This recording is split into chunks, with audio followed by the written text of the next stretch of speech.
Hello, everyone. How are you guys today? Thank you for joining today. I know yesterday I wasn't able to do a Facebook Live lesson, so I'm really sorry about that. I'm barely able to do one today. It's just been very, very busy for me recently, but I'm going to try and get my schedule back on track. So thank you for your patience, and I hope you're looking forward to today's lesson and all of the live lessons I have planned. So before we get into today's lesson, if you haven't yet, could you please subscribe to the YouTube channel? I really, really appreciate everyone who has subscribed so far. Thank you so much.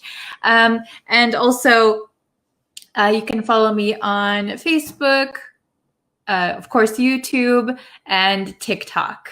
So everything should be linked somewhere below.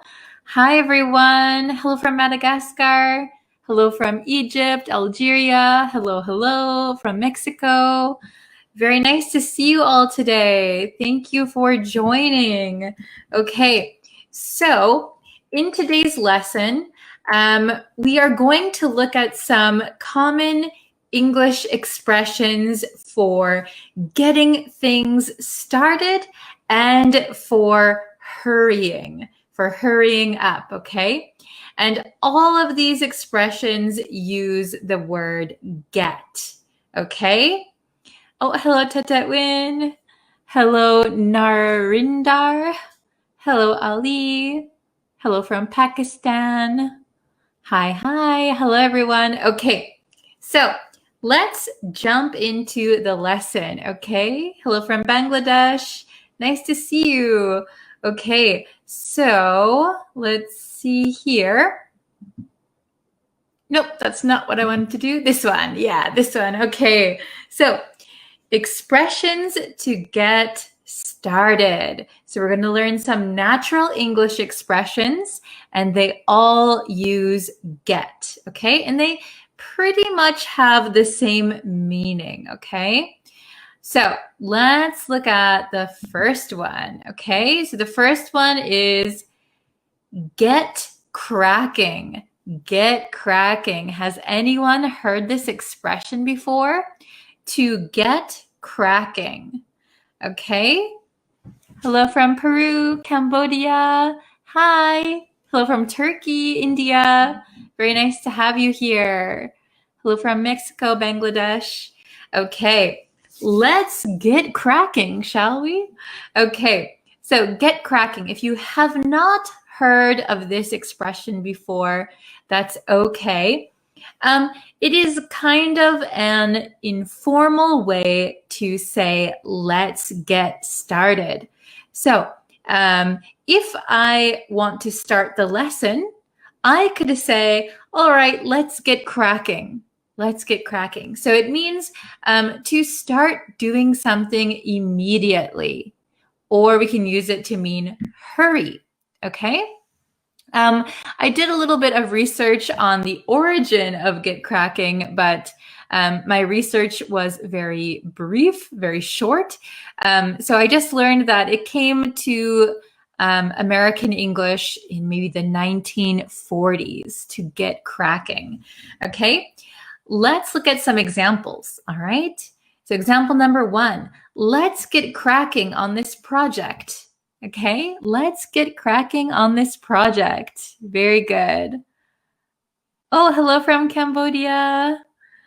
Okay, so let's get cracking on this project just means that we want to get started. So let's get started on this project. Let's start right now.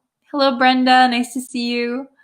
Okay, the second one means or says, we should get cracking or we might miss the bus. We should get cracking or we might miss the bus. So get cracking here is more similar to hurry. So we should hurry or we might miss the bus. Okay? So get cracking. Please remember, get cracking, to start something or to hurry. Okay? Next one, a little bit longer. Don't worry, this is the longest one, I think, okay? Get the or this, we can use either. Get this show on the road. Get this show on the road. So I think this expression probably comes from traveling performances. So like, for example, the circus, they would go from town to town, city to city. So to get the show on the road would mean to like take your show to different places. Okay. So here we would say it means to begin an activity or a journey. Okay. So it means to start something or to start a journey. Okay. Get this show on the road. Okay. So here, examples. After months of rehearsing, so rehearsing, if you don't know, is like practicing something. So we would rehearse for a play, like if you're doing a Shakespearean play, you would rehearse, practice, or if you do the piano, you would rehearse. Rehearsing is usually practice for a performance, okay? After months of rehearsing, we were eager, very like excited, we're ready. We were eager to get the show on the road. So if you're practicing, maybe after months of practicing, months of rehearsing, you are very excited to start performing, right? Maybe in front of an audience, okay? After months of rehearsing, we were eager to get the show on the road, okay? Maybe another one. Once everyone takes their seats, we can get the show on the road. Okay, so once everyone sits down, then we can start. Okay, we can get this show on the road. Very good. So of course you can say start or begin, but if you really want to sound fluent, and if you want to understand native speakers, you need to know these expressions, okay? Very good. Hello from Myanmar. Okay, so next one, get the ball rolling. Get the ball rolling. You might have heard this one before. I think this one is more often heard in like business situations compared to the other expressions, get the ball rolling. So it means to set an activity in motion. So to start something, make a start, okay? So if you roll a ball, the ball will continue to roll, right? Well, until it hits something, but it starts to roll. So it starts moving. So get the ball rolling means to get started, okay? So after the boss approves our idea, we can get the ball rolling, okay? After the boss approves our idea, we can start. We can get the ball rolling, okay? The next one, are you ready? I'd like to get the ball rolling. Okay, so if I start a lesson, a live lesson, and I could say, is everyone ready? I'd like to get the ball rolling. Okay, it means I'd like to start now. Okay, very good. Then I think this is the last one. We have get a move on. Get a move on. This is probably the most informal. It means hurry up. Maybe it's very close to get cracking, but to get a move on means to hurry up, okay? So hurry up, not start something, just hurry up. So be careful when using this one. I would just use it for people who you are very close with, maybe your close friends or family members. I wouldn't probably use this with like in the work environment, right? Get a move on. If you tell someone to get a move on, you know, you're telling someone to hurry up. So it's It's a little bit stronger, So if we don't get a move on, we'll be late for class. So if we don't hurry, we'll be late for class, okay? So you can imagine if you're saying it to someone in this situation, it's probably your classmate, probably a close friend of yours. Then, come on, guys, get a move on. Come on, guys. So you can see here that it's quite casual. Come on, guys, get a move on. Let's hurry up. Let's go. Okay? Very good. So let's try and make some example sentences. Okay, so try it. Okay, so we have 1, 2, 3, 4. So I'd like you to complete the sentences. So you can write anything here, okay? So try and make your sentences. You can type it in the comments and I'll put it up on the screen. So number 1, if we don't get cracking, something, okay? So can you complete this sentence? So remember, get cracking means like hurry. If we don't hurry, or if we don't start now, something. Okay? Oh, hello everyone who's just joining. I think some people got the notification late for some reason. Oh no. Okay. I see. Oh, this is a good one. Let's get cracking, teacher. Very good. Let's get cracking, teacher. So let's hurry up, teacher. Let's hurry up. Very good. Let's see. Oh, this is a good one. If we don't get cracking, we may lost the chance. So be careful here. So if we don't get cracking, we may lose the chance. That's very good. Okay, if we don't get cracking, we may lose the chance. Very good. Oh no, if we don't get cracking, we will be punished by the teacher. Oh no. Very good. Yes, you might get in trouble with your teacher, right? If you don't hurry. If we don't get cracking, we cannot finish our deadlines. Excellent. If we don't get cracking, we will miss the bus. Very good. If we don't get cracking, we will be late. Very good. Okay, how about number 2? Number 2. Something. We can finally get this show on the road. So remember, get this show on the road means to start something or to start a journey. Okay, to start a journey or to start an activity that was planned before. Okay, let's try number 2. So maybe something.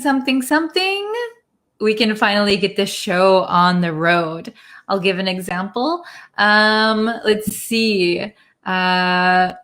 Once our parents agree to the party, we can finally get this show on the road. So once we get permission from our parents for the party, we can start planning it, right? We can start the party. We can get this show on the road. Very good. Okay, I see a lot of examples for number 1 still.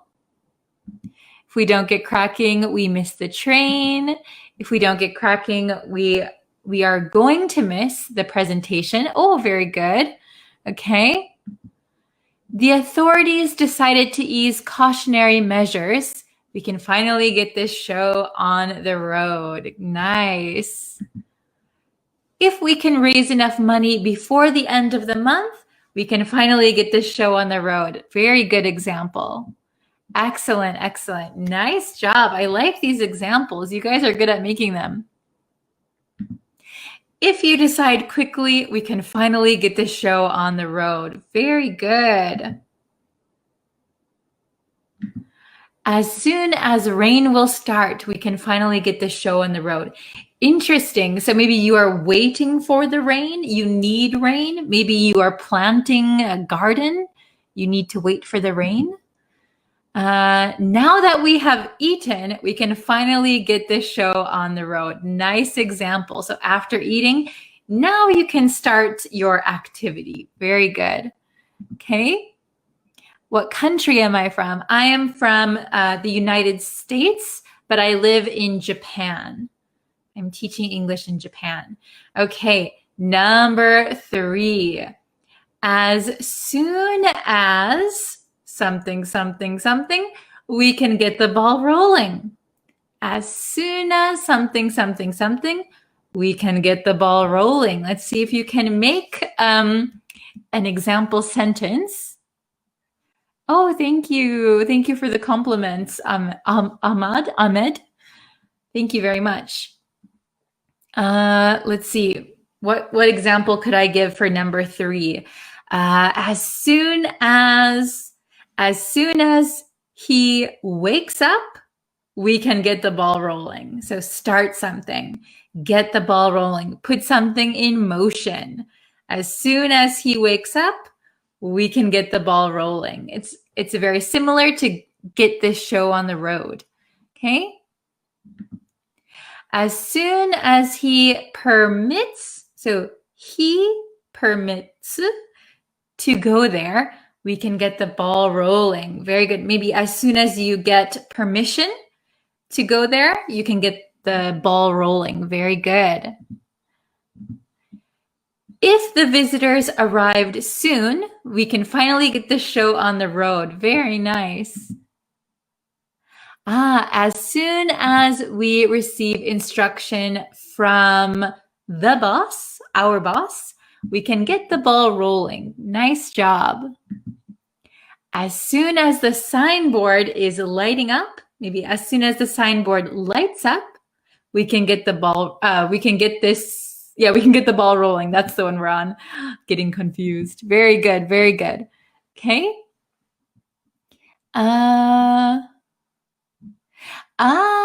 This is a good question. To hit the road. What does it mean, by the way? So to hit the road is very similar to get this show on the road, to hit the road. To hit the road means to start your journey. So if we don't hit the road in 5 minutes, we'll be late. Okay, so it means start your journey, but it's specifically for a journey. Very good, to hit the road.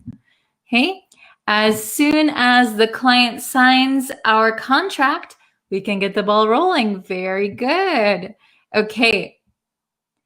Excellent, excellent. How about the last one, number 4? If you don't get a move on, something will happen. It's very similar to if we don't get cracking, if we don't get a move on. Very good. To hit the hay, to hit the hay. I did a whole lesson on to hit the hay. It is up on the YouTube channel. So if you search for go to bed, you will find my video. If you search on my YouTube page, go to bed or hit the hay, you will find that video. Okay. Excellent. So number 4, let's see my example. I would say, if you don't get a move on, you'll be fired. Oh no. So if you don't hurry, you'll be fired. If you don't get a move on, the client will sign the contract with the other company. Oh no, and then you'll be fired. Uh-oh. Okay. If you don't get a move on, we will miss the football match. Very good. Excellent. If you don't get a move on, you could not meet the deadline. Maybe you would not meet the deadline. Okay. Interesting. If you don't get a move on, we will be stuck here. Uh-oh. Very good. If you don't get a move on, you will be punished. Wow, nice job. You will miss the train if you don't get a move on. Very good. If you don't get a move on, we couldn't chase your schedule. Maybe we wouldn't be able to follow your schedule. Is that what you mean? Good job. If you don't get a move on, the movie tickets will be run out. Very good. So I would say when you use run out, maybe in this case, something will run out. You don't need be, but maybe for movie tickets, I think instead of run out, we might say sold out. So if you don't get a move on, the movie tickets will sell out. Sell out. Very good. Okay. Oops. If my boyfriend doesn't get a move on, I will break up with him. Nice example. Nice example. Maybe especially if you're talking about marriage or something. If my boyfriend doesn't get a move on, I'm going to break up with him. Good one. If you don't get a move on, your visa will expire. Great example. So before your visa expires, you got to hurry up and maybe renew your visa. Okay. Let's see. If you don't get a move on, we won't catch their footprints during this hiking. Interesting. So if you're maybe following someone, you need to maybe follow their footprints. If you don't get a move on, we won't be able to follow their footprints. Very good. Okay. If you don't get a move on, you wouldn't catch the bus. Very good. Okay. Great examples, everyone. Nice job. So I hope that you can remember all of the expressions we learned today. There are 4. Everything has to do with the word get, and they all are similar in meaning when it comes to hurrying or getting something started. So I hope you can use those in your conversations.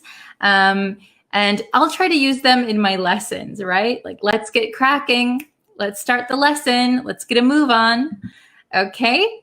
Very good, everyone. So if I could remind you to please like this video, share it with a friend who's also learning English. That helps me too. That helps me know that you like the lessons. I really appreciate it. You can follow me on YouTube, Facebook, TikTok, Twitter, Instagram. I'm everywhere. Okay.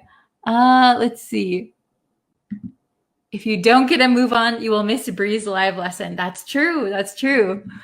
Okay. Oops, that's my YouTube channel. All right. Very good. Please do a session on the word hell. I will try. I will try to do that. Okay. Thank you so much for watching, and I will see you guys for another lesson very, very soon. Bye, everyone.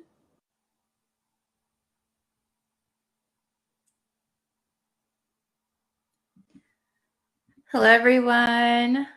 I hope you guys are having a great day. Thank you for joining today's lesson. Before we get into the lesson, of course, if you haven't yet and you would like to know when I go live, when I post new lessons, please consider subscribing to the YouTube channel if you haven't yet. And you can also follow me on Facebook and TikTok, Twitter, Instagram, all of those places. So you can follow me around the internet. Okay, hello everyone. Hello, hello. How are you today? I hope you're doing well. Hello, Talal. Hello, Miara. Nice to see you guys. Yeah, and if you can share this lesson with a friend that's learning English, that also helps me a lot. It lets me know that you like the lessons.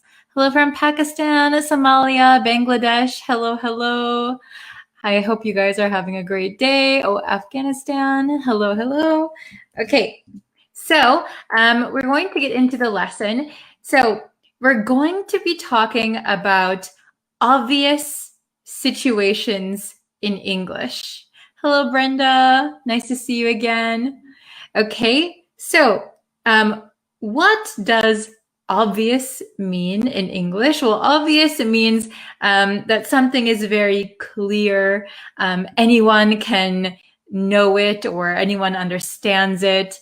It's almost like a fact.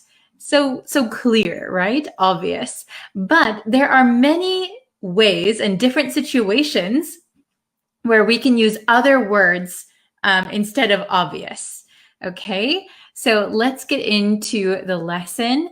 Hello, Hitia Sint. Hello from Cambodia. Hello from Myanmar. Okay, we're going to jump into the lesson. Okay, we're going to be learning obvious English. Obvious English, okay?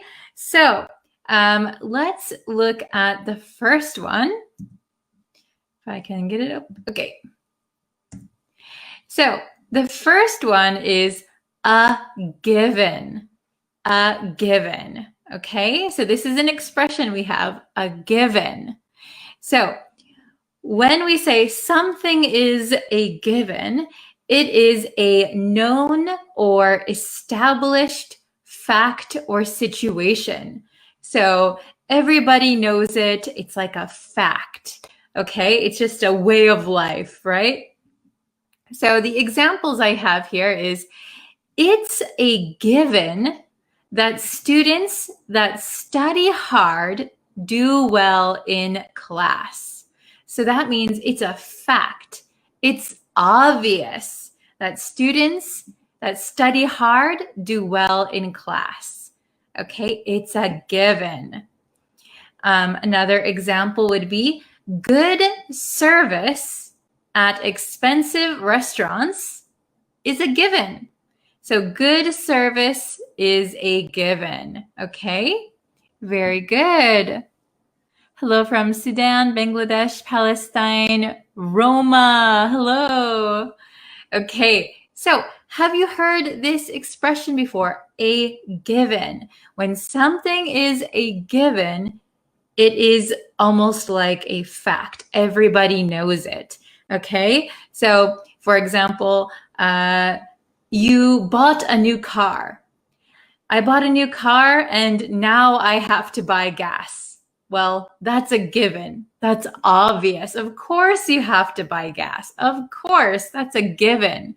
Okay, the next one we have is a little funny. No-brainer. A no-brainer.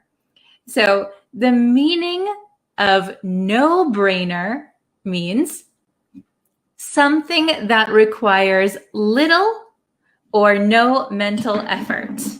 Okay? Little or no mental effort. So you don't really need to think about it. Okay? You don't need to use your brain. Okay? An example would be, once you compare the prices, it's a no-brainer. Okay, so once you compare the prices, wow, this one's really expensive. This one's really cheap, but they're the same product. Well, it's a no-brainer. I'm going to choose the cheaper one. If they're exactly the same, obviously, it's a no-brainer. I will choose the cheaper one.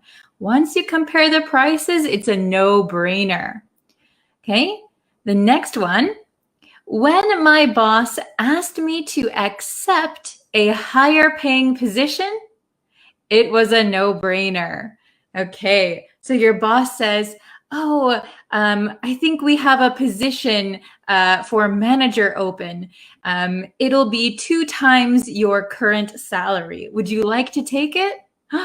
That's a no-brainer. 2 times my current salary? Of course I will take it. So obviously, so here we could use a no-brainer. You don't even need to think about it. You can just accept it or just do it or just buy it. Okay? Is everyone understanding so far? Pretty good? All right. We'll go on to the next one. The next one is dead giveaway. dead giveaway.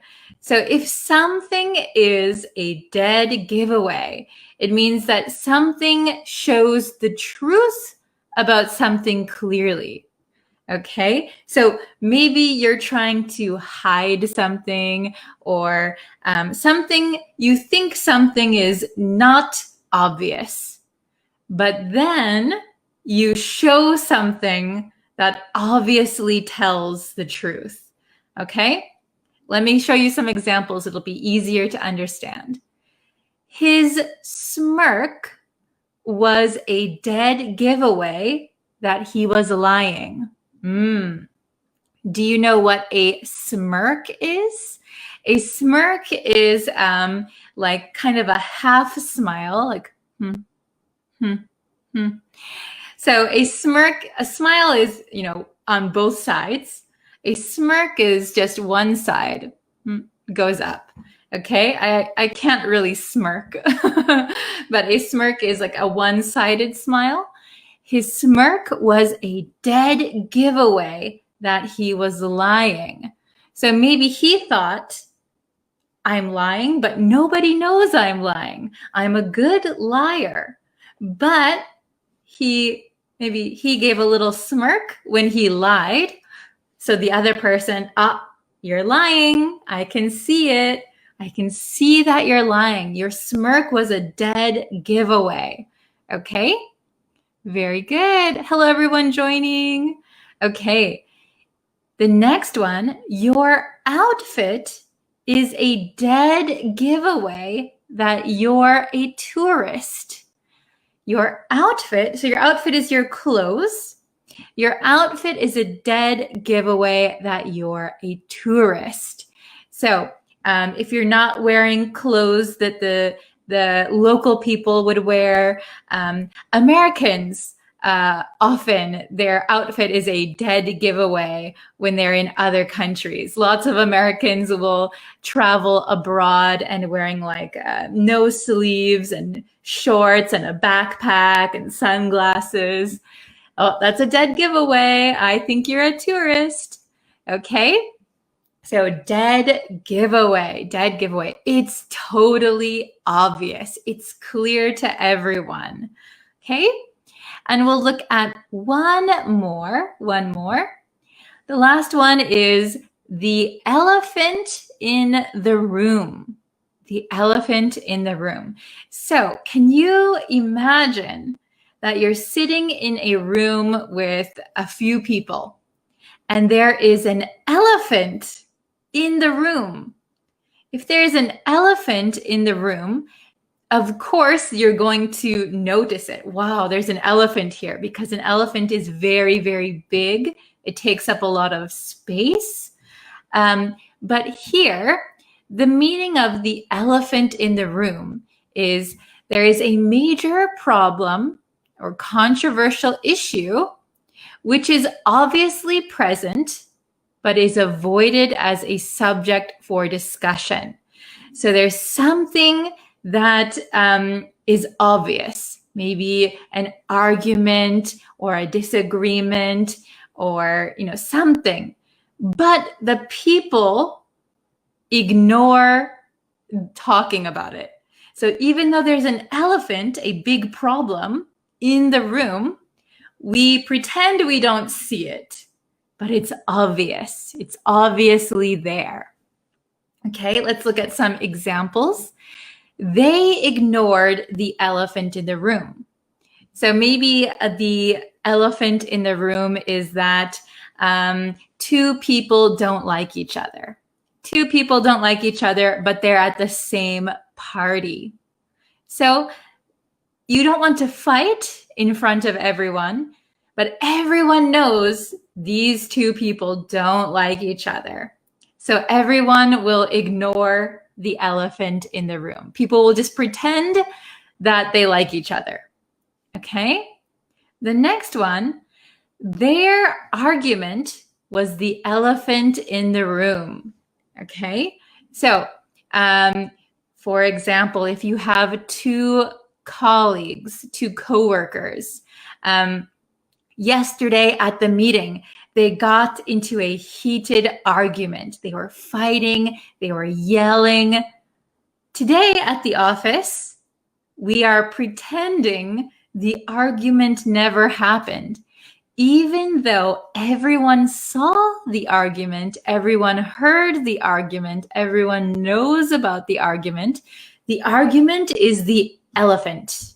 The argument is the elephant. But we're just going to pretend we don't remember or we don't see it. Okay? So that way it is less awkward. Okay? Just pretend the elephant doesn't exist. Pretend the problem doesn't exist, even though it's obvious. Okay, does everyone understand? You guys are doing so good. Okay, well, we have some example sentences that are not completed. So I would suggest, if you could, please try to finish the sentences. So for example, it's a given that something, something. So something that is obvious, okay? Something, something, something was a no-brainer. Something, something, something is or was a dead giveaway that something. And something, something, the elephant in the room. Can you make some example sentences? I would love to see them. You can write them in the comments. Oh, you're a bit late. That is okay. No problem. I'll answer some questions first while you try to write your sentences. Okay. What's the difference between donate and giveaways? So in this vocabulary, a dead giveaway is different than the giveaway that you are thinking of, I think. So to donate means you give something for free, usually to a charity or usually to someone who needs it. A giveaway could be something for fun, like a lottery. A giveaway is closer to a lottery, okay? Oh, hello from Chad. Oh, it's a given that you must work to succeed in life. Well said, Eduardo. Very good. It is a given that you must work to succeed in life. Very good. Okay, can anyone try to complete this one? This one, maybe number 2. Something, something was a no-brainer. Okay, something, something was a no-brainer. Okay. Oh, Raju's here. 大丈夫だよ. Okay. Oh, very good, Brenda. When air attendant upgraded my seat from economy to business, it was a no-brainer. Very good, very good. Maybe we would say flight attendant. When the flight attendant upgraded my seat from economy to business, it was a no-brainer. Yes, I have a funny story about that. When I was a teenager, they asked me to delay my flight by a few hours and they would upgrade me to business class. But I didn't understand what business class meant because I was just a teenager and I kept saying, no, no, no. And my friend was there and he thought I was crazy because it's such a no-brainer, right? It's such a no-brainer. Of course you would choose a business class. So we ended up taking business class. Very good. Okay. Let's see. Oh, you're late today. Okay, so if you're just joining us, we're going over, I'll quickly go over them one more time. So a given means something that is like a fact. It's obvious. So good service at expensive restaurants is a given. It's obvious. A no-brainer means you don't need to think about something. You don't need to think about something. The decision is easy. So once you compare the prices, it's a no-brainer. It's super easy. Of course, I will choose the cheaper one. Dead giveaway means that something shows the truth about something. So your outfit, your clothes is a dead giveaway that you are a tourist. And last one, the elephant in the room. You are ignoring something that is obvious. So their argument was the elephant in the room. Everyone knew about their argument, but we will just pretend we don't see it. It's the elephant in the room. We don't see the elephant. Okay, that was a quick recap. Okay. Traveling abroad as soon as the sanitary situation gets better is a no-brainer. Yes, very good. I hope we can all be traveling soon, right? Excellent. I need a job immediately, so I was a no-brained.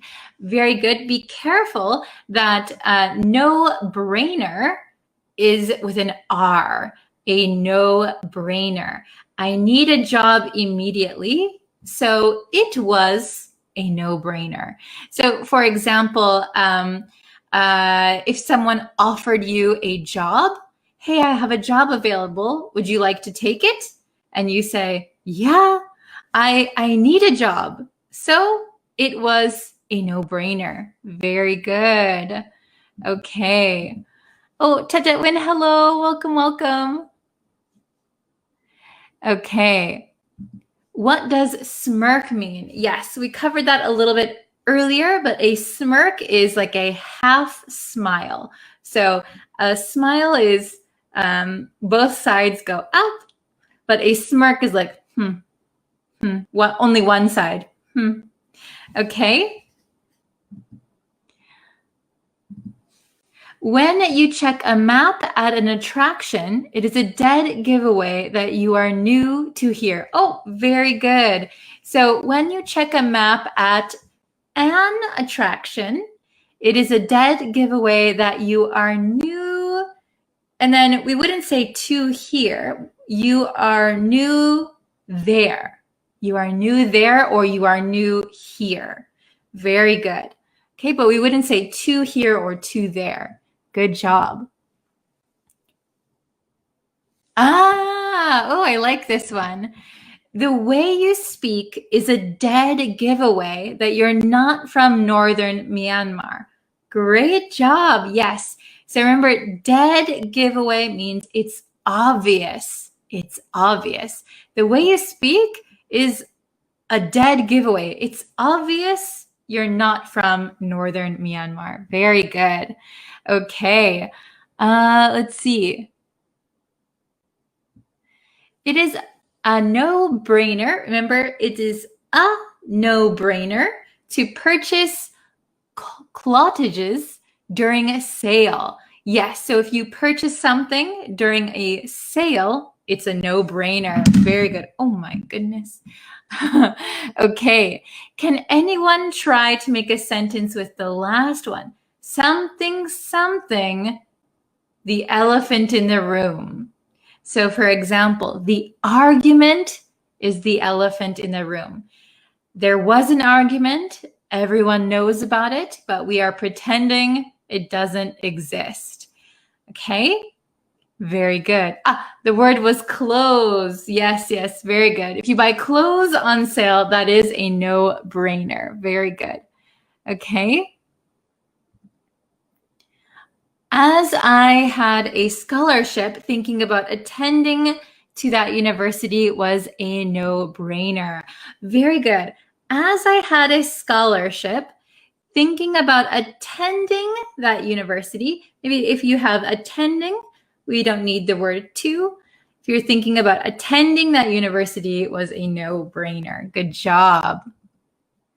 Yesterday, me and my coworker were arguing each other. This morning, we're the elephant in the room. Very good, very good. So yesterday, I will just correct your grammar just a little bit. Yesterday, my coworker and I were arguing. So we have two people. We were. So we're arguing with each other. And then This morning, we're the elephant in the room. Yeah, maybe everyone is ignoring you. Very good, very good. Okay. COVID is the elephant in the room. Yeah, maybe in some places, some people are just, let's not talk about it. Everybody knows about it. Forget it. Very good. Okay. Very good. Oh, discussing about maybe loving each other is the elephant in the room.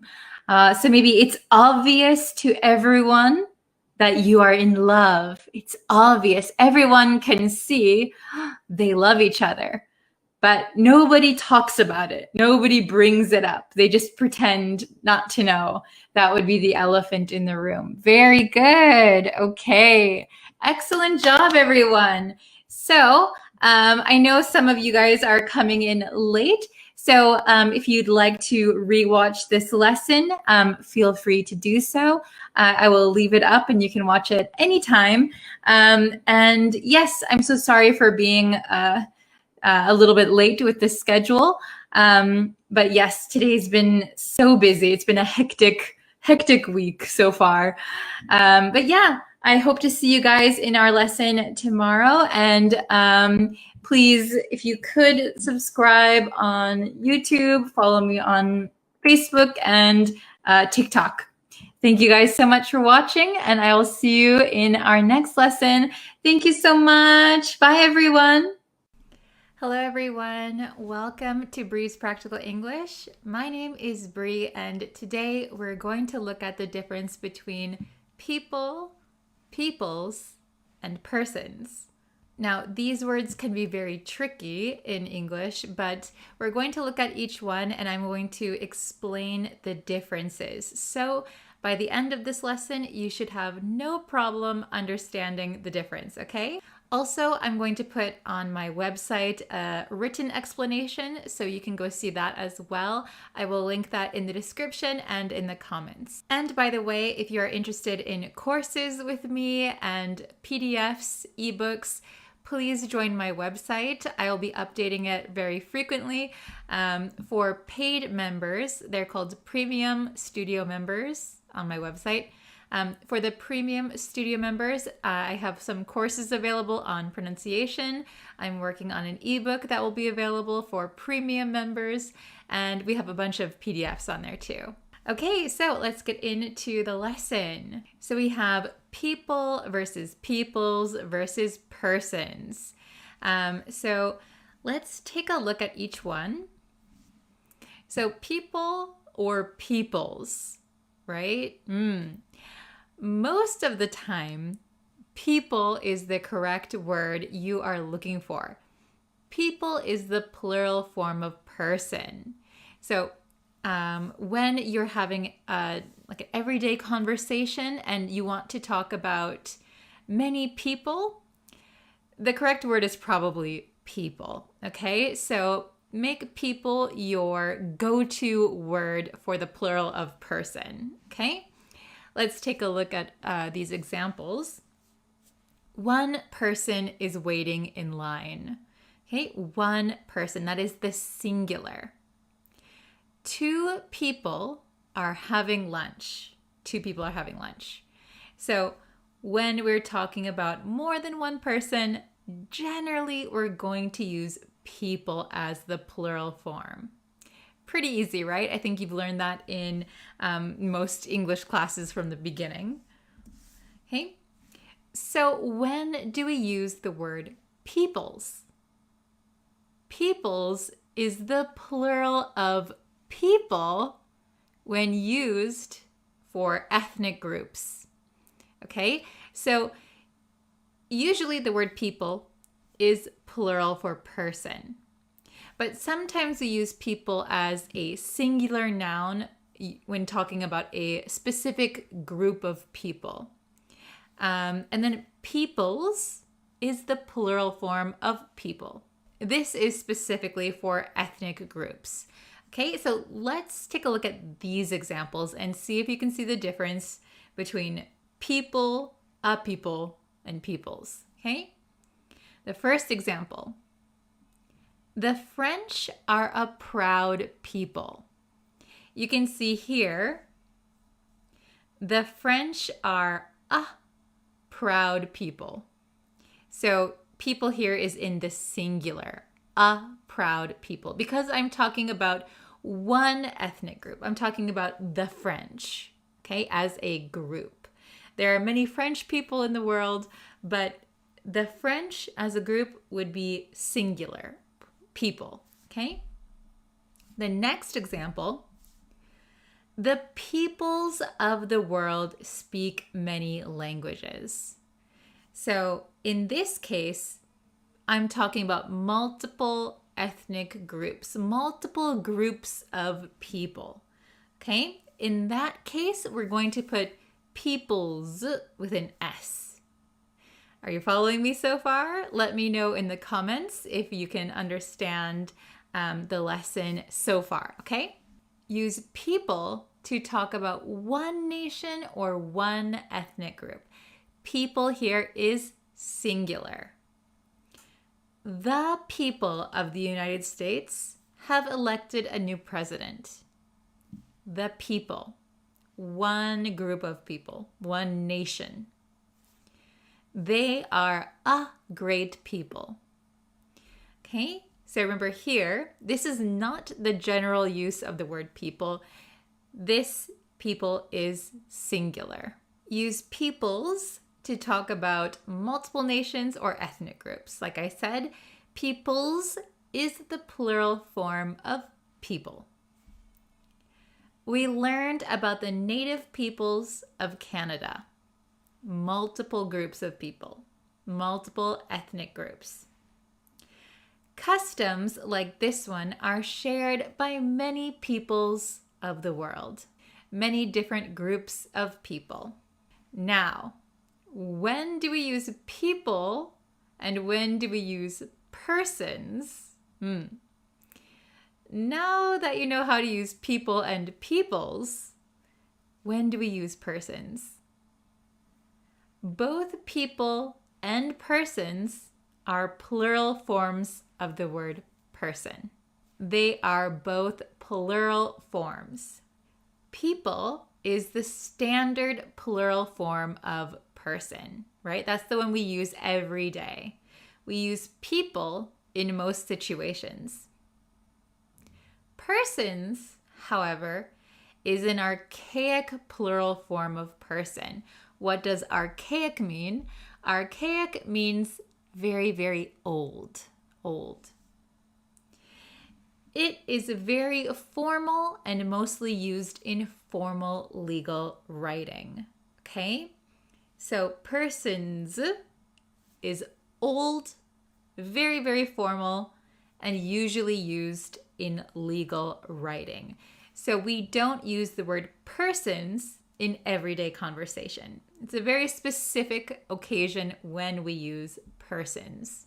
We use persons instead of people because in the legal world and in law enforcement, individuals are prosecuted, not groups. When it comes to legal things and law enforcement, people are treated as individuals. So that is a very good point to remember. The law applies to individuals and not the group as a whole. Okay, take a look at these examples. Each persons engaging in unlawful violence is guilty of riot. Any person or persons found in possession of illegal substances shall be prosecuted. So here you can see, especially in the second example, any person or persons. So any one person or any multiple people will be prosecuted. Okay, but still, this is not people as one group, multiple individual people. Okay, multiple individuals. Persons is rarely used in everyday conversation. Remember that persons is used in legal writing. can also be used in writing that sounds legal. For example, rules or public notices. So really, we just use persons when something sounds legal, okay? So it could be a rule, a notice, like some information from the police. So police often use the word persons. Legal writing uses persons. And then it doesn't have to be officially legal paperwork, but something like a rule or a public notice, for example, at the park, at a swimming pool, they might use the word persons just because it sounds more official. Let's see how much you learned. Can you answer these questions with the correct answer? Please write your answers in the comments below. I will be checking them, okay? Question number 1. The indigenous of this region have a rich cultural heritage. Will we use the word people, peoples, or persons? The indigenous blank of this region have a rich cultural heritage. I'll give you a few seconds. Please write down your answer. Okay. The answer is B, peoples. The indigenous peoples of this region have a rich cultural heritage. We use peoples here because we're talking about an ethnic group. Question number 2. The police officer asked for the identification of all blank involved in the incident. You have people, peoples, persons. Okay? I'll give you a hint. Police officer. All right. Take a few seconds. Write your answer down. Everyone got it? Okay. The correct answer is persons. The police officer asked for the identification of all persons involved in the incident. Why do we use persons here? Well, it's because it's something legal. We're talking about a police officer and some kind of incident, so they're probably going to use the word persons. Question number 3. There were so many blank at the concert last night. People, peoples, persons. I think you got this one. Take a few seconds, write your answers. Everyone got it? Okay, the correct answer is people. This one we're going to just use in everyday conversation. There were so many people at the concert last night. That one's pretty simple, right? This is going to be the one that we're going to use most of the time, people. Let's do a quick review. The word people is a plural noun that refers to a group of individuals or human beings. It can also be used as a collective noun to describe a nation or ethnic group. The word peoples is also a plural noun, but it refers to multiple distinct groups of individuals with unique cultural or ethnic identities. For example, the indigenous peoples of North America. The word persons is a plural noun that refers to multiple individuals. It is more formal and less commonly used than people and is often used in legal or technical contexts. For example, 2 persons were involved in the accident. All right, that's it for today's lesson. Did you master people, peoples, and persons? If you have any questions, please don't forget to leave them in a comment down below. I will try to answer you in the comments, or I might make a lesson out of your question. So feel free to request any kind of lesson you'd like. Don't forget to check out my blog. I will have a written explanation of today's lesson there. Okay, thank you guys so much for watching today's lesson, and I will see you in the next one. Bye!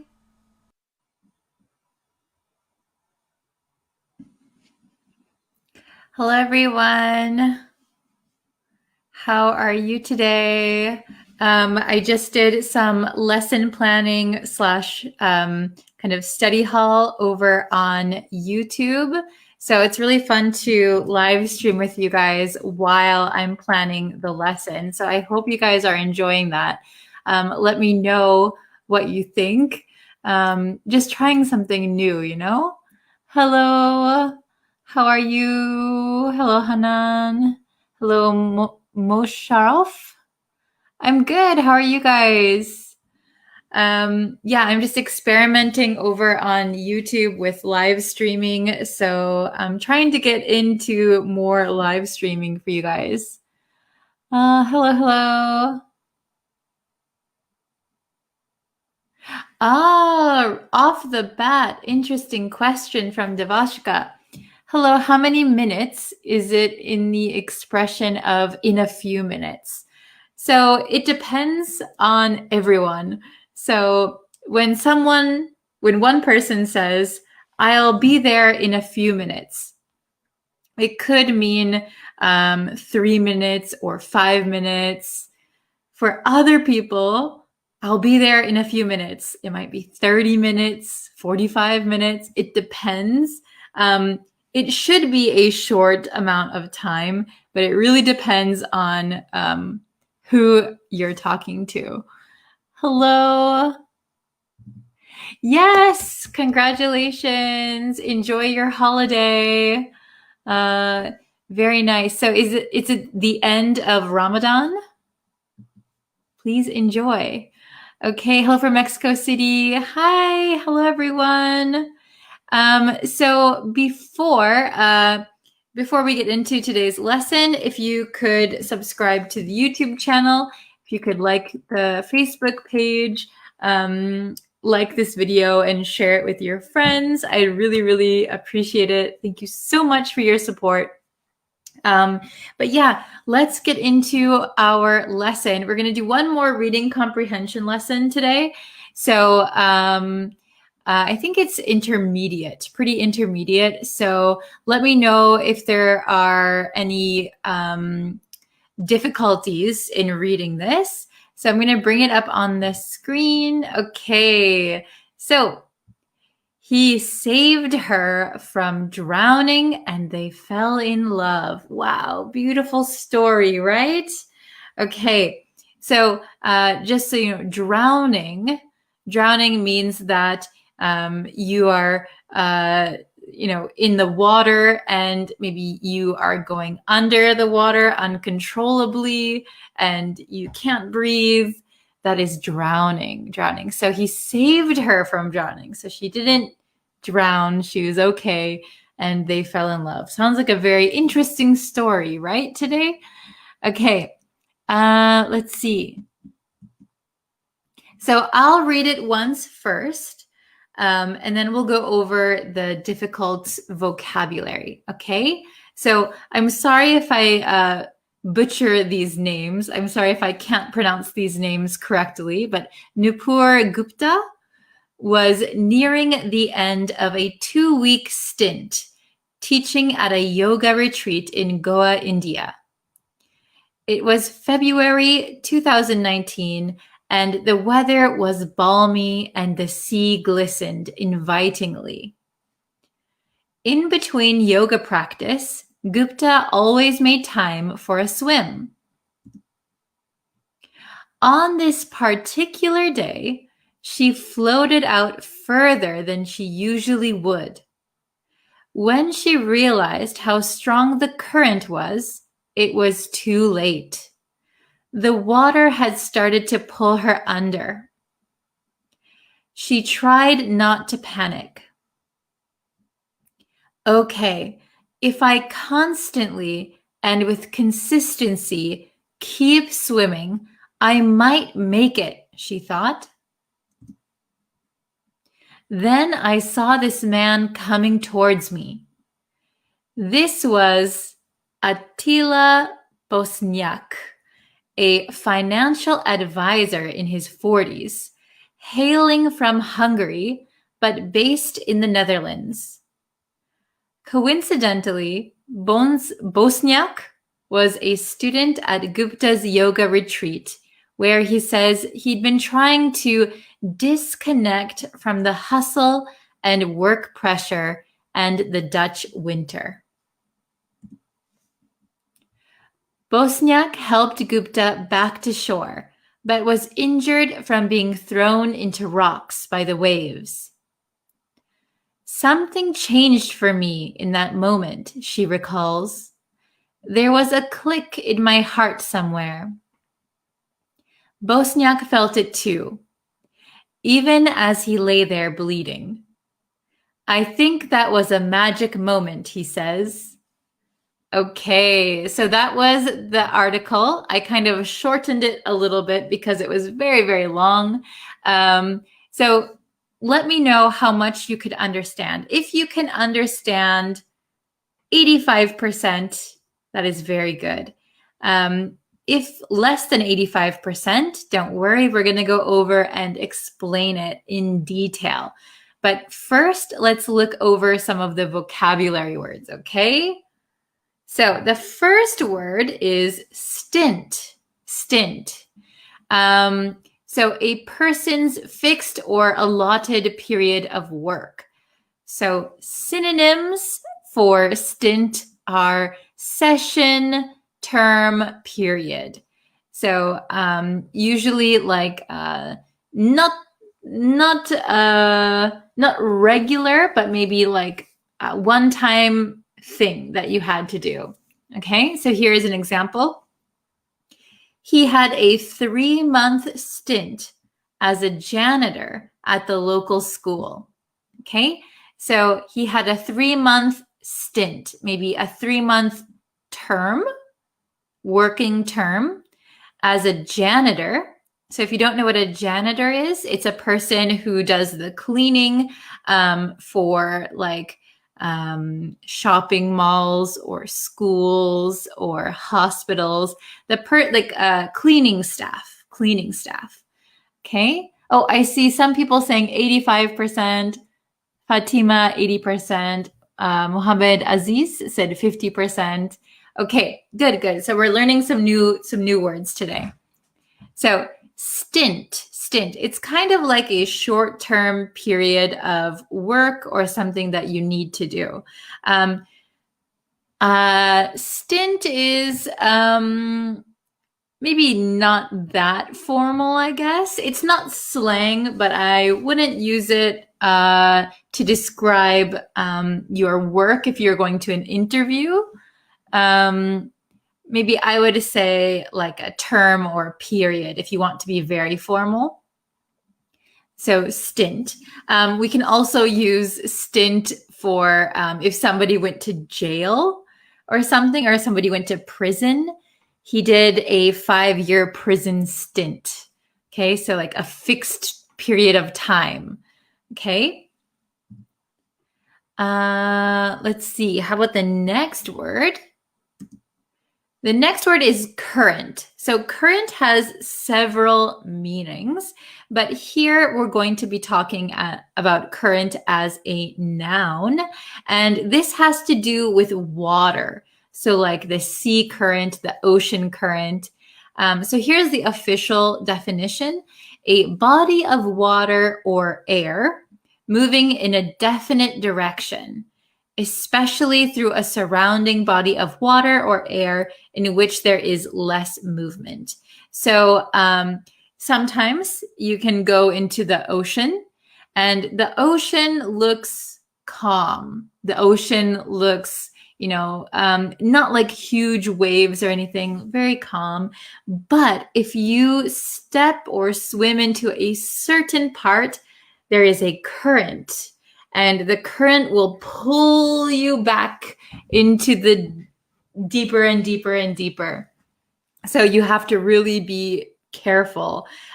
People can easily die from getting stuck in like an ocean current, because even if you are a very powerful swimmer, if the current takes you, we often say the current takes you.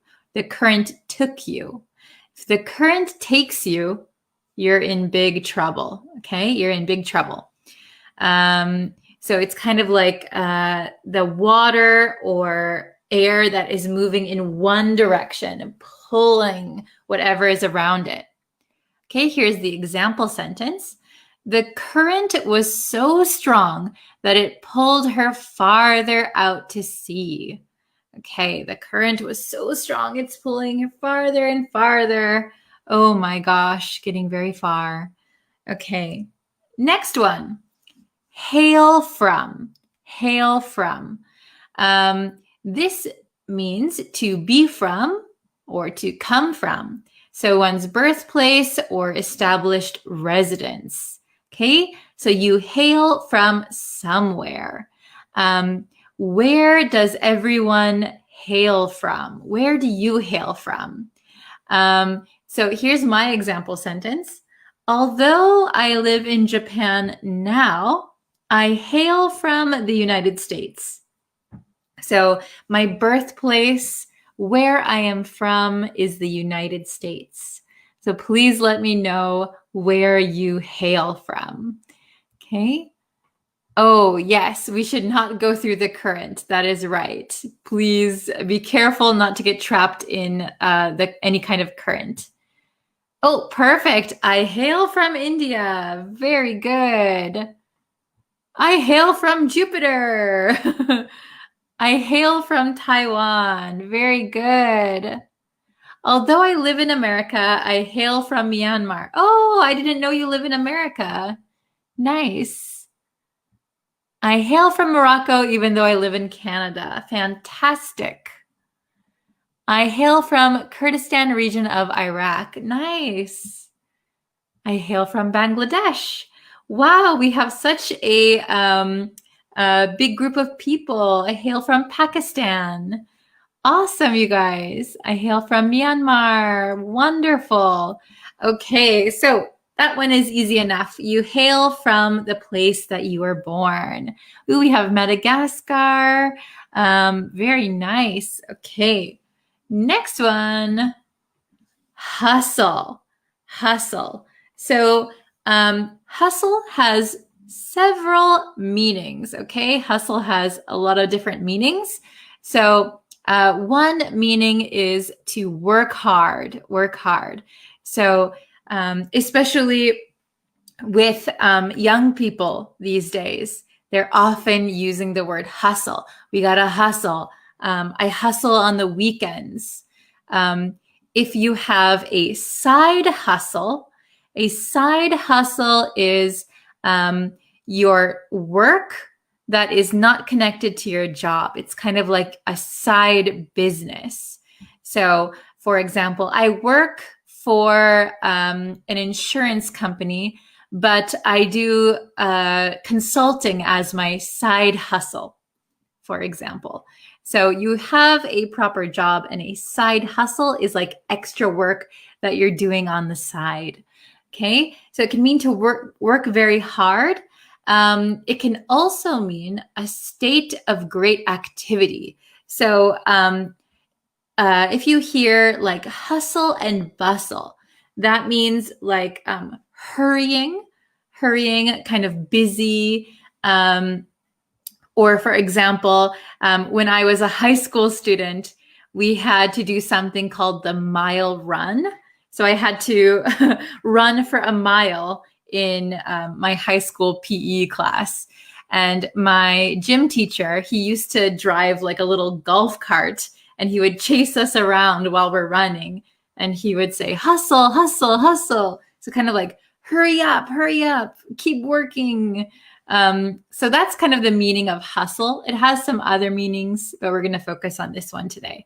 Okay, so example, I wanted to get away from the hustle and bustle of the city. So hustle and bustle is more like this one, a state of great activity. It's busy. People are rushing around. The hustle and bustle, the noises. Okay, very good. Next one, we have recall. Recall. So be careful of the pronunciation. For this meaning, it's not recall, it's recall. Recall. Okay. Oh, very good. Hustle until your birthday becomes a festival. Very nice. Okay. So to recall something simply means to remember, to remember. So if you say, I don't recall that conversation, that means you don't remember that conversation. You don't remember. Okay. Oh, hello from the Ukraine. Welcome. Okay, so I think that was the last one. Yes.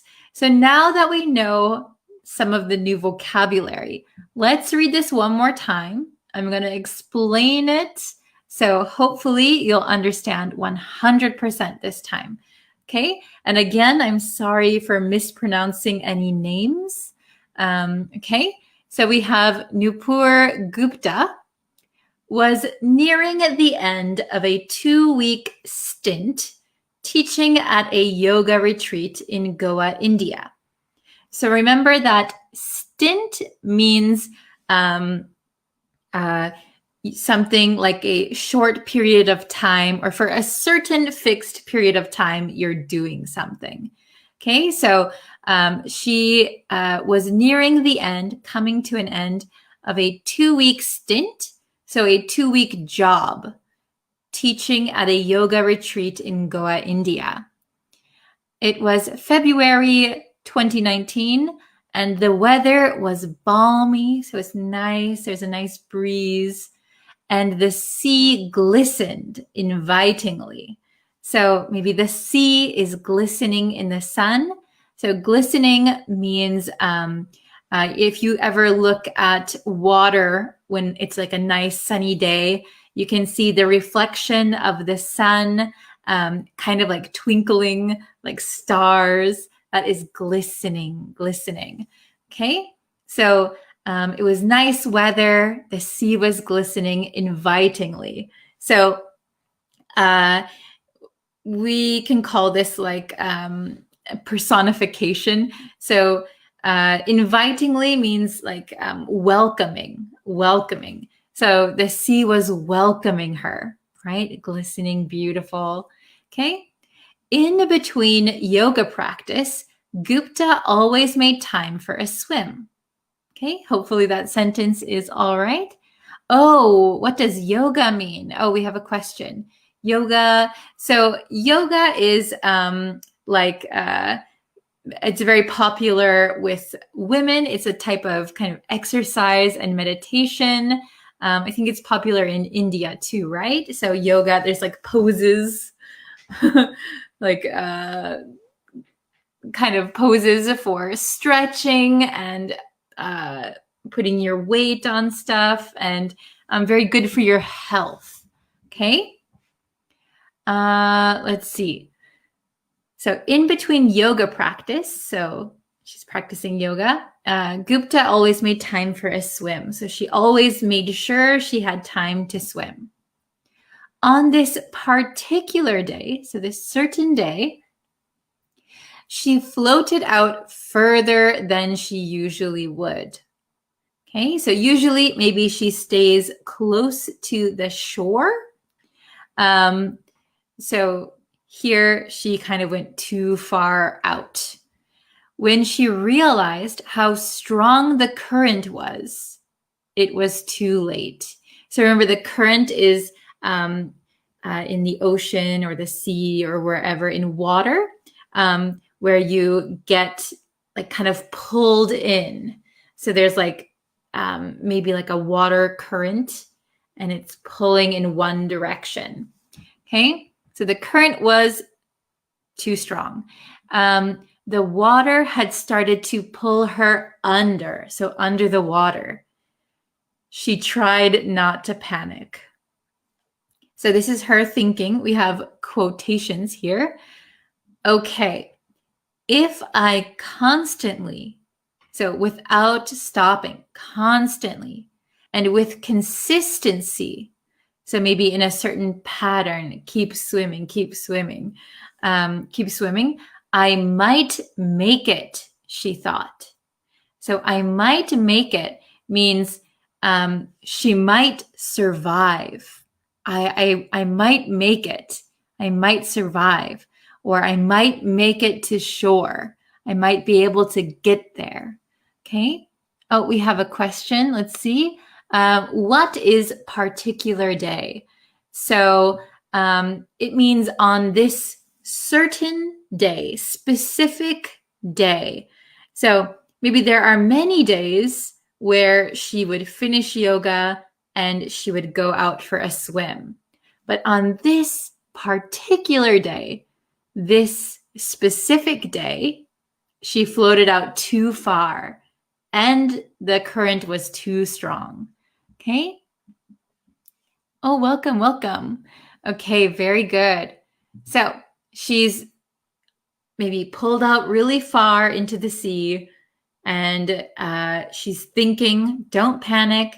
If I swim constantly and consistently, I might make it. Okay. Next one. Then I saw this man coming towards me. This was Attila Bosniak. I don't know if I pronounced that right. A financial advisor, this is his job, in his 40s, hailing from Hungary. So he is originally from Hungary, but based in the Netherlands. So that means that originally he's from Hungary, but he's working out of the Netherlands. So I hail from the United States, but I'm based in Japan. Okay? Or sometimes we say based out of the Netherlands, based in the Netherlands. Okay? Coincidentally, so by chance, right? Coincidentally, Bosniak was a student at Gupta's yoga retreat.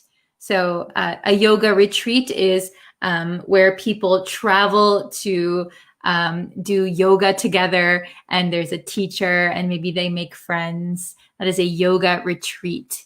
Okay. Where he says he'd been trying to disconnect from the hustle and work pressure and the Dutch winter. Okay. So the reason he went to Gupta's yoga retreat is because he wanted to disconnect, get away, escape from the hustle. So the hard work and the busyness and work pressure that he was experiencing, and the Dutch winter, because it's very cold, right?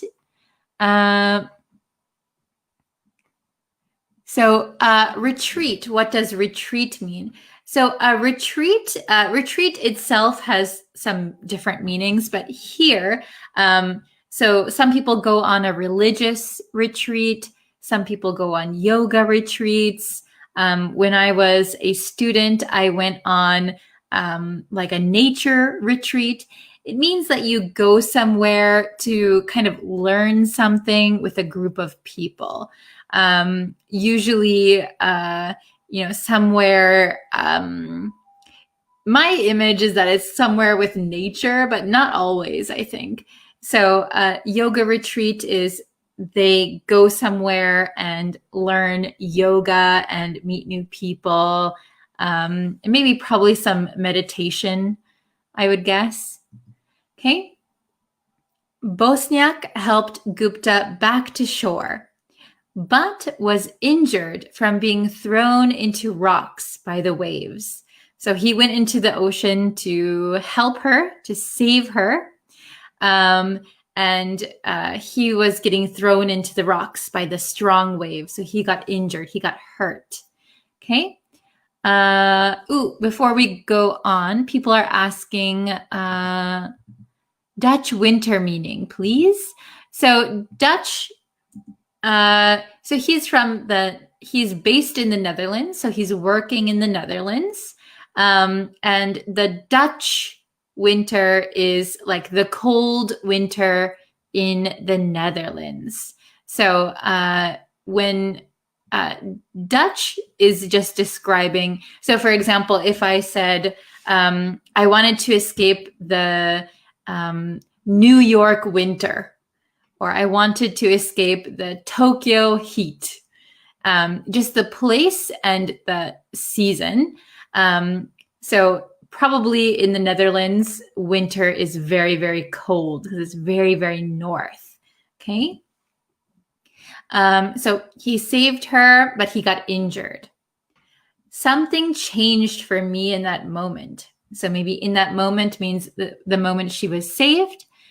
So she recalls. So she's remembering. She's remembering that something changed for her.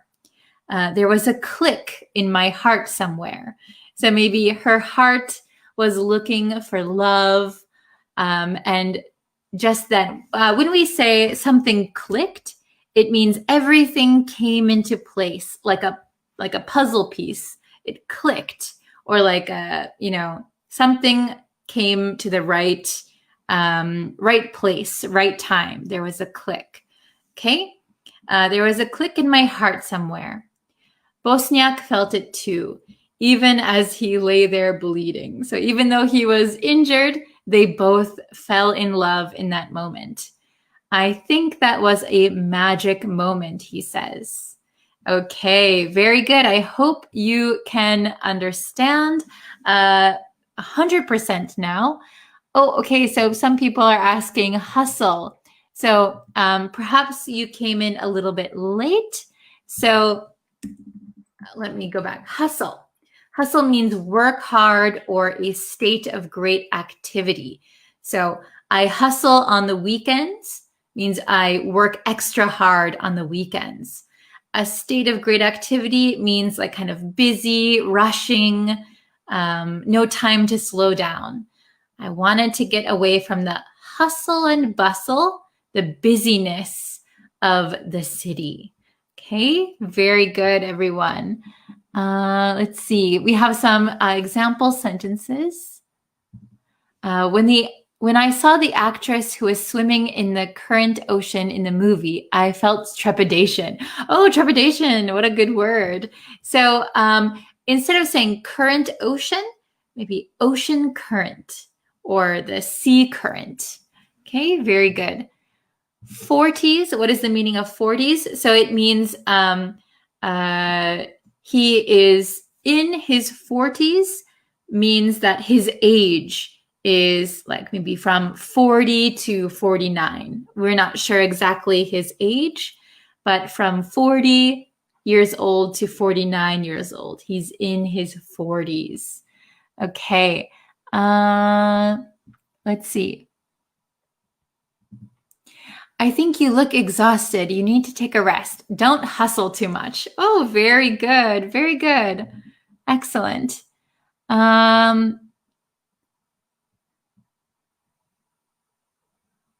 Let's see. I'm scrolling up a little bit to see what you guys are saying. We talked about the Dutch winter. Yeah, retreat can mean withdraw in certain meanings. This retreat is a noun. So in the story, yoga retreat. So a retreat here is a noun. So it's kind of like you're getting away and you're learning something with a group of people. A retreat, to mean withdraw, is a verb. And this could mean like in battle, they retreated from the enemy. Or like a turtle might retreat like when it's scared, right? Okay, let's see. I saw the people in India hustling. Oh, okay. So maybe you mean that they were either working very hard or it was like a very busy place. Okay. When our teacher is away from teaching us, I recall her last lessons. Very good. Oh, I would go to a computer retreat. I'm sure there are things like that, probably like a technology retreat or like an IT retreat, for sure. Okay. Oh, I'm so glad. Hello, Angelica. Hi, teacher. I really like this lesson. Oh, thank you so much. Okay. So, one more. No matter where you hail from, no matter how much money you earn, the only important thing is that you must be equitable. Don't be egotistical. Oh, you remember egotistical very well. Very good. Okay. Excellent, everyone. Good job. Yes, the army retreat after they lost the war. Yes, they retreated. Okay. Very good, everyone. So, oh, yes, I'm a tech-savvy person. That was from yesterday's lesson, somebody who's good with technology. So if you're a tech-savvy person, maybe you could lead a computer retreat or tech retreat. That would be very interesting. Okay. Oh, so thank you, guys. Thank you so much for watching today's lesson. I'm going to stop the lesson here, but you can find more lessons over on the YouTube page and Facebook pages. And I will be posting a lesson a little bit later on YouTube today and doing a Facebook Live again tomorrow. So thank you guys so much for watching. I really appreciate it. Have a wonderful day, and I will see you guys very soon. Thank you so much. Bye, everyone.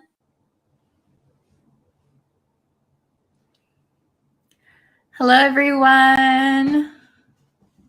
Hello, hello. Are you having a great day so far? I apologize for yesterday. I got really busy. My appointment ran longer than I expected, and I wasn't feeling that well. So I'm so sorry I didn't post a video on YouTube or Facebook. I'm very sorry about that. But today we will have a lesson. Let me move my mic a bit closer. Hello, Golden. Hello, hello. Before we jump into today's lesson, if you haven't yet and you would like to know when I go live, when I post quizzes, when I post new lessons, you can subscribe to me on YouTube, follow me on Facebook, and you can turn on notifications over there. I'm also on TikTok. You can find me over there too. Tatetwin, hello. Are you okay? Yes, I'm okay. If you've been following me for a while, you'll know I got really sick in March, and I still have to go to the hospital for checkups. I had a really nasty virus, not coronavirus, but I had a really nasty virus, and it's still in my system. So it's really easy for me to get sick. So I apologize for that.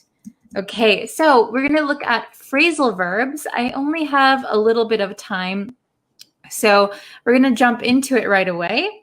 We're going to learn phrasal verbs with off, okay? Very good. So phrasal verbs with off. Let's take a look. The first one we have is better off. Better off, okay? So the meaning, there are two main meanings we're going to learn today with better off. The first meaning is in a more satisfactory situation than you were before. So your situation is better now than before. Okay, very good. The second meaning is having more money and a better level of comfort in your life than you had before or than someone else has, okay? So basically, when we use better off, you are in a better situation than before, okay? So it could be just about your situation, or it could be specifically about money and comfort level, okay? So let's take a look at some examples. Better off. So remember, this is inseparable, okay? We don't separate better off. So here are some examples. I know you loved him, but you're better off without him. Okay? So maybe somebody was in a relationship, boyfriend, girlfriend, husband, wife. I know you loved him, but you're better off without him. Okay? Yes, you can say, I'm better off now. Yes, that is completely correct, Mohammed. Very good. Okay, so even though you loved him, you are in a better situation now without him. Okay, he wasn't good for you. The next one, you're better off not knowing. You're better off not knowing. So this could be about anything, about what somebody said, about gossip, about maybe a diagnosis. You're better off not knowing. So not knowing is a better situation than knowing. Knowing maybe is a not good situation. Okay? The last one, we are far better off. So here, far means very. We are far better off now than we were 5 years ago. So this could be about your financial situation, money. We are far better off now than we were 5 years ago. 5 years ago, we had no money. Now we are very stable, very successful. Okay. Next one is come off, also inseparable. We do not separate this one. Meaning is to appear or to seem to be. He comes off as desperate. So he appears desperate. Okay, very good. The next one, I don't want to come off as rude. I don't want to come off as rude. So I don't want to appear to other people as a rude person. Okay, very good. Excellent. Oh, I see some great examples in the chat. Very good. My English is better off, I reckon. Better off than before. Very good. Okay. The next one is doze off. Again, inseparable. Inseparable. Do not separate doze off. The meaning is to fall asleep, especially for a short period of time. So kind of, we think doze off is like you're sleepy and suddenly you fall asleep, but a short time later you wake up. Okay? Especially for a short period of time. Okay, example, she dozed off for a few hours. So a few hours is a short period of time. She dozed off for a few hours. Doze off is kind of like a nap. Okay? The students dozed off during the lecture. Maybe the professor is talking, a little boring. So the students doze off. Very good. Okay. Next one, we're going kind of fast because I only have 6 minutes before I have to get off. Oh my goodness. Shrug off. This one is separable. This one is separable. Okay. The meaning is to dismiss something as unimportant.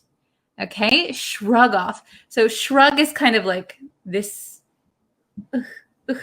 So if you shrug off something, or you shrug something off, it means that you're dismissing it. Oh, not important, not worth my time. Okay? So examples, you shouldn't shrug off your responsibilities. Okay? Your responsibilities are important. You shouldn't shrug them off. Okay?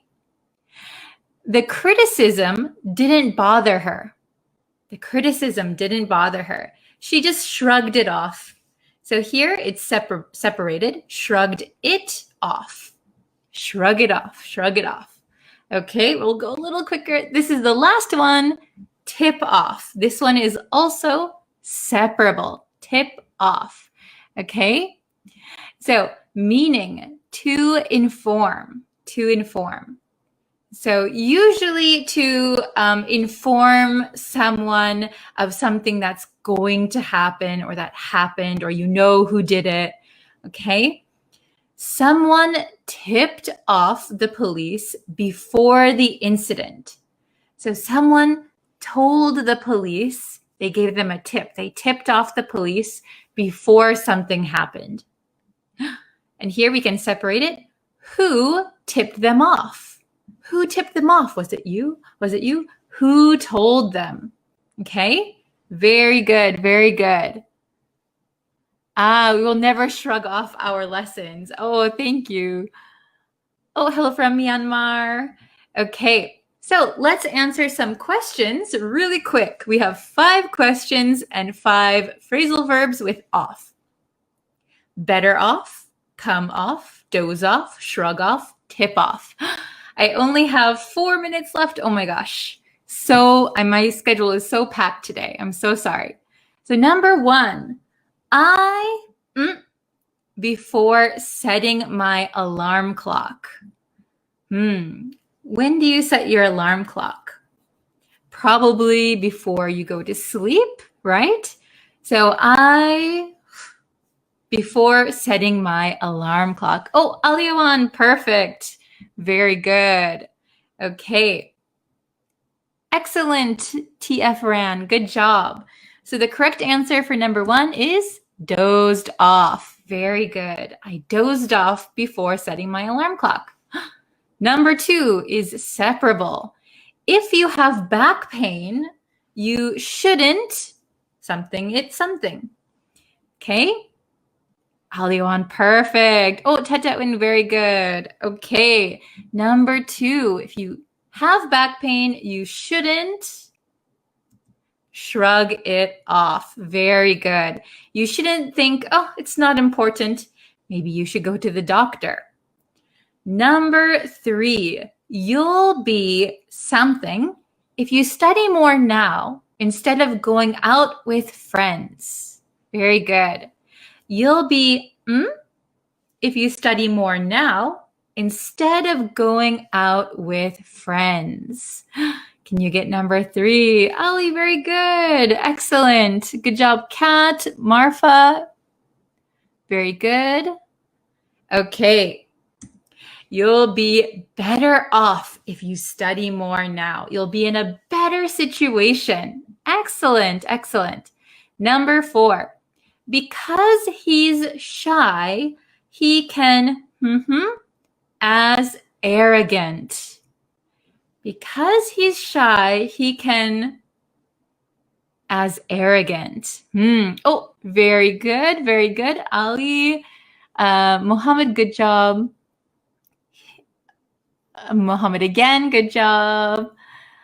Okay, very good. Come off. He can appear as arrogant. He looks arrogant, but he's just shy. Okay? Number 5, the last one. The police were about the bank robbery. This one's easy, right? We only have 1 left. The police were about the bank robbery. Oh, good job. Very good. Okay, the last answer is, so we have were here, so we got to change it. Tipped off. Very good. The police were tipped off about the bank robbery. Excellent. Good job. I hope you got all 5 correct. We went through it kind of quickly today.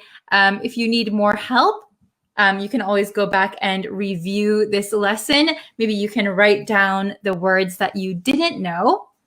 Okay, very good, everyone. So let's see. I will do my best to put up a YouTube video again today. And yes, I'm just so packed with my schedule. I'll do my best. Okay. Thank you, everyone, for watching, and I will see you very, very soon. Thank you again. Take care, everyone. Bye-bye. Hello, everyone. Welcome back to another English lesson. Thank you for joining me today. Today's lesson is going to be about also, as well, and to. This lesson was requested by one of my very good students, Aliawan. So thank you so much for requesting this lesson. And before we get into the lesson, if you haven't yet, please hit that red subscribe button so you'll be notified when I go live and when I post new lessons. We do lots of quizzes and tests and things like that to brush up your English. So if that's something you're interested in, please don't forget to hit subscribe before you leave. Okay, let's get into today's lesson. All right, so I have it on my computer, so hopefully you can see this also. Let me bring it up. Okay, so here we are. We have also, as well, or to. So all of these are used when we want to give some additional information. We want to say something more, right? We want to add something to our sentence. Okay, but when do we use each of these? Are they exactly the same? Are they a little bit different? Let's find out. Okay, so first we're going to focus on also. Okay, also, here we are. So we use also in both writing and speaking. Okay, maybe some people say we use it more in speaking than in writing, or vice versa. I think it really depends on the person. So you can use it in either, I think.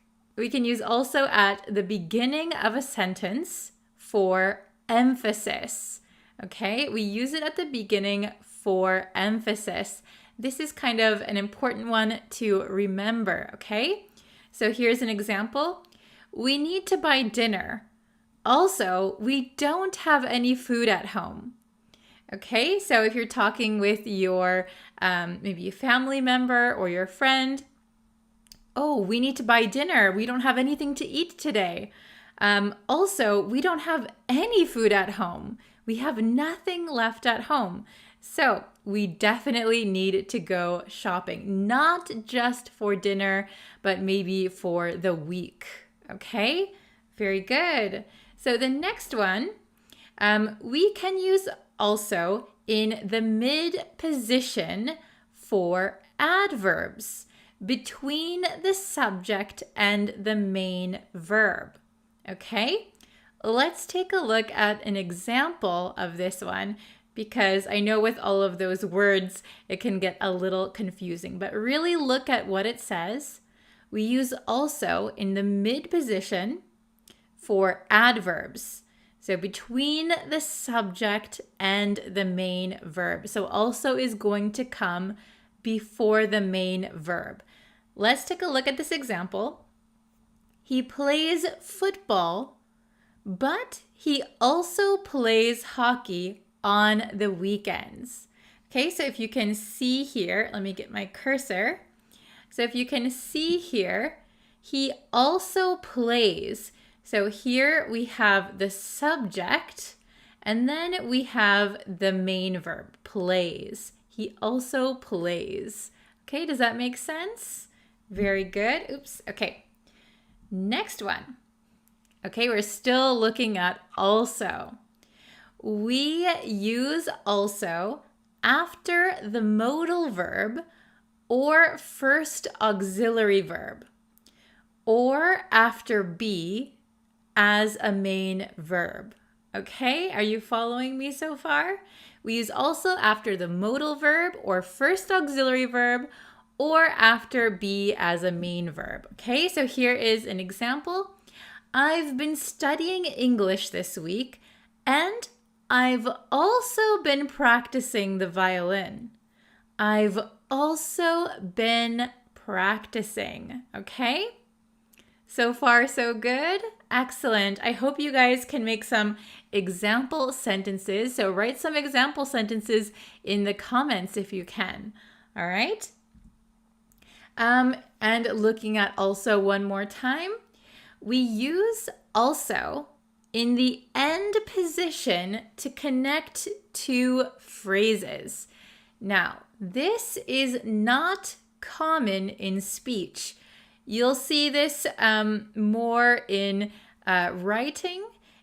Some people might say it in conversation, but it is not that common, okay? So here's the example. He didn't seem that excited. He looked tired also. Okay, so maybe if I was saying this in conversation, I probably wouldn't use also. I would probably use too. He looked tired too. Okay? But it is possible to use also. Okay, let's take a look at the next slide. Here we're going to look at as well. As well. So, as well is more common in speaking than in writing. Okay? And as well commonly comes in the end position, the end. Okay? Remember that. That is also a very important part. Okay? I heard that he's coming to the party. Yes, I heard that as well. Okay? So it comes up in speaking, right? So your friend says, I heard he's coming to the party. You could say, yes, I heard that as well. Okay? I heard that too. I heard that also. Maybe I wouldn't use also. I heard that as well. Okay? Very good. Are you following so far? I hope it's not too difficult. It is a lot of information to take in. Let's look at the next one. So as well is pretty simple, right? We just have one slide. Next, we're going to look at to. Okay? To is very common in speech, like I said before. I often use to when I'm talking with my friends. Okay? And to is usually found in the end position. Okay? So here's the example I gave. I'm starving. You look pretty hungry too. Okay? So if you don't know what starving means, starving is used to kind of exaggerate how hungry you are. You are super hungry. All right? I'm starving means I'm very, very, very hungry. And then you look pretty hungry too. So you look pretty hungry as well. Okay, let's look at the next slide. To can come after the subject when referring directly to the subject. So I would say this is not that common in everyday conversation. I think it's more, you would more find it in writing, in my opinion. I don't usually use it this way in conversation, but to can come after the subject when it refers directly to the subject. It does not normally come after a modal or auxiliary verb. Okay? So here's the example. She too thought the man was strange. So she also thought the man was strange. Okay, she too thought the man was strange. You can also put commas here. So maybe if you have your subject, comma, to, comma. Sometimes we use commas with to. Okay, so just remember this one is not that common in conversation, especially daily conversation. Okay. To is common in responses to fixed expressions and in responses with a single object pronoun. This is very important to remember because this is going to make your English sound really smooth and very natural, okay? So when you have fixed expressions, for example, have a great day. Here's my example. Have a great day. That is kind of a fixed expression. People usually say that all the time. Have a great day. Have a great night. The common response is you too. You too. Okay? Have a great day. You too. All right? We wouldn't really say you also, you as well. To is preferred for these kinds of responses. Okay? And here's another example for the single object pronoun. I'm exhausted. Yeah, me too. So we often say me too, not me also, me as well. Okay, me too, me too. That is the most common response. I really want some ice cream. Me too. Very simple response, okay? So this one I would remember for 2. All right. This is going to make your English sound very, very smooth. Okay. So this is going to be your homework. All right. So your homework is to write an example for also, as well, and to, and write them in the comments. Okay. I would love, love, love to see them. All right. So please, if you can, write them in the comments, and then I will go and comment back to you, or I'll like it and make sure that you know that I read your homework. Okay, well, thank you so much for watching today. I hope you enjoyed the lesson. Again, if you have any lesson suggestions, I would love to hear them. You can always leave suggestions in the comments, okay? So thank you everyone so much for watching. Don't forget to subscribe, and I will see you in our next lesson. Bye, everyone. Hello, everyone. Oh, let me move my mic a little bit closer. Okay, I hope you can hear me all right. So I'm so sorry about the time. I usually start my live lessons a little bit earlier than this, but thank you for being here. Thank you for sticking with me. And today we're going to learn 2 new phrasal verbs. This week is all about phrasal verbs, okay? Hello. Hello. Is your name pronounced Asa? Hello. So I'm so sorry for being late, like I said. Hello, hello, hello. Thank you guys for joining the lesson, even though it's at like a different time than usual. Oh, good morning. Ooh, are you from Russia? Oh, hello, Aya. Hi from Russia. Hello. Okay, very nice. So we have 2 new phrasal verbs today. Oh, I'm doing well. Thank you, Raz. How are you? It is finally a nice sunny day. We've had a lot of rain recently. Oh, Anna, hello. How are you today? Thank you for joining. So I know it's a little bit of a different time than usual, but thank you guys for joining the lesson. All right, we're going to get into it. So this week we're talking about phrasal verbs with the word talk in them. Very good. Oh, is it raining in Chicago now? Oh no. Hello from Myanmar. Okay, so today's phrasal verbs are talk it over and talk back.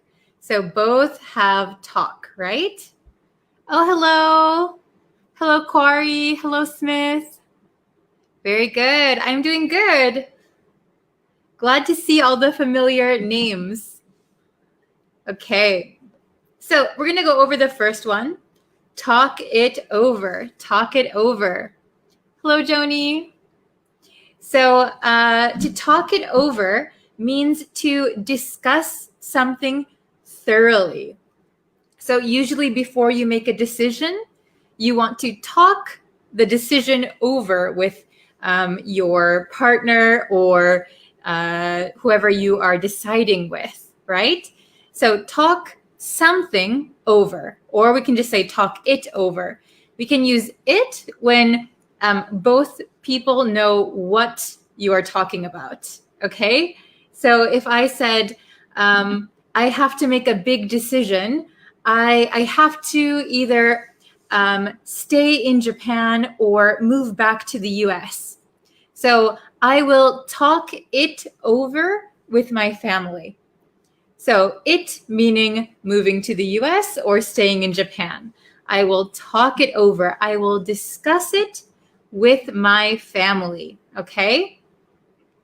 Then the next one, talk back.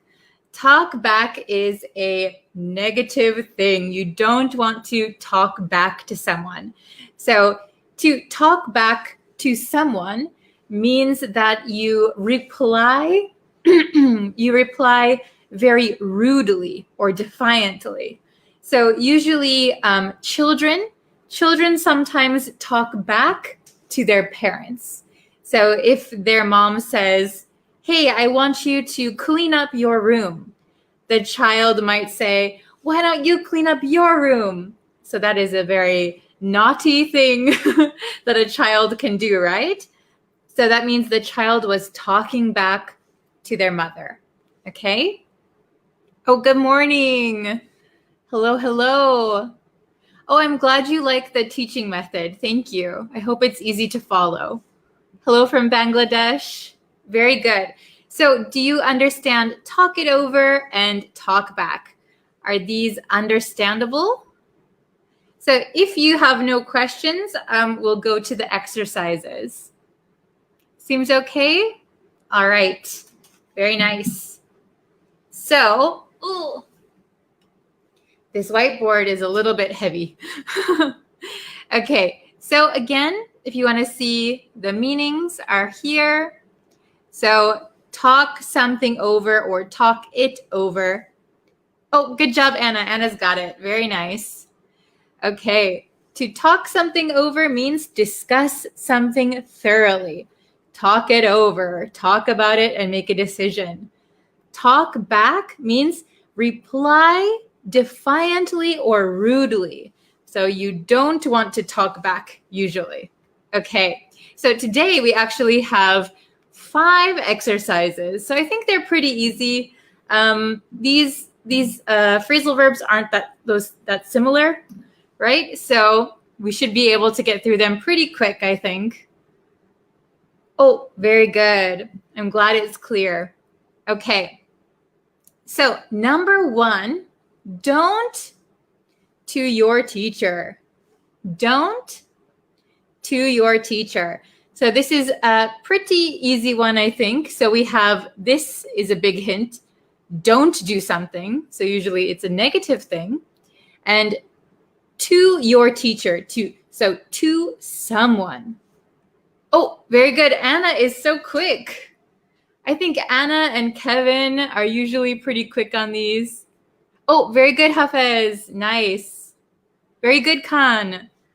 Hello. Hello, too. Okay, very good. So don't talk. Oh, I think I need to put it down like this way. Don't talk back. Very good. So remember, we talk back to someone. Talk back to someone, okay? So don't talk back to your teacher. So when I was a child, my parents often reminded me, don't talk back to your teacher, okay? Oh, very good, Noi. Yes, don't talk over your teacher also. I think yesterday we learned to talk over someone. So that means while someone is talking, you also start talking. So very good. So don't talk back to your teacher and don't talk over your teacher. Yes, very good. Oh, number 2, Hafez is very quick. So number 2, let's before deciding. So deciding, this is a big hint. Let's before deciding. Oh, very good. Yes. Oh, hello, welcome. Yes. Very good, Anna, very good. So talk it over. Let's talk it over before deciding. Okay, talk it over. Let's talk it over before deciding. So you'll notice in English that a lot of the times we use over. So for example, to think over something. So that would mean to think something thoroughly. So to talk over means to discuss something thoroughly. Okay? Yes, very good. Okay, so number 3, please with your parents first. Please with your parents first. Oh, very good. Raz, Hafez, 2. Very good, very good. So please talk it over with your parents first. So before making a decision, please talk it over with your parents first. Very good. Please talk it over with your parents first. Please discuss it with your parents first. Oh, very good, Anna. Oh, thank you, Murad. Oh, okay. And Ibrahim, Hizam. Very good. Okay. So, number 4, he got in trouble to his mom. So here we have to someone, big hint. He got in trouble to his mom. Oh, very good. Number 4 is talking back. Oh, very good, Anna. Very good, Hafez. And correct verb conjugation. He got in trouble for talking back. For talking back to his mom. So you shouldn't talk back to your parents. You shouldn't talk back to your teachers, right? We shouldn't talk back. He got in trouble for talking back to his mom. Ooh, you don't want to do that. Okay, and number 5, we and decided to go. So again, decide is a big hint. And notice that it is past tense. We decided. So we and decided to go. Number 5. Who can get number 5 first? Let's see. Oh, hello. Good afternoon. Oh, okay. I see Hafez and Anna and Raz. Very good. Very good. Oh, hello from Gaza. Wow. Hello. So we talked it over and decided to go. We talked it over and decided to go. So here, because we've already decided, that means we've already discussed it. We talked it over and decided to go. Oh, very good. I see a lot of correct answers. Very good, Aya, Gonzalo, and Khan. Very good. Okay, so yesterday, I think it was yesterday, we learned to talk over someone. To talk over someone. That means to talk while another person is talking. This is talk something over or talk it over. So you need something here. You need to put what you're talking about. We talked the decision over. We talked the moving over. We talked it over. Okay? So to talk over someone is different than to talk something over. Okay? Please remember that. Oh, very good. Thank you. Oh, very good. Yes, the past tense. We need past tense down here. Okay, so I'm going to read them one more time, kind of at a natural speed. Okay, so try to follow along. You can, maybe it's really a good idea to practice repeating these things so that you can get used to the pronunciation and you can easily remember if you say it out loud. Okay, so number 1, don't talk back to your teacher. Don't talk back to your teacher. Don't talk back. Don't talk back. Don't talk back to your teacher. Okay? Oh, thank you, Aya. Okay, number 2. Let's talk it over before deciding. Let's talk it over before deciding. So here, notice that the T in it becomes a flap T because it is sandwiched in between 2 vowels, right? So let's talk it over. It over. Let's talk it over. Let's talk it over. Let's talk it over before deciding. Okay? Let's talk it over before deciding. Number 3, please talk it over with your parents first. Please talk it over with your parents first. Talk it over. Talk it over. Okay? Number 4, he got in trouble for talking back to his mom. He got in trouble for talking back to his mom. All right? And number 5, we talked it over and decided to go. We talked it over and decided to go. Okay? Can you catch the pronunciation? Is it understandable? All right. Thank you guys so much. Let's see. Tomorrow I will have another lesson, maybe a little bit earlier than today's lesson, I think. So if you are available, we'll have one more lesson tomorrow. I will do my best. And then on Friday, we're going to have another review lesson. So please review these lessons and come for the review lesson. Oh, thank you very much, Anna. I always love having you in the lesson. You're a very good participant.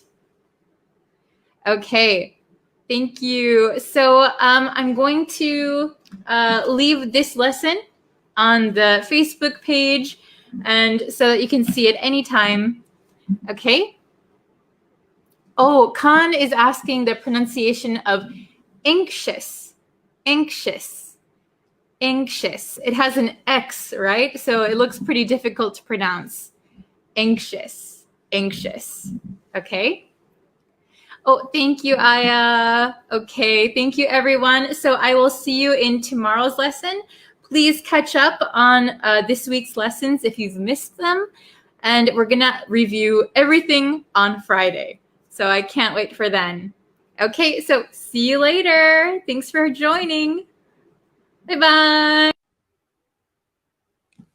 Hello, students. I hope you're having a good day. Let's see. Okay.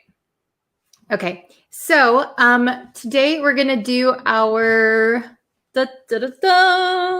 passive voice review. Okay, so all week we were studying the passive voice. Do you guys remember everything that we studied? Do you remember the difference between active and when to use passive? Does everybody remember it?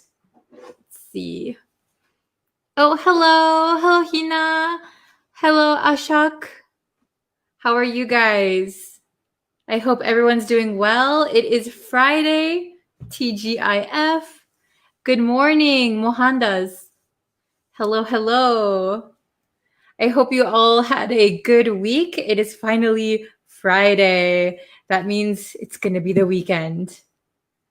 Hello from Malaysia. Hi. How are you? Hello, Amit.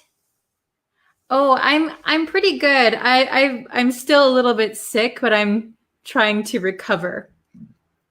Hello. Okay, it looks like we have some people in the chat, which is awesome.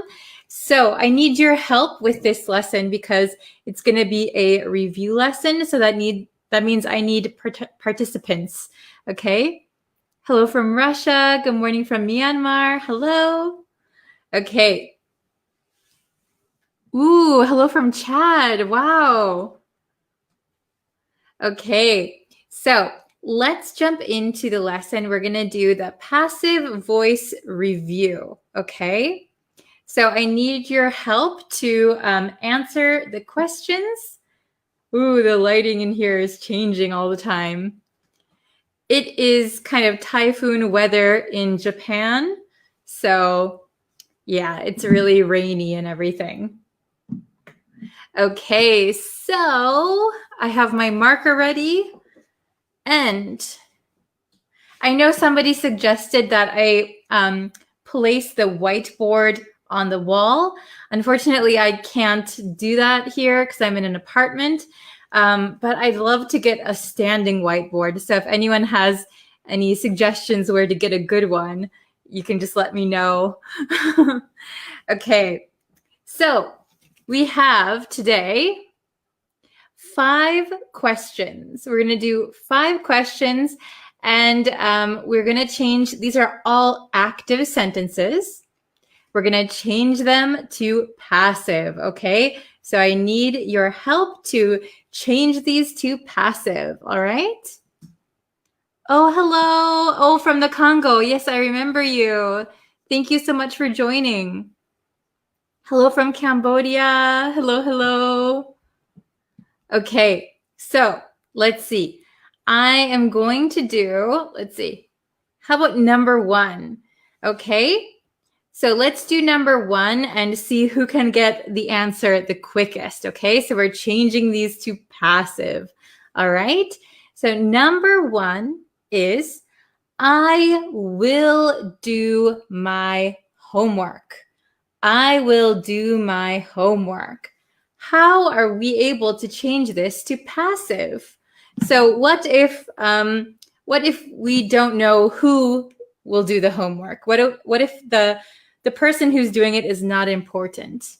All right, how can we change it? Oh, hello from, wow, Laos, Nepal, Bangladesh. Hello. That's awesome. Hello, hello. Hello, Mahmoud. I think I'm pronouncing that right. Wow. So does anyone know? Oh, Mosey, very good. Yes, I think Mosey was the first one to get it. Okay. Very good. So I will do my homework. If we change that to passive, the object is going to become our subject. So I'll write that down. My homework. My homework. And then here we have will do, right? Will do. My homework will be done is the correct answer. Very good. Oh, Corey, yes, I'll do that. My homework will be done. Oh, very good, Kinmar. Very good. You've gotten most of them. Very good. Okay, so I will do my homework. My homework will be done. And maybe in parentheses, by me, right? My homework will be done by someone. Okay? So we could also change this with get. If you remember get, we learned how to use get yesterday. You could say, my homework will get done. My homework will get done somehow by somebody, right? My homework will get done. My homework will be done. Both are okay. All right. Let's try number 2. He broke the window. Ooh, oh no, he broke the window. So maybe we don't want to say who broke the window. We don't want them to get in trouble, for example. How are we going to change this so we hide this person's identity, right? Oh, very good. Hello, hello. Yes, very good. Kiron, yes, you're correct. Okay, so be careful. Oh, I see Ashok said the window will be broken. So be careful because we don't say here he will break the window. That then the window will be broken is okay. But here the tense is in the past, right? So he broke the window. So again, we're going to take our object and make it our subject. So the window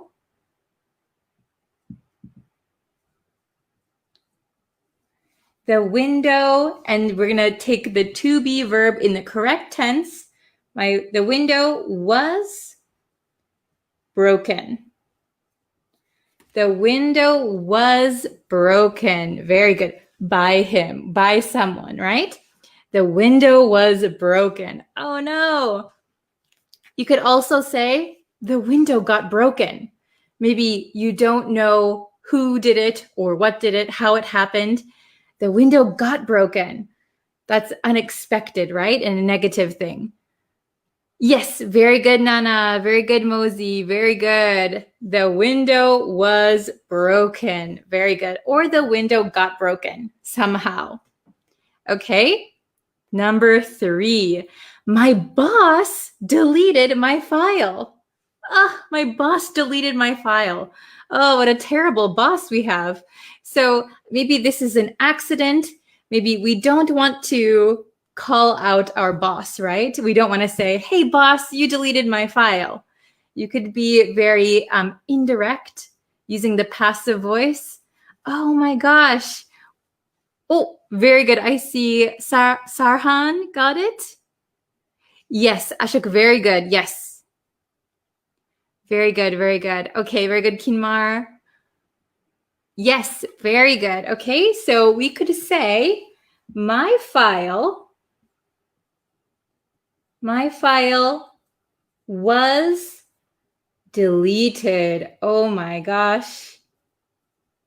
And then you could also include, if you want to say, my file was deleted by my boss, that is okay. Or my file was deleted. We can also say, my file got deleted. My file got deleted. I don't know who or what did it. I don't know the reason.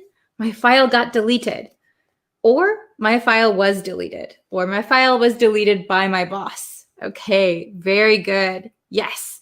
Hopefully your boss is not deleting your files. That's pretty bad, right? Okay, number 4. Someone closed the window. So in this active sentence, we don't know who, but the subject is someone. So we're talking about someone. Someone closed the window. But if we want to talk about the window as the main part of our sentence, how can we change this to passive? Oh, thank you, Mahmoud. You're so sweet. Oh, very good. Okay, someone closed the window. Can you see that? Someone closed the window. Oh, hello. Very good. Oh, very good, Ashok. Yes. So we're going to take our object here, the window. The window was closed. And you could say closed by someone is also okay. The window was closed. Oops, that S does not look good. Okay. The window was closed. The window was closed by someone. Okay. The window got closed is also okay in certain situations. The window got closed. So maybe nobody did it. Maybe it just closed by itself. The window got closed. Oh, maybe it's a ghost. Okay. Very good. Yes, I see a lot of good answers. Very good. I think you're understanding it more and more. That's awesome. Yes, very good. Very good. Okay, we're going to do the last one, number 5. A thief stole my car. Oh, that's terrible. A thief stole my car. How are we going to make that passive? Because we don't know who the thief is, right? Or maybe we want to emphasize, my car, right? If you just notice that your car is gone, you might not think a thief stole my car. You don't know who did it, right? Yes, okay. Keep you, very good. Yes. Very good. I see a bunch of correct answers popping up. So my car is going to be the subject of our sentence. My car was stolen. Oh no. My car was stolen. Or you could say, my car got stolen. My car got stolen. I don't know when, I don't know who, I don't know what. My car got stolen. Or my car was stolen. Very good. Have you ever had your car stolen before? That would be pretty bad. I remember in America, we can drive when we are 16 years old, very, very young. I was driving and I parked my car in a big parking lot at my school. And when I went to go check my car, I couldn't find it. And I called my friend and I said, hey, my car was stolen. My car got stolen. What should I do? But then, you know what? I actually found it. I just parked in a different spot and I was looking in the wrong spot. So I felt so foolish. I felt so silly. My car wasn't stolen.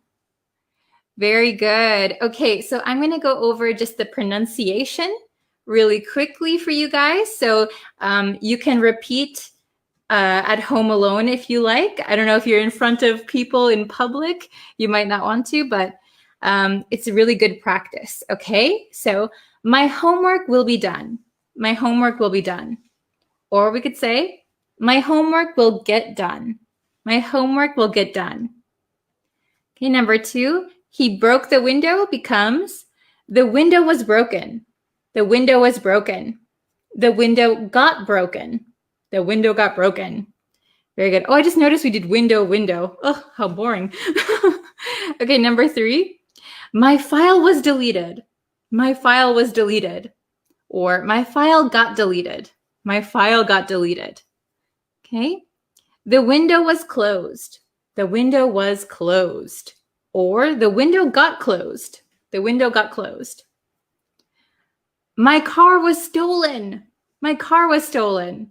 Or my car got stolen. Very good.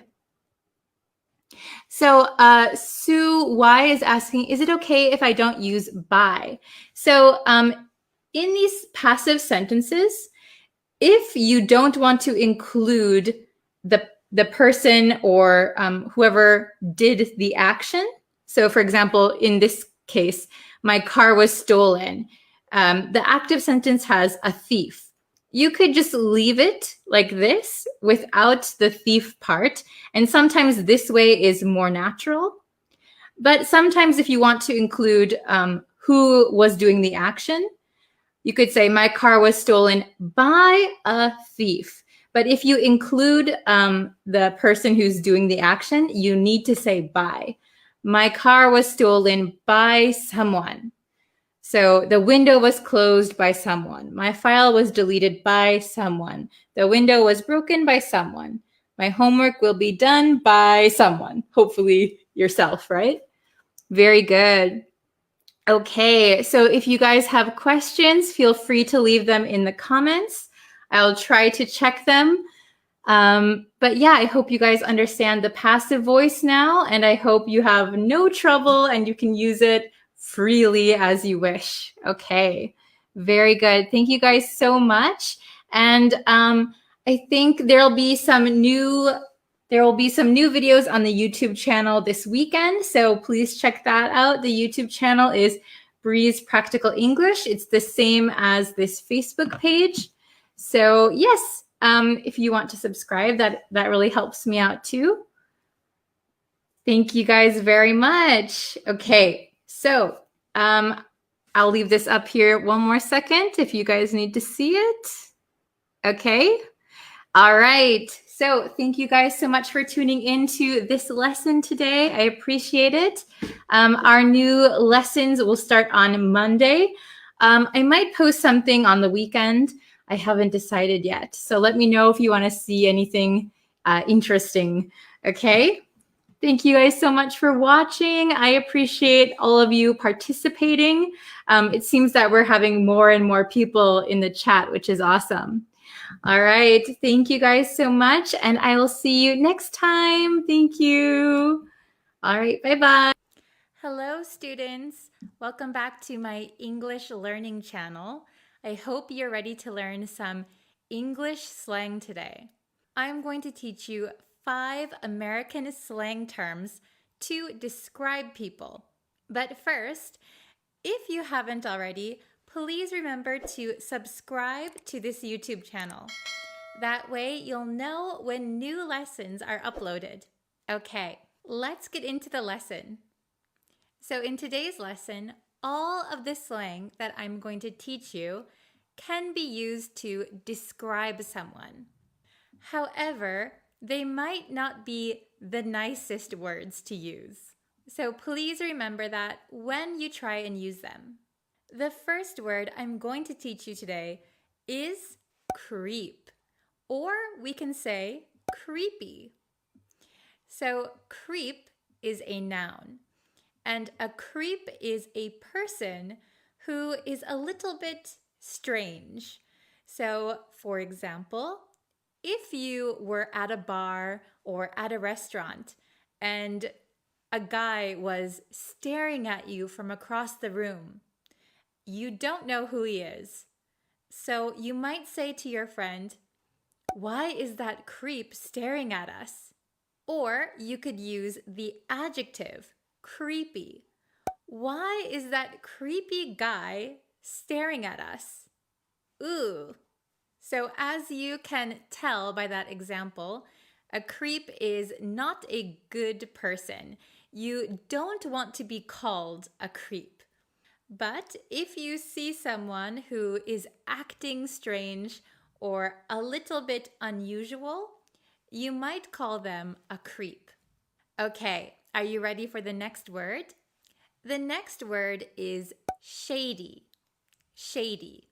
Shady originally means lots of shade from like a tree, under a shady tree. However, it can also mean suspicious. If we say someone has a shady character, it means it might be hard to trust them. They are a little bit suspicious. If someone is acting shady, they're acting in a suspicious way. So we can't really trust them. There might be another meaning behind their actions. So you should watch out for shady people. Okay, the third word I have for you today is flaky. Flaky. So have you heard the word flaky before?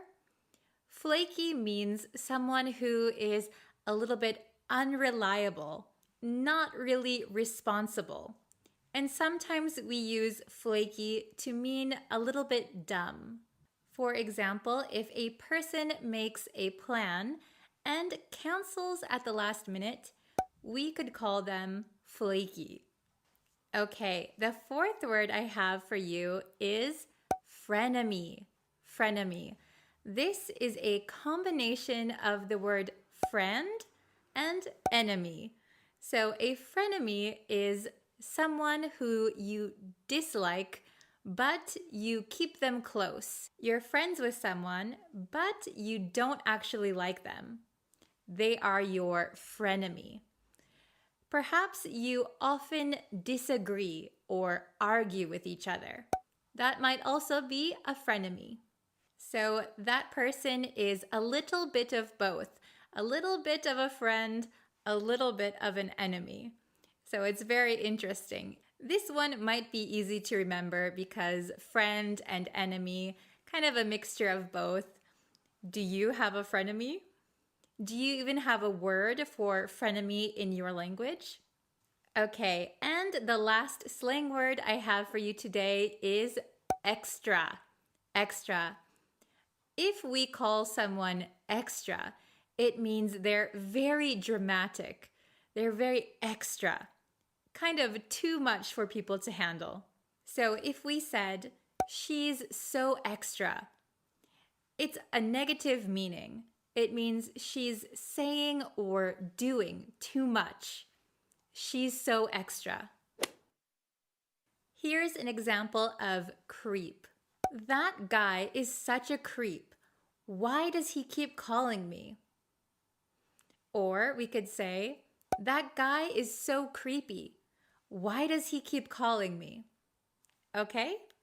I'll give you an example of shady. She's been kind of shady recently. I wonder if she's planning something. Here is an example for flaky. Jen is so flaky. She just called and canceled our meeting only 1 hour before it was supposed to start. All right, here is an example of frenemy. Katie and Alex are so close, but they fight all the time. They're real frenemies. And here is an example of extra. Anthony's behavior was so extra when he refused to accept Anna's apology. This means he was being too dramatic. Okay, let's do a short quiz and see how much you can remember. Okay? I will describe someone. I want you to pick the word that best describes them. All right? Here's number 1.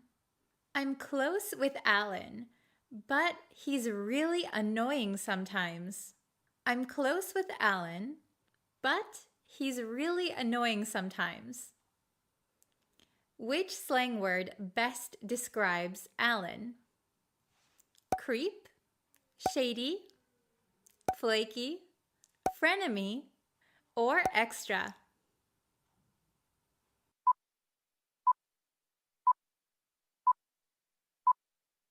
The correct answer is frenemy. We're close, but he can be really annoying. A friend and enemy. Number 2. Danny is always saying weird things to me. It makes me really uncomfortable. Danny is always saying weird things to me. It makes me really uncomfortable.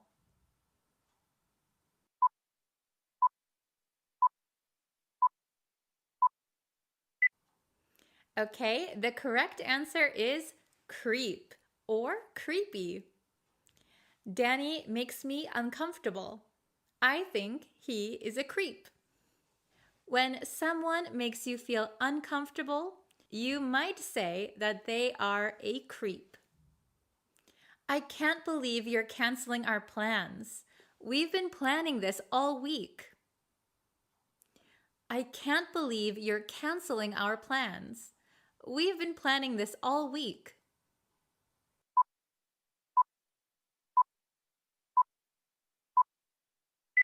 Okay, the correct answer is flaky. A person who is flaky often cancels at the last minute.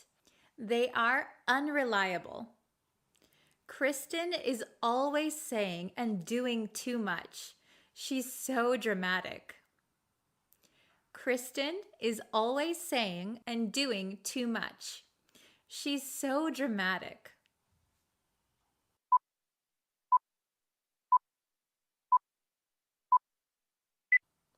Okay, the correct word should be extra. She is so extra. Means she is so dramatic. Okay, and the last one. There was a suspicious man hanging around the bank.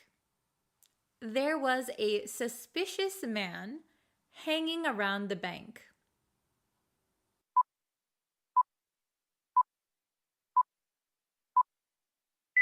Okay, you got this one. The correct answer is shady. There was a shady man hanging around the bank. Remember, shady means suspicious. Okay, that's it for today's lesson. I hope you learned some new words that you can use in certain situations. Remember that there will be a homework question at the end of this lesson, so please answer that in the comments. Thank you so much for watching, and don't forget to check out some other videos to help you with your English. I'll see you in our next lesson. Bye!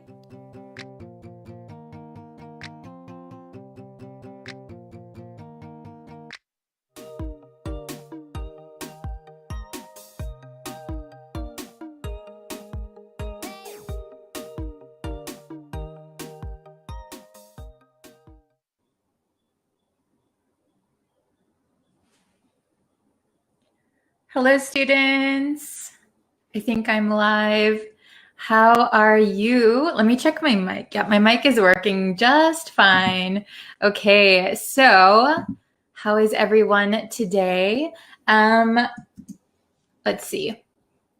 Hello, welcome. So yeah, I'm going live a little bit later than usual. Again, I'm so sorry. This week has been crazy busy. I've been so busy this week, and tomorrow I have to go to the hospital again. So I'm gonna try and go live earlier tomorrow since I have a doctor's appointment. Hello, Pancho Rodriguez. Hello, Grammar Miat. Hello, welcome. If you guys haven't yet subscribed to the YouTube channel, I would really, really appreciate it. I would like to get to 20,000 subscribers very, very soon. So I would really appreciate it. Oh, Devashka, hello. Hitete Sint. Hello. Oh, hello. Welcome, welcome. So you can also follow me on Facebook, like my Facebook page, follow me. If you turn on notifications on both YouTube and Facebook, you'll be able to know when I go live. I also have a TikTok now, so you can follow me on TikTok. The link for TikTok will always be in my YouTube description, so you can find me there too. Okay, hello, Aminu Ado Rabiu. Hello, hello. Hello from India. Hello from Syria.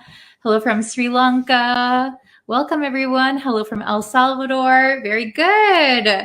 Okay, so let's start. Today, we are going to have a little test on indirect questions, okay? So I'm pretty sure we had a lesson on making indirect questions quite a while ago. So I'm going to see how much you remember. Let's see if we need to brush up our skills a little bit. Let's try, okay. Oh, US, welcome. Cambodia, Sudan, very good. Okay, so we're gonna jump into the lesson. I'm gonna share my screen with you. Okay, there we go. Indirect questions. It's going to be a little bit of a quiz. Very good. So, good job. Hello from Myanmar. Okay, indirect questions. So we're going to have a few questions, and I want you to pick the correct answer, okay? Hello from Palestine. Hello, hello. Okay, so question number 1. These might be tricky, but let's try. Could you tell me, so this is an indirect question, right? Could you tell me blah, blah, blah? So we have, could you tell me where the bank is? Could you tell me where is the bank? Could you tell me where does the bank? So maybe one of these is obviously wrong, okay? But two of them are a little bit tricky, I think, right? Oh, okay, I see some answers. Brian said A, Baker said B, Aaron said A. Some people are, okay, very good. We've got a bunch of answers. Excellent. You guys are so good. I see lots of correct answers. So the answer to question number 1 is, could you tell me where the bank is? Very good. So if we were to use a direct question, it would be, where is the bank? Where is the bank? That is a direct question. But when we make it an indirect question, could you tell me where the bank is? We're going to put this is after bank. Okay, so it's not the same as a direct question. We're going to switch it around. This is going to go over here at the end. Okay, so is or are, they're going to go after in this case, bank. Okay, very good. Let's try question number 2. I want to know, how are you? I want to know, how are you? I want to know how you are. Which one is correct for question number 2? A, B, or C? You can write it in the comments. Let's see who can get it right. Oh, very good. Okay, I see some answers. Oh, wonderful. Wow, I see a lot of correct answers. You guys are excellent. Excellent. I want to know, the answer to question number 2 is how you are. I want to know how you are. Very good. It will be C. So A direct question, again, remember, is how are you? So when we make it an indirect question, we're going to change this position. So are is going to go after you. I want to know how you are. Very good. Oh, everybody got it right. Wonderful. You guys are so good. Okay. Question number 3. Can you tell me this medicine? This one is a little tricky. Can you tell me how often do I take this medicine? Can you tell me how often should I take this medicine? Can you tell me how often I should take this medicine? Oh my gosh, how difficult. Okay, is this one difficult? Do you think so? Can you tell me how often do I take this medicine? Can you tell me how often should I take this medicine? Can you tell me how often I should take this medicine? Okay, I see some answers. You guys are doing very well. I see lots of C's and B's, okay? Good, good, good. Oh, Tatetwin is here. Hello. Okay, very good, very good. So the answer to question 3 is C, how often I should take. Okay, so remember again, if we're going to ask a direct question, how often should I take this medicine? How often should I take this medicine? But can you tell me how often I should take this medicine? Very good. And how often do I take this medicine? Sounds like if you say just, how often do I take this medicine? You could ask that also, but we wouldn't say that as an indirect question. Very good. Okay, I see most of you got it right, so very, very good. Okay, number 4. Do you know if has the movie started yet? Do you know if the movie has started yet? Do you know, has the movie started yet? Question number 4, A, B, or C? Go ahead and write your answer in the comments. Let's see your answers. Oh, good morning from Sudan. Hello. Okay. Ooh, I see a mix. So I see people saying B, some people saying C. B, B, C, C. Okay. Do you know? So we can look at this one.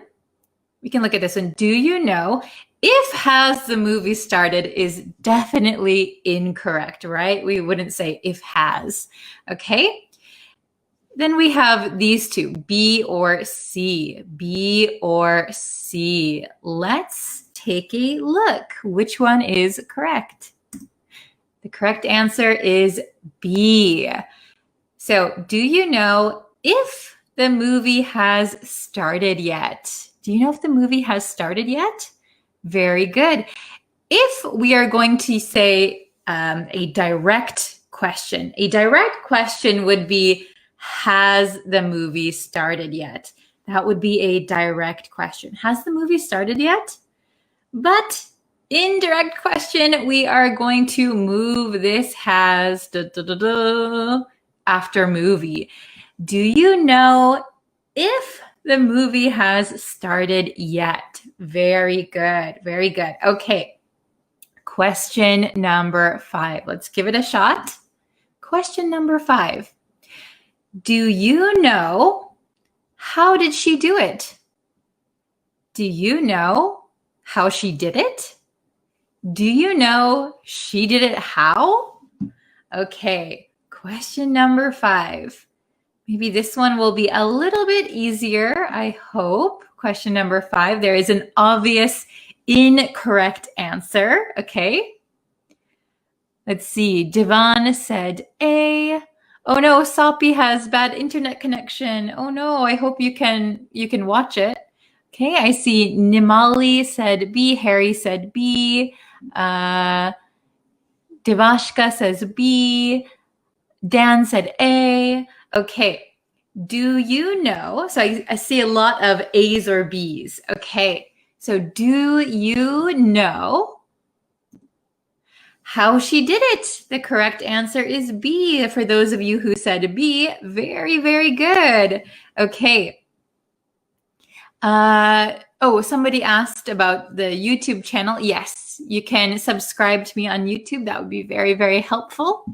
Okay, so let's see. Why is B correct? Well, if we look at A, how did she do it? How did she do it? That would be a direct question. How did she do it? So when we're making an indirect question, do you know how she did it? So we're going to cut this do, right? We do not need do, okay? Do or does. We don't need it for our indirect question. So do you know how she did it? Okay, very good. So let's go to the next one. Question 6. Hopefully it's getting easier. Can you tell me where Kelly lives? Can you tell me where does Kelly live? Can you tell me where does Kelly lives? Okay, A, B, C. There is one obviously wrong one. So let's see. Question number 6. Brian says B. Devashka said A. Very good. Meme said C. Okay. Divan said B. Okay, we have lots of A's or B's, a couple C's. Very good. So I will say, if you answered with C for question number 6, can you tell me where does Kelly lives? So we have does, so we would not put an S on live, okay? Where does Kelly lives? This one is totally incorrect, okay? So I would say A or B are the choices that are most confusing for people. So let's take a look at the correct answer. Dun. Okay, the correct answer is A. Can you tell me where Kelly lives? This is the correct answer, okay? So remember that when we are using indirect questions, sometimes in the direct question, where does Kelly live? How did she do that? We're going to cut out this does or do, okay? Where does Kelly live? That is a direct question. Where does Kelly live? So when we turn it into an indirect question, can you tell me where Kelly lives? Perfect. Can you tell me where Kelly lives? Can you tell me where Kelly lives? Very good. Okay. So congrats, you finished. Very good. There were 6 questions in total. How many questions did you get correct? So you can tell me in the comments how many you got correct. Okay, so 5 to 6 correct. Great job. Very, very good. 0 to 4 correct. Nice try. Please review and come back to try and get a better score. Very good. Okay, so I see. Oh, I got them. Very good. Very good. Okay, 6. Very good. Excellent. Perfect score. 5 out of 6. Very good. Oops. Hello. Oopsies. Brian got 4 to 6. Very good. So I would recommend maybe reviewing a little bit and then coming back and retaking this a little bit later. 6, perfect. 6, perfect. 3, pretty good. Maybe review a little bit and then you can see if your score improves. Excellent. 6 answers correct. Wow, very good. Okay, you guys did excellent. All 4, you're at just the cutoff. Okay, so if you got 4, you did very well. Just go back and brush up And I'm sure you can get 6 out of 6 if you take it one more time. Very good, everybody. Awesome. Okay, so I'm going to call it a day for this live stream. I will be back again, hopefully tomorrow. Like I said, I have a doctor's appointment, so I'm not sure when I'll be able to post, but I definitely will. Let's see. Oh, 2 months ago, I tested my English level. I was intermediate level. Yesterday, I tried it, but my result is as same as the past. I felt upset. Oh, don't worry. The hardest thing is to go from intermediate to advanced. So that is where you'll see it's really hard to improve quickly, but you can do it. Don't worry. It really just takes a lot of practice. I know you're a very dedicated student. Yeah. Very good. So I have to end the lesson now, but I know a lot of you guys want to improve your English. A lot of you are intermediate, so you want to go to that advanced level. I will try and do my best to help you. So let me think of something I can do to help you improve. Okay, and I will try and do that as soon as I can. But I know improving from intermediate to advanced is like, you feel like it's a very slow improvement. You feel like you're not making progress, but I'm sure you're actually making progress. You just have to challenge yourself a little bit more, but you can do it. Okay, I believe in you guys. Okay, so by the way, thank you guys so much for watching. If you could please subscribe to the YouTube channel. Please like me on Facebook. Share this video with your friends. It really, really helps. Okay, so thank you guys so much for watching, and I will see you in a little bit later today on YouTube. There will be another new lesson. Okay, so thank you guys so much for watching. Take care. Bye-bye. Hello, students. Welcome. Thank you for joining today's live lesson. While I wait for some people to join the chat, let me just remind you, if you haven't yet, please subscribe to the YouTube channel. That really, really helps me out. It lets me know that you want to see more lessons. You can also like me on Facebook and follow me on TikTok and turn on notifications everywhere. So that way you will be notified when I go live or when I post new lessons. Okay. Hello and welcome. Long time no see. Hello, Grammar Myat. How are you? It's always nice to see familiar faces in the chat. So hello, hello. Hello, Poncho. Hello, Monley. Hello, Dahlia. Hello, Bagel? Devashka, hello. Welcome, everyone. Okay. Thank you guys for joining. It looks like we have quite a bit of people in the chat, so we can go ahead and start our lesson. So last live lesson that we did together was about suppose versus supposed to. Okay. So we have a similar but different lesson for you today. Let me put it up on the screen. Ta-da! We have assume, presume, or suppose. What's the difference? Are all three of these the same? Okay, so assume, presume, or suppose. What is the difference? If you know the difference, feel free to put what you think the differences are in the chat. This one is kind of a difficult one. I think if you ask a native speaker, they might have to think about it for a second. What is the difference? Assume, presume, suppose. Okay, so they are very similar. However, I wouldn't say that they are interchangeable from each other, with each other.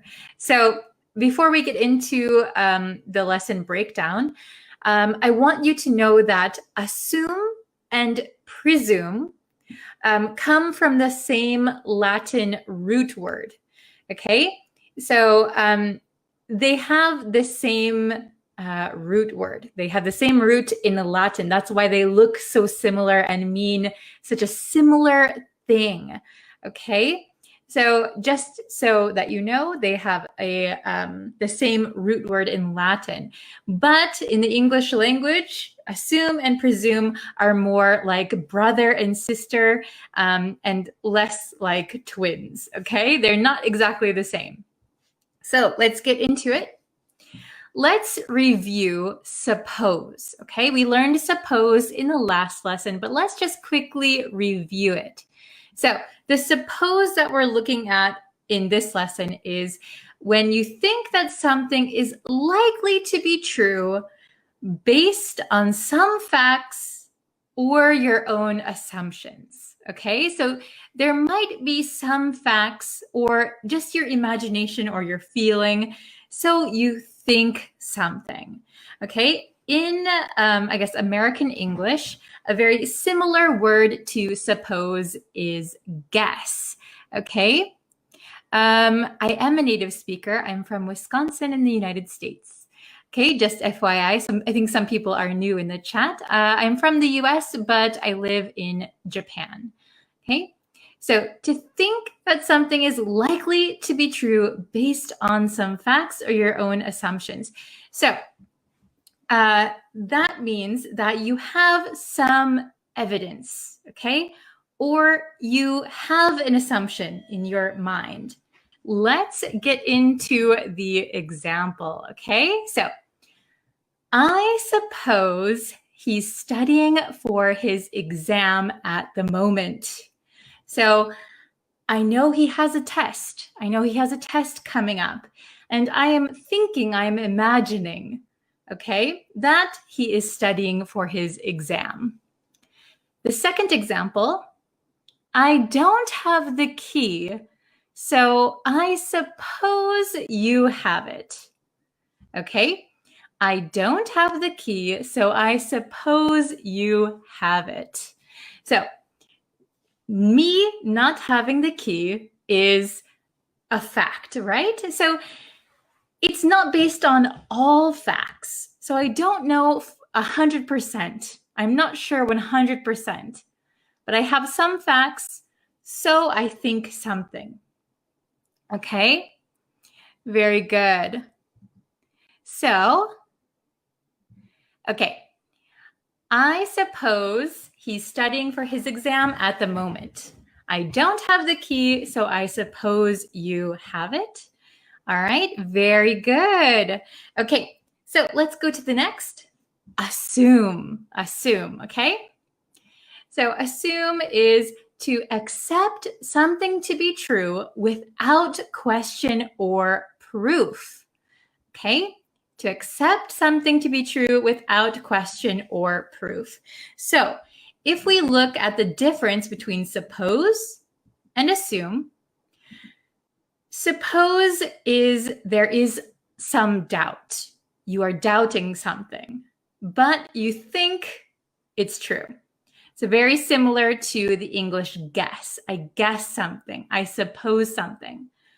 Assume means you accept something to be true without question or proof. So they're a little bit different. Can you see the difference? Okay.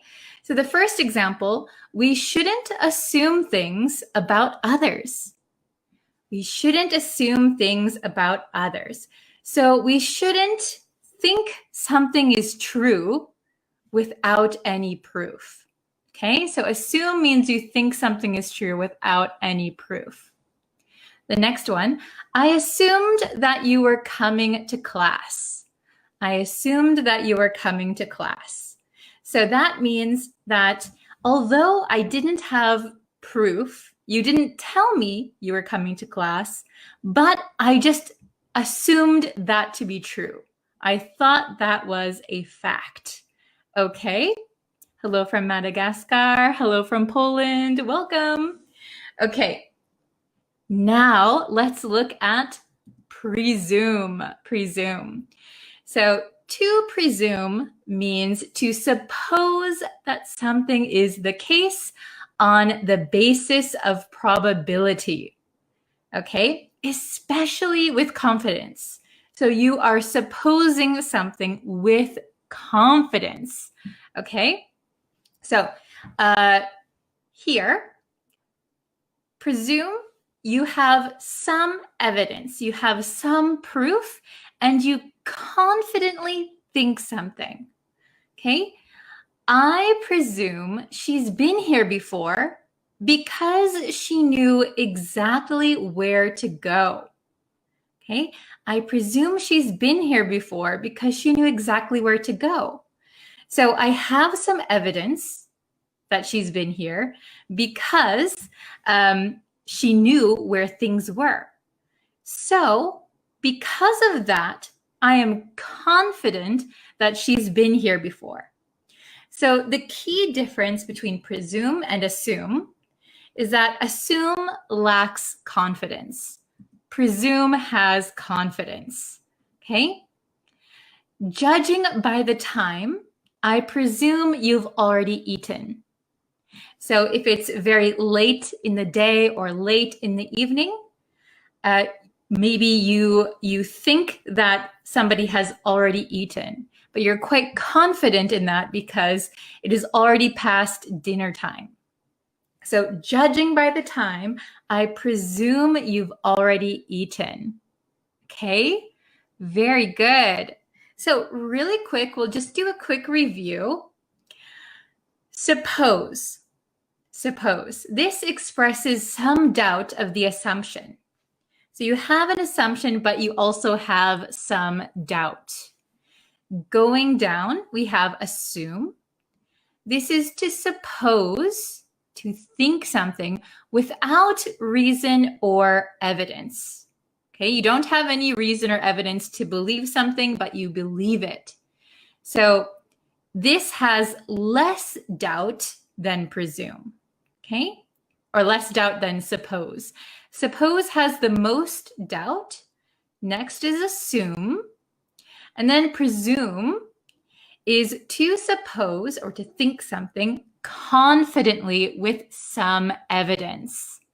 Okay, so breaking it down this way, is it easy to understand? Suppose has the most doubt. Assume you don't have any evidence, but you think something to be true. Next, presume you don't have, or you have some evidence and you are confident. Okay, very good. So I'd like to see if you guys can make some example sentences on your own in the comments. Let's see if we can see some example sentences. Oh, I assumed that you didn't cheat on me. Very good. I hope nobody has cheated on you. I assumed that you didn't cheat on me. Okay. Although I didn't have any proof, I assumed it to be true. Okay. I assume he is the most popular. So if you assume he is the most popular, it means you don't have any real evidence, but you think something to be true. Very good. Okay. Let's see if there's any other ones.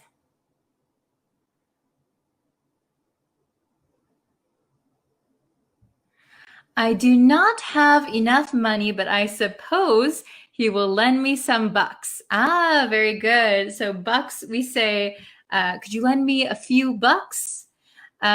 So instead of some bucks, usually we say a few bucks. But I suppose he will lend me a few bucks. But why do you assume that? I presume that because he is my best friend. Oh, well done. Very good. So I suppose he will lend me a few bucks. So I have some doubt, but I think it will happen. Why do you assume that? I presume that because he is my best friend. Well done. Okay. Ah, very good. I suppose you have learned some Japanese letters. Yes, your guess is true. Very good. I presume that you are a kind-hearted person, teacher. Oh, thank you very much. Good use of presume. I hope I've shown you something to give you some evidence of that. Okay. Lack of confidence leads to assuming things rather than presuming them. Very good.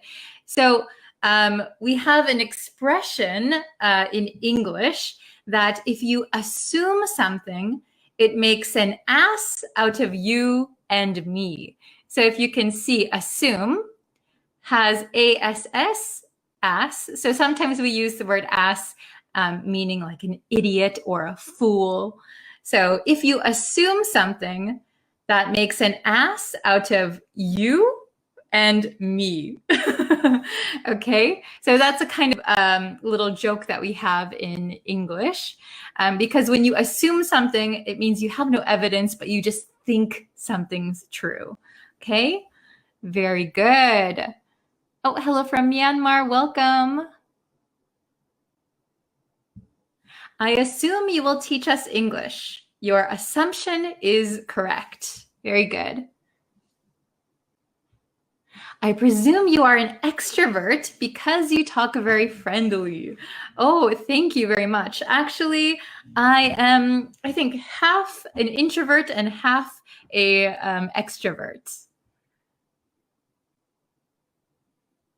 Very good. Ah, I assume that ups and downs are a part of life. Very good, very good. So life has ups and downs. That's a part of life. Very good. Okay. Ah, very good. I won't presume to disturb you. Oops. I won't presume to disturb you. So maybe you are thinking of another way to use presume. I should mention that assume and presume have other meanings, but we're not looking at them today. We're just looking at the differences of the same meaning, okay? Or of a similar meaning. Okay. Ooh, I love this one. Do not make an assumption about me before you get to know me. Yes, very good and very true. We shouldn't make assumptions about people. Very true. Okay. I assume that next year will be better. Yes, very good. So I think assume is a good word to use here because we don't know what next year will hold, but we can, without any evidence, we can think that next year will be better. We assume next year will be better. Very good. Okay. I presume that English learners are enjoying Bree's short lessons. Oh, because she is creative in this regard. Thank you so much. And a very good sentence, very good example sentence. Thank you. Okay, so we'll call it a day here today. I know my schedule has been a little crazy recently. Hopefully that will not be so crazy anymore. I will definitely be back again this week with another live lesson. Thank you guys so much for always sticking around and watching them. And again, if you want to subscribe to the YouTube channel, please do that. You can follow me on Facebook and you can follow me on TikTok. All right. Thank you guys so much for watching. I will see you very, very soon. Bye, everyone. Hello, everyone. Let's see. Oh, hold on one second while I adjust my screen. Okay. Hi, everyone. I hope you're having a wonderful day, a wonderful Friday, because Friday is our review day. We're going to do a whole review lesson on everything we've learned today. So I hope you're ready.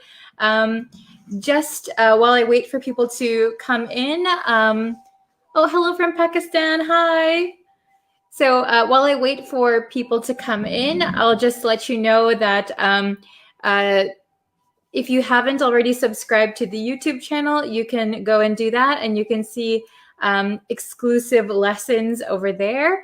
Sometimes I go live, sometimes there's edited videos. So if you haven't subscribed to the YouTube channel, you can do that. And oh, wow, hello everyone. Hello from the Philippines. Oh, thank you, Tuana. Hello everyone, how are you? Ooh, Rashid from Pakistan. Hello. How is everyone doing today? I hope you're doing well. Hello from Bangladesh. Hello, keep you. Okay. Wow. So, okay, we've got a few people in here. Oh, it's morning in Afghanistan. Wow. Hello from Morocco. Hi. I hope you guys are all doing well. I hope everyone is staying healthy and safe. Did you guys hear the news in America that President Trump has coronavirus? Wow, that's pretty crazy, right? Crazy things are happening this year. I hope everyone stays safe and healthy. All of my students, I hope you guys are okay. Hello from Egypt. Hello from Kurdistan. Hello. Okay, so we're going to jump into the review lesson. Okay. Oh, thank you very much for subscribing. I appreciate it. Okay, so let's jump into the lesson. So we have 4 expressions that we learned this week using moon, right? So it's fall. There was the harvest, the fall moon festival, right? So yes. Oh, hello from Myanmar. Oh, somebody said, what? How? I don't know what you're referring to.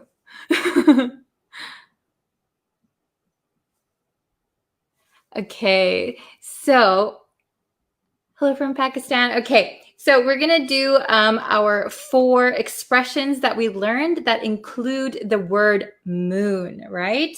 So do you remember what they were? We can go through them. I have them all written here. We'll go through them really quick. Hopefully you watched the other lessons and you have reviewed since then. Okay. Wow, hello from Mars. Oh my goodness. Okay, so number 1 is once in a blue moon. Once in a blue moon. If you remember, a blue moon is a real phenomenon. So a blue moon is, you know how you can get a full moon? Usually there's one full moon in a month. But a blue moon is when you get 2 full moons in a month. So it's very rare. So we use this expression when we talk about something being very rare. So for example, once in a blue moon, I eat a lot of sweets, for example. So usually I'm very healthy, but once in a blue moon, I eat a lot of sweets. Okay? Very good. Okay. Number 2, moonlighting. Moonlighting. Do you guys remember what moonlighting means? So moonlighting, to moonlight, means that you have a regular job, usually during the day, and you moonlight, so in the dark at night, usually you have a second job in the evening or at night, and usually it's a secret from your boss or your company. Okay, so moonlighting. Okay. Very good. Everybody understand these 2 so far? Once in a blue moon and moonlighting. Okay, once in a blue moon, very rare something happens. Moonlighting is having a second job, usually at night. Usually it's a secret. Okay, very good. Number 3, over the moon. I think a lot of people already know this expression. Over the moon. I'm over the moon. It means so happy, so excited, thrilled. I'm over the moon. You're so excited. Okay? This is a very positive one. I'm over the moon. And number 4, we just learned this one yesterday. Shoot for the moon. Can you see these? Shoot for the moon.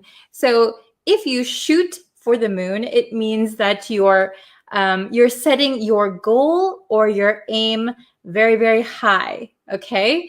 So shooting for the moon might mean, for example, if you see a pretty girl and you want to ask her out on a date, but you think, oh, she's never going to say yes.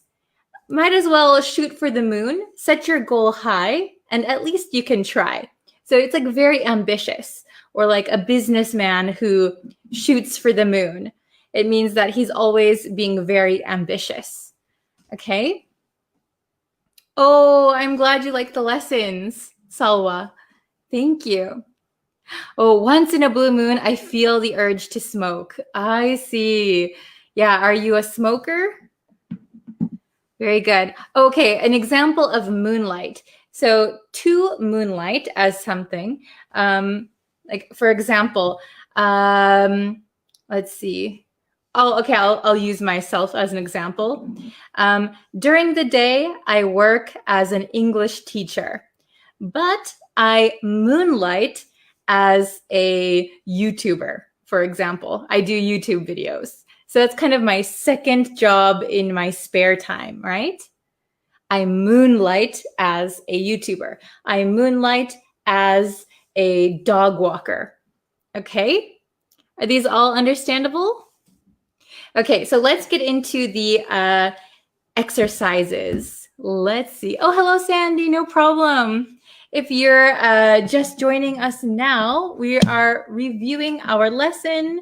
So these are the 4 words that we learned this week, 4 expressions. So I'm just going to start the exercises now. Okay. Very, very good. Ooh, I hope I don't erase anything again. Okay. We have our exercises here. Okay, so if you can see, I have the 4 expressions written up here. Moonlighting, once in a blue moon, over the moon, shoot for the moon. Okay? Very good. So, yes, very good, Mohammed. Okay, so let's see who can get the correct answer the quickest, all right? So number 1, can you see this? Congratulations on your engagement. You must be... Oh, very good, Annabelle. So quick. Oh, Sandy, very good. So for everyone else, congratulations on your engagement. You must be so happy, right? Okay, the correct answer is, I'll write it for you.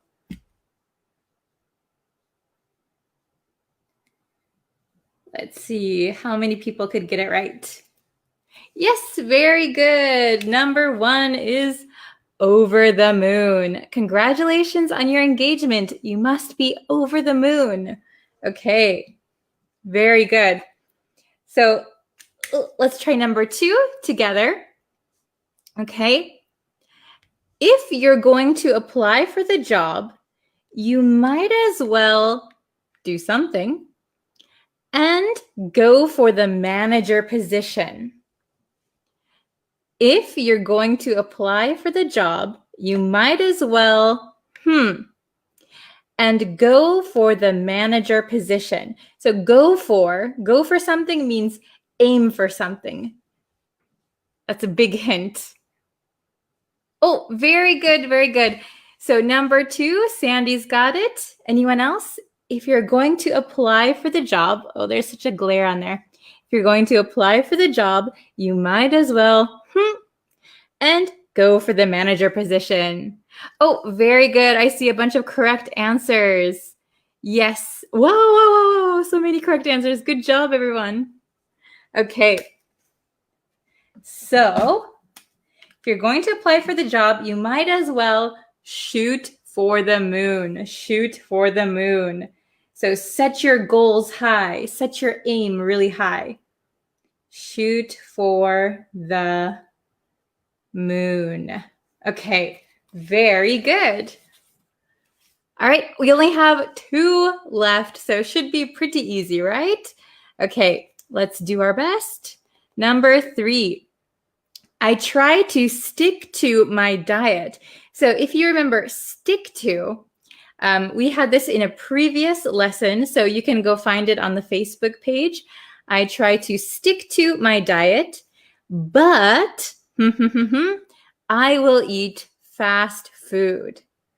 Okay. Who can get number 3? I try to stick to my diet. So I try to keep my diet the same, but I will eat fast food. Oh, very good. I see Salwa got it. Sandy, Annabelle, very good. Okay, very quick, you guys. I try to stick to my diet, but once in a blue moon, I will eat fast food. Very good. Oh, very good. I see Kuntal's got it. Yasir, very good. Once, oh goodness gracious, my marker. I've got to find a better way. Okay. Once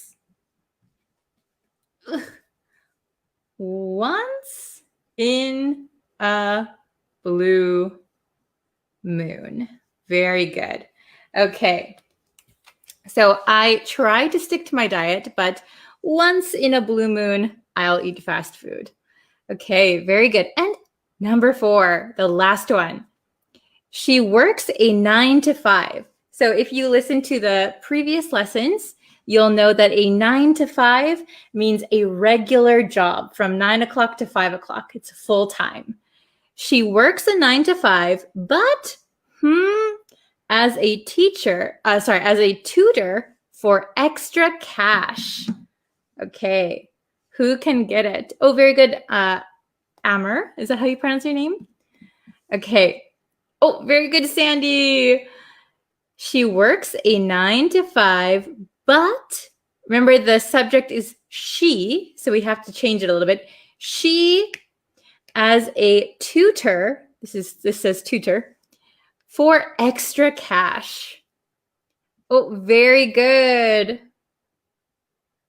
Yes, Kuntai, very good. She works a 9 to 5, so she has a regular full-time job, but on the side, maybe after work at night, she works as a tutor for extra cash. Yes. So the correct one is moonlights. So here we have moonlighting, but since our subject is she moonlights, okay? Or she is moonlighting, right? She works a 9 to 5, but moonlights as a tutor for extra cash. Okay, wow, very good. Nice job, Sandy. Yes, you got all correct. Very nice. Okay, so I'm just going to quickly read them, so please listen to pronunciation. Okay, so number 1. Well, first of all, we have moonlighting, once in a blue moon, over the moon, shoot for the moon. Okay, number 1, congratulations on your engagement. You must be over the moon. You must be so happy. If you're going to apply for the job, you might as well shoot for the moon and go for the manager position. Put your aim high, right? Number 3, I try to stick to my diet, but once in a blue moon, I'll eat fast food. Okay? And number 4, she works a 9 to 5. A 9 to 5, 9 to 5. Remember that flap T, 9 to 5, 9 to 5. She works a 9 to 5, but moonlights as a tutor. This is also a flap T, tutor, not tutor. In American English, that is. Tutor. For extra cash. She works a 9 to 5, but moonlights as a tutor for extra cash. Okay, everybody got it? Everybody got correct answers? So if you got any wrong, don't worry. You can always go back and review this lesson or review the previous lessons. No problem. That's why I'm making them, so you can check them anytime. Okay? Very good. All right. So, the lighting changes every time I put down the whiteboard, doesn't it? Okay. So, if you haven't seen it already, I posted I did a live stream on the YouTube channel yesterday. So if you haven't seen that, you can go and watch it. I think I'll also post another live stream or edited video on the YouTube channel this weekend. And I don't know if I'll post on Facebook. I'll try. I'll do my best. It depends how busy my schedule is. Okay, let me just check the time. Oh my gosh. Okay, so, all right. Thank you guys for watching. I really appreciate it. I hope I can see you all back in the next lesson. Oh, yes, Asadula. I did watch the debate. I even made a video about it on my Japan channel.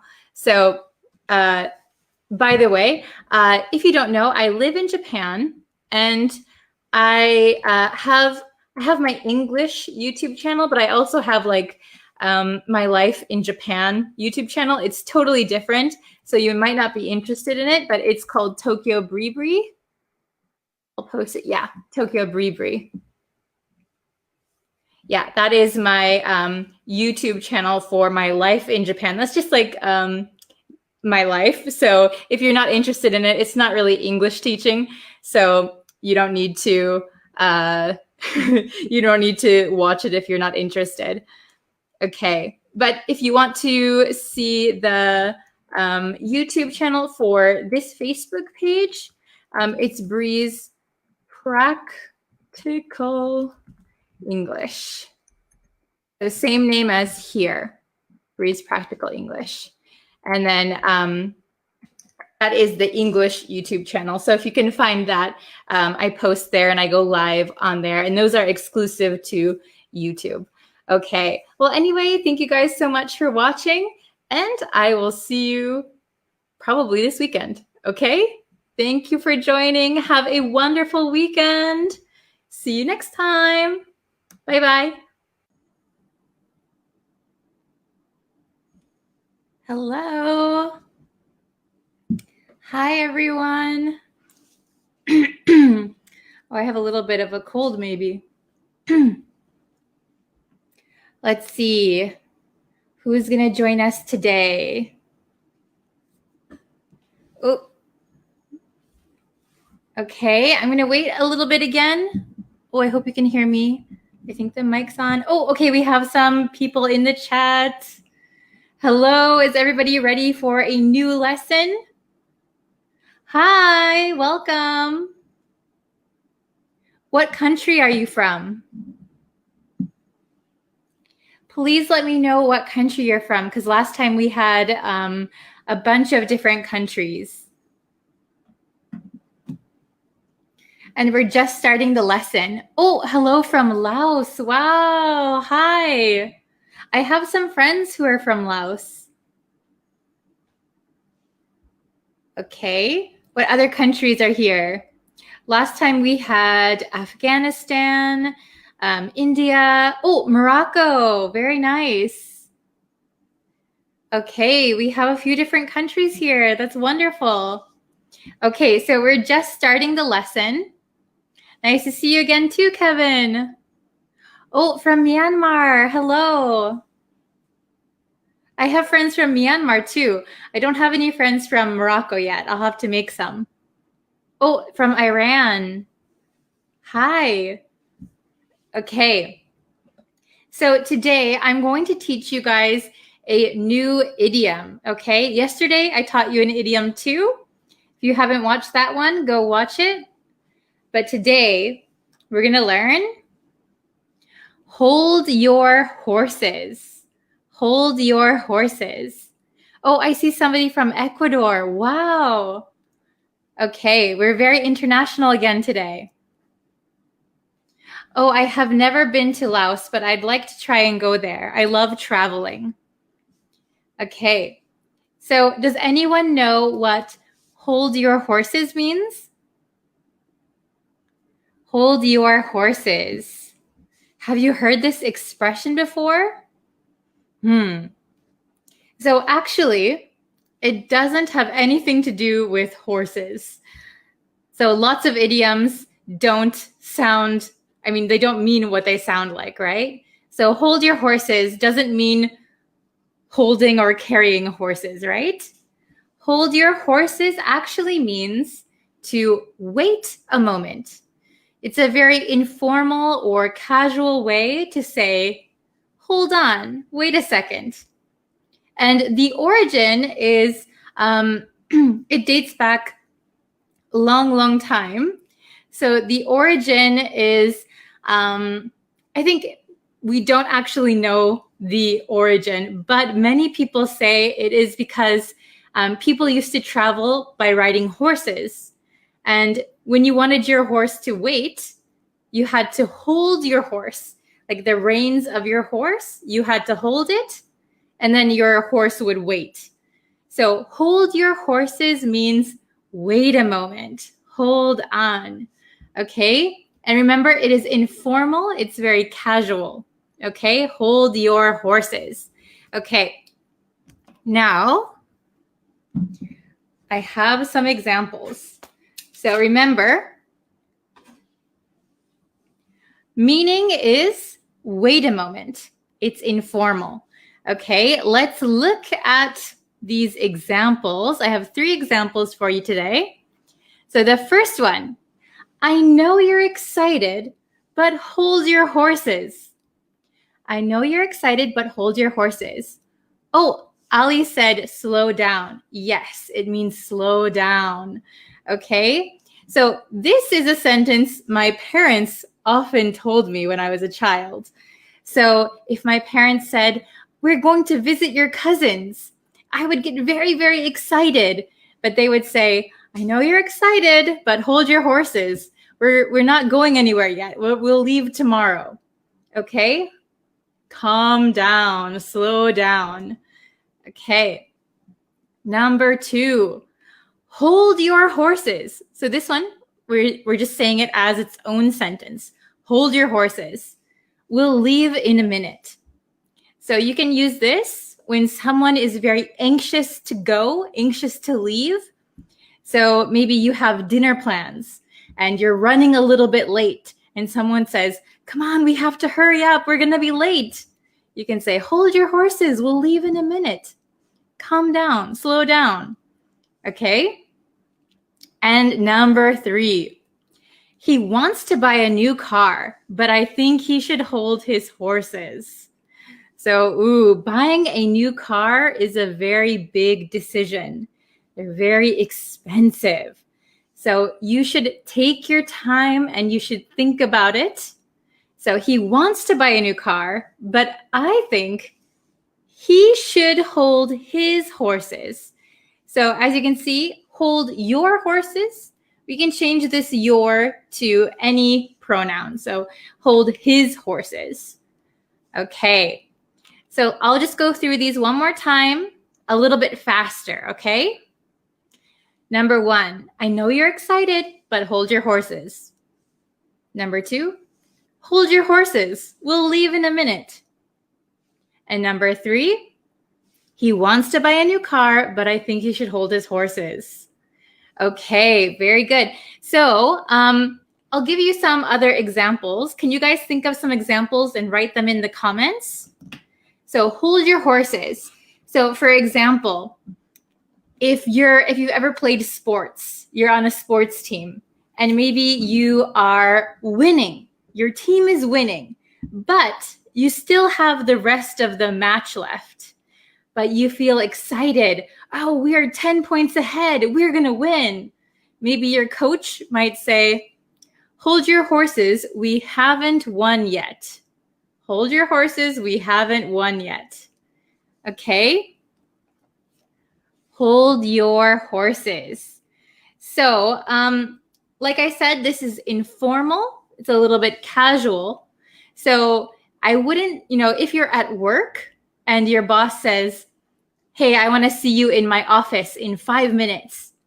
If you say, hold your horses to your boss, Your boss might get a little bit angry, okay? So I would use this expression with friends or family or whoever you have kind of a casual relationship with. Hold your horses. Oh, Kevin made a good one. You still have time, hold your horses. That's a perfect example. Very good. So, hey, don't worry. You still have time. Hold your horses.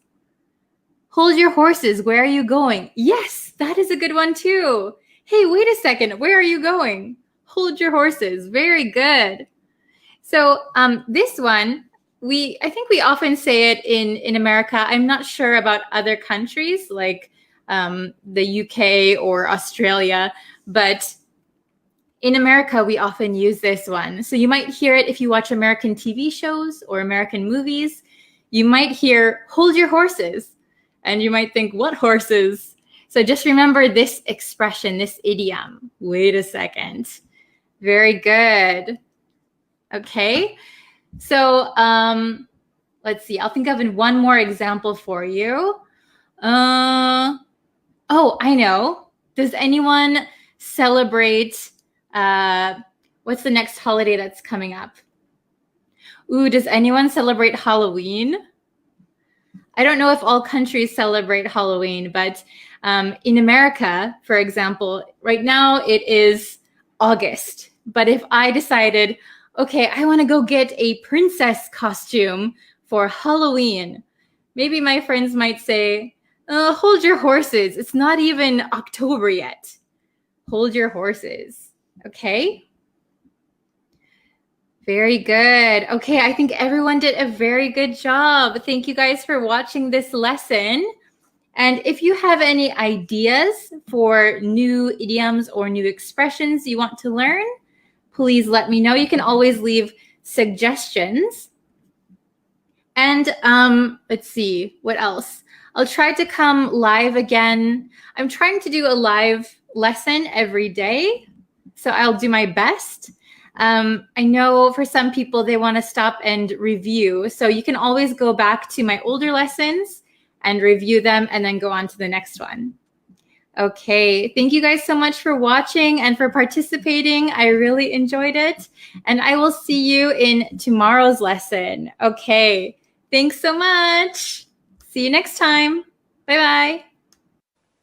Hi everyone, welcome back to Bree's Practical English. I'm Bree and let's learn some English today. Okay, so I wanted to give you guys some new words that you can use instead of saying, I'm tired.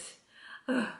Okay, I often hear, I'm tired, I'm so tired. Sometimes I hear I'm exhausted from my students, but English is a very colorful language. It has a lot of flavor to it. So we don't just have one way to say something. We have a lot of ways to say the same thing. And if you want to sound like a native speaker, or if you want to be able to understand native English, I would recommend these 5 words that I'm going to teach you to use instead of I'm tired. Okay, let's get into it. Go! So the first word I'm going to teach you is drained. Drained. So if you know the word drain, we use drain usually for liquid. So if you have your sink or your bathtub full of water and you take out the plug to the drain, the water kind of swirls around and eventually everything is gone. It goes down the drain. The hole in the sink or the bathtub is called the drain, and the action of the water leaving the tub or sink is called draining. To drain the sink, to drain the tub.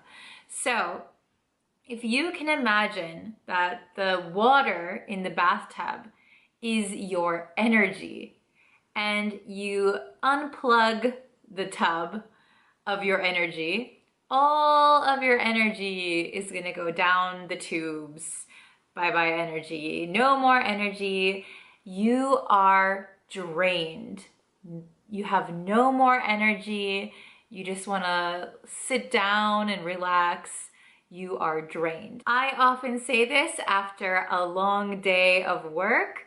I come home, I take off my shoes, I sit on this sofa and I just say, oh, I'm so drained today, okay? I am so drained. So please remember this word. It comes in very handy. I think a lot of my friends back in the US use this word, and I think it's nice to say this instead of I'm tired or exhausted. Sometimes you can say, I'm drained. Okay, the next word I have for you is actually two words. So, worn out, worn out. So, we can use worn out when we talk about something that we've used for a long time and maybe it's not as in perfect condition as it once was. For example, this sweater, if I wore this sweater a lot, maybe I would wear some holes into my elbows. So my sweater would be a little bit worn out.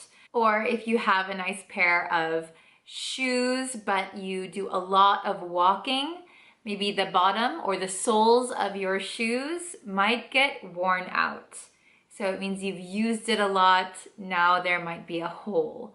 So we can use the same word to describe when we feel very tired. So if you can imagine using something until maybe there's a hole in it or it doesn't work anymore, that is worn out. So when we talk about being tired, I've used all my strength, all my energy, and now I'm worn out.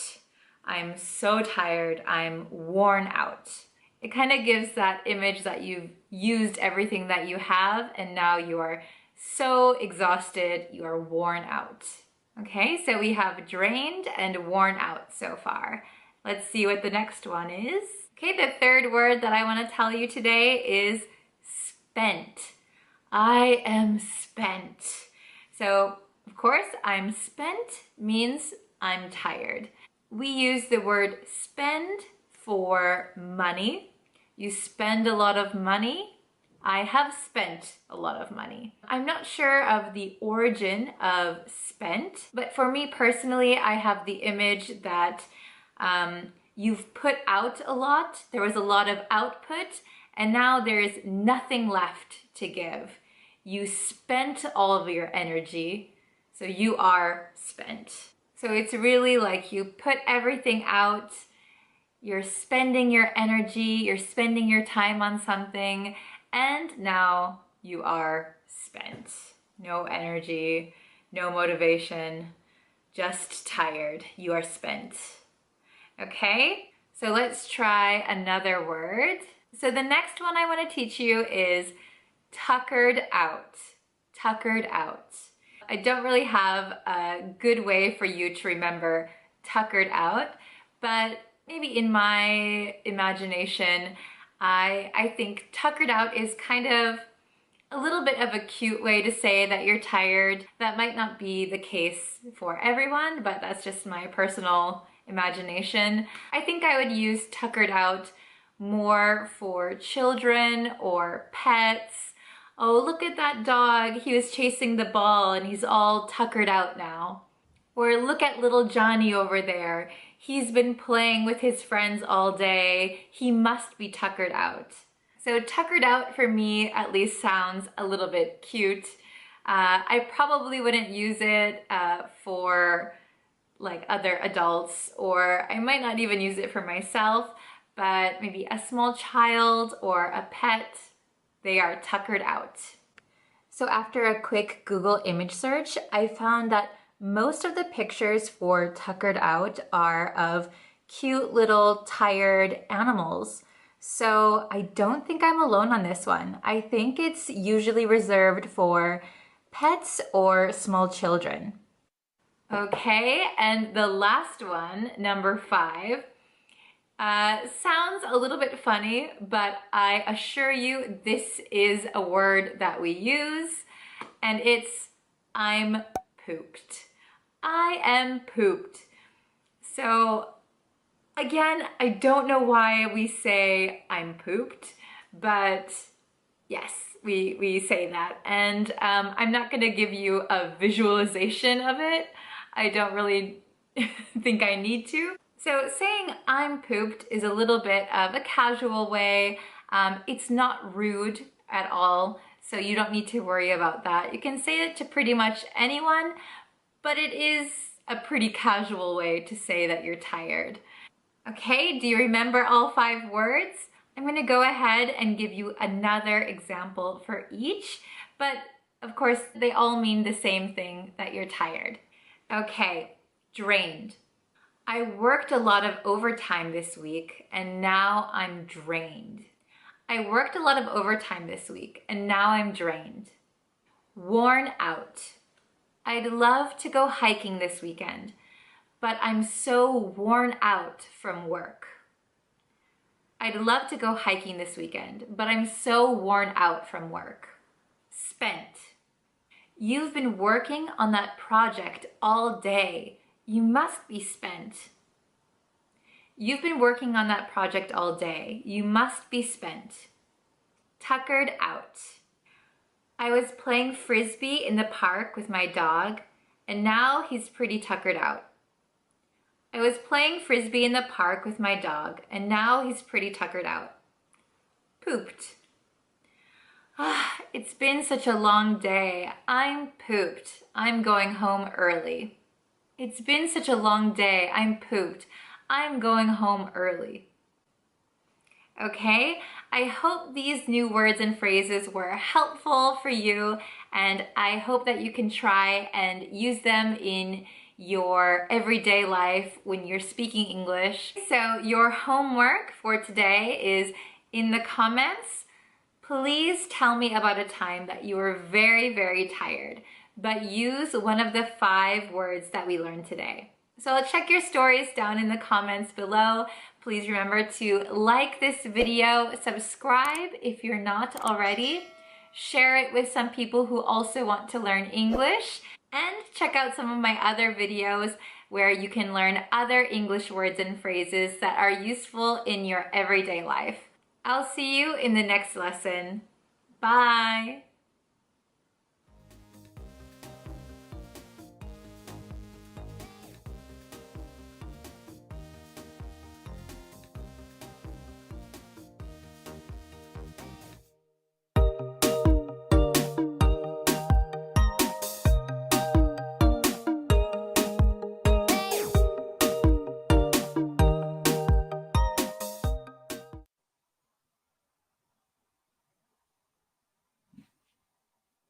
Hi everyone! Are you guys ready to start?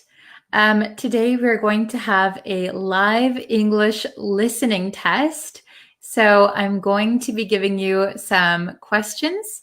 You have to listen to some dialogue and then we're going to figure out the answer together and then we can look at the dialogue together, okay?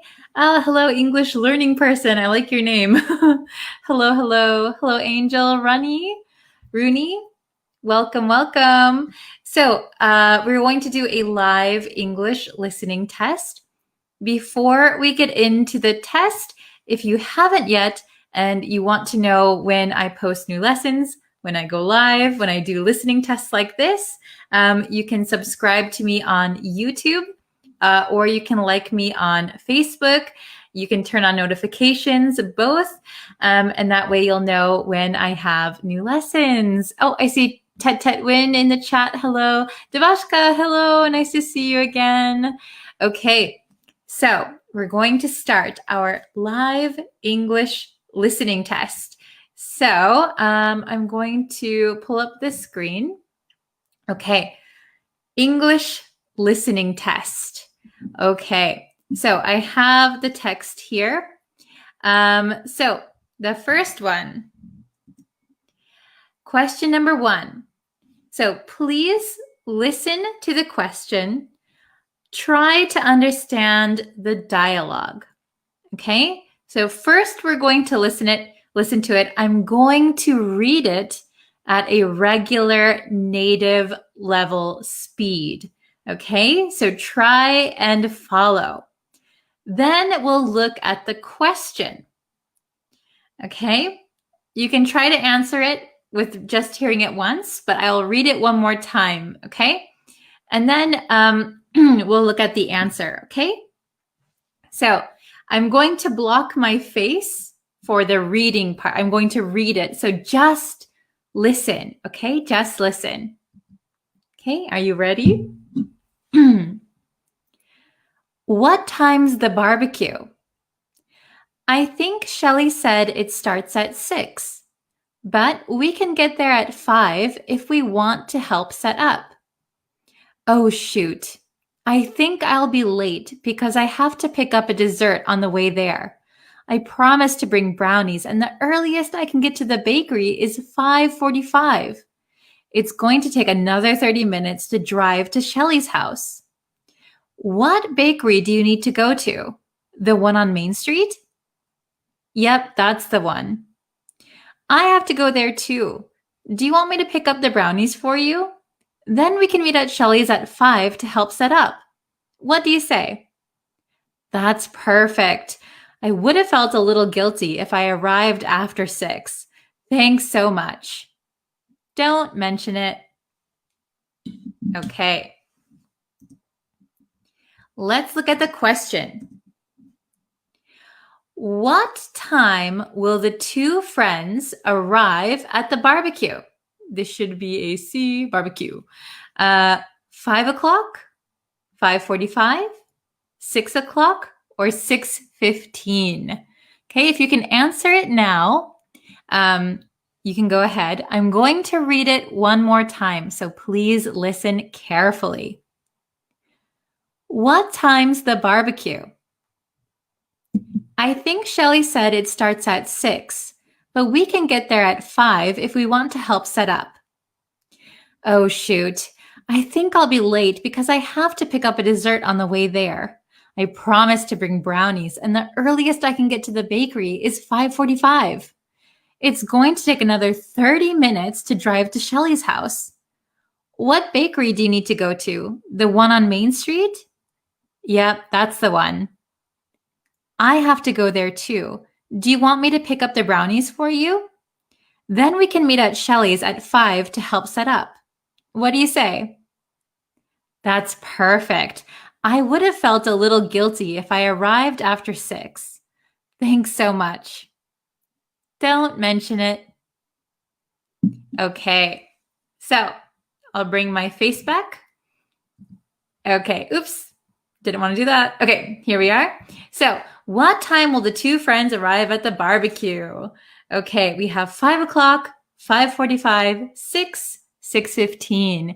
Okay, I see a variety of answers. I see people saying 6 o'clock, 5 o'clock, 5:45, 6:15. Okay, so the correct answer is 5 o'clock. 5 o'clock.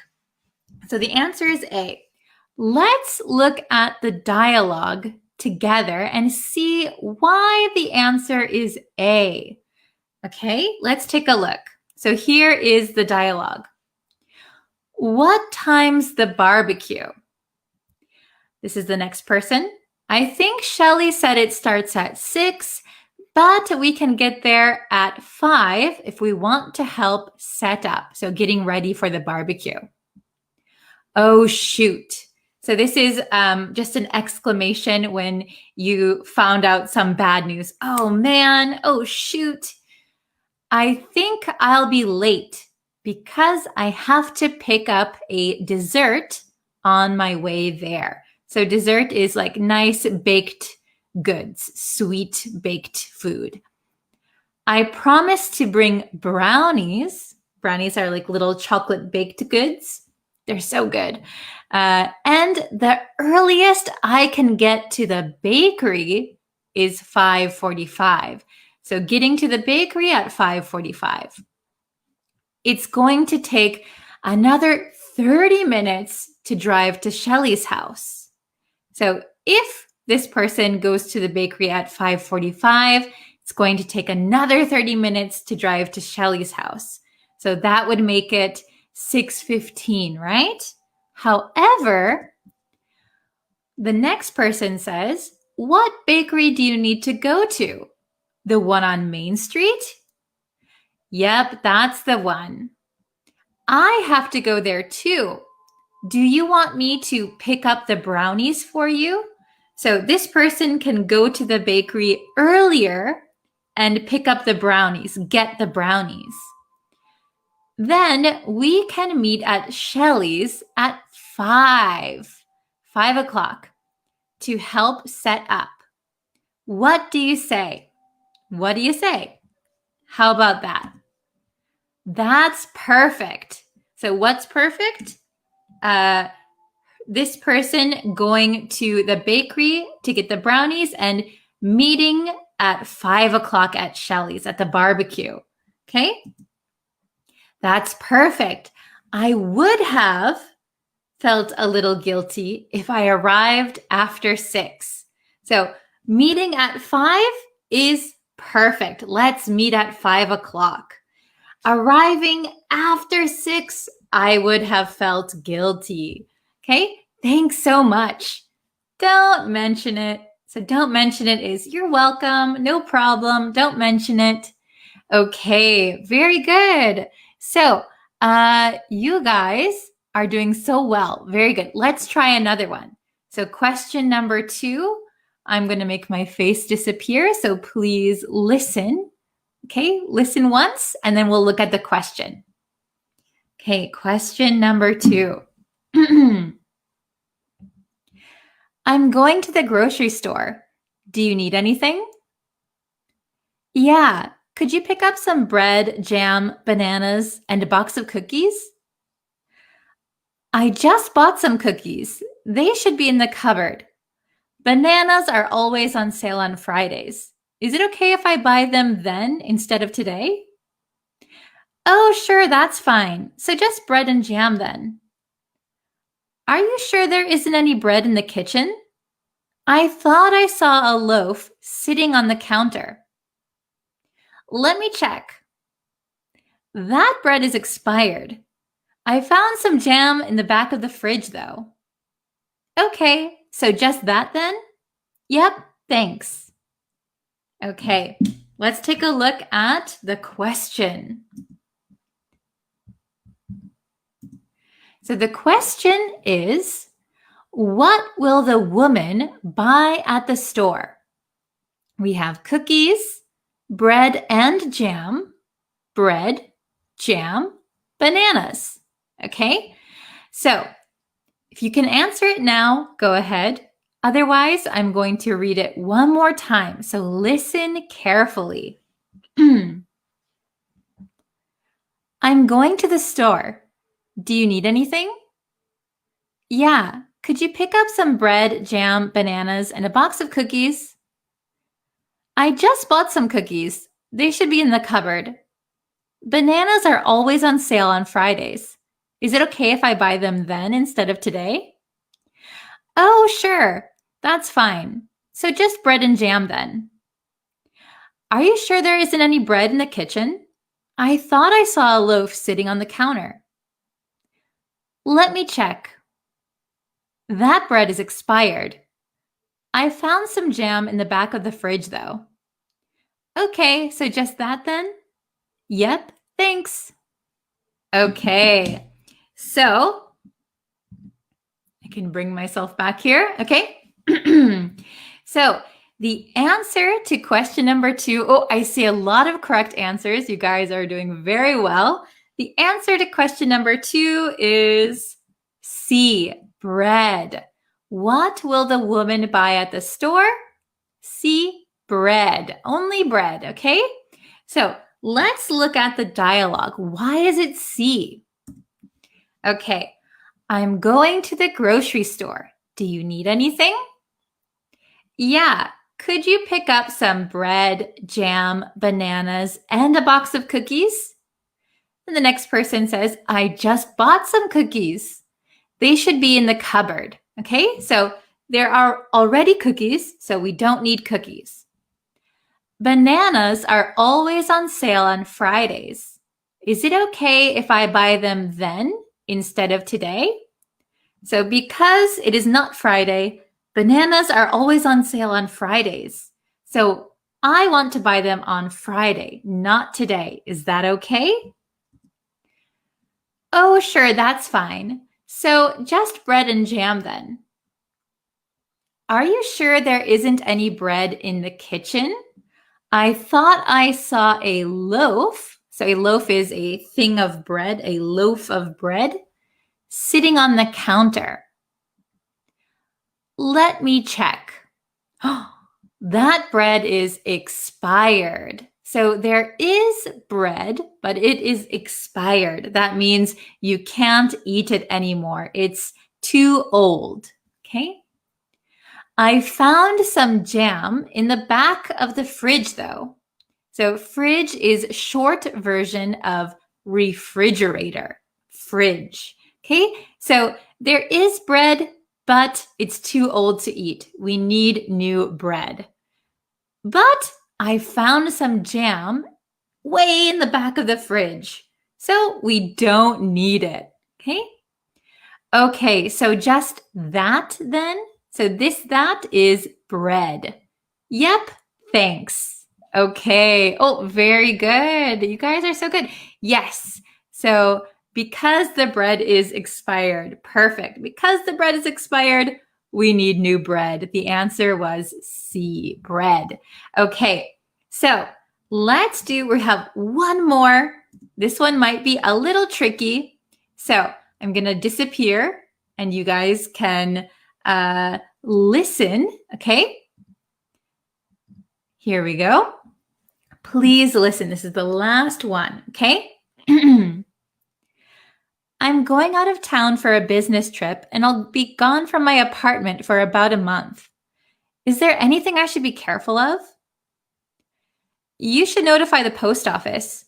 You don't want to keep receiving packages while you're gone. Somebody might steal them. Yes, I already did that. Oh, and you should tell your landlord. What?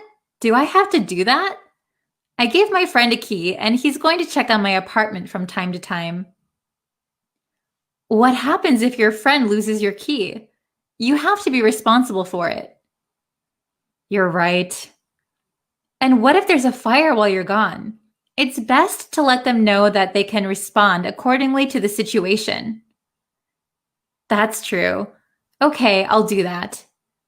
Oh, and you should empty your fridge out so that nothing rots while you're gone. Yeah, well, I never cook, so there's really nothing in there anyway. Okay, let's look at the question. Okay, question number 3.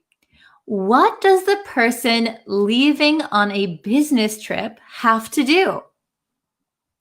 A, leave the key with a friend. B, notify the post office. C, notify the landlord. Or D, empty out the refrigerator. A, B, C, or D. What do they have to do from now? What do they have to do? Okay, so let's listen one more time. Okay, one more time. Take a listen. I'm going out of town for a business trip and I'll be gone from my apartment for about a month. Is there anything I should be careful of? You should notify the post office. You don't want to keep receiving packages while you're gone. Somebody might steal them. Yeah, I already did that. Oh, and you should tell your landlord. What? Do I have to do that? I gave my friend a key and he's going to check on my apartment from time to time. What happens if your friend loses your key?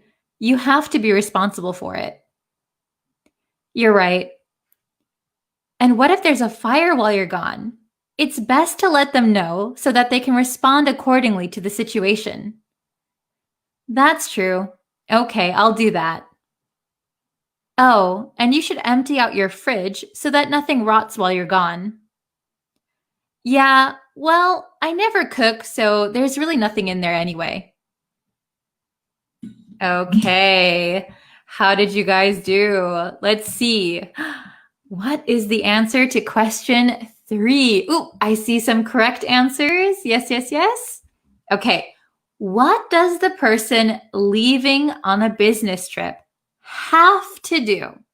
What do they have to do from now? Okay, so the answer to number 3 is C, notify the landlord. Okay, so why is it C? Well, let's take a look at the dialogue. Okay, very good. So let's see. I'm going out of town for a business trip and I'll be gone from my apartment for a month. Very long time. Is there anything I should be careful of? The next person says, you should notify the post office. You don't want to keep receiving packages while you're gone. Somebody might steal them. So if you're going to be gone for a very long time, notify the post office. Otherwise, you might be getting mail, packages. Yes, that is not good. Somebody might take them from your front porch. Yes, I already did that. Okay. Oh, and you should tell your landlord. So landlord is like the person who owns the building or who is in charge of your apartment building. Usually you pay rent to them, at least in America. Landlord. If you're doing anything with your apartment, you need to notify your landlord. What? Do I have to do that? I gave my friend a key. So he already gave his friend a key. I gave my friend a key and he's going to check on my apartment from time to time. Okay, so he gave his friend the key already and his friend is supposed to check on his apartment. The next person says, what happens if your friend loses your key? You have to be responsible for it. So this person is kind of saying, is it a good idea to give your key to your friend? What happens if your friend loses your key? You're right. So the next person is agreeing. And what if there's a fire while you're gone? It's best to let them know. So who is them? Them is the landlord. It's best to let them know so that they can respond accordingly to the situation. So if your apartment is on fire, your friend who comes by maybe once a week can't really do anything. So it's best to let the landlord know. So just in case there's a fire or a disaster, they can respond accordingly to the situation, right? If there's a fire, the firefighters might think you're still inside, so they might risk their lives to try and save you. But if the landlord knows that you're not there, they can control the situation. That's true. Okay, I'll do that. So that is let them know. And who is them? The landlord. Okay? Then here's an extra bit that is kind of confusing. Oh, and you should empty out your fridge so that nothing rots while you're gone. Yeah, well, I never cook, so there's really nothing in there anyway. So this person is suggesting emptying out the refrigerator because if food expires, if food rots, if it gets too old, it's going to be really nasty. But this person says, yeah, like agreeing. Well, I never cook, so there's really nothing in there anyway. So I understand what you're saying and I agree, but actually there's no food in there, so I don't really need to do this step. Okay, how well did you do? Very good. It was the tricky one. Yeah, I think the last one was the trickiest one. But you guys did so well. I saw lots of correct answers. Okay, I hope you enjoyed this listening test. I hope that if you guys like it, you will share it with your friends and let me know if you like it or not. If you do, I'll continue to make more listening quizzes like this. Hopefully, I could get another person to read with me, so it's not just me. That is also probably confusing. Oh, 2 out of 3. Oops. Oh, you're welcome. And Mara said, I got 2 out of 3. That means I need to improve my listening skill. 2 out of 3 is pretty good. These were tricky. I think they are kind of everyday conversations that you might hear. And I think that if you got 2 out of 3, that's pretty good. Maybe just some more listening practice, and then you'll be good.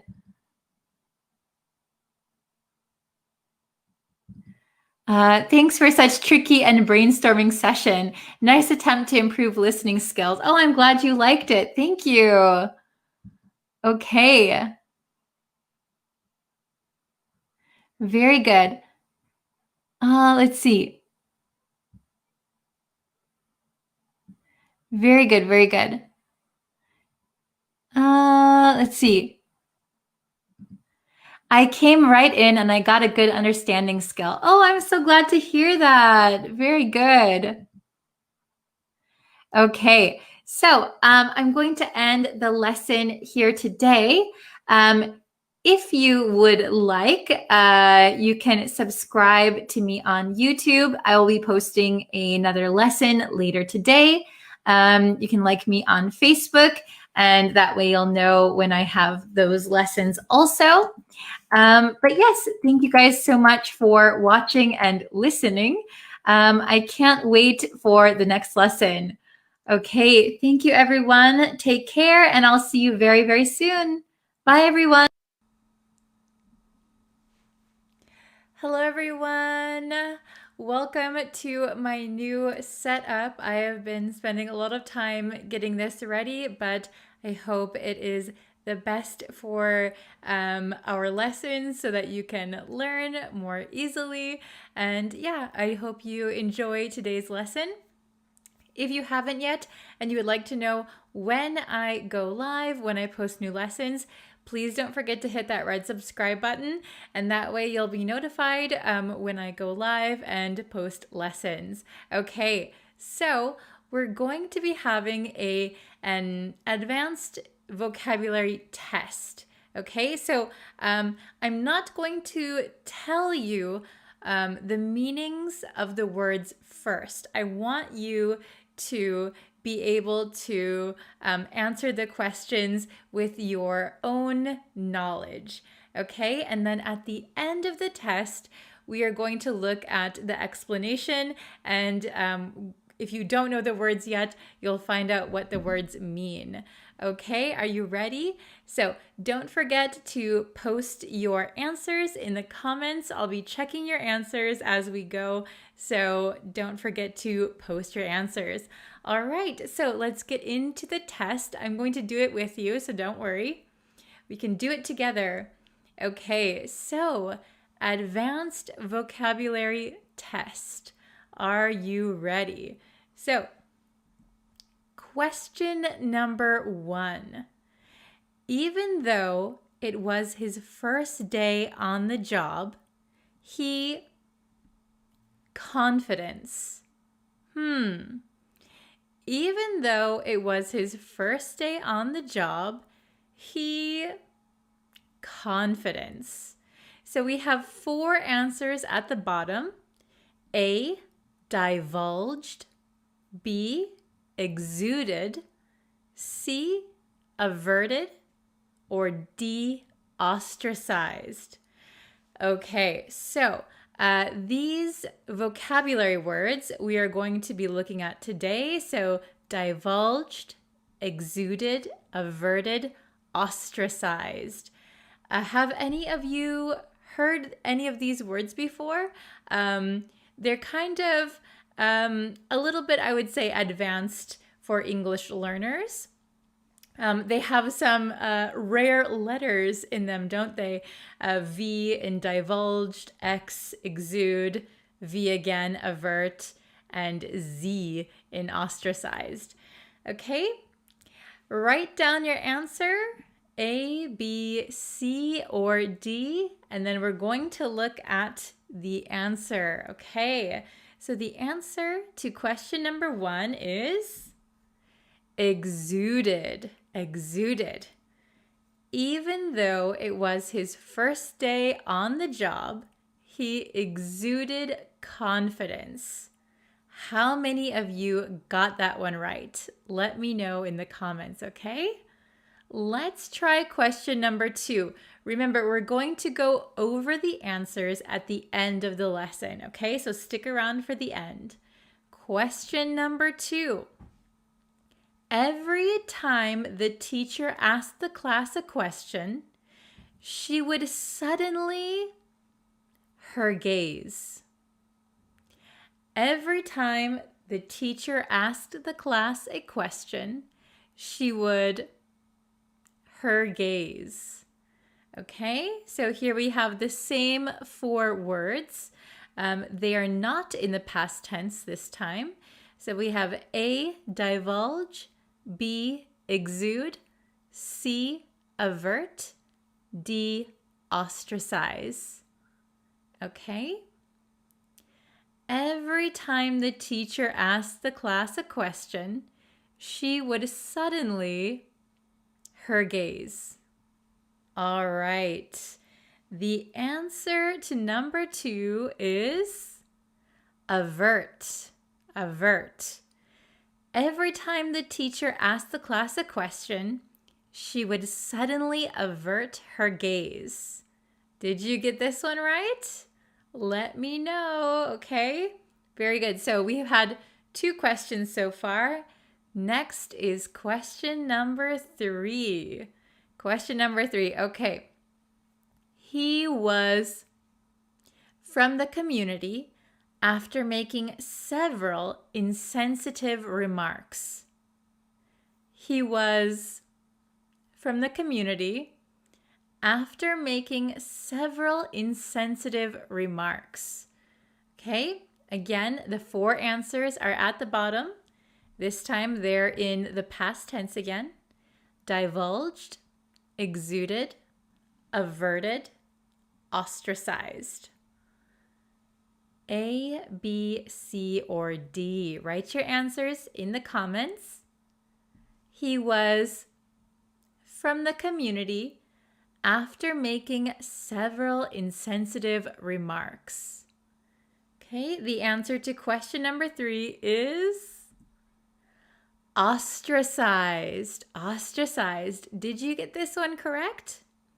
He was ostracized from the community after making several insensitive remarks. Okay, let's go to number 4. This is the last question, okay? She is a woman of her word and would never our secrets. She is a woman of her word and would never our secrets. Okay, last question. Divulge, exude, avert, ostracize. Okay, give you a few seconds. Are you ready to see the answer? The answer is divulge. Divulge. She is a woman of her word and would never divulge our secrets. Okay, how many of you got 4 correct out of 4? These are a little bit difficult, so don't worry if you got 1 or 2 wrong. That's no problem. If you got all of them wrong, also not a problem, because we're going to go over the answers. This is why you're here, right? To learn new words. Okay, Answers explained. Let's go over the answers.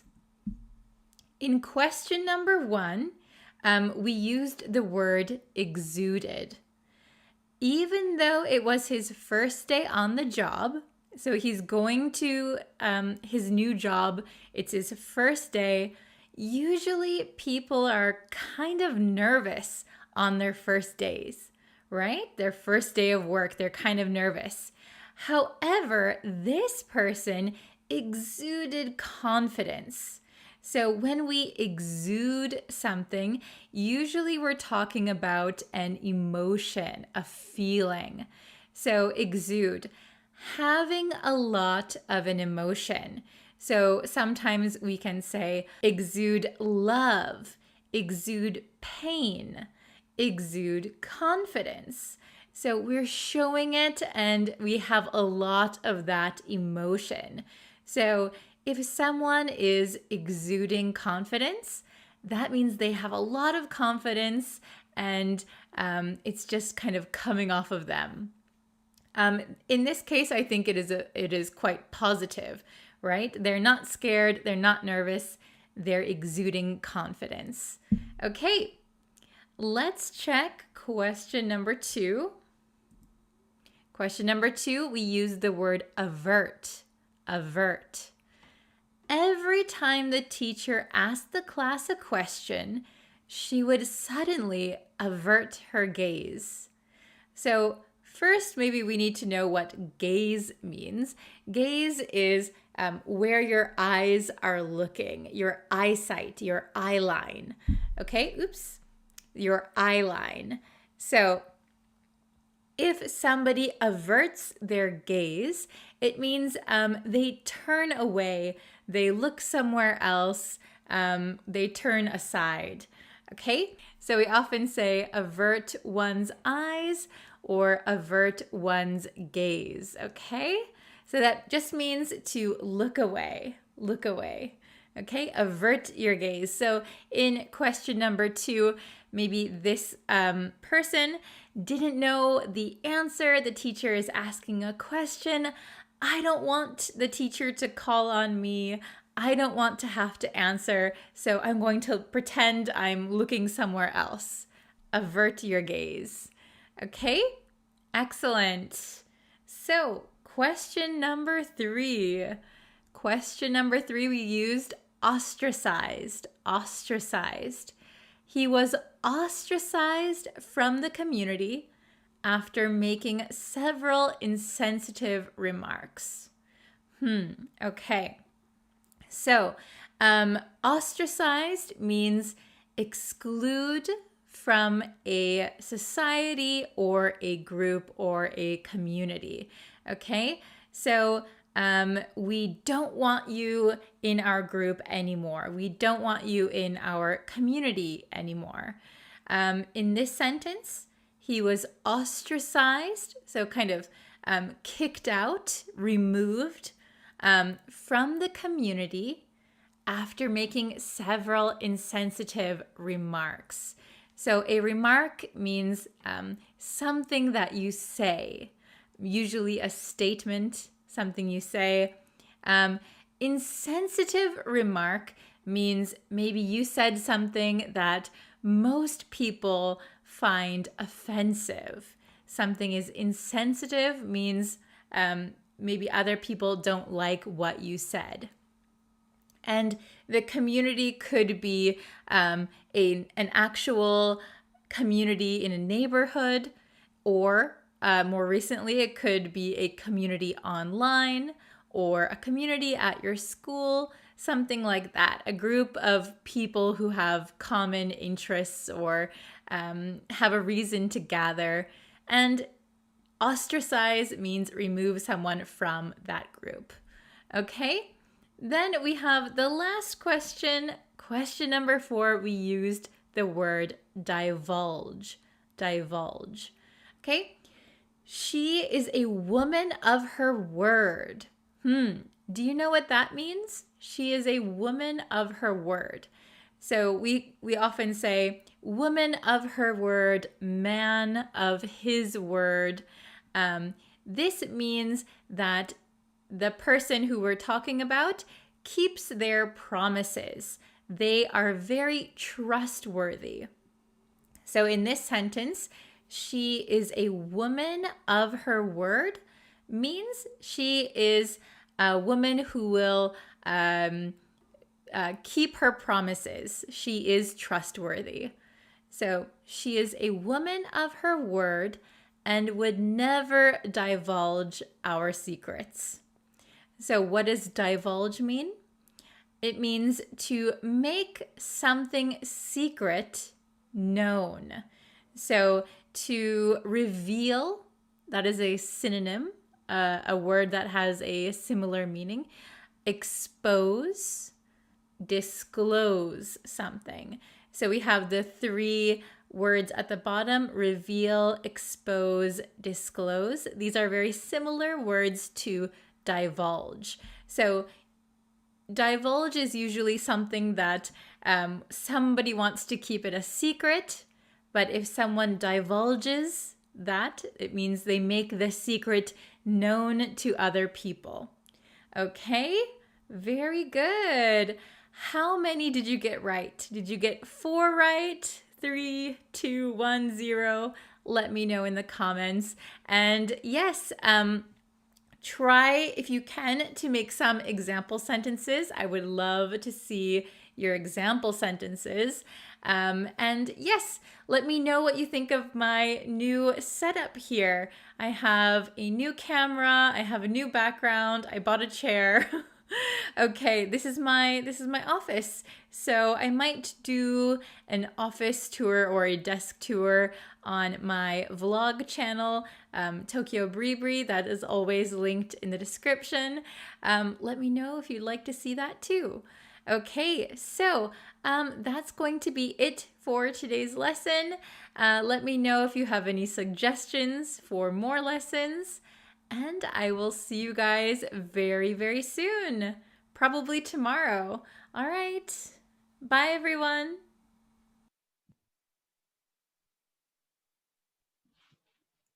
Hello, everyone. Hello, students. How are you today? I hope you are ready for today's lesson. In today's lesson, we are going to be learning 10, that's right, you heard that right, 10 advanced vocabulary words, okay? 10 advanced vocabulary words. We're going to focus on 4 specific words, but in my example sentences and in the definitions of these words, you'll learn other words too, 6 other words. So total, you will learn 10 new vocabulary words. Okay. So before we get into the lesson, if you could, and you haven't yet already, you can go over to YouTube and subscribe over there, or Facebook, and you can like and follow my Facebook page. You can turn on notifications on both YouTube and Facebook, and that way you'll know when I go live and when I post new lessons. Okay, let's get into today's lesson. Okay. So we have our 4 main words that we're going to learn today, okay? I want to see if you have heard of any of these words before, okay? Here are the 4 that we're going to be focusing on, okay? The first word is pensive, pensive. Do you know the word pensive? Have you heard this word before? Or is it brand new? Pensive. So pensive is usually when you are thinking, you're in thought, and you're kind of quiet, and you have a serious face, kind of serious. Pensive. By the way, all 4 of these words are adjectives. Adjectives, okay? So the first word is pensive. We'll go back to the definitions in a little bit. The next word we have is lethargic. Lethargic. Be careful of this G. It is a j sound. Lethargic. Lethargic. Okay? Is this one a new word for you? Have you heard this word before? Hello, everyone who's joining in the chat. Hello, hello. Lethargic. So Lethargic means that you don't have a lot of energy. You're kind of slow moving. Maybe you feel very tired. You don't really want to do anything. You are lethargic. Very good. The next word here is eloquent. Eloquent. Eloquent. Have you heard this word before? Eloquent. So, if it is a new word for you, eloquent describes someone who is very good at talking. They have a special skill that they can communicate very clearly and their thoughts and opinions through speaking. So usually we say someone is an eloquent speaker, all right? And the last one we have is preoccupied. Preoccupied. This one is probably more common than the others in conversation, preoccupied. Maybe some of you have heard this word before, but when you are preoccupied, usually we say preoccupied with something, preoccupied with something. So if you are preoccupied, that means even though you are, for example, you are studying English, you're watching my lesson, but maybe your mind is somewhere else. You are worried or thinking too much about something else, okay? Very good, preoccupied. All right, let's look at the definitions a little bit more in depth, okay? So here they are. Okay, so I had to write really small because there's lots of words that we're learning today. Okay, so the first definition we're going to look at is pensive. Pensive. So remember, pensive means thinking in a quiet way, often with a serious expression on your face. Okay, pensive. So if someone looks pensive, maybe it's not a good time to talk to them. Maybe they're thinking about something very seriously. They have a serious look on their face. They are pensive. We can also call a mood pensive. So maybe it's a little bit of a heavy mood. Maybe something is serious. We can call it a pensive mood, a pensive atmosphere. Pensive. So a synonym, so a word with the same meaning, is contemplative. Contemplative. So another word for pensive is contemplative. Contemplative, okay? So for some extra homework, see if you can make a sentence with contemplative, all right? Okay, the next word is lethargic. Lethargic, okay? Lethargic, remember, is having little energy, not wanting to do anything. Not wanting to do anything. I'm very lethargic this morning. Or when I wake up, I am a little bit lethargic, okay? Another word that means the same thing is sluggish. Sluggish. So we learned sluggish probably a few months ago on a different lesson, sluggish.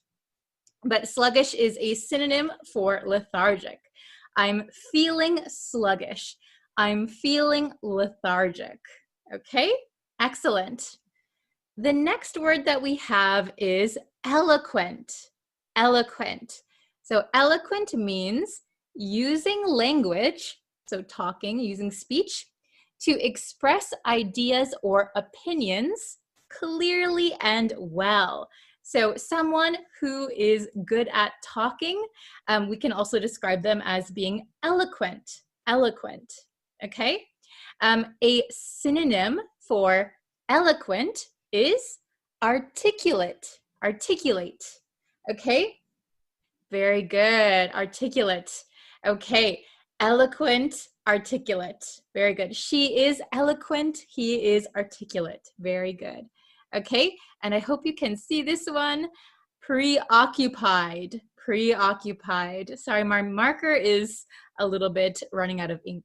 Okay, when you are preoccupied, when we use preoccupied, usually we say preoccupied with something. So remember that, preoccupied with something.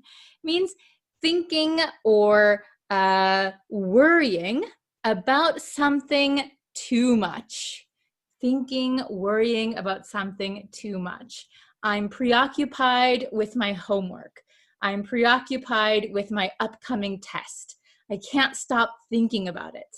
Okay, can't stop thinking. All right, so another word that is similar is distracted. I'm distracted by my homework. I can't enjoy the camping trip because I am distracted by my homework. I'm preoccupied with my homework, worrying, thinking too much. Okay, so let me just check my time. Okay, I have some time left. So let's go over numbers 1 through 4 together. So I have blanks here. So I want you to fill in the blank with the correct word up here. Okay, very good. So number 1, my grandmother was such an speaker. My grandmother was such an speaker. Please write your answer in the comments. We have these 4 words to choose from: pensive, lethargic, eloquent, preoccupied. All right, which one makes the most sense? Okay, did you write your answers? Oh, very good. Okay, awesome. So I'm going to write the answer. I hope you got it right. I see lots of answers in the comments. My grandmother was such an... We'll get the answer for you. All right. My grandmother was such an eloquent speaker. Very good if you got that one right. This one should have been easy because, well, we have a big giveaway here that we use an. So the next letter needs to be a vowel. The only one with a vowel is eloquent, okay?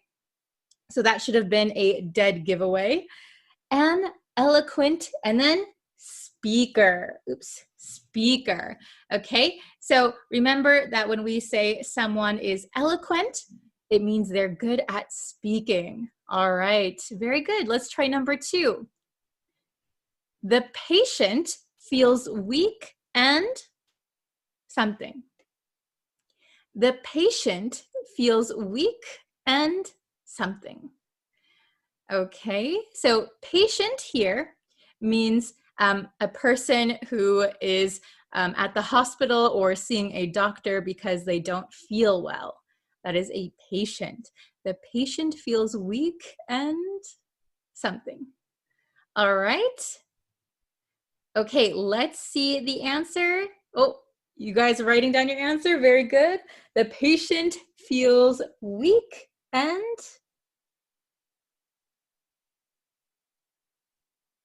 Can you pronounce this word? Lethargic. Remember, this is a j sound. Lethargic. Okay? The patient feels weak and lethargic. They have no energy. They feel very weak. Okay? Excellent. I see a lot of people got that one right. Very good. Okay, let's try number 3. While at work, the man was with his home life. So I have home life underlined in green. Home life means your relationships and your life at home, home life. So maybe concerning your wife or husband or children or parents, whoever you live with, your house, maybe you're moving, maybe your relationships with people are good or bad. That is your home life, home life. Okay? So number 3, what do you think is the correct answer? While at work, so he's supposed to be working, the man was with his home life. Okay. Yes, I see some answers. Very good. Excellent. Okay, so the correct answer, I'll write it for you, is... You have a few more seconds if you didn't write your answer yet. Okay, awesome. So the correct answer should be preoccupied. Preoccupied. While at work, the man was preoccupied with. So remember, we usually say preoccupied with something. Preoccupied with his home life. Okay, so even though he's at work, he can't stop thinking or worrying about his home life. Okay. Maybe his children got in trouble at school, or they didn't get good grades, or maybe his wife fought with him in the morning or something. Okay, he's preoccupied. He can't stop thinking or worrying about it. All right, and the last one, she became standoffish and, she became standoffish and, which one do you think is correct? All right, which advanced vocabulary word? Okay, so by the way, standoffish is probably a new word for you. That's why I underlined it. If someone is standoffish, standoffish, that means that they are a little bit cold or distant, maybe a little bit unfriendly. So if your friend suddenly becomes standoffish, maybe there's a problem. So maybe they're not telling you something, but maybe they are angry at you, or there is some kind of problem. They become cold and distant and not friendly. Okay, she became standoffish, and the correct answer is, did you write it down? Very good. Pensive. I think everyone got that one right. Very good. She became standoffish and pensive. So she became a little cold and distant, and then maybe thinking in a very quiet way with a serious face. So maybe something happened, something's wrong. We should ask her what happened. Okay, very good. So these are the 10 new advanced vocabulary words for you today. If you can pick a few of them and try to write your own sentence, I would love to see your sentences. Okay, so we have pensive, lethargic, eloquent, preoccupied, contemplative, sluggish, articulate, and distracted. We also have home life. Do you have a good home life? Do you have a bad home life? Uh-oh. And standoffish, becoming cold and distant. All right. So your homework is to write some example sentences in the comments. I will check them, and I will give you a like if you wrote a really good sentence. Okay? So I'm so sorry. I have a very, very busy schedule today, so I can't really answer any questions right now, but I'll be back tomorrow with another live lesson. So thank you everyone who joined today. Don't forget to turn on notifications. Share this video with someone who is learning English. Let's grow our community, and I can't wait to see you guys tomorrow for a brand new lesson. All right, thank you everyone. Bye.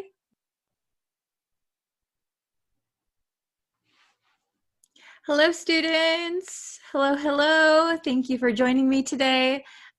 Before we get into today's lesson, if you could, if you haven't yet already, please go over to the YouTube page, and there will be a red subscribe button. If you click the red subscribe button on YouTube, or if you click it on Facebook, you'll be able to know when I go live and when I post new lessons. So thank you very much to everyone who has subscribed already. I really appreciate it. I'm trying to come up with new lessons every single day, so I hope you subscribe. Okay, don't forget to like this video, share it with a friend who's also learning English, and let's grow our English learning community. Okay, so today's lesson was requested by one of my amazing students, Ali Awan. Hello. Ali suggested a lesson on lay versus lie. Lay versus lie. So we're going to get into these. They're very, very confusing, aren't they? Don't worry if you get confused with lay and lie.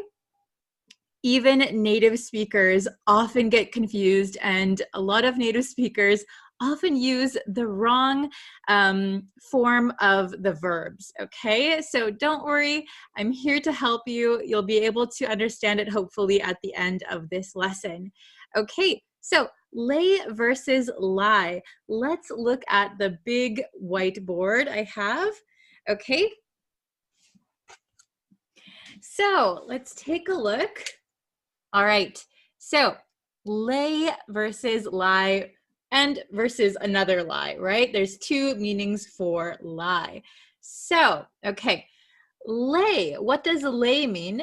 To lay means to set something down, to set something down.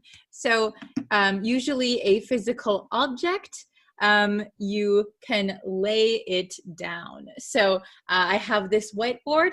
I'm going to lay the whiteboard on the table. So I'm going to lay down. I'm going to lay the whiteboard on the table, okay? Usually for physical objects that you are setting in a certain place. And this is a good way to remember which is which. So lay is spelled L-A-Y. So if you remember, L-A is in place. So when you put something down in a place, we're going to use lay, this L-A, L-A. You can remember it that way. It's a little trick, okay? Then when we look at how we change the verb, to lay, and then laid is the past tense, and also laid is the past participle, okay? So pretty easy, lay, laid, laid, okay? I will lay the whiteboard on the table.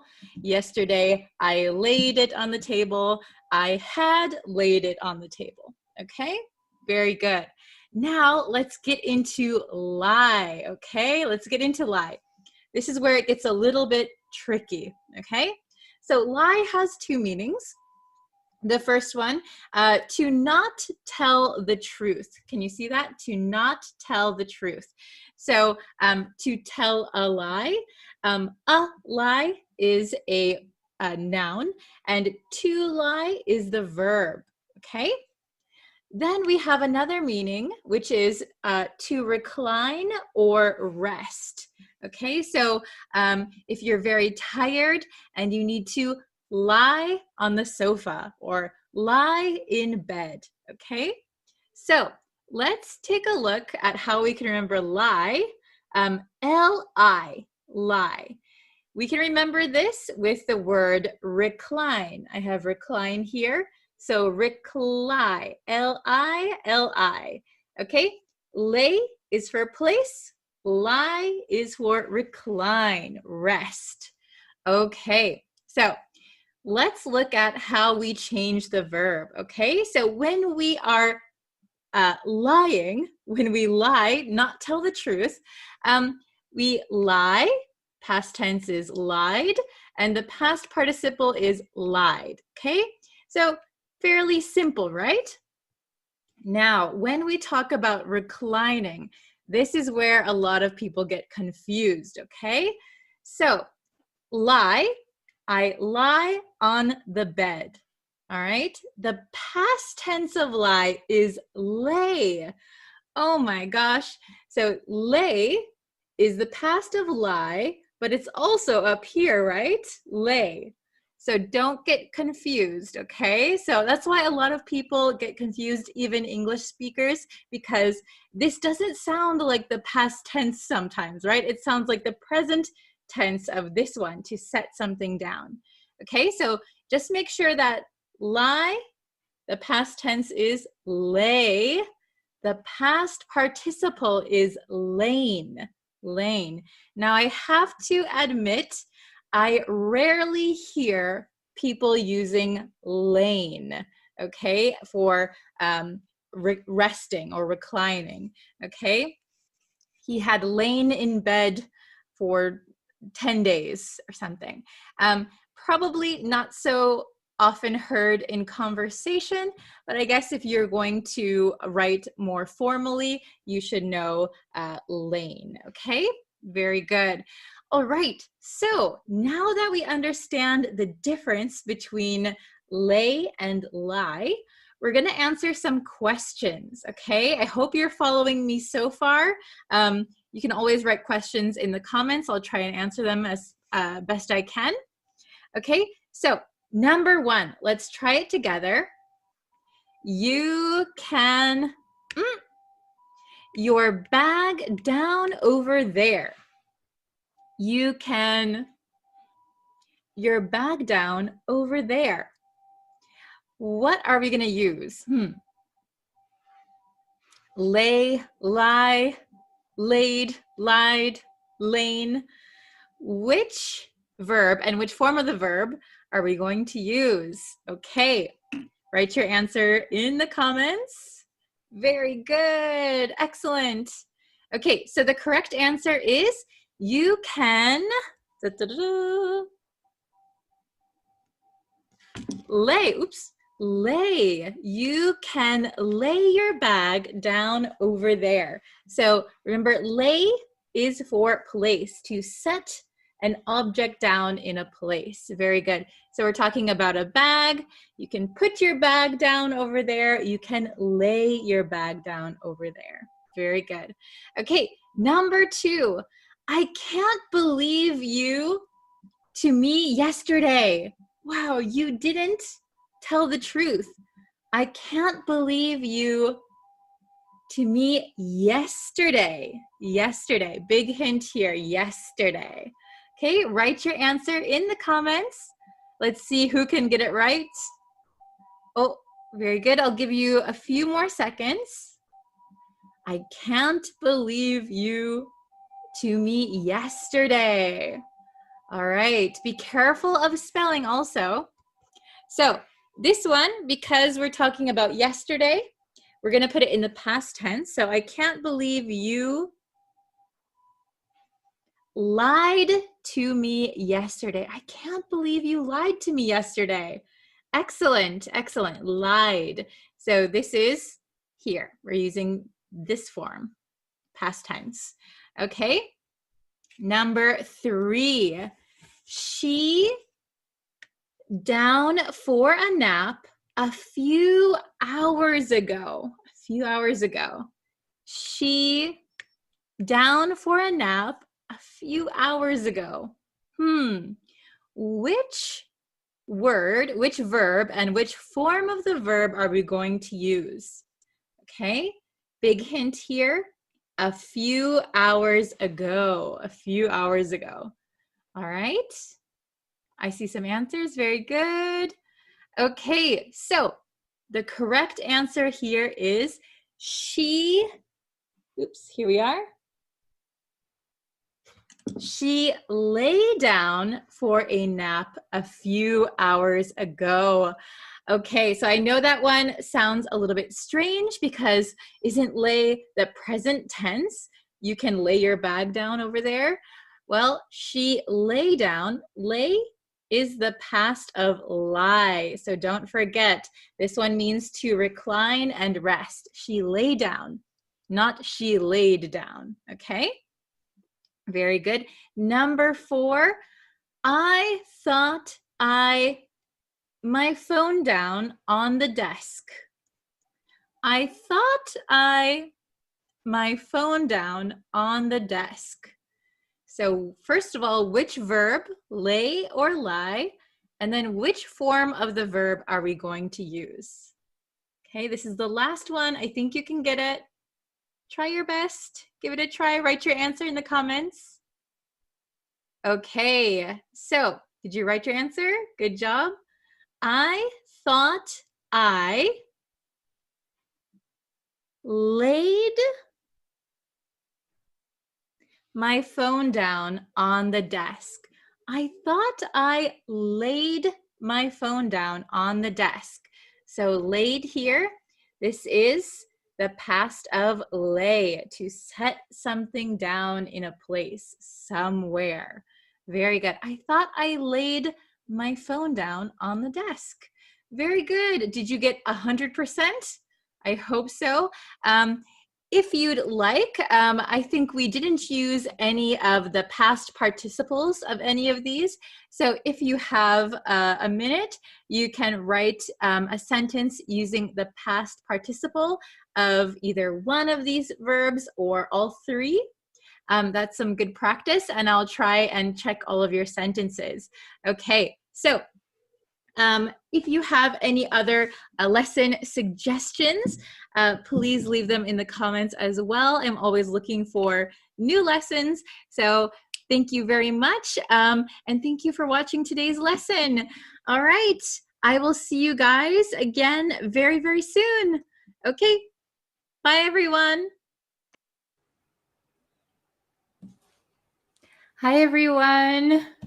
I'm so sorry I didn't give you any warning for this live stream. So I'm just kind of going live and seeing who's gonna show up, okay? So, oh my gosh, I'm later than usual again. I'm sorry. I think I say that a lot. So, how is everyone today? If you're catching this live, please let me know what time it is for you guys and what country you're from. That's always interesting to see. Oh, it looks like we have a few people in here. Oh, Anna, hello. I'm so sorry I didn't give any warning for the lesson. Oh, hello, Osas. How can I pronounce your name? Is it Osas? Let's see. Osas from Mars? It's really hard. I can't read your name exactly, but oh, hello. Good morning, everyone. Good morning, good morning. Good morning, Jal. Hello. Hello, Kevin. I'm very good. Thank you for asking, Anna. Hello from Thailand. I'm feeling pretty good today. I'm a little bit sleepy. Oh, it's 11 past 11 in Bangladesh. It is 11 past 2 here in Japan. Hello. Hello from Ecuador, Kevin. Hi. 10:15 in Pakistan. Read my name. Wasim. Is that how you pronounce your name? Wasim? Okay. Is it fall break in Japan, Miss Brie? Oops, it's I took the wrong one. 9:40 in Afghanistan. See, the chat goes pretty fast, so I missed it. Oh, 7:12 in Egypt. Very nice. 9:40 in Afghanistan. Is that fall break in Japan? It's not fall break yet. I think the a lot of schools and everything have a little bit of a different schedule this year because of the pandemic. A lot of people were off during the summer months. So I think people are just going to work and school as usual right now. Okay, very good. Okay, so today, in today's lesson, we are going to look at either or neither. And I'm just going to get the pronunciation aspect out of the way first. So for me, I am from America. I'm originally from the state of Wisconsin. So it's in the north part of the US. It is above Chicago, below Canada. Okay, so that's where I'm from originally. And I say either and neither. Some people, and especially British people, I think, say either or neither. Both of these pronunciations are okay. Both of them are understandable. At least in the US, you can say either of them. I know people who say either and neither. I say either and neither. So it just depends what you're comfortable with saying. Maybe just go with whatever is the easiest, I think. Either or neither, either or neither, tomato, tomato. It's all the same. English is, English is used all over the world. So there are many different ways to pronounce things, right? So don't get too worried about that. It's not a problem. Oh, very good. So, very nice. Adna, let me get that right, said either something or, neither something nor. Very good. So I want to just point out about the nor part of that. So nor is the correct word for using neither, right? So neither nor, either or. However, I think most Americans now just say neither or. So nor is a little bit old. It is still used by some people, and especially in different situations. But for me in my personal life, I tend to say or. But you're not wrong if you say nor. So again, same with the pronunciation. Don't stress about it too much. Okay, very good. Okay. So Johanna said, do you record these live lessons? So right now I'm doing it live right now. It's happening now. However, they are left up on like my YouTube channel and Facebook. So you can go back and watch them anytime if you need to brush up. Don't worry about that. Okay, so let's see. So we're going to look at these, either or neither. So probably you already have a good understanding of when to use each of these, but we're just going to kind of refresh, okay? So either, we use it for one or the other of something, or to link a similarity, or yeah, if you have, what is it? What did I write down? If you have alternatives, okay, you can use either. And either is generally used in the positive. So if you want to make it negative, you can say neither, or you can put a negative plus either. Neither is kind of the opposite of either, right? So neither is already a negative word, so we don't need to put like not neither or don't neither. That is incorrect. So we can say, I don't either. That is correct. We can make either negative. However, neither is already negative, so we don't want to put another negative like not neither, don't neither. So we want to avoid that, okay? Very good. Oh, hello from Bangladesh. Hello, Shaful. Okay. Oh, you're welcome, Johanna. Okay, is it Johanna or Johanna? I want to get everyone's names right all the time. Okay, so let's look at what I have. Oops, what I have on this other whiteboard. Our exercises for today. So let's see. We have the meanings here. Neither. So not one or the other, or basically not either, right? And then we have either. So either has a bunch of different things I wrote here. So used for alternatives, okay?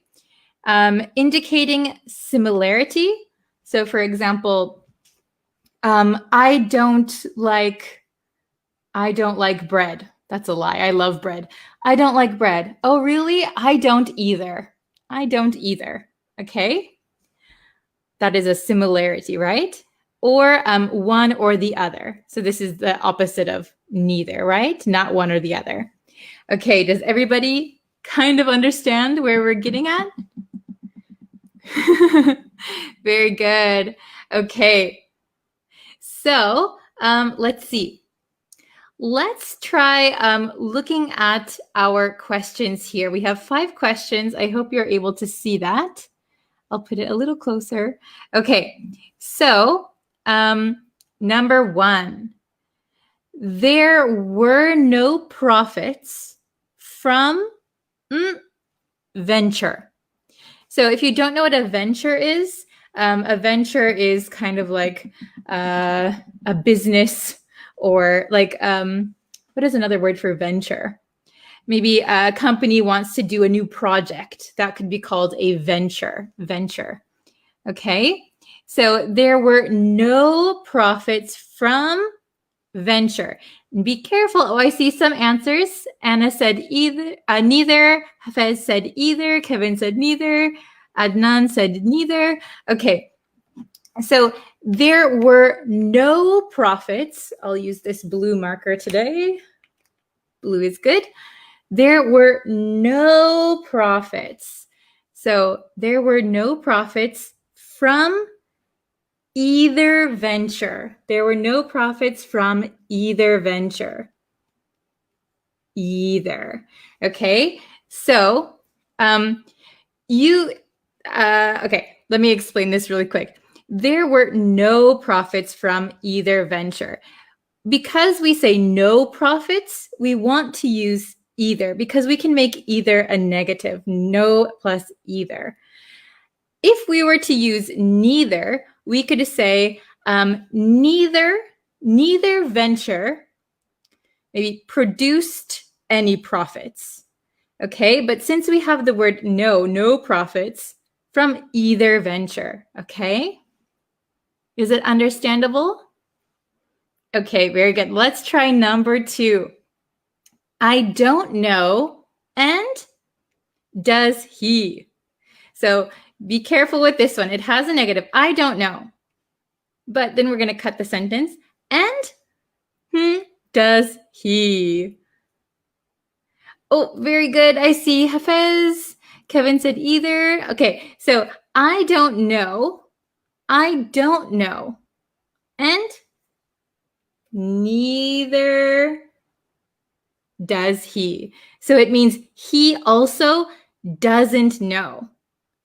So we could say, I don't know, and he doesn't either. If we have a negative here and he doesn't either would be okay. But I don't know, and neither does he. Neither does he. Okay, so we're using neither as the negative for he also doesn't know. Okay? Is this getting complicated? Is it understandable?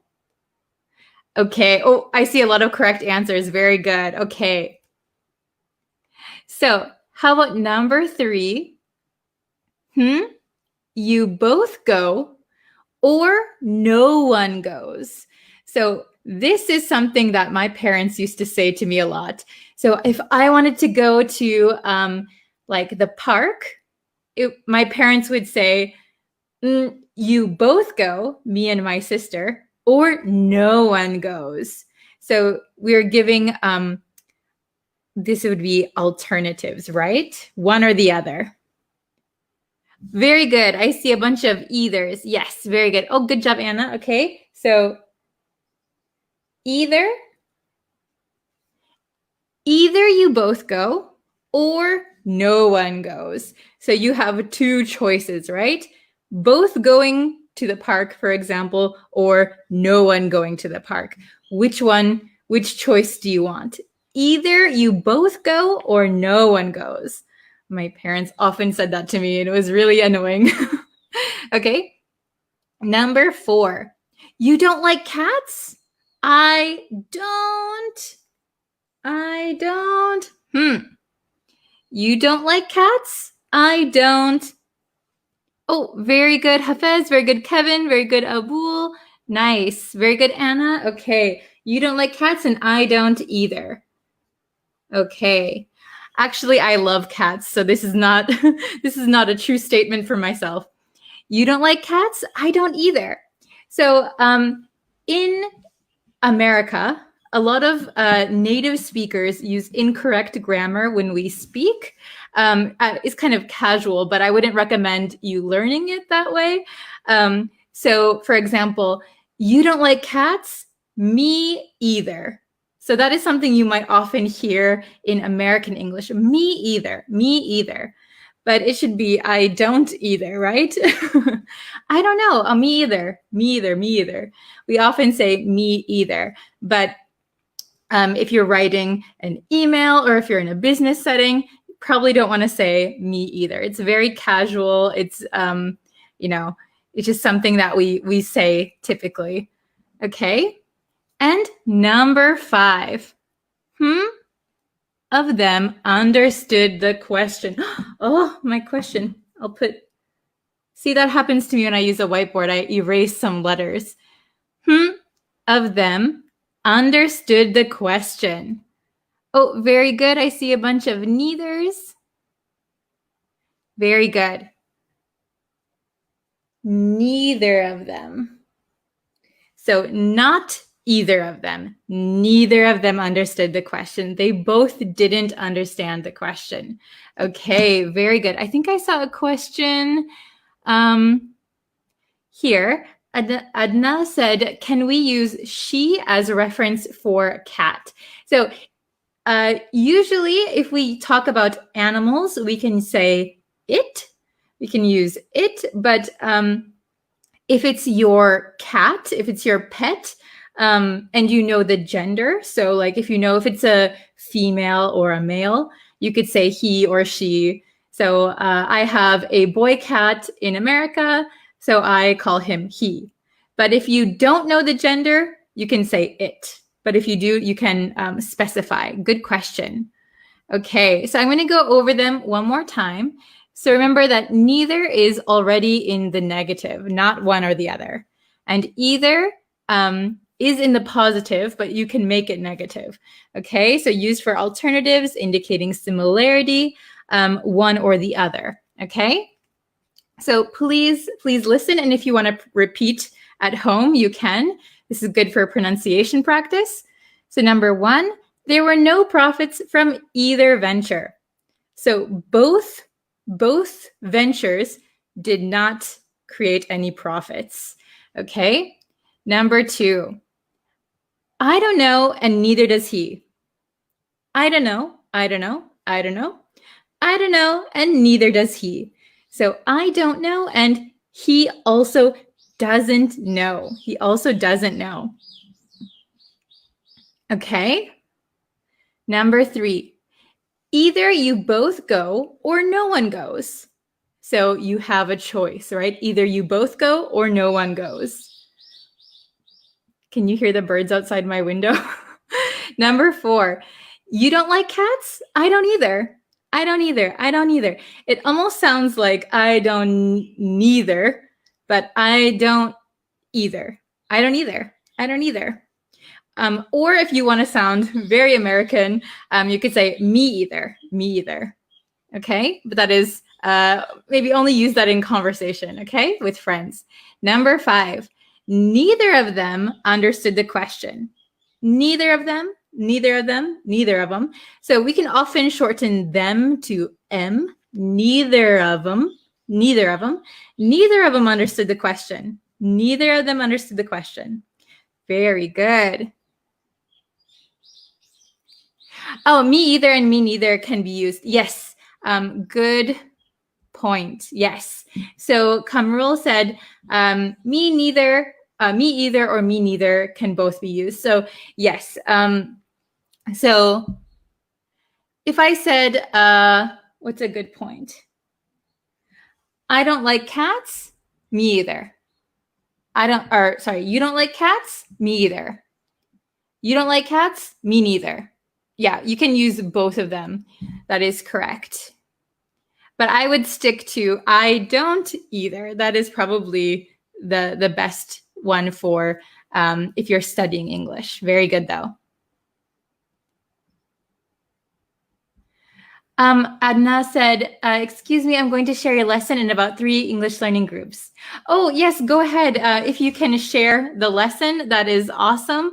I really appreciate it.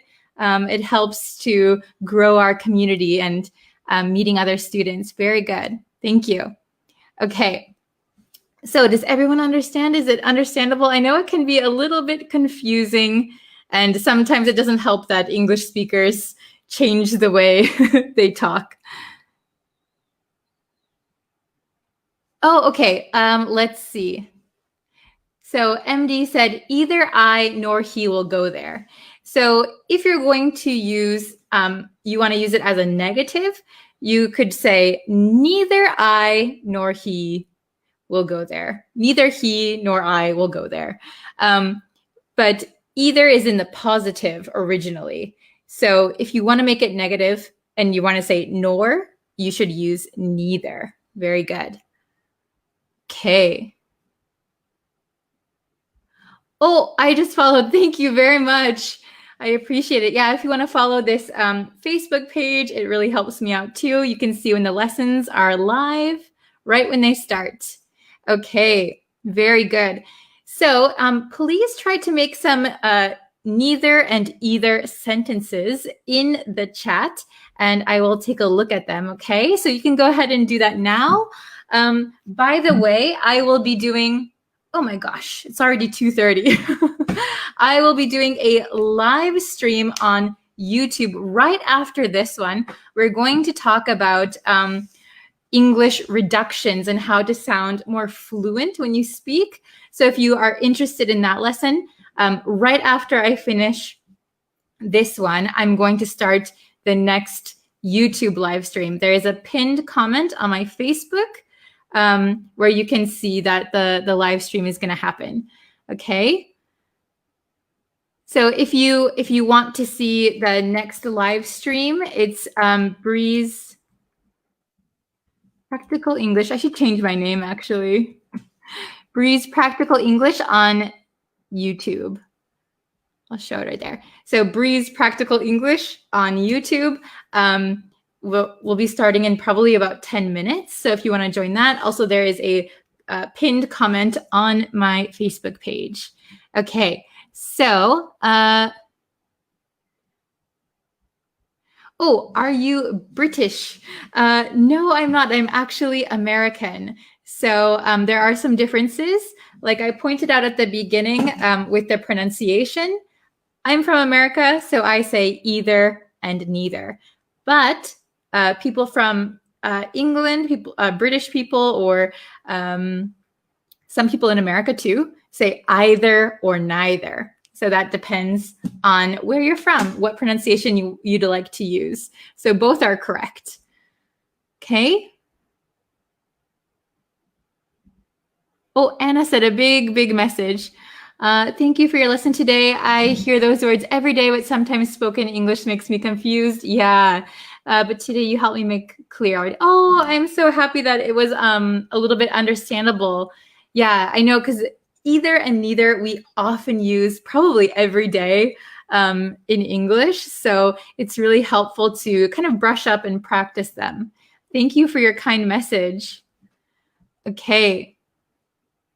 So let's see.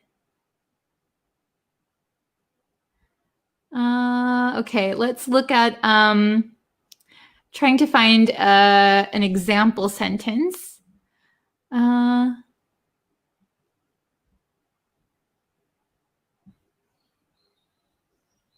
Let's see. If you guys can write an example sentence, that would be great. I think there were some, but it kind of went really fast, so I gotta scroll back up. Okay. Either you or I will do the work. Very good. So either is in the positive. So either you or I will do the work. Neither you nor I will do the work. So both of us won't work, right? So either you or I will do the work. One of us will do it. Very good. Okay. Do you have any online courses? Good question. Not at the moment. I have just this Facebook page with a bunch of lessons on there, and then also a YouTube page with exclusive lessons on YouTube. But I don't have any courses as of right now. Okay. Well, I think I'll end the lesson here. If you'd like to see the next live stream, I'll put a link in the comments. Oh, actually, I could do that right now, I think. Oops. Let's see. Maybe I should give you the link so that you can find it. That would probably be a good idea, right? Oops. Okay, I got to make this window smaller, and then I got to send you the link. Okay. So yeah, we're starting in about 5 minutes. Okay. So, oops, let me see. Okay. here is the link for the next live stream. So it's starting in 5 minutes. Oh, Sandy, welcome. We're just about to finish, but I'm doing another live stream on YouTube right after this one. Okay, so I think I'm going to end the live stream here for now. If you'd like, please share it. If you want to catch the next one, I'll be on YouTube in about 5 minutes. Okay, so thank you so much, and I will see you guys over on YouTube. All right, take care. Bye.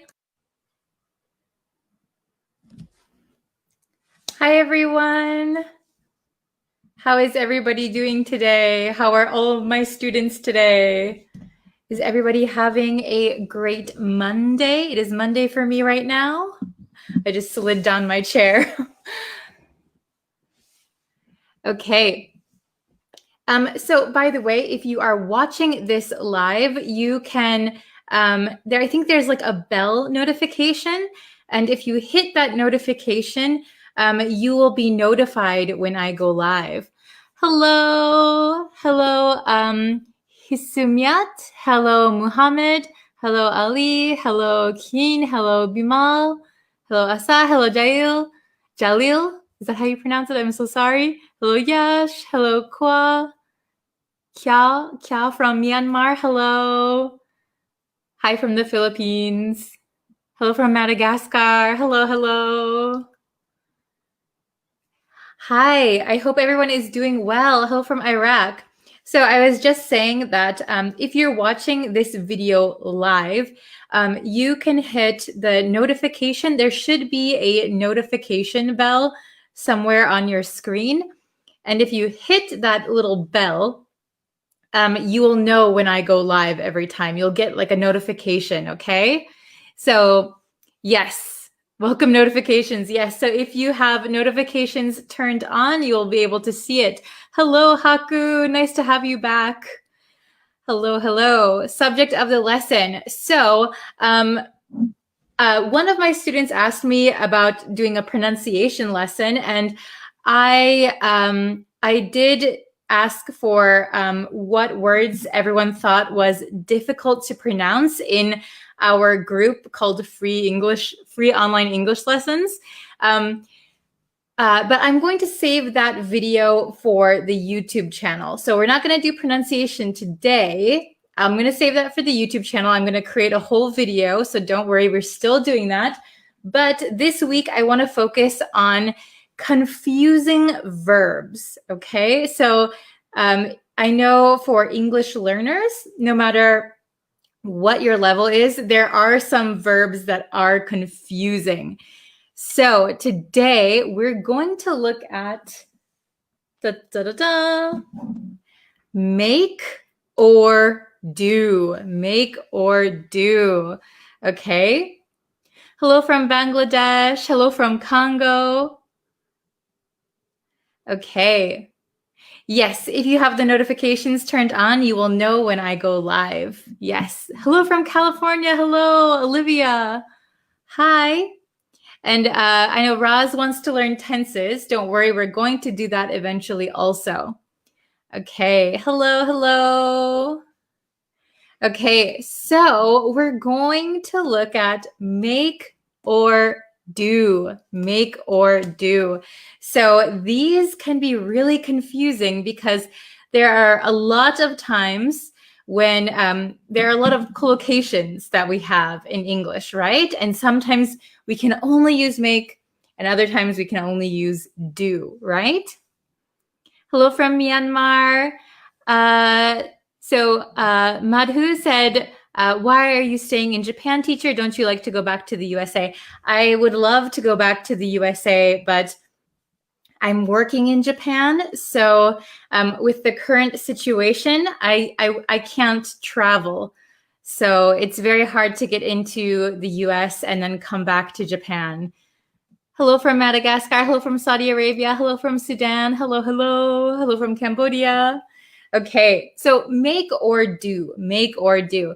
I can tell you when we use make and when we use do, like the kind of meanings of make and do. However, I think it is best to learn them through actually using them, okay? So you need to listen to native speakers talking, and then you also need to use it in your life. And that way you will master make and do, okay? So I can give you a little bit of information, but it's going to be really up to you to remember when we use make and when we use do, okay? But if you make mistakes, don't worry. Everybody makes mistakes and you can always learn from your mistakes, okay? So if you make a mistake here, no problem. Nobody's judging you, okay? Hello from Laos, hello. You're gonna make a cup of coffee for me? Oh, thank you. I need some coffee to wake up. It's morning here. Okay, so when we use make, we usually use make when something is produced or we create something. And usually,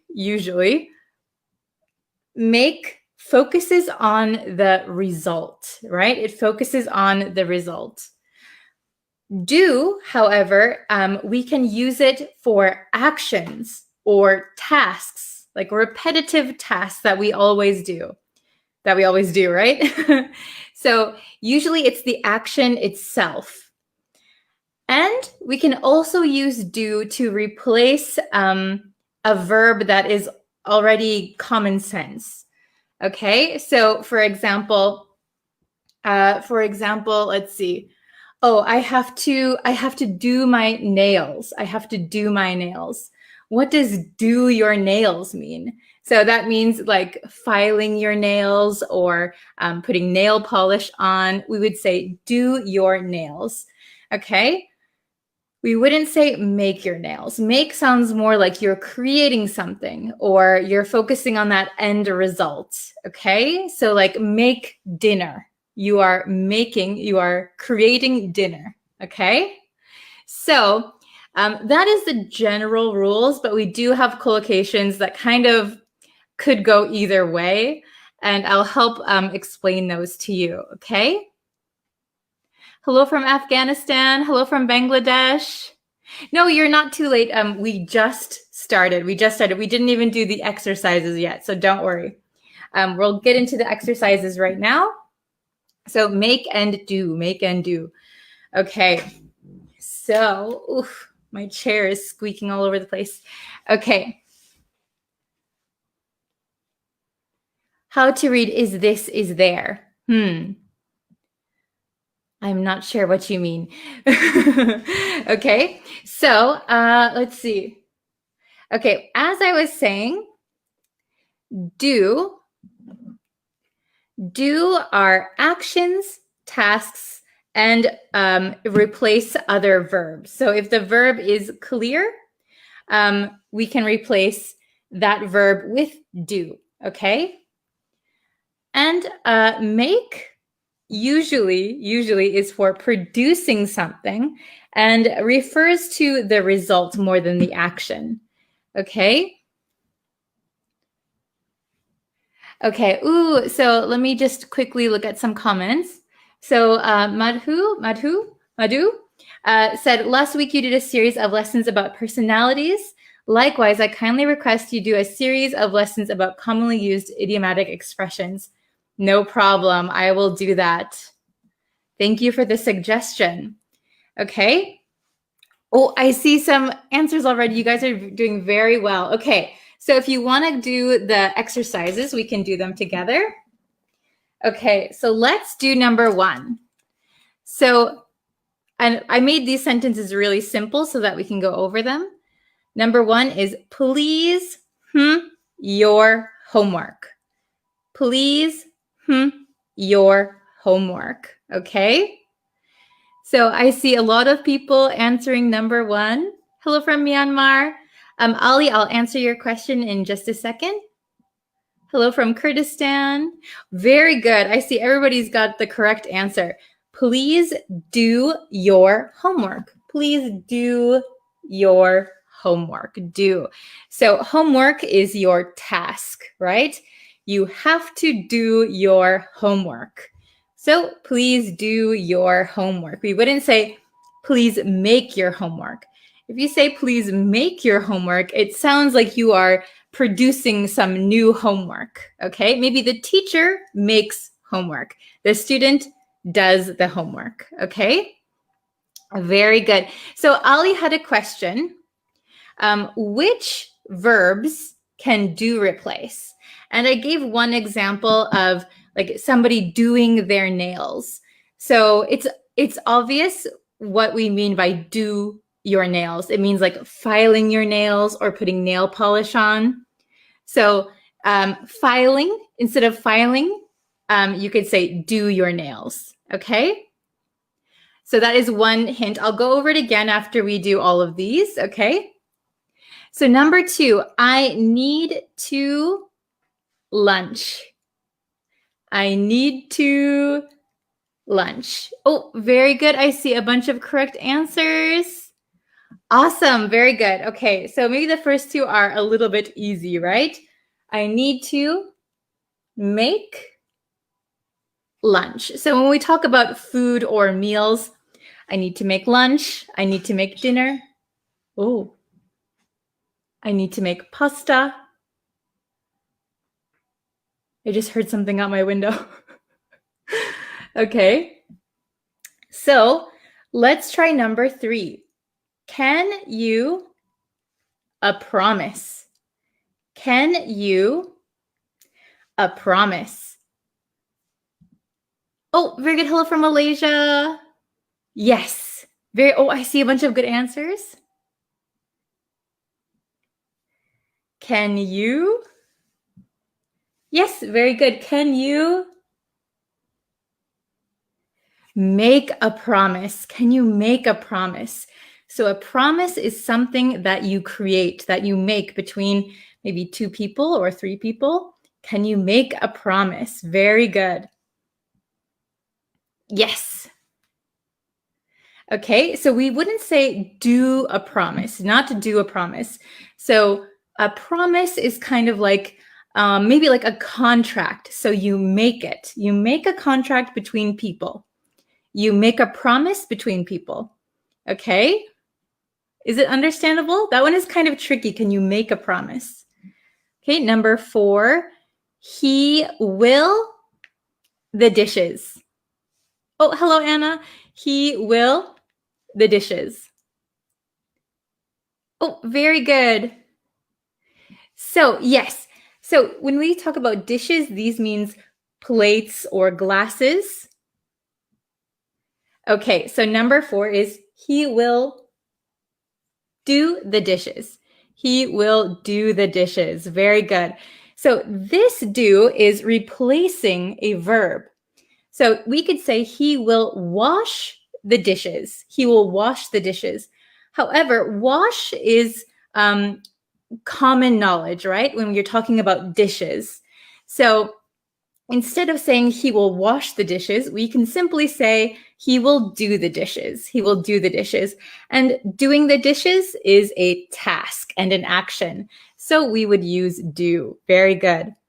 Okay, number 5, please your bed. This is a tricky one. This is a tricky one. Please your bed. Oh, yes, very good. Make, do, okay.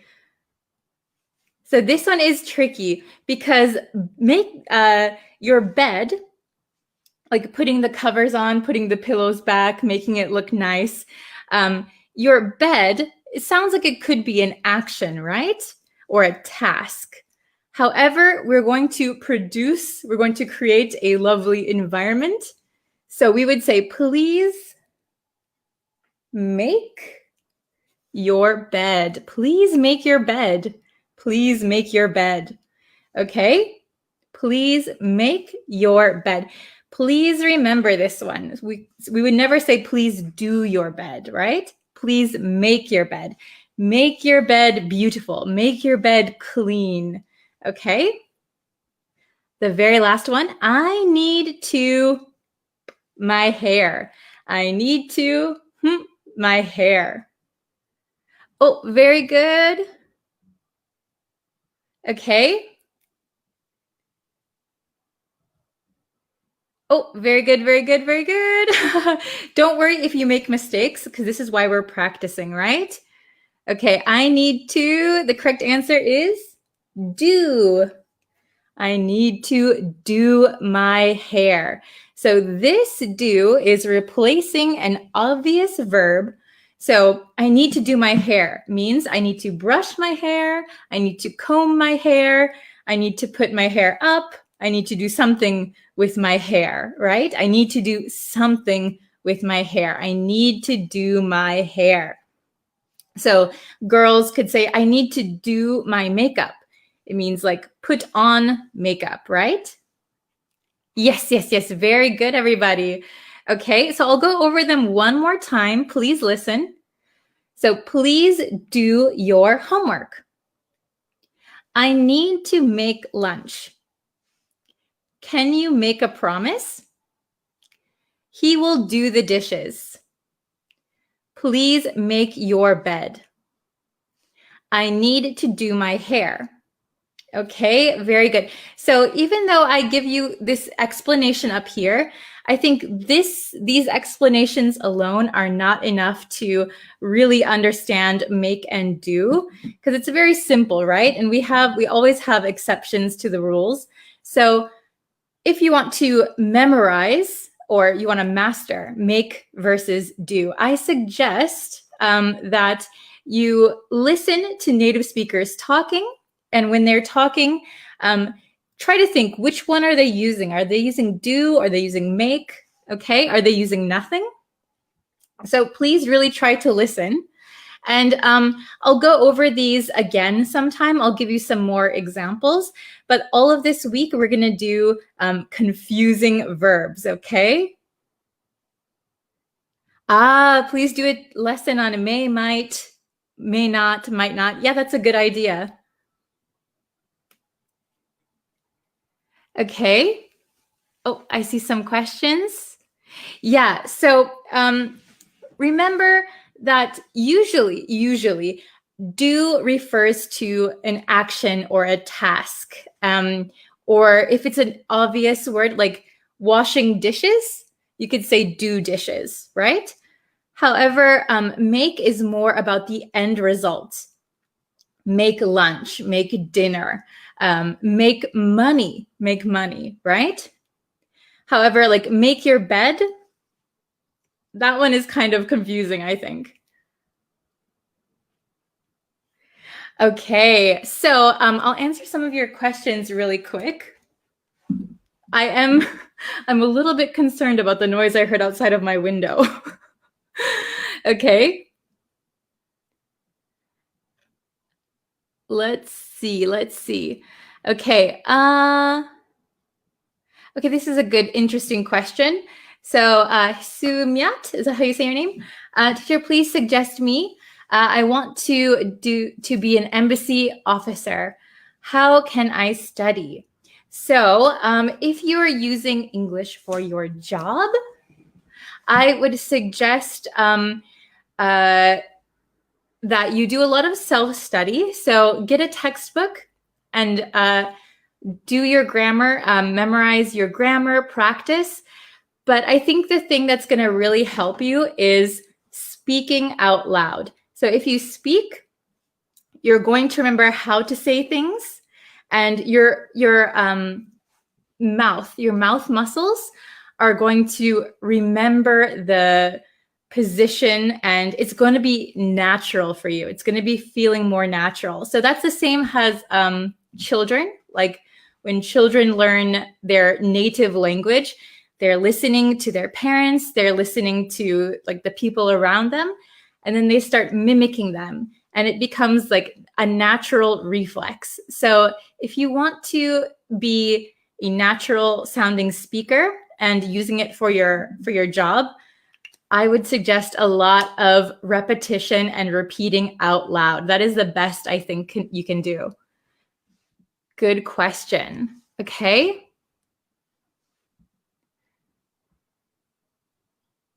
Okay, so Ali asked, what do we mean by do let me know as soon as possible?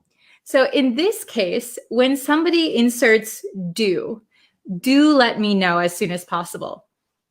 This do is used for emphasis, for stress. So do let me know, okay? They're making a little bit of an emphasis. You don't need to include do. You could just say, let me know as soon as possible. But if you want to emphasize, you can say, do let me know as soon as possible, okay? What is the difference between do and work? Do and work. So do, we use for a lot of different things. Work, I think you mean work like as in labor or a job. So when you use work, right, you're talking about either like physical labor or your job, work something, right? I work all day. So do something, right? So I do, let's see. I do calculations all day. That is the action that you are doing. Do refers to some action, right? I hope that is understandable. If you can make your, if I didn't answer your question, if you want to make it more clear, I could try and answer it.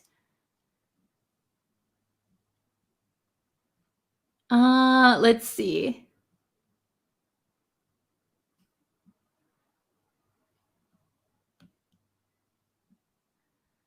Are there more examples using do and make? Yes, there are so many examples. So for example, make money, make money. So I worked all day to make money. So it's like you've created money for yourself, right?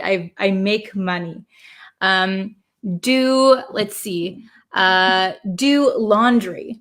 So usually like tasks, like at home, you can say do laundry, do dishes, do cooking, do the cooking.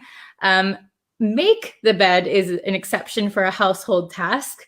Let's see, what other, I know I have a whole list written on my phone. Let's see. For example, do the shopping. Do the shopping. That is another household chore. We could say do exercise. Make a cup of tea. Make a profit. Make a fortune. All of those. Okay. I'll answer one more question and then I have to do my other lesson, okay? Oh, this is a good one. Make a call, make a phone call, exactly. Okay? So let's see.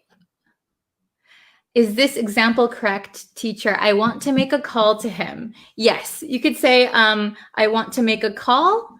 I want to call him. Yeah, I want to make a call. Very good. Okay. Let's see.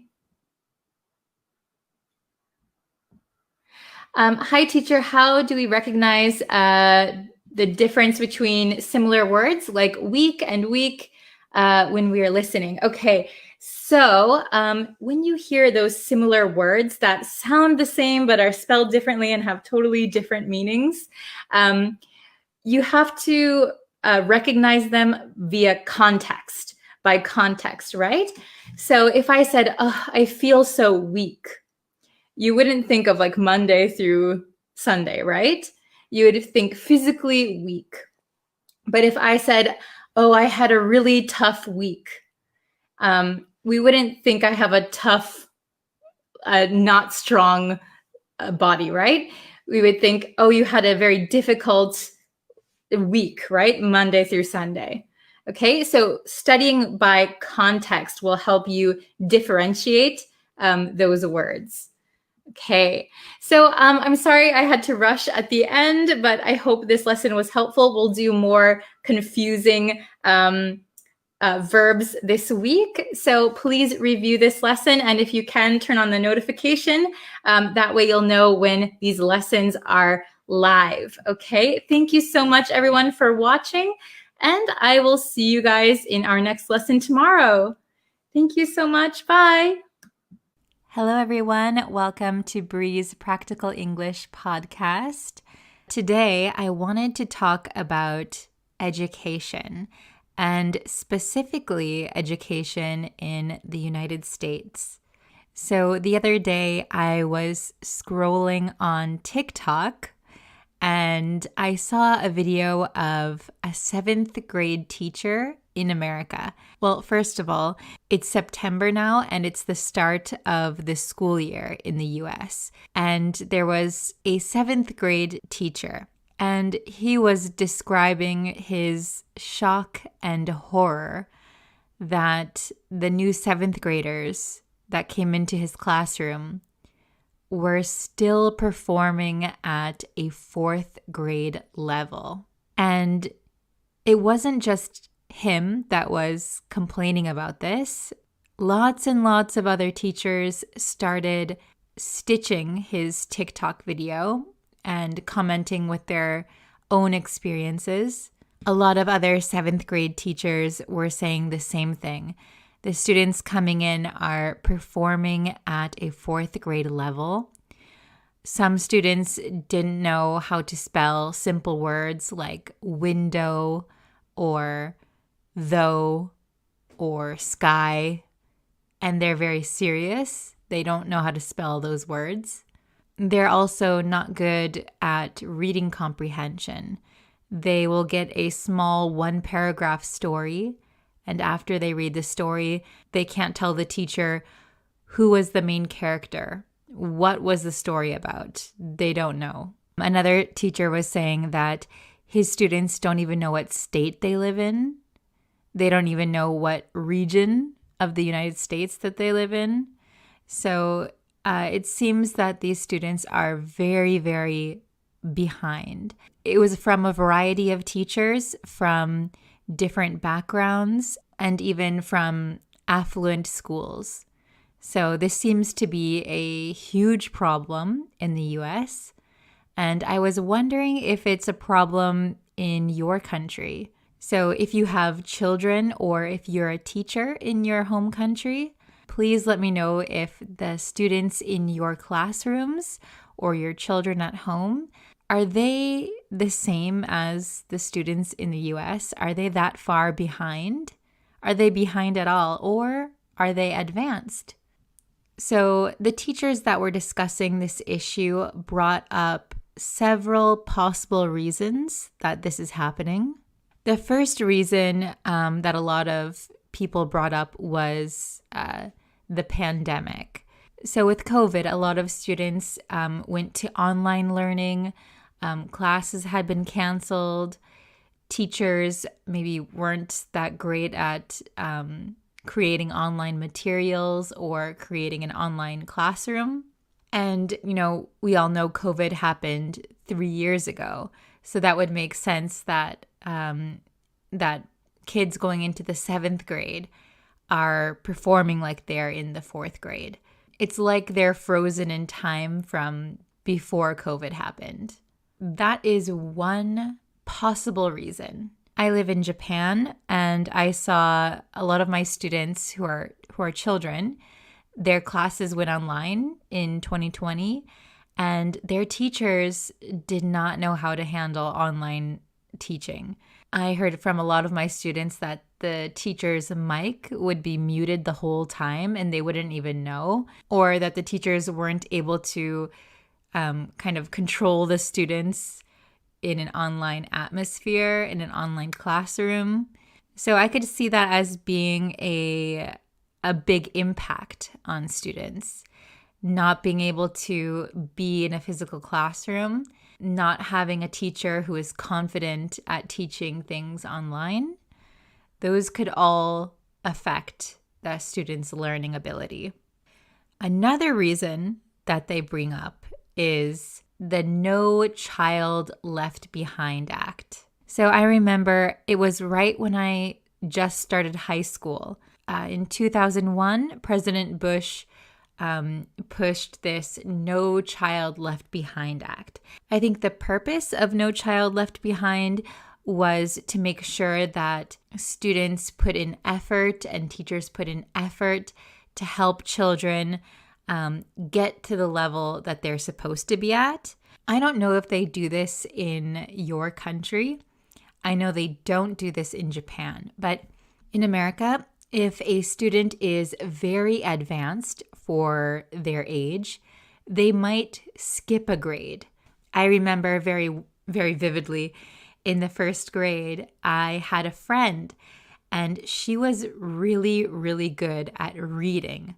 And they always asked her to go read to the other classes, even the older classes. And we were in the first grade. And she was just so advanced, so smart, that they bumped her up to the second grade. So even though we were the same age, she moved up a year in school. I had another classmate in first grade who was repeating the first grade.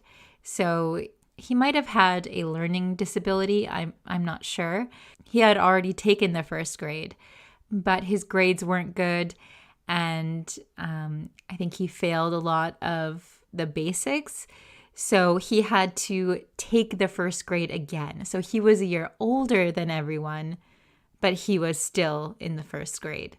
When I was a kid, it wasn't super common, but it was something that happened. So if you're very smart, if you're very advanced, you could skip a grade. You could go to the next grade. If you needed more time to absorb the information, if you didn't do so well, you would stay behind. You would repeat the same grade. I know they don't do this in Japan. I don't know about your countries, but effectively what No Child Left Behind Act did was push everyone into the same grade. So even if students were struggling, they passed them to the next grade anyway. So no child would be left behind in the previous grade. And a lot of teachers are saying that that was a big problem because students who are struggling and don't meet the requirements to pass that grade still get passed because they have to continue on to the next grade. So there was a lot of praise for the No Child Left Behind Act, but there was also a lot of criticism. That's one of the criticisms. And there was one final point that people were talking about, and that is not talking to your children at home and letting them just play games or watch TV, use their smartphones. The teachers really emphasized that students didn't know basic things like what normally you would learn in conversations with your parents. From the teacher's perspective, it seems like there is not enough dialogue at home, and students are just coming home and getting on their smartphones, playing games on their phones, and the parents are doing the same. The parents come home from work, they're exhausted, boom, they're on their phone. Although I think there are lots of educational apps and videos that people can utilize to get a better education. I think we all know that sometimes we just want to relax and we just consume garbage, for lack of a better word. I know when I'm really tired, I just go on TikTok and I scroll and scroll and scroll, and suddenly, before I realize it, an hour has already passed. So screen time and a lack of communication with parents also seems like one issue. So I wanted to get your take on this. What do you think out of the 3 problems that I mentioned? Which one do you think is the most impactful for students? And what is your own experience in your home country? How are the students doing? Are they behind? Are they advanced? No change? I'm very curious because when I saw that first video, I was so shocked that 7th graders would be performing at a 4th grade level. That really shocked me because I still remember when I was in the 7th grade and we were doing lots of things like preparing for high school.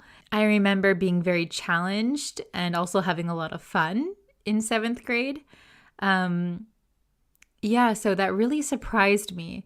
4th grade and 7th grade, there's a very big gap there. I also remember when I was in the 4th grade, I would say that is a huge gap. I'm really sorry to hear that American students are facing that challenge, and I really hope they can find a solution. I hope those students can get their grades up and get to the appropriate level, because those are our future doctors, they're our future lawyers, our future scientists. That's the next generation that's going to be working. And I really hope that they'll be able to keep up with the rest of the world. And I just feel so sorry for those kids that somewhere along the line, someone has failed them, it seems. They're still children, so the adults need to make sure that they're getting the education that they need. And yeah, I was just very shocked. I'm really curious about your opinions and comments on this topic. So please leave them in the comments and I'll comment back to you as soon as I can. All right, I'll see you guys in our next podcast. Thanks for listening. Bye.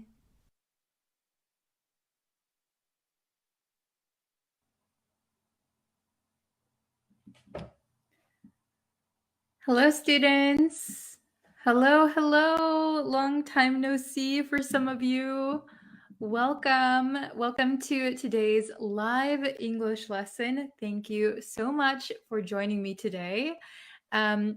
Before we get into today's lesson, please remember to subscribe to my YouTube channel. I post videos there all the time. Hello, Tedwin. Nice to see you. So yeah, subscribe to the YouTube channel. You can like me on Facebook, follow me on TikTok. Also, I have a website. You can sign up for a free account, and I'm going to be sending you little goodies from time to time. So like PDFs and things like that. Also on my website, I have courses. I have a pronunciation course, and I'm working on some new courses. Those are paid courses, but you can make a free account and I will send you some cool stuff. Okay, welcome everyone. Thank you for joining. Hello. Yeah, don't forget to tell me what country you're watching from. I love to see all the different countries that we gather together. Okay. Oh, good morning from Greece. Oh, hello, Irini. Nice to see you again. Okay. Very nice. Oh, I see somebody joined the website already. Thank you so much. Somebody made their free account. Very nice. Okay. So today we're going to get into a little bit of a quiz. We're going to be learning the differences between 2 and 4. 2 and 4. So I noticed a lot of students, even if they've studied English for a while, they still make some mistakes, okay? So let's get into the quiz. And then I can take some questions after the lesson as well, okay? Oh, Tetwin, thank you. Hold on. I listen to your sleeping vocabulary every single day. It's so good. Thank you so much. So on YouTube, I have some sleeping videos where you can learn English while you sleep. I used to do that myself when I was studying Japanese. It's so useful, in my opinion. Okay, very good. Hello from Guatemala, Thailand. Okay, we'll get into the lesson. So 2 or 4. Let's see if you can answer these correctly. And I will explain the answers, so don't worry if you get it wrong. Okay, question number 1. It's a quarter 6. Okay, so it's a quarter 4 6. Or it's a quarter to 6. Now, I'll give you a hint because if you see this, you might not understand this sentence. So what this sentence is saying, we are talking about time, okay? It's 5:45, okay? We are talking about time in this sentence. Oh, very good. I see Tetwin and Erini. Very good. You guys are so good. Well done. I think everybody's gotten that one right. Awesome. So it's 5:45. Very good, Lucky. Okay, it's 5:45. So why do we say it's 5:45? Why do we use 2 and not 4? Well, we use 2 when telling time. We use 2 when telling time. And if you don't know what 5:45 means, that means that it is now 5:45, okay? It is now 5:45. So 5:45 means there's a quarter of the hour left until the next hour. Very good, everyone. Oh, I can see so many people signing up for the website. Thank you. Okay. Question 2. Drinking too much alcohol is bad for you or to you? What would you say? Very good. Drinking too much alcohol is bad for you or bad to you? Okay. Oh, very good. I see some people saying 4 and some people saying 2. Okay. So for this one, it might be a little bit tricky. Drinking too much alcohol is bad for you. Very good. It's bad for you. Why do we say for in this sentence? Well, we use for when talking about benefits or detriments. So detriments is the opposite of benefits. I don't know if this is a new word for you. So benefits, a benefit is something that is good. So for example, if I say eating vegetables is good for you, that is a benefit. Taking this English course is good for you, that is a benefit. A detriment is something negative. So drinking too much alcohol, for example, is bad for you. Okay, very good, everyone. Oh, Christian, hello, welcome. Greetings from Iraq. Amar, hello. Okay, so benefits and detriments, we tend to use for. Something's bad for you, something's good for you. Okay, question number 3. He was fired for being late or to being late? What do you think? You guys are so good. So I think you guys are getting lots of correct answers today. That's awesome. But I love drinking Coca-Cola. Yeah, I used to drink not Coca-Cola, but Pepsi. I used to drink Diet Pepsi a lot when I was in school, getting the caffeine for late night study nights. But recently I have totally stopped drinking caffeine. I don't drink coffee anymore, but I haven't drank Pepsi since I was in school. Okay. Oh, excellent. Okay, so I see a mix. So most people are saying 4, some people are saying 2. Okay, so perfect. We will answer this. He was fired for being late. He was fired for being late. So we use for when using verb plus ing, okay? So we wouldn't use to being late, okay? To plus infinitive, for plus verb plus ing, okay? And another reason that we use for here is that it is a reason / motivation with ing verb, okay? So When you see an ing verb, and this is a reason, being late is the reason he was fired, we're going to use for. He was fired for being late. Very good. I hope none of you are ever fired for being late. Okay. And question 4. It's about a 15-minute drive from my house, yours. It's about a 15-minute drive from my house, yours. We have for or to. And I just want to point out one thing. When we say 15-minute drive, so you can see there's an here. So we don't say 15 minutes with an S. So I know a lot of students get tricked about this one.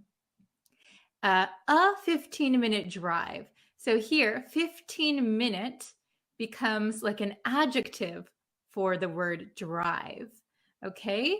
And here, a drive here is a noun. Okay? So it's about a 15-minute drive. Okay. Oh, no problem if you're late. Welcome, welcome. Okay, I see Irini says 2, Abu says 2, Muhammad 2. Oh, lots of 2s. Very, very good. Okay, so the correct answer is 2, of course. Why do we say 2? Well, we use 2 when talking about distance. So it's a 10-minute walk to the station.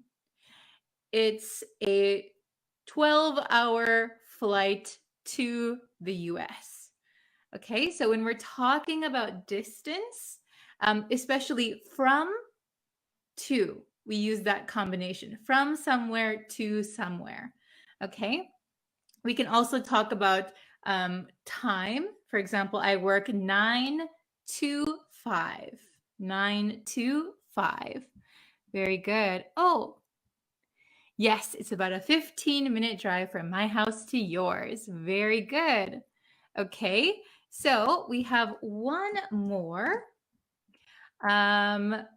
question, the last one.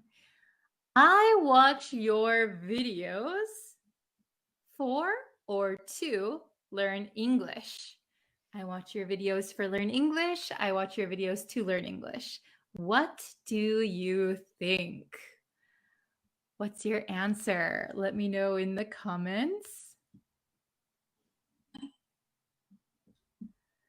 Okay. Very, very nice. I see a mixture of answers here. Some people saying A, some people saying B.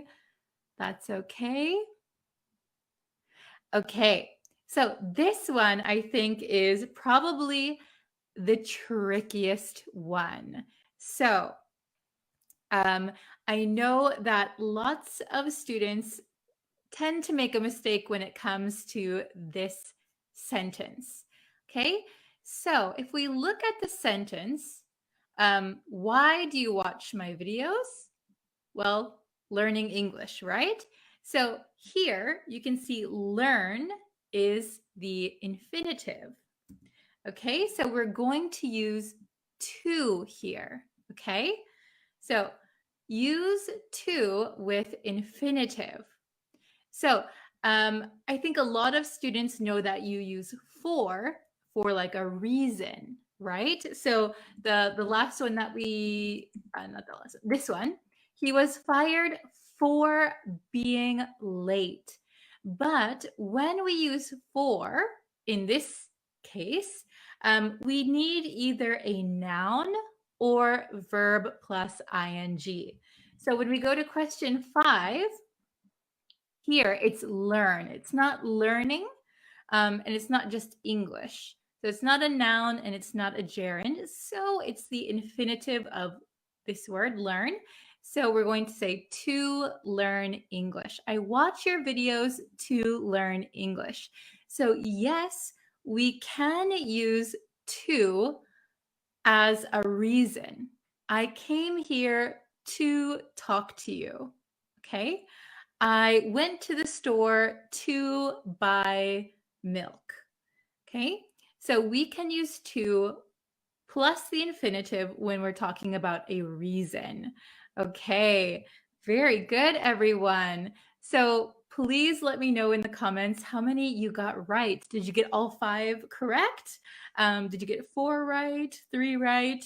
You guys are doing very well. Yes, to as a purpose. Very good. For some reason. Okay. Yes, I watch your videos to learn English. Very good. Ah, okay. You save the country, I save you. You save I, you save I, save you. I save you, save the country. Ah, I think maybe there's some grammatical errors in that sentence. You save the country, I save you.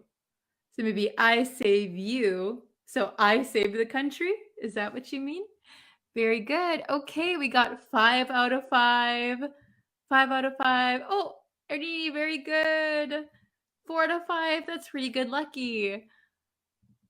Very nice. Keep up the good work. Okay.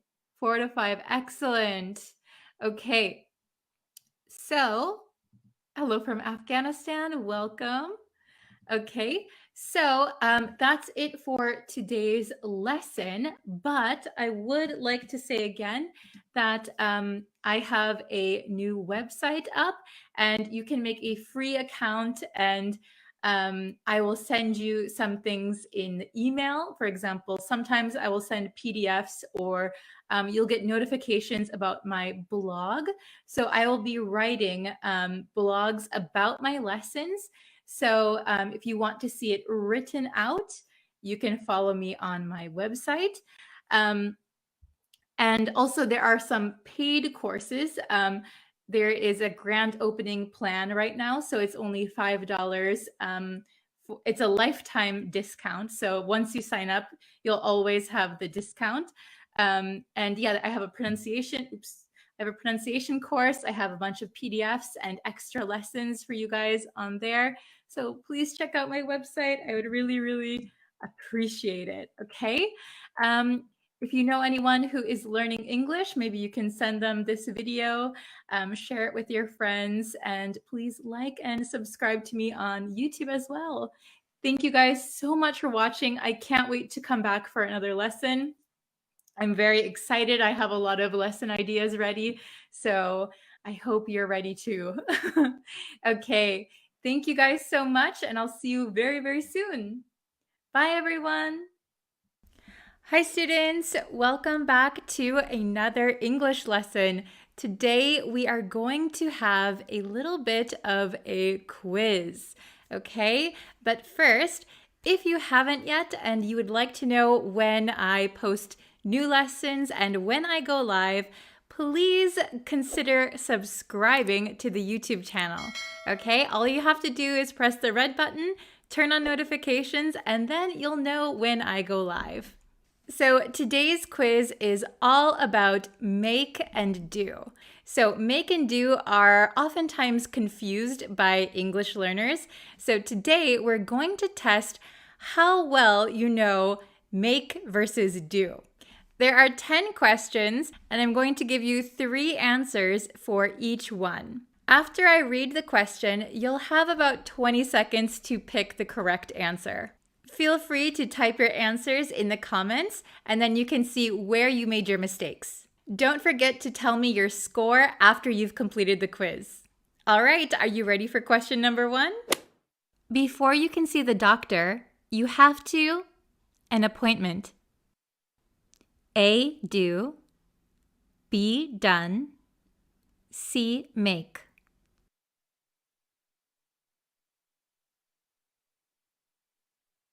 The correct answer is C, make.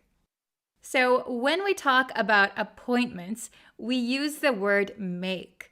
We make an appointment. We make a reservation. We would not use do for an appointment. Question number 2. I a mistake on the test.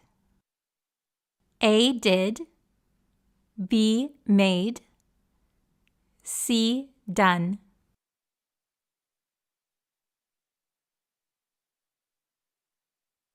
The correct answer is B, made. Remember that we make mistakes and make corrections. Question number 3. The storm, a lot of damage. A did, B made, C done. The answer for number 3 is A, did. Did you get it right? We can do damage, damage can be done, but we can't make damage. Number 4. Have you the bed yet?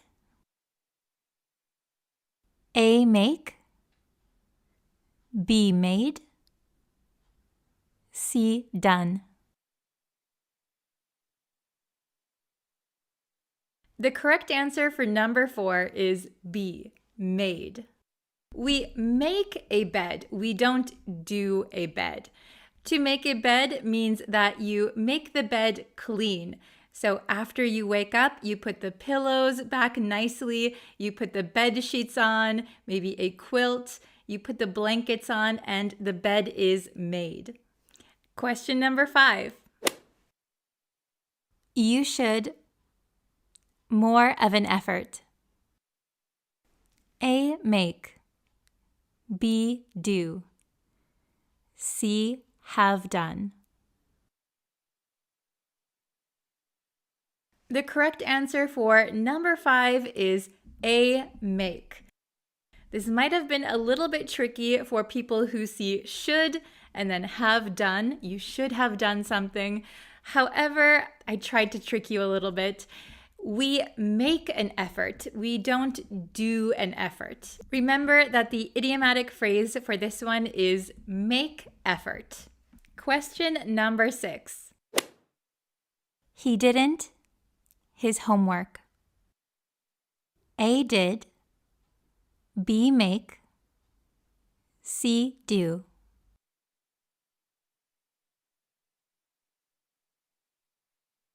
The correct answer for number 6 is C do. Remember that students do homework and people do work in general.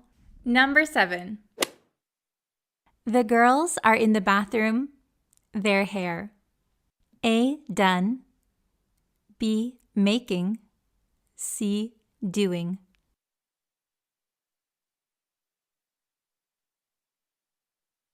The answer for number 7 is C, doing. We always do our hair. You can remember this because we sometimes call a hairstyle a hairdo. For hair, makeup, and nails, we use do. Do your makeup, do your hair, do your nails. 3 more questions left. Let's try question number 8. I can't any promises. A make, B do, C did.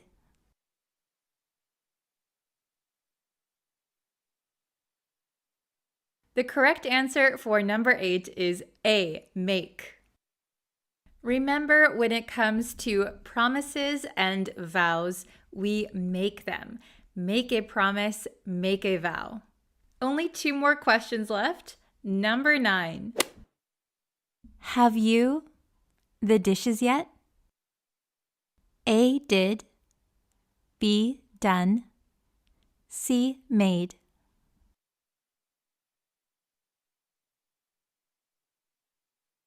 The answer to question number 9 is B, done.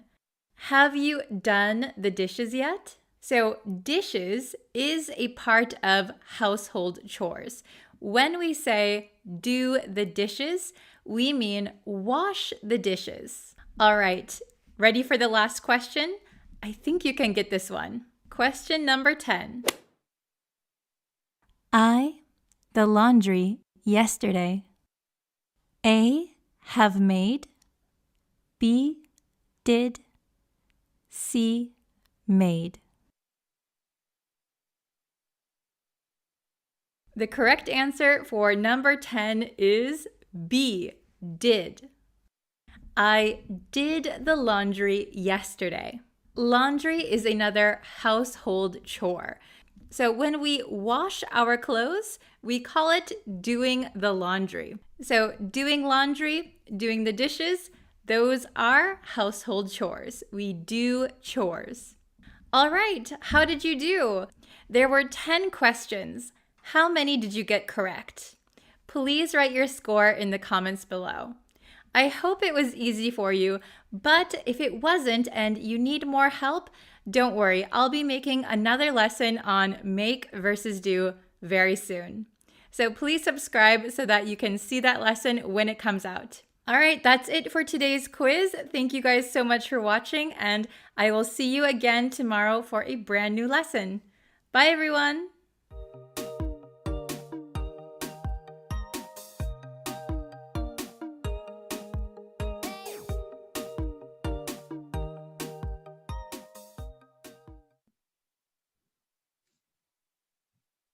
Hi, everyone. Hello. Thank you for attending today's lesson. I really appreciate it. Before we get into the lesson, if you haven't yet and you would like to know when I go live, when I post new lessons, please consider subscribing. If you could subscribe, that really helps me out.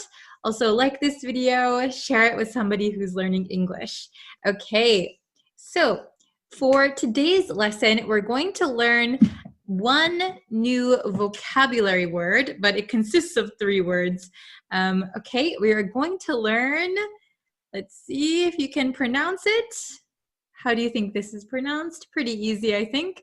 Spic and span. Spic and span. Okay, so let's go over the pronunciation first, because although we have and here, usually when we pronounce this word, we say spick and span, spick and span, spick and span. So we can say it very quickly, spick and span, okay? But spick and span is a word that means very, very clean, spotless. Nothing is out of place. Everything is in its proper place and everything is very, very clean, spotless. Okay, so spick and span. Why do we say spick and span? It doesn't really sound like any kind of words that we usually use, right? Well, I looked up the origin, and apparently this used to mean as new wood chips. So I guess a spick is like a wooden thing, and you would grind it up into little wood chips. And span, they used to say span new. So we don't say span new anymore. We say brand new, brand new. So spick comes from wood chips and span comes from span new. So the meaning has changed a little bit over time.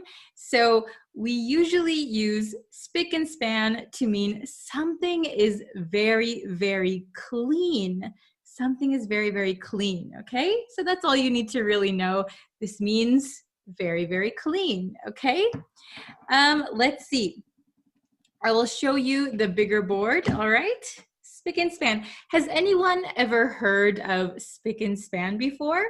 You have, let me know in the comments. I don't know how often you would hear this word, but okay, spick and span. All right, so spick and span means neat, clean, spotless, spotless. So very, very clean, okay?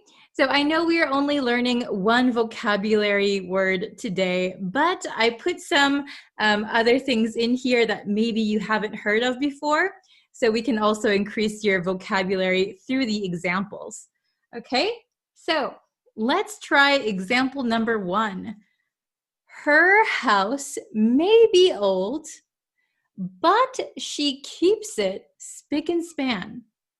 Her house may be old, but she keeps it spick and span. So she keeps it very, very clean. Okay? Pretty easy sentence, right? Let's go to number 2. Ooh, a little bit longer. Okay, I wrote a long sentence. Though the area had experienced a flash flood. Do you know what a flash flood means? So if you know what flood means that there is a lot of heavy rain and the water rises and your house can flood. That means water is in your house. The streets can flood. There's a lot of water in the streets. So a flash flood means a flood happened suddenly. So in a flash, very, very quickly, unexpectedly, flash flood, okay? So though the area had experienced a flash flood, the streets were spick and span in time for the parade. Okay, so maybe the city had people cleaning up the streets, and it was spick and span by the time the parade started, okay? And though the area had experienced a flash flood, the streets were spick and span in time for the parade, okay? Let's look at number 3. Ooh, this is another long one, okay? The classroom is always spick and span first thing in the morning, but gradually gets messier as the day goes on, okay? So the classroom is usually spick and span, very, very clean, first thing in the morning. So first thing. We often say first thing in English to mean the very beginning of the day. So first thing means right at the beginning of the morning, okay? So if you're a teacher and you go into your class, first thing in the morning, maybe it's spick and span. But as students come in, you have lessons, you're teaching, gradually the room will get messier as the day goes on. Spick and span, getting a little dirty, messier. Oh, it's a mess. It's a pigsty. Okay, then number 4. Ooh, let me check my time. Okay, I think I still have enough time. Yes, okay. So let's see, number 4. He likes to keep the office spick and span just in case a client drops by. He likes to keep the office spick and span just in case a client drops by. So do you know what drops by means? Drops by is another way to say stop by, drop by, stop by. So it means maybe on your way home, you can stop by the store or you can drop by the store. Okay, so it means like a short visit somewhere. Okay, so we learned spick and span, flash flood, first thing, and drops by, drops by. Okay, let's go over those sentences one more time, and then I would like you to make some example sentences on your own, okay? So, number 1. Her house may be old, but she keeps it spick and span. So nothing out of place, no dust, spotless. Okay, number 2. Though the area had experienced a flash flood, so sudden flood, huge amount of rain, okay, the streets were spick and span in time for the parade, so they cleaned it up just in time. Number 3, the classroom is always spick and span first thing in the morning, but gradually gets messier as the day goes on. Okay, so first thing, right at the beginning of the day, right in the morning, the classroom is spick and span. Gradually it gets messier and messier. Number 4, he likes to keep the office spick and span just in case a client drops by. So drops by, we could also say stops by, comes for a visit. He likes to keep the office spick and span, so clean, just in case a client drops by, comes for a visit. Okay, so please try to use spick and span in a sentence in the comments. Also, you can try and use flash flood or first thing. Usually we say first thing in the morning, or we could just say first thing. I'll call you first thing, okay? You could also try to make a sentence using drops by. All right, very good. Okay, I hope this lesson was helpful for you. If you have any requests for any lessons, you can always comment them and I will try my best. I have a lot of suggestions right now, so if I don't get to your suggestion right away, don't worry, I'll eventually get to it, okay? So thank you everyone so much for watching today. I really appreciate it. If you could subscribe to the YouTube channel, like the Facebook page, I would really appreciate it. Okay, thank you guys so much for dropping by. I will see you again tomorrow for a brand new lesson. Okay, see you then. Bye. Hello, everyone. Welcome back to Bree's Practical English, my English learning channel. Today, I want to teach you about the difference between by and until. So by and until are very common words. They are both prepositions of time. And a lot of students mix them up or don't know which one is the correct one to use. But today we are going to master the difference between by and until, and you're not going to have that problem again. Also, don't forget to stay until the very end of this video because there will be homework at the end and I want you to write your answers in the comments down below, okay? Great, let's start. Let's start with the word by. By.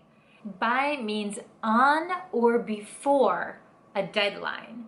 So usually we say by plus a time. So by Wednesday, by next year, by this evening. Okay? Are you with me so far? Let's look at a few examples. If you are working and your boss says, I need this project by next Monday, that means the project has to be finished, has to be ready on Monday or before Monday. So for example, if today is Wednesday, that means I have to finish the project before or on next Monday. So that means if I work very efficiently, I could have it done by tomorrow or in 2 days or the day before the deadline. Anytime on or before the deadline, okay? Let's try an example that is not related to business. I have to wake up early tomorrow. So I want to go to bed tonight by 10 o'clock. That means I want to be in bed and asleep at 10 o'clock or before. At 10 o'clock or before. I want to go to bed by 10 o'clock. I don't want to stay up until 10:30 or 11. I want to go to bed by 10 o'clock. Okay, so 10:30 is too late for me. By 10 o'clock. Let's look at one more example. I have to go grocery shopping. I know that the store closes at 9 o'clock. That means if I want to go grocery shopping, I have to go to the store and finish my grocery shopping by 9 o'clock. By 9 o'clock. So if I go to the store at 9:30, it's going to be too late. The store will already be closed. So I need to go to the store by 9 o'clock. 9 o'clock is the deadline, is the last time I will be able to go to the store. Do you think you understand by now? Let's look at until, okay? Until. So until is also a preposition of time. Until means up to, but not after a specific time. So it's a little different than by. Let's look at a few examples. I studied French until I finished high school. I studied French until I finished high school. This means that at some point I started studying French. And I kept studying French, and when my high school finished, I stopped. I studied French until I graduated from high school, until I finished high school. So at this time, I finished high school and I finished studying French. You can see that it's a little different from by. By means there is one point in time which is your deadline. Until means something is happening or something is being done, something exists until a certain time, until a specific point. Here's another example. A parent might say to their child, "You can watch TV until it's time for dinner." You can watch TV until it's time for dinner. This means that the child is able to watch TV starting at a point and continuing and stopping when it's time for dinner, until it's time for dinner. You can watch TV until dinner. Stop. Okay? Are you still following me? Let's look at one more example for until. There were no safety precautions in place until the big earthquake happened. There were no safety precautions in place until the big earthquake.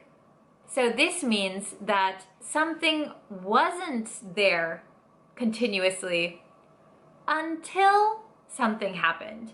There were no safety measures, no safety precautions. At a time and place, something wasn't there.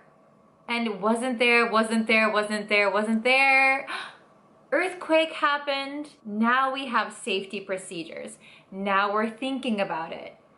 So it can also be used in this way when something doesn't exist. Here's another example in the negative. I wasn't hungry until I saw your food. It looks delicious. I wasn't hungry until I saw your food. It looks delicious. This means not being hungry, thinking that I wasn't hungry, started at a certain point. I didn't think I was hungry. I saw your food. Oh, I'm hungry. So I didn't think I was hungry until I saw your food. It looks delicious. Now I feel hungry. Okay? I hope this is making sense. Let's do a little quiz. I know you guys love quizzes. Let's say I borrow a book from my friend. They ask me to return it next Friday. Which would you use in this case? Please return the book by next Friday, or please return the book until next Friday. Which one do you think it is?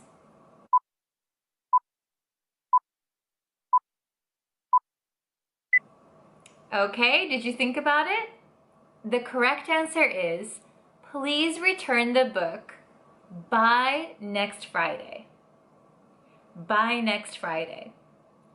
If you say until next Friday, it sounds like you will keep returning the book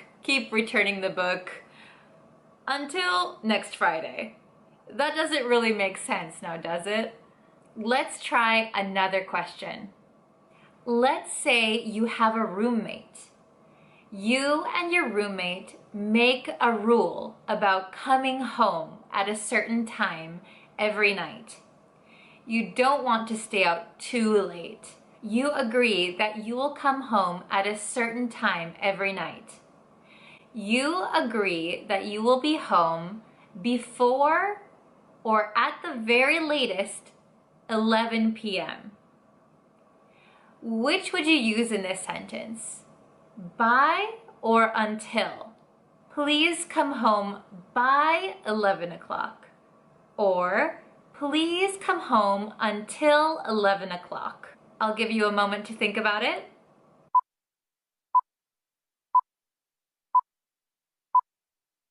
Time's up.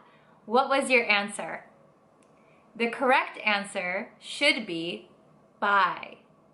By. Please come home by 11 o'clock. It means come home before or at 11 o'clock. No later than 11 o'clock. If you said until in this case, it means that you keep coming home until 11 o'clock.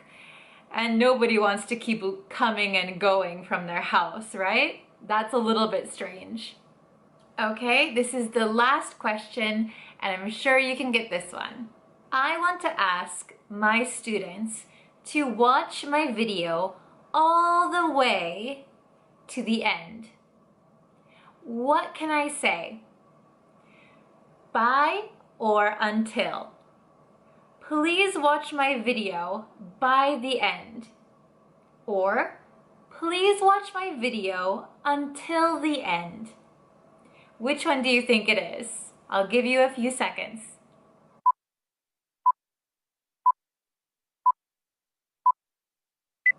Okay, time's up. The correct answer is until. Until. I hope you watch my video until the end. Please watch my video until the end. So it means you keep watching it, and it's finished. Until the end. I hope this video was helpful for you. I hope that you have mastered the difference between by and until. Please stay tuned for the homework. It'll be coming right up after this video, and I will see you in our next lesson. Bye!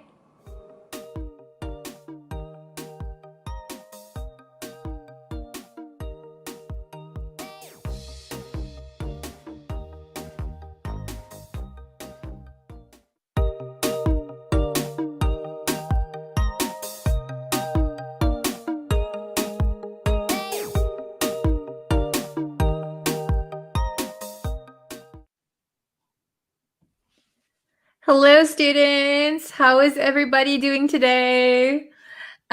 Just so you know, I posted a new video on YouTube. So if you're watching this on Facebook, there's a new video on YouTube. I'm putting the link in the chat for you. We learned two phrasal verbs, breeze through and sail through. So if you haven't watched that lesson yet, please go watch it. Hello, everyone. Hello, Amin. How are you? Hi. So I know I didn't give you any notice that I was going live right now, but here we are. We're going to learn some advanced vocabulary today. Hello from Turkey. Hello, Noi. Hello, Mahi. Hello, hello. I'm glad that you guys are doing well. Hello, Jose. Shazad Ali, hello. Good morning, good morning. If it's morning for you, good morning, good afternoon, good evening, and good night. Hello from Mexico. Hello. Okay, so by the way, if you haven't checked the newest video on YouTube, I'm leaving it in the chat so you can see it. Okay. Hello, Hussam. Hello from Cameroon. Hello. Okay, so today we're going to learn some advanced vocabulary, which is very exciting because I know a lot of students want to increase their vocabulary, but also they want to learn advanced vocabulary and, you know, how to sound more intelligent, right? We're going to sound more intelligent today. Hello from Bangladesh, Mongolia, Myanmar, Philippines, Massachusetts. Oh my gosh, Cambodia. Hi, everyone. Hello from Pakistan. Okay, so we're going to go through the vocabulary words, and then we're going to do some questions together, okay? So I picked these words because we do use them quite a lot. They are advanced, but you might hear them not only in books, but also in conversation. So I think these are some good ones to learn today. Hello from Istanbul. Hello. Okay. So, we're going to learn 4 words today, but I think what we're going to learn today is kind of easy to remember, to understand, okay? So we have these 4 words. So we have a word and its opposite, a word and its opposite, okay? So I think this is a pretty good way to study advanced vocabulary. If you want to increase your vocabulary, a good way to do it is by studying one word and its opposite. That is a really good way to increase your vocabulary quickly, okay? Hello from Algeria. Hi. Oh, Egypt, Guatemala, Afghanistan. Hello. Okay. So the first word we're going to look at is intelligible. Intelligible. So intelligible means able to be understood. So another word for intelligible is understandable. Understandable. Okay? So intelligible means understandable. So if we look at the opposite word, it's pretty easy to figure out, right? If intelligible means understandable. Unintelligible means not able to be understood. You can't understand something. So for example, the book was unintelligible. I couldn't understand it. Maybe it wasn't written well. It was unintelligible. Her essay was unintelligible. Okay? Not able to be understood. Hello. Nice to have you guys here. Okay. So going to the next set of words, the first word is conceivable. Conceivable. So this C is not a hard C. It is a soft C. Conceivable. Conceivable. Okay? So conceivable means believable. Believable. So if something is conceivable, it means that you can imagine it. You can say, oh yeah, I can see why it would be like that, or I can see how it would be like that. It's believable. Okay? Conceivable. Her plan was conceivable. That means her plan was believable. Okay? Hello, hello. Oh, good point, Angel.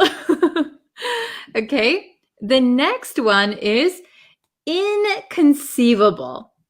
Inconceivable. So if conceivable means believable, Inconceivable means unbelievable. Unbelievable. So if I said, you know what, today I woke up and donuts were raining from the sky. Maybe my story is inconceivable. You can't imagine a reality where donuts are falling from the sky. It's unbelievable. It's inconceivable. Inconceivable. Okay, so let me read these one more time. Intelligible, intelligible, able to be understood. Something is able to be understood. Unintelligible, I'll put these closer. Unintelligible means not able to be understood. So it is the opposite, okay? Conceivable, able to be believed, able to be imagined or grasped, okay? The opposite is inconceivable, unbelievable. I don't understand. I can't imagine something, okay? His situation is unintelligible. Oh, interesting. Okay. So let's do some questions together. Okay. Oops. All right. Let's take a look. Let's take a look here. Okay. So I think this is going to be easier for you guys to understand. So we have the vocabulary words here. Intelligible, able to be understood, intelligible. Then we have unintelligible, unintelligible, impossible to understand. It's impossible. I can't understand it. It's unintelligible. Okay? Then we have conceivable, conceivable. Conceivable means capable of being imagined or grasped. So that means mentally grasped, and it means believable. You can imagine something, you can believe something. Something is conceivable. By the way, these are all adjectives. Okay? The next one is inconceivable. So the opposite of conceivable is inconceivable. Not capable of being imagined or grasped. So unbelievable. It's unbelievable. It's inconceivable. Okay? Oh, very, very good. So let's try these questions. We have just 4 questions. So let's try number 1. The teacher uses vocabulary that is something to her students. The teacher uses vocabulary that is to her students. Who can get number 1 correct? Let's see. Oh, hello from the Philippines. Hello. Okay, which one? Oh, Abdo, very good. Okay, excellent, excellent. Okay, awesome. So very good. If you can guess the correct answer. Oh, Anna's here. Hello, hello. Okay, the teacher uses vocabulary that is to her students. Oh, I see. Okay, I see a lot of similar answers. Okay, so the answer that I think suits best. So a teacher wants her students to understand the lesson. So I think the best answer should be intelligible. Intelligible. But if you have a bad teacher, maybe the teacher uses vocabulary that is unintelligible to her students. So in this case, it is a good teacher. It is a good teacher. Yes. So actually either is, correct. Either could be correct in this sentence. But if you think of it as a good teacher, hopefully, the teacher uses vocabulary that is intelligible to her students. You could say the teacher uses vocabulary that is unintelligible to her students. So it means they don't understand the vocabulary, which might cause some trouble in the class, right? Okay, very, very good. Number 2, let's try. If you study, it is that you will pass, that you will pass. Okay? Number 2, if you study, it is that you will pass. Oh, it's okay if you're just coming in now. No worries. Okay. Oh, Anna says conceivable. Very good, Jose. Okay, good job. Jama? Awesome. Very, very good. Okay, so I see a lot of correct answers. That is good. So number 2, if you study, it is conceivable. Conceivable.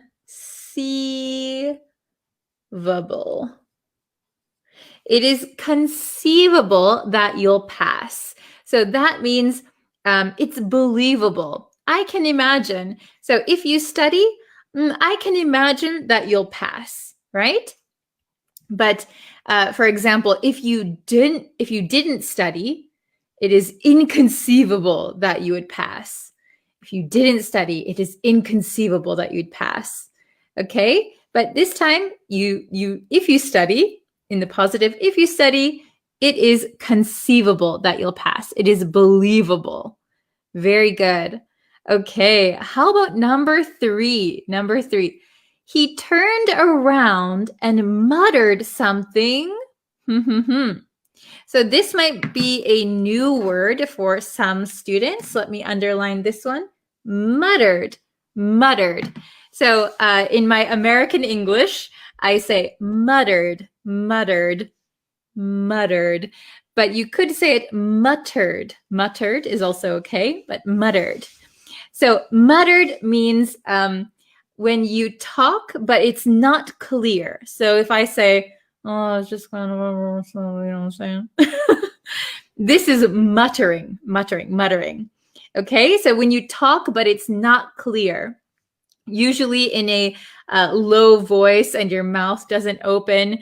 So for example, if you're angry or you're complaining about something, you might mutter something. Oh, what is he doing over there? So that is muttering, okay? Okay, oh, very good, very good. Oh, okay. So if you're just popping in now to the lesson, muttering means talking but not clearly. Talking but not clearly. So he turned around and muttered something. I saw Anna got it. Very good, Adam. Malik. Ahmed Demir, good job. Okay, so he turned around and muttered something. Unintelligible. He muttered something unintelligible. So you might hear this or you might read this kind of sentence in a story or in a novel. He turned around and muttered something unintelligible. Unintelligible. Right? We couldn't understand him. So it was not understood. So impossible to understand. Unintelligible. Unintelligible. He muttered something unintelligible. Okay? Very good. Very good. Yes. Excellent. Okay. And the last one. Oops, I erased my line. So number 4. After hiking this far, turning back now would be something. Oh, very good. Koirom? Is that how you say your name? Good job. Number 4, after hiking this far, turning back now would be something. Oh, okay. Jose, Anna, good job. Ricardo, Abdo, okay.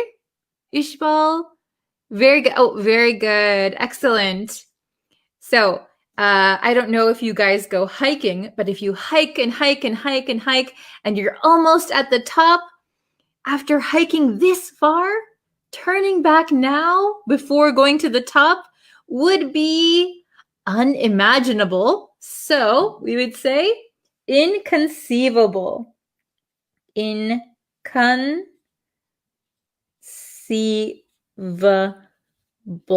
Very good. Inconceivable. Excellent. Okay, good job. After hiking this far, turning back now would be inconceivable. All right. So I'll read these one more time for those who are just joining us. Number 1, the teacher uses vocabulary that is intelligible to her students.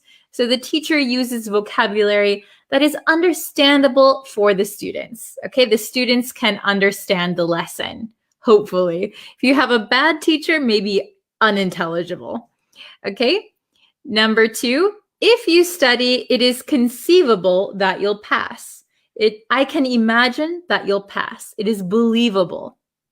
Number 3, he turned around and muttered something unintelligible. So he turned around and he muttered, so talking very unclearly, something unintelligible, impossible to understand. And then number 4, after hiking this far, turning back now would be inconceivable. It would be unbelievable. Okay, inconceivable. Very good. All right. So does anyone have any questions, or you want to try and make a sentence?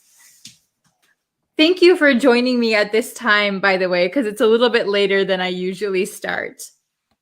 So these were today's vocabulary words. Okay, can you see them? Very good. Okay. Oops, this is spam I was trying to get rid of. Let's see. Oops. Okay. I'm trying to delete this spam comment. Okay, very good. Yeah, if you guys see any spam, please feel free to report it. Okay, thank you, thank you. By the way, I posted a new lesson on YouTube just earlier today, so I will post that link if you guys are watching on Facebook right now. You can go over and check the YouTube lesson. I'm posting new lessons every single day on YouTube and Monday through Friday on Facebook, okay? All right.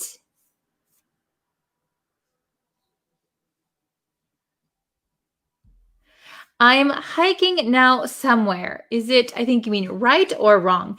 So I would say I'm hiking somewhere now. I'm hiking somewhere now. Okay, good job.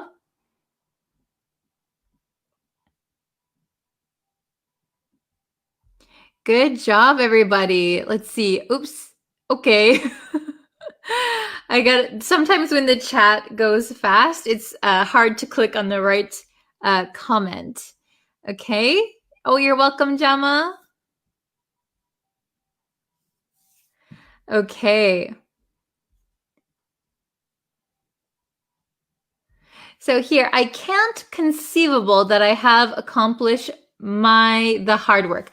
Okay. So you can't, we don't say I can't conceivable. So conceivable is an adjective.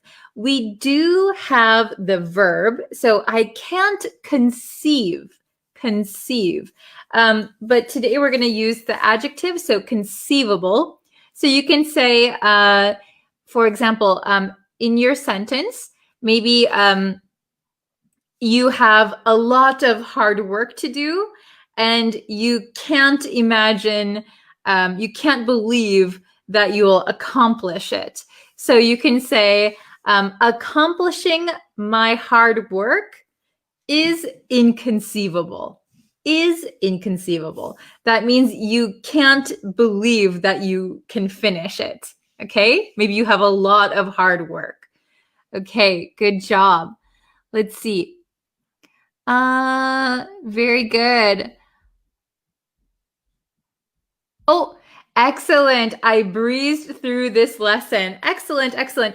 That is our phrasal verb lesson on the YouTube channel. So breezed through and sailed through. So if you want to know what this means, please go watch the YouTube lesson. Very good. I'll put it in the comments again. Okay. Excellent, excellent.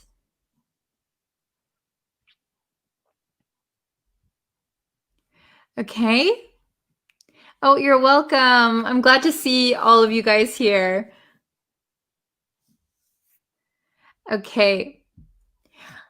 I ask you a question that if you were a second language learner, which way would be the best one to improve and be fluent with speaking skills? So yes, I am a native English speaker, but I live in Japan and I speak Japanese, so I understand what it's like to learn a second language. And I would say the thing that helped me personally be fluent in speaking a second language is a few things. So one, I did a lot of shadowing. So if you know what shadowing is, it's when you listen to like a native speaker. I think there's tons of books and lessons about this. I have lessons on my YouTube channel about shadowing. So you listen to a native speaker and then you try and repeat what they say with the same intonation and the same kind of speed, and just practice, maybe phrases that you might say often, like, hi, my name is something, or the weather is something. You can start small with easy phrases and then continue until you are advanced. Another way to improve speaking is by speaking. So if you have the chance to speak with a native speaker, that is the best. However, I know a lot of you are in your home countries and don't have access to native speakers. So for example, when I am having a lesson, even though I can't hear you, I'd like you to try and talk to me, talk to the screen, and that way you can get used to speaking and you won't be that shy or you won't be that embarrassed, right? So speak is the best way to improve speaking. Okay, good job. I hope you guys all can improve your speaking with me. Oh, okay, so quick pronunciation. Could you pronounce these words? So the first one is roll, roll. So it is an O sound. If you look at my lips, roll, roll, okay? The second one is rule, rule, rule. There's almost a W sound.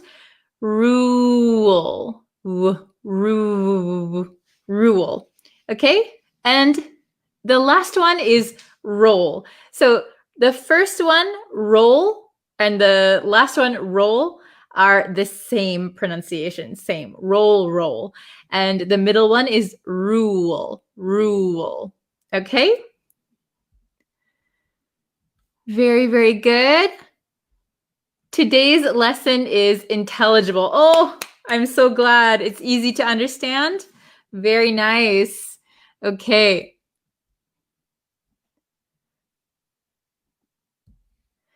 Thank you, Ma'am Breeze, for teaching how to use the vocabulary. Oh, you're so welcome.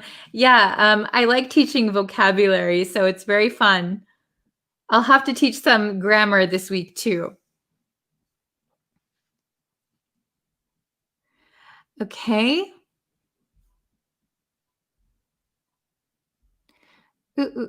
I have confusion about the active voice and passive voice. I actually did a whole week's worth of lessons on Facebook. So if you can go and I don't know how you can find it exactly. I do have lessons, I think 4 or 5 lessons on active and passive voice. So if you go on the Facebook page and go to videos and all videos. If you scroll, you'll be able to find them. It's in the title. Maybe I'll answer one more.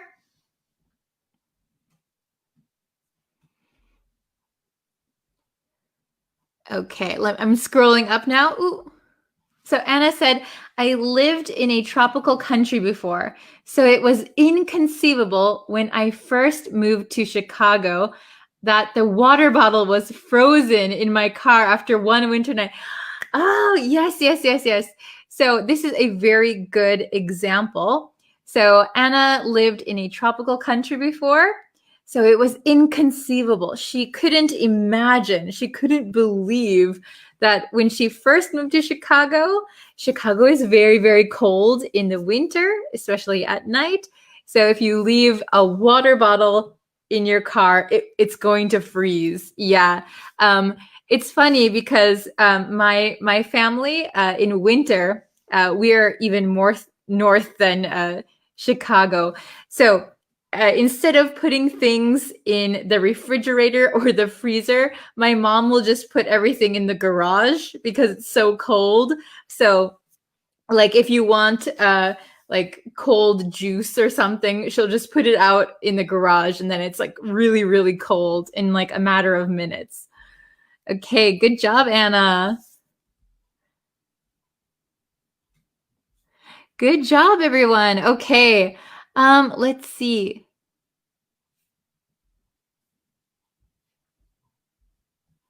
What is the advanced vocabulary my teacher thinks from Somalia? Okay, so I think you might just be coming into the lesson now. Today we learned intelligible, unintelligible, conceivable, and inconceivable. Okay, intelligible. It is easy to understand. It is understandable. Unintelligible, not able to be understood. Conceivable means believable, imaginable. Inconceivable means not able to be imagined or unbelievable. Okay, you can watch the lesson one more time and then you can see our examples for this one. Okay, good job. So let's see.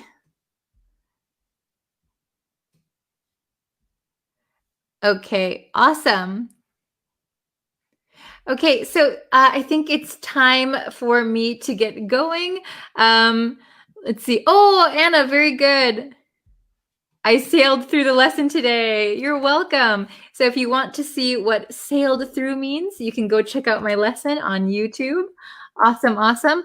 If I didn't get to your question, I'm really sorry. It's kind of hard to catch everybody's questions. So I'll try and go back. You can also leave, if you leave a comment on the YouTube channel, I can kind of see it easier than Facebook. So comment your question on YouTube and I will try to answer you. Okay? All right. Thank you guys so much for watching today's lesson. It's really great to be seeing you guys every day like this. So yeah, I'll be back tomorrow with a new Facebook lesson and a new YouTube lesson. So you guys get 2 lessons again tomorrow. Awesome. Okay, thank you so much for watching, and I will see you guys for our next lesson tomorrow. 2 lessons. All right, please subscribe to the YouTube channel, like the Facebook page, and share this lesson with your friends who are learning English. All right, I will see you guys very soon. Thank you so much. Bye-bye.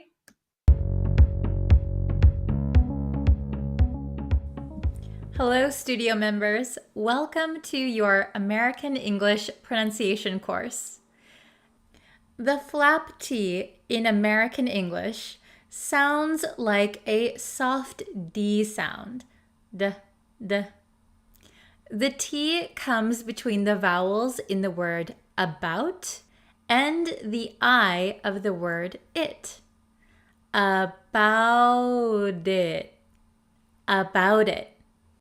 We do not aspirate T's at the end of sentences usually. About. What are you talking about? Here we have a vowel sound, a T, and then an N sound. Fitness.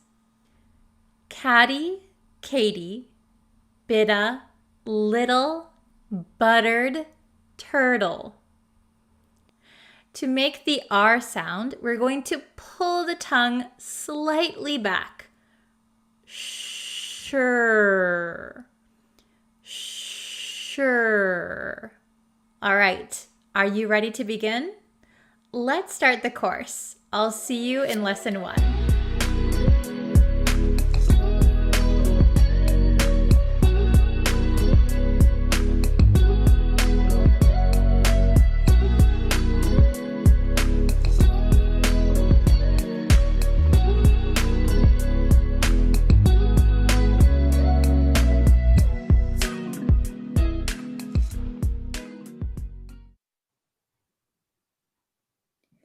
Hello, I think we're live. Hello, everyone. I'm sorry that I'm going live at like kind of an unusual time. So I hope we can get at least a few new people in here today. How is everybody? Can you comment what country you are from? And yeah, we'll wait for a few people to get into the chat. Oh, hello. Hello, Adil. Hello, Kiamin. Hello. So, sorry for going. Oh, the chat just exploded. Hello, Patel. Nice to see you again. Jackson. Hello from India. Let's see. Oh my gosh. Hello, Muhammad. Hello, Lakitha? Oh, I'm gonna try with names. How is everybody? Hello from Iraq. Hello. Oh, United Arab Emirates. Hello. Okay. Oh, let me see. Oh my gosh, the chat just went crazy. I can't see everybody. Hello, Tet Win from Myanmar. Hi, okay. So nice to meet you. If you're new, nice to meet you. If you've been in previous lessons, welcome back. I'm trying to block the sun. Can you see the sun? I'm filming at a kind of weird time right now, so the sun is like directly behind me. So I'm going to try and make sure you're not blinded by the sun. So yes, okay, so everyone, thank you so much for joining today. Hello to the new people and welcome back to people who've been here almost every time. We are going to review some previous lessons, okay? So I think I got this suggestion from a couple of students that they want to review previous lessons. So usually I do a review every Friday, I think, every Friday. And so, ooh, I think there's like a shadow here. Oh my goodness. Oh, the light is crazy. Okay, so I got a suggestion that we do reviews on a variety of previous lessons. So I'm going to try and do that today. Okay. Oh, nice. Very good. Okay, so let's review some of the words that we have today, okay? So these are all ones that we've studied previously, okay? But I need your participation for this lesson because I want you to try and make your own sentences, okay? Hello, Charlie. Hello. Okay, so we have these 4 today that we're going to review. Oh my gosh, this shadow is crazy. Okay, so we have once in a blue moon. Once in a blue moon. So we learned this before. Once in a blue moon means something that happens or something that you do very seldomly, very rarely. Okay? So if you say, Like, I go to San Francisco once in a blue moon. That means that you rarely go to San Francisco, okay? So once in a blue moon. Can you guys tell me something? Can you think of a sentence that you do once in a blue moon? I'm from Blue Moon. Wow. That's quite far. Yes, very good. I'll put this up on the screen. Thank you very much. Once in a blue moon equals rarely. Yes, very good. So if you do something once in a blue moon, that means you do something rarely. So you could say, I eat vegetables once in a blue moon. Now that's not good. You should eat vegetables more often than that, right? Okay. Ooh, very good. I see a rainbow once in blue moon. Very good. So you can say, I see rainbows, or I see a rainbow once in a blue moon. Once in a blue moon. Very good. Okay.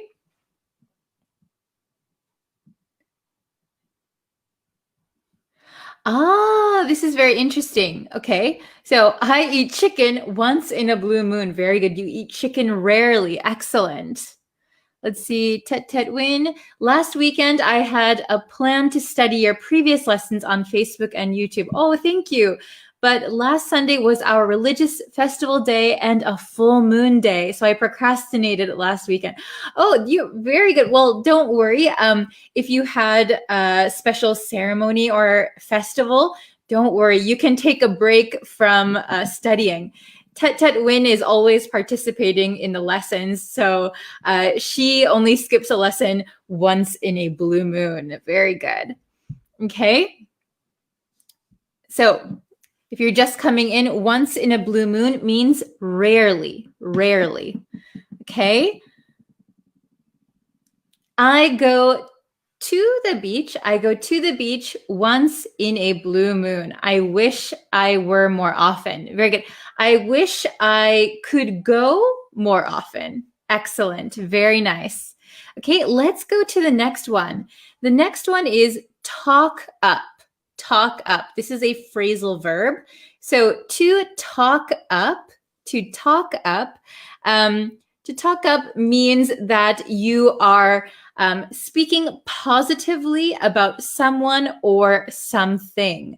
Okay, so if I wanted my friend to come work at my company, so I want my friend to get a job at my company, I would talk up my company to my friend. I would say all the positive things about my company. The pay is really nice. You get a lot of days off. You get a lot of vacation time.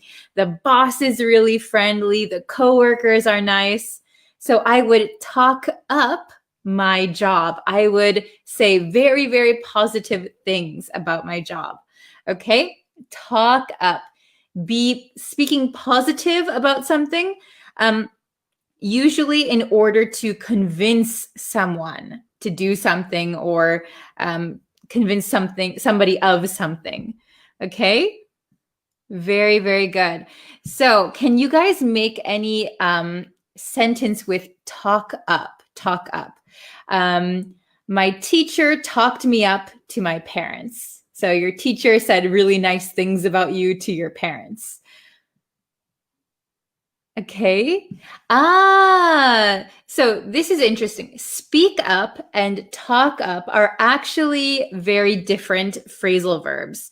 So to talk up means to speak positively about somebody or something, usually in order to convince someone. However, speak up means to voice your opinion, to say your opinion, or it could mean actually like talking louder. Can you speak up? Could you speak up? I can't hear you. Or speak up, tell me your opinion. So to talk up, we say talk up someone or talk up something. That means to speak positively. Yes. To discuss favorably. Yes, very, very good. Okay. Let's see.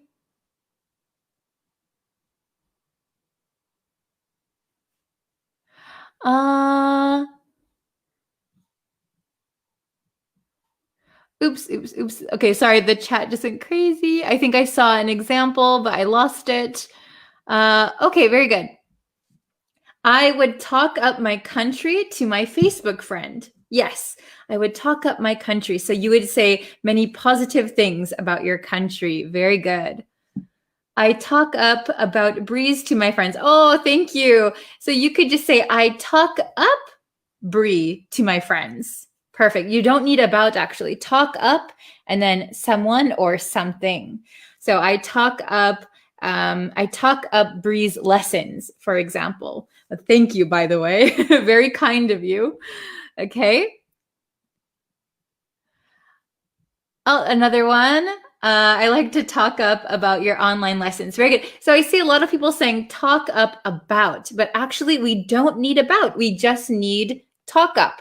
So I like to talk up your online lessons, like to my friends, for example. You guys are flattering me. Thank you very much. Too kind. I always talk up about Brie as an English teacher. Oh, thank you very much. You guys are too kind. And again, we don't need about. I always talk up Brie as an English teacher. That is perfect. But thank you for being so kind. Okay. Ooh, I talked up my parent about my boyfriend. Okay, so again, we don't need about. So you could say, I think you want to say, I talked up my boyfriend. I talked up my boyfriend to my parents. So you said very nice things about your boyfriend to your parents. Very good. Oops. Hello from Myanmar. Hello. Okay. Let's see. And by the way, this talk up is separable. Okay. So we could say, I talked up.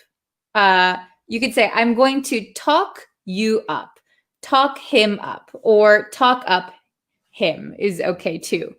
Okay, so it's separable, or you can keep it together. Very good. Okay. Very, very nice. Okay, I see a lot of good examples. Okay, I think you all got it. So the next one, if you remember, up in the air, up in the air. So if something is up in the air, do you guys remember what it means? Up in the air. So if something is up in the air, that means that something is undecided. Undecided. You haven't decided anything yet. Okay? Up in the air. Very good. Oh, you're welcome. Okay, so I'll give you an example of something up in the air. So for example, I wanted to travel to my hometown next month. I wanted to travel to my hometown next month. However, things are still up in the air and I haven't made a decision yet. So maybe my arrangements have not been finalized. Nothing has been decided. Yes, not certain. Things are still up in the air. So I don't know if I'm going to go home next month. Okay. Oh, very good. Oops. We can see up in the air. Yeah. If you look up in the air, you can look up in the air, or you can like throw something up in the air. But here, up in the air means uncertainty. Yes. Let's see. My future plans are still up in the air. Very good. My future plans are still up in the air. Okay. Yes. We plan to visit the beach, but it's still up in the air. Very good. We plan to visit the beach, but it's still up in the air. So our plan is still up in the air. Very good. Our marriage is yet up in the air. Very good. Our marriage is still up in the air. Still up in the air. That means you haven't decided whether to get married or not. Very good. So up in the air, Uncertain or undecided. Excellent. Okay, let's see. Oh no, everyone's saying the same thing. My marriage is up in the air now. Oh no, I hope you're able to get married soon as planned. Okay. This is a very simple one. Very good. This is, I think you'll hear this a lot with native speakers. My plans are still up in the air. That is a very common expression, common phrase. My plans are still up in the air. So my plans are undecided. Very good. Okay. Excellent. Let's see. Very, very good. Yes, yes, yes, yes. Very good. Okay. Let's see. Oh, hello from Libya. Hello. My plan next year is up in the air. Yes, same for me. Okay, very good. I think you all have it down pretty well. Good job. Okay, then the last one we're going to look at is hit the books. Do you guys remember what hit the books means? Okay, hit the books. Does anyone remember what it means? So, if you hit the books, that means you start studying very hard and very seriously, okay? Very hard and very seriously. So let's hit the books tonight means let's study hard tonight. Let's study seriously tonight. Very good. Oh, no worries. Teacher, I'm sorry, I have urgent work, so I think I should go, but I'm sad about your class. No problem. You can always come back and watch the replay of the lesson. It will always be available, so no worries. And I'll be back tomorrow. And remember that I have all kinds of lessons on the YouTube channel, so please subscribe. And you can subscribe and turn on notifications to know when I go live, by the way. Okay, very good. Oh, traveling to America is still up in the air. Very good. Okay. Oh, nice. Yes, I started hitting the books tonight. Very good. I started hitting the books tonight and I will continue until my test, for example. I told my brother, go hit the books. Very good. Yes, excellent. I told my brother, go study. Awesome. I hit the books because it's the key to success. Very good. Yes, hitting the books is the key to success. I also believe so. Oh, Jalil, welcome. Don't worry if you're late. No problem. I'm still here. Well, I still have some examples to show you, so don't worry. We're still in the middle of the lesson. Okay? I hit the books near my exam date. Okay, so maybe the closer your exam is getting, then you start hitting the books, right? We should hit the books a little earlier, but it's okay. I think we all like to procrastinate sometimes. Okay. So Yosef, very funny, and also hit the bottle. So if you don't know, well, hit the books means to study hard. If you hit the bottle, that means you drink alcohol. You hit the bottle. Okay. Okay, I hit to the books because I want to be a teacher. Oh, okay, very good. So remember, you don't need the word to here. So this is the expression by itself. So I hit the books because I want to be a teacher. Very good. Okay. Oh, this is a good one. Hit the books and burn the midnight oil as well as burn my eyebrows are all the same. Okay. So hit the books means to study hard. Burn the midnight oil means that you're working hard, maybe all night. Burn the midnight oil. Okay. So you could hit the books in the daytime, in the nighttime, anytime, right? Burning the midnight oil is specifically at night, all night. Very good. Hello from Sudan. Okay. If you want to pass the exam, you hit the books. Yes, if you want to pass the exam, you have to hit the books. Very nice. Jalil, so I've just started hitting the books because I'll be taking an exam tomorrow. Oh, very good. I hope your exam goes well, if that is a true story. Okay. Wow, I like hitting the bottle. So remember, hitting the bottle, I didn't teach this one, but hitting the bottle means to drink. Okay, very good. Okay, I'm going to give you some example sentences. So I already wrote them in. I just want to show you and maybe teach you some new ways to use these words. Can you see?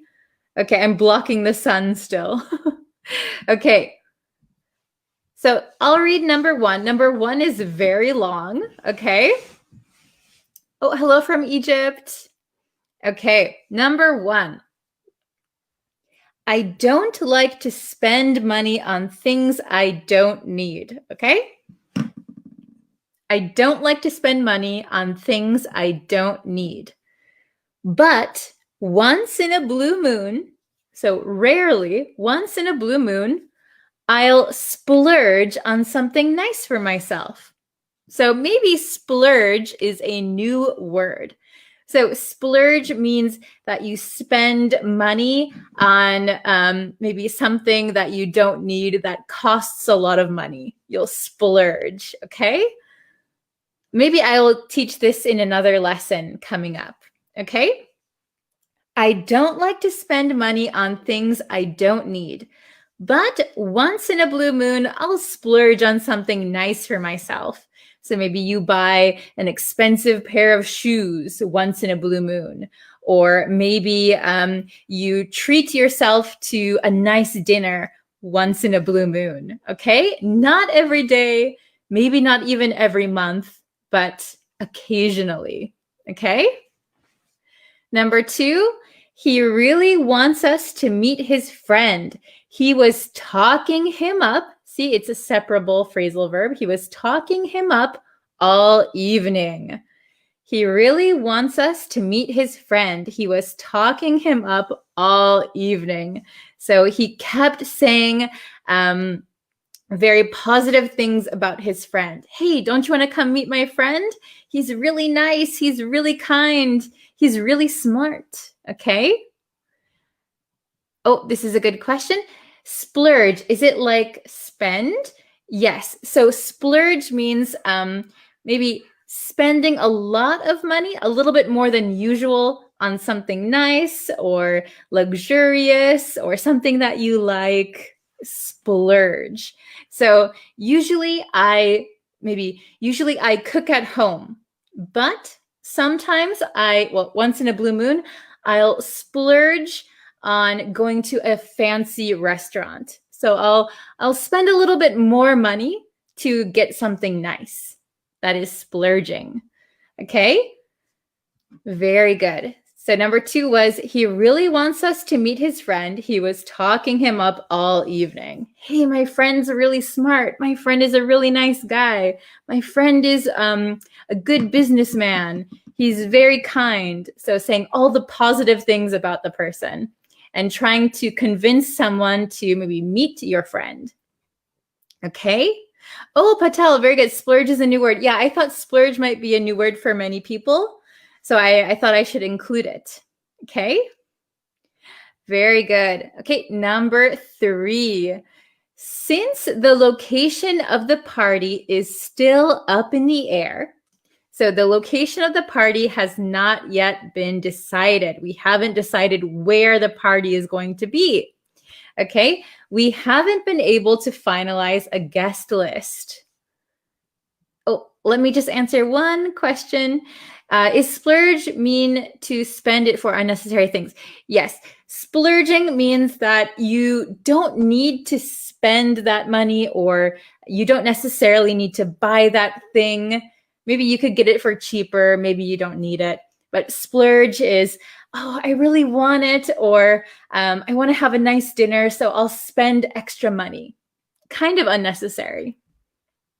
Okay? So since the location of the party is still up in the air, we haven't been able to finalize a guest list. So because the location of the party is still up in the air, we don't know where the party is going to be. It's not been decided. So that means we haven't been able to finalize a guest list. So we don't know who is going to come, okay? Very good. So let's see. Number 4. If I don't hit the books now, I don't know why now is in a blue color. If I don't hit the books now, I'll never be able to pass the test. Oh my gosh. If I don't hit the books now, I'll never be able to pass the test. So I have to study really, really hard. Okay, very good. Okay, so does anyone have any questions? If anyone has any questions or they want to make some sentences, I have a few minutes. Okay. What does once in a blue moon mean? Okay, so once in a blue moon, if you can remember our previous lessons, once in a blue moon means rarely, rarely. So for example, at once in a blue moon, I'll splurge on something nice for myself. So I'll spend a little bit more extra money on something nice for myself, but occasionally, not all the time. Okay. Oops. Splurge is to spend money proudly. Yeah, it could be. My brother wants to buy iPhone 12, so he talks it up to my parents every day. Very good. So my brother wants to buy, you could say the iPhone 12. My brother wants to buy the iPhone 12, so he talks it up to my parents every day. Very good. Okay. Still up in the air, what does it mean? So if something is up in the air, it means that it is undecided. We didn't decide anything. The details are not written in stone. The details are undecided. Okay, very good. I must hit the books to make my English teacher Breeze very happy. Yes, if you hit the books and study hard, I will be very happy. Good job. Okay. Students must hit the books in order to pass the entrance exam. Perfect. That is a very good example. Okay, awesome. Okay, so I think that's all for today's review lesson. Maybe this week I'll do some more reviews, but I'll also maybe add in some new words here and there. And maybe we could review some grammar as well. Okay? Okay. So, let me just answer one question really quick from Tet Win. So let me know the difference between afraid of and scare. So if you say afraid of and scared of, they mean the same thing. So I'm afraid of the dark. I'm scared of the dark. Okay, but the word afraid, we are afraid, to be afraid, okay? But scared, to be scared, then we can also scare someone, okay? So I scared my brother when I jumped out from behind the door, right? But we can't say I afraid my brother, right? So I am afraid, I am scared. I'm afraid of something, I'm scared of something. But we can also use scare on someone else, right? I scared him. I scared her. Okay? The ghost scared me. We don't say the ghost afraid me. Okay? So just be careful of those points. Okay, very nice. I want to visit Japan, but it is up in the air. Yes, so your plans for visiting Japan are up in the air. They're not decided. Very good. Okay, so thank you guys so much for joining this lesson. I'll be back tomorrow, and remember that I will be posting on the YouTube channel every single day, so please go subscribe to the YouTube channel. I'll actually, let's see if I can put it in the comments really quick. Oh my goodness, so let's see. Hold on one second. Can you guys still see me? I minimized my window. Let's see. Hold on one second. I will send you the link.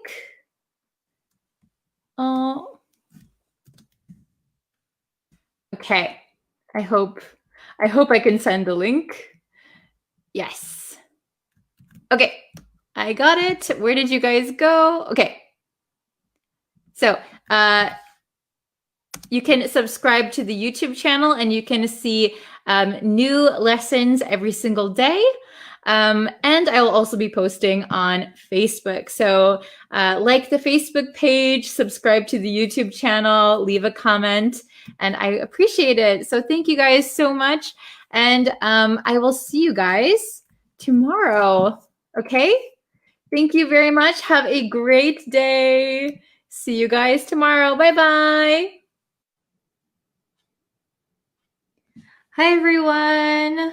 Hello. Oh, let me check if my mic is on. Yeah, I think so. Hi, everyone. How are you? Again, before we get into today's lesson, if you could go and subscribe to the YouTube channel. New lessons are coming out every single day. Thank you so much for those of you who are watching all of the YouTube videos. I really, really appreciate it.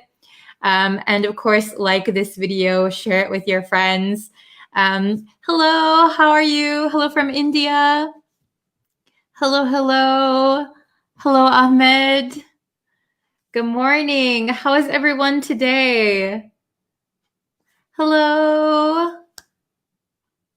Okay, thank you guys for joining me today. I know you all live busy lives, but thank you so much for taking the time to take my lesson. I really, really appreciate it. Hello.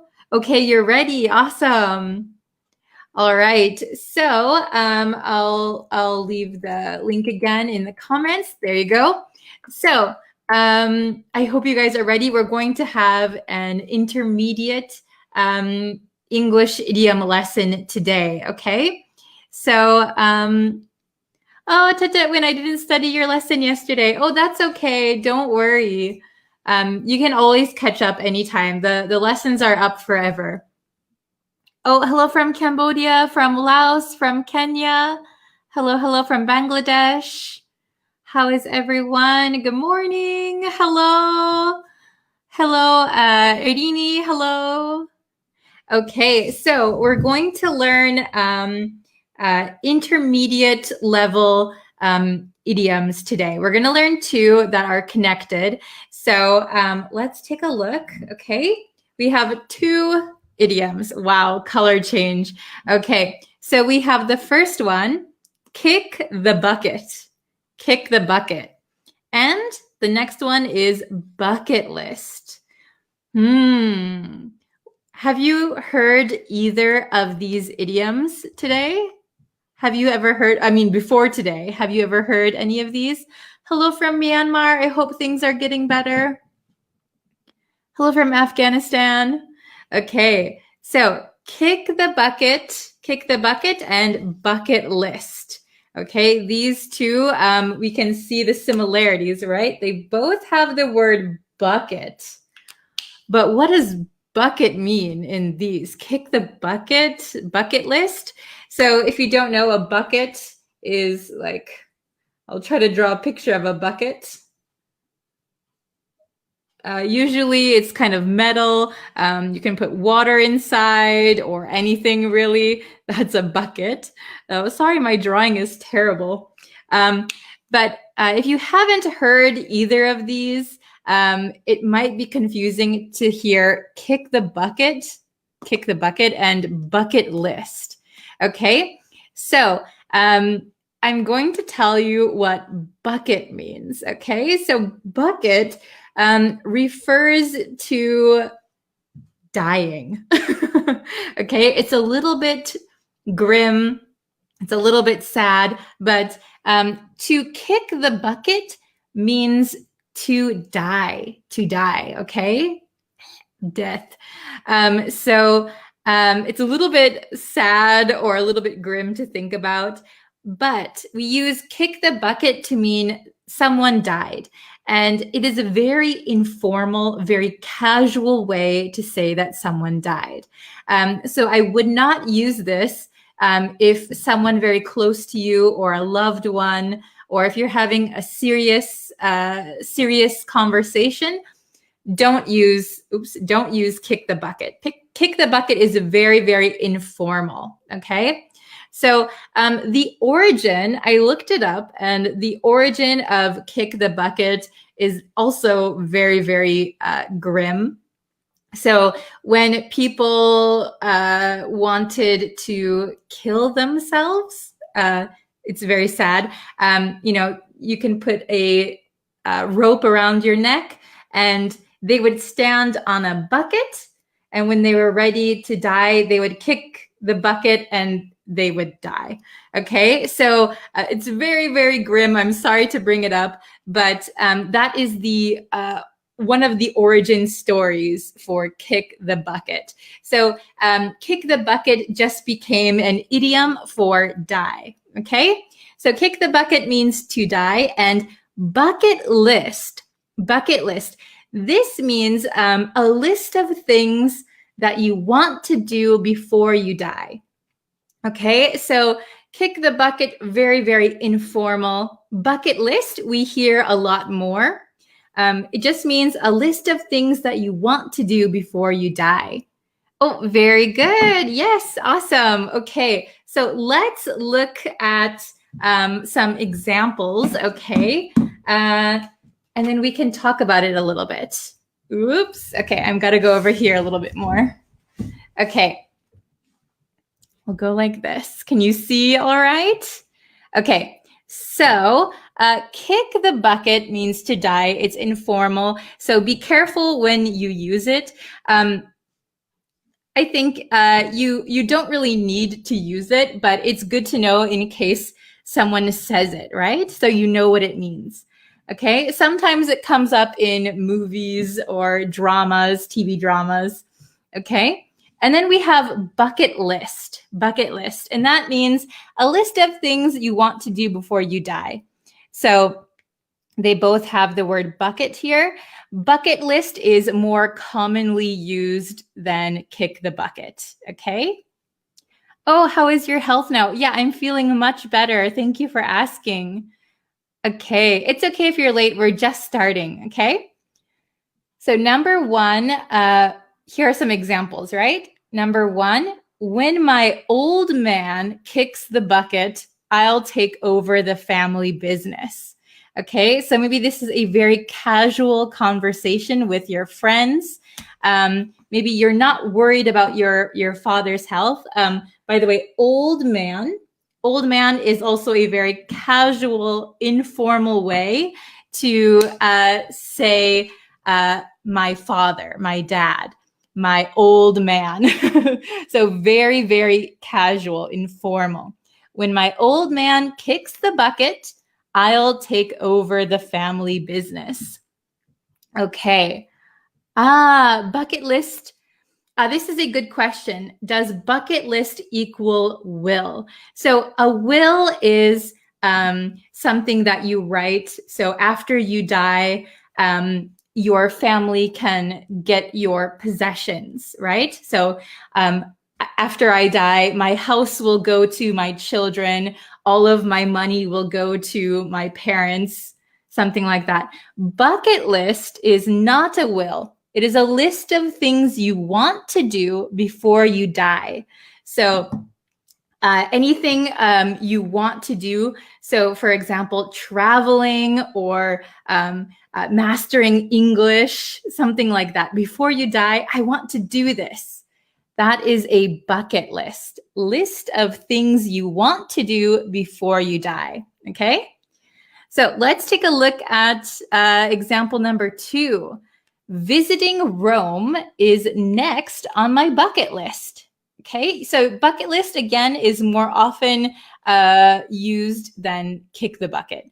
So visiting Rome, oh, I really, really want to visit Rome. So before I die, I want to visit Rome.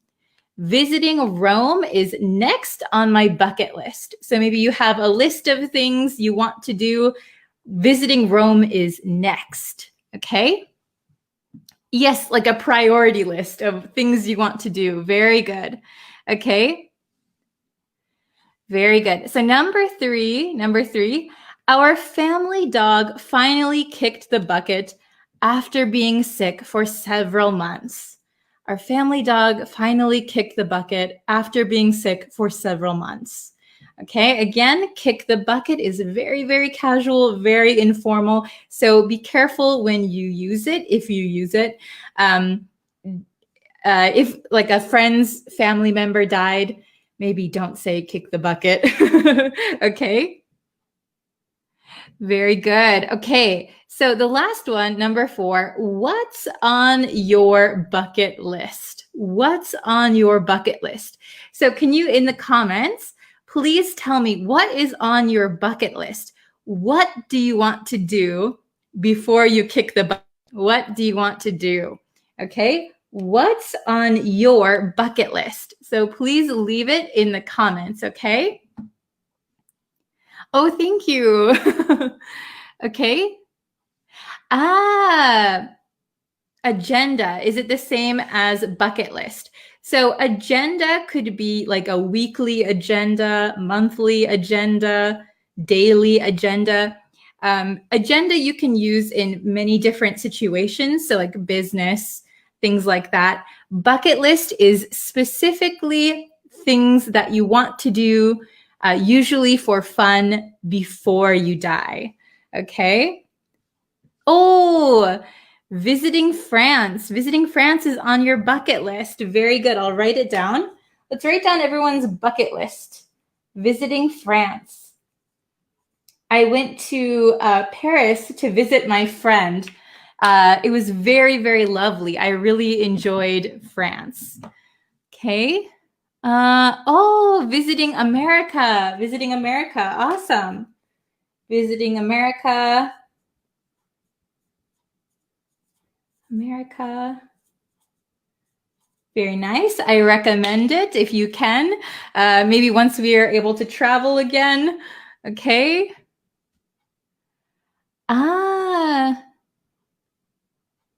Oh, marriage with my love is on my bucket list. Very good. So marriage, yes.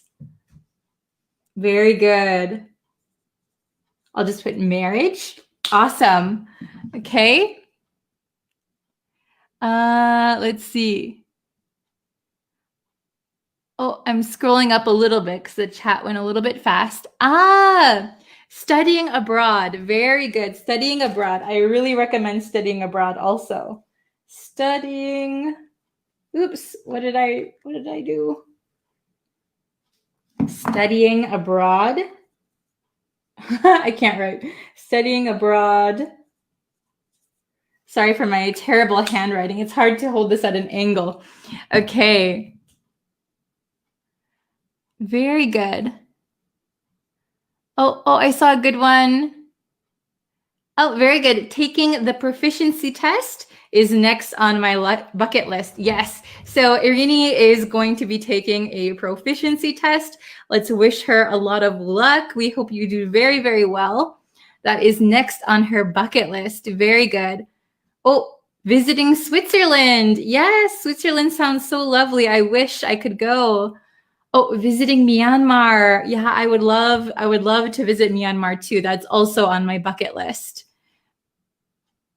Meeting with Bree. Oh, thank you. I hope that I can meet you all someday. That would be awesome. Okay. Wow. There's a lot of comments. Let's see.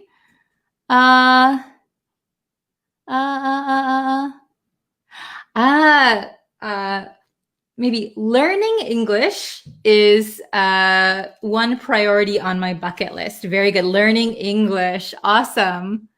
Okay. Let's see. I'm going to put this down, I guess. I don't need to keep holding it. Let's see. Oh, this is awesome. I want to cycle around the world before I bucket list. So remember, so you can say, I want to cycle around the world before I kick the bucket. Oops, I keep bumping my table. Kick the bucket means to die. So before I die, before I kick the bucket. And you could say, I want to cycle around the world cycling around the world is on my bucket list. On my bucket list before I kick the bucket. Okay. Very good. Let's see. Oh my gosh. Oh, you want to shake hands with Joe Biden. Oh, I hope you are able to someday. Okay. Ooh. Kicking the bucket, the military coup is on my bucket list. Oh my gosh, yeah. So right now, as I'm live right now, there is a coup that happened in Myanmar. We wish Myanmar the best. I hope you guys are all safe and okay. Traveling to Japan. Very good. Yes, traveling to Japan. I recommend it. Japan is a very lovely country, lots of nice people and great culture. Traveling Japan, I recommend it on everyone's bucket list. Okay.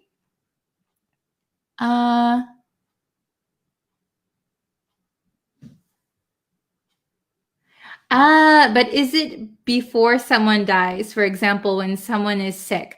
So kick the bucket equals to die. So if you say before someone kicks the bucket, then it would be before someone dies. Bucket list is things that people want to do before they die. Kick the bucket equals die. Bucket list is a list of things I want to do before I die. A little bit confusing. I hope it's understandable. So when I kick the bucket, I hope I'm comfortable at home. So when I die, I hope I'm comfortable at home. Traveling the world is on my bucket list. I want to do that before I die. Okay. Ooh, traveling the whole of European countries is one of my bucket list. Oh, very good. So we would say it is one thing on my bucket list. So a list is like many, many things. So we could say traveling all of Europe is on my bucket list, or is one of my goals on my bucket list. So remember, list is many, many things. Okay. Very, very good. I want to have 2 kids. Oh, very good. So starting a family might be on someone's bucket list. Very good. Good sentence. I don't want to kick the bucket. I don't want to kick the bucket. Yeah, I think many of us don't want to kick the bucket. Very good. Okay. Oh, sorry, I am new here. Please, if you start again. Okay, so if you're just coming in, we learned kick the bucket and bucket list. I'll quickly just show you. You can always watch this lesson again, but kick the bucket is a very informal way to say to die. And bucket list is a list of things you want to do before you die. So right now we're talking about what's on our bucket list. Okay. Let's see. Oh, my bucket list is to study your lesson in Japan. Oh, thank you, Tetsuwin. Oh, I hope that we can meet someday. I would love to meet you. Okay, oops. Oh, hello from Afghanistan. Oh, I want to travel America and eat everything Food is my bucket list. Okay, very good. So I would maybe correct your sentence a little bit and say, traveling to America and eating everything, eating all the food is on my bucket list. Usually we say something is on my bucket list. Okay, very good. Okay. Okay. Oh, I need a bucket. I need a bucket to wash my car. Yes. So an actual bucket, an actual bucket. I need a bucket to wash my car. Very, very good. Okay. So thank you guys so much for watching and studying with me today. There will be a brand new lesson on YouTube later today. So stay tuned for that.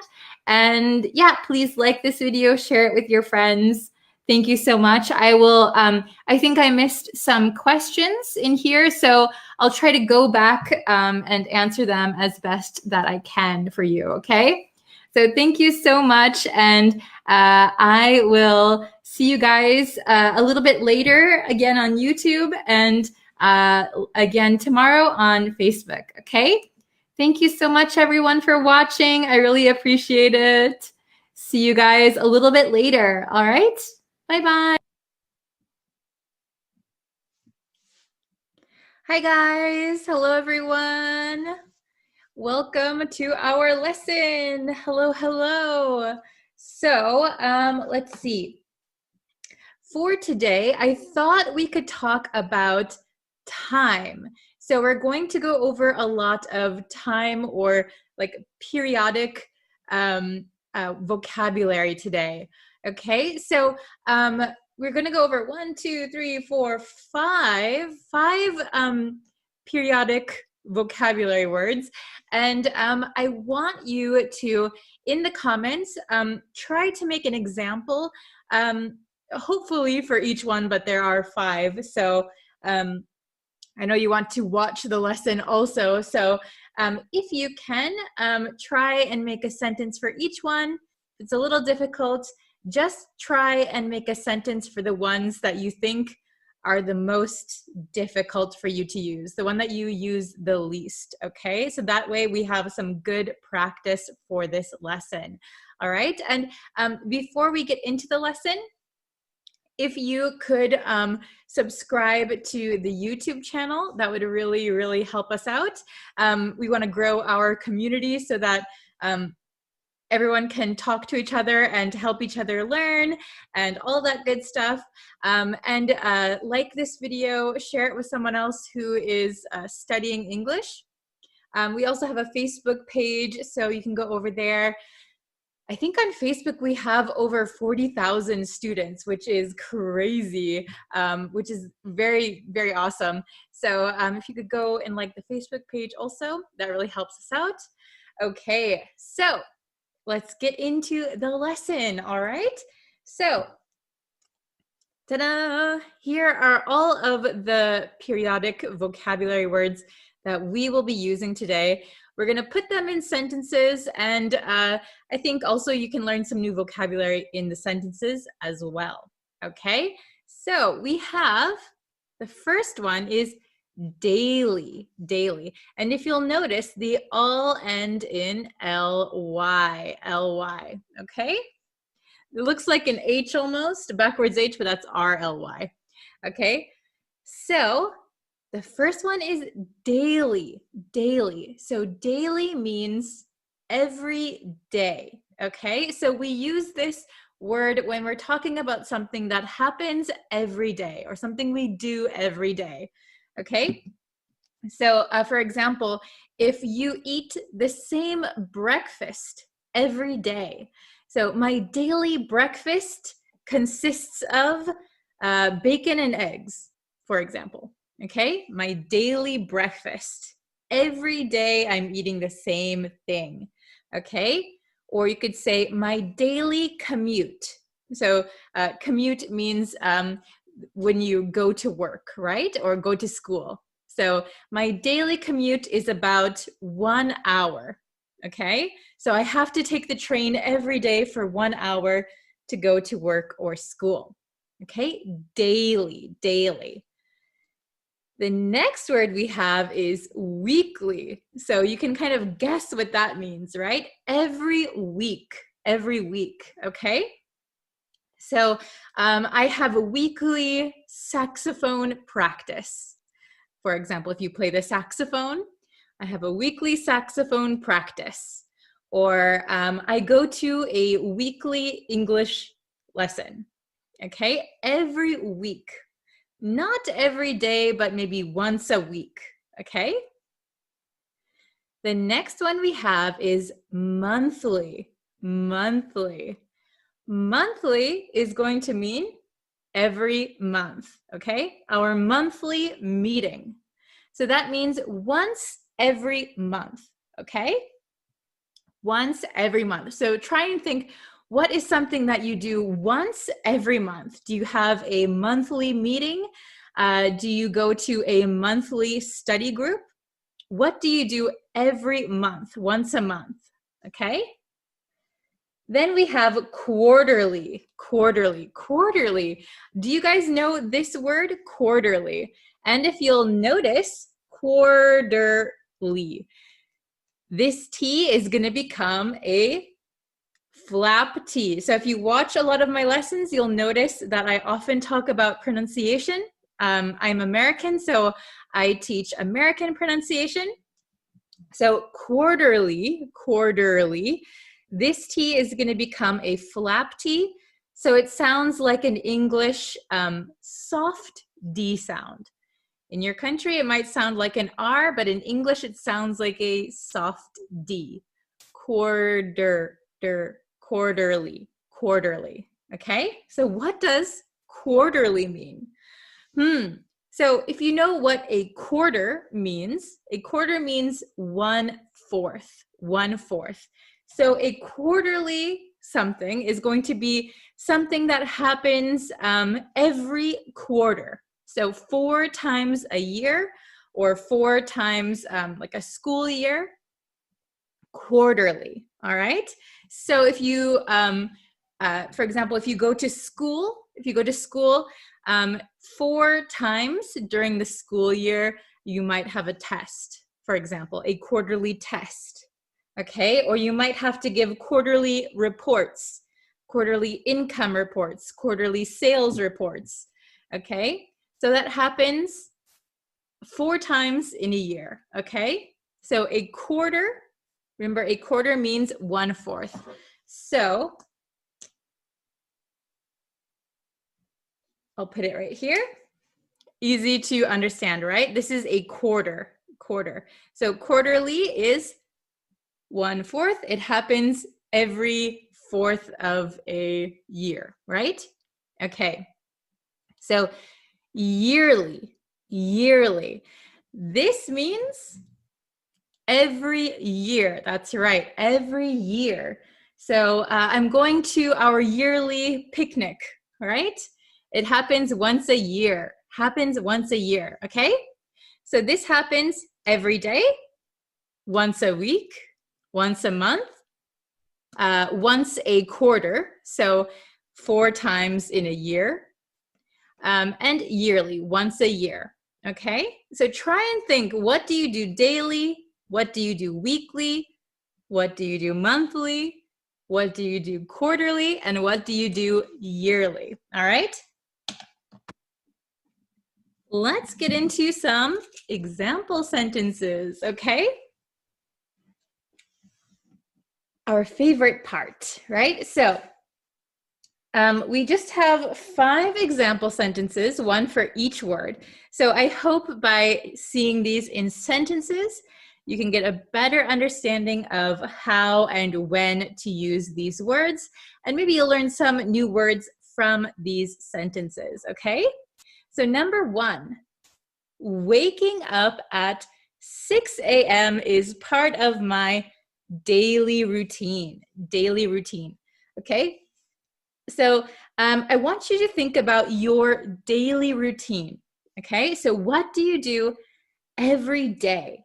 So For example, my daily routine starts when I wake up at 6 a.m., I wash my face, and I make a cup of coffee. That's my daily routine. That's the start of my daily routine. Okay? Number two. I handed in my weekly report to my manager. Okay?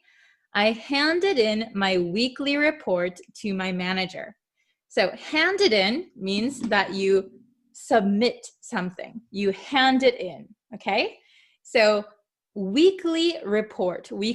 So that means every week you have to hand in a report to your manager. Okay, you have to submit every week a report. That's a lot, right? I used to have to do that at a previous job. I didn't like it very much. Okay, so what do you do weekly? Every week, once a week. Okay? Number 3. What is your gross monthly income? Ooh, what is your gross monthly income?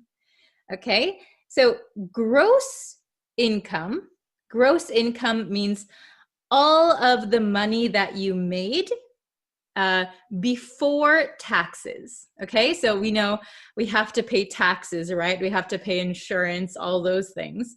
So gross income means all of the money that you made before you pay any taxes or anything. Okay, that's the total. What is your gross monthly income? So how much money total before taxes do you make every month? Okay. You don't have to answer that question, by the way. Okay, but just think of something that you do monthly, okay? Number four. In high school, you will have quarterly exams, okay? In high school, you will have quarterly exams. So quarterly exams means you have a school year, and then 4 times in the school year, you will have an exam. So every quarter, okay? And then number five. I will go to the hospital for my yearly checkup. I will go to the hospital for my yearly checkup. So yearly means every year, once a year. Checkup. So this means like a health check. In American English, we often just shorten it to checkup. I have to go get a checkup. That means like a physical, a health check, a checkup. Okay? Very good. So I'm going to read these one more time. Okay? So number 1, waking up at 6 a.m. is part of my daily routine. Number 2, I handed in my weekly report to my manager. Number 3, what is your gross monthly income? Number 4, in high school, you will have quarterly exams. And number 5, I will go to the hospital for my yearly checkup. Okay, very good. All right, so I hope that you understand how to use all of these: daily, weekly, monthly, quarterly, yearly. I want you to, in the comments, please, if you can, write an example for each one. If it's a lot of sentences, I understand. Maybe just try and do the ones that you don't use as often. All right? Okay, I can't wait to see your comments. Thank you guys so much for watching this video. I've got to go now, but thank you so much. And please don't forget to subscribe to the YouTube channel. All right, thank you everyone for watching, and I will see you guys next time. Bye.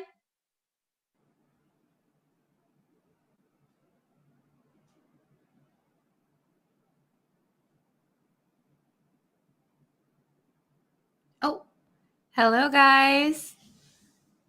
I think I'm live now. Hi everyone, how are you? I hope you can hear me again. Sometimes my mic works and sometimes it doesn't. So I'm just going to try.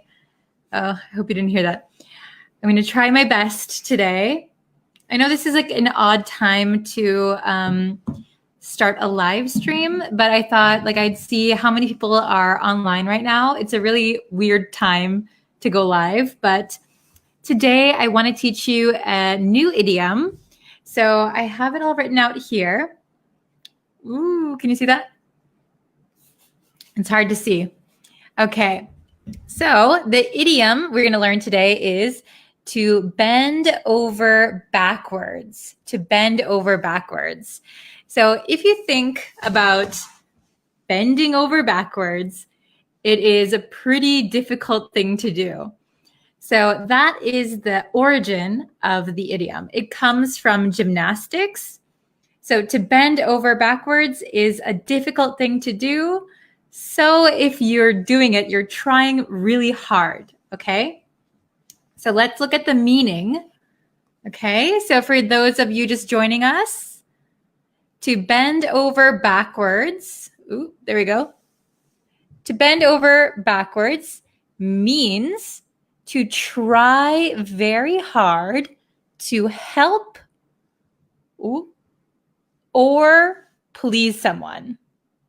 So to try very hard to make someone happy, to bend over backwards. Okay? It's really hard to see. Let's see. Can you see like that? Okay. So I'll move over here a little bit. Hi, everyone. Okay. So I'll give some examples, all right? We have some examples here. So we can use bend to bend over backwards. So it's like a verb. So we can use it the same way as a regular verb. So to bend can become bended, bent, bending. Okay. So number one, I bent over backwards to help him, but he never thanked me. I bent over backwards to help him, but he never thanked me. So I did a lot to make him happy. I tried very, very hard to please someone, but he never thanked me. So I bent over backwards to help him. I did a lot. Number two, she always bends over backwards for her clients. She always bends over backwards for her clients. So that means that she tries very, very hard to please her clients. She does a lot for them. So if you think about a time where you helped someone, where you tried very, very hard to make them happy, that means maybe you were bending over backwards for them. Oh, hello. Nice to see you here. Okay, so please try and think of a time where you bent over backwards for someone. I think we do it a lot more than we realize. Hello. Yes, so if you're just joining us, we talked about the idiom to bend over backwards.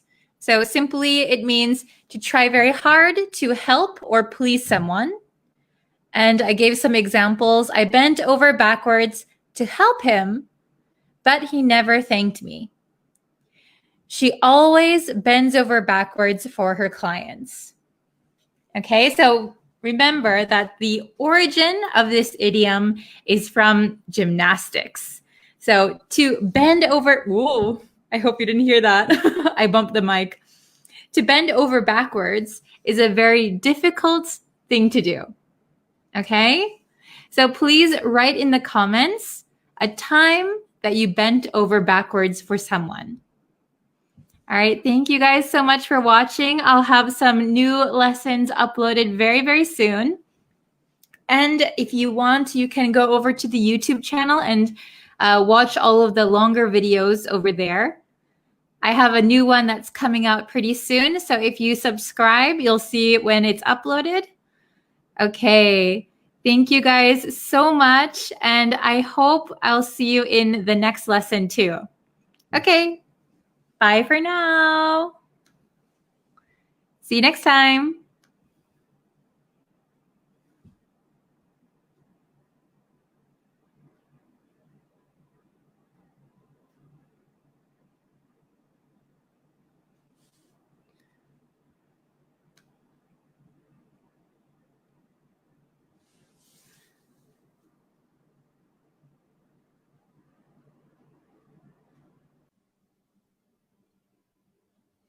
Hello. Hi, guys.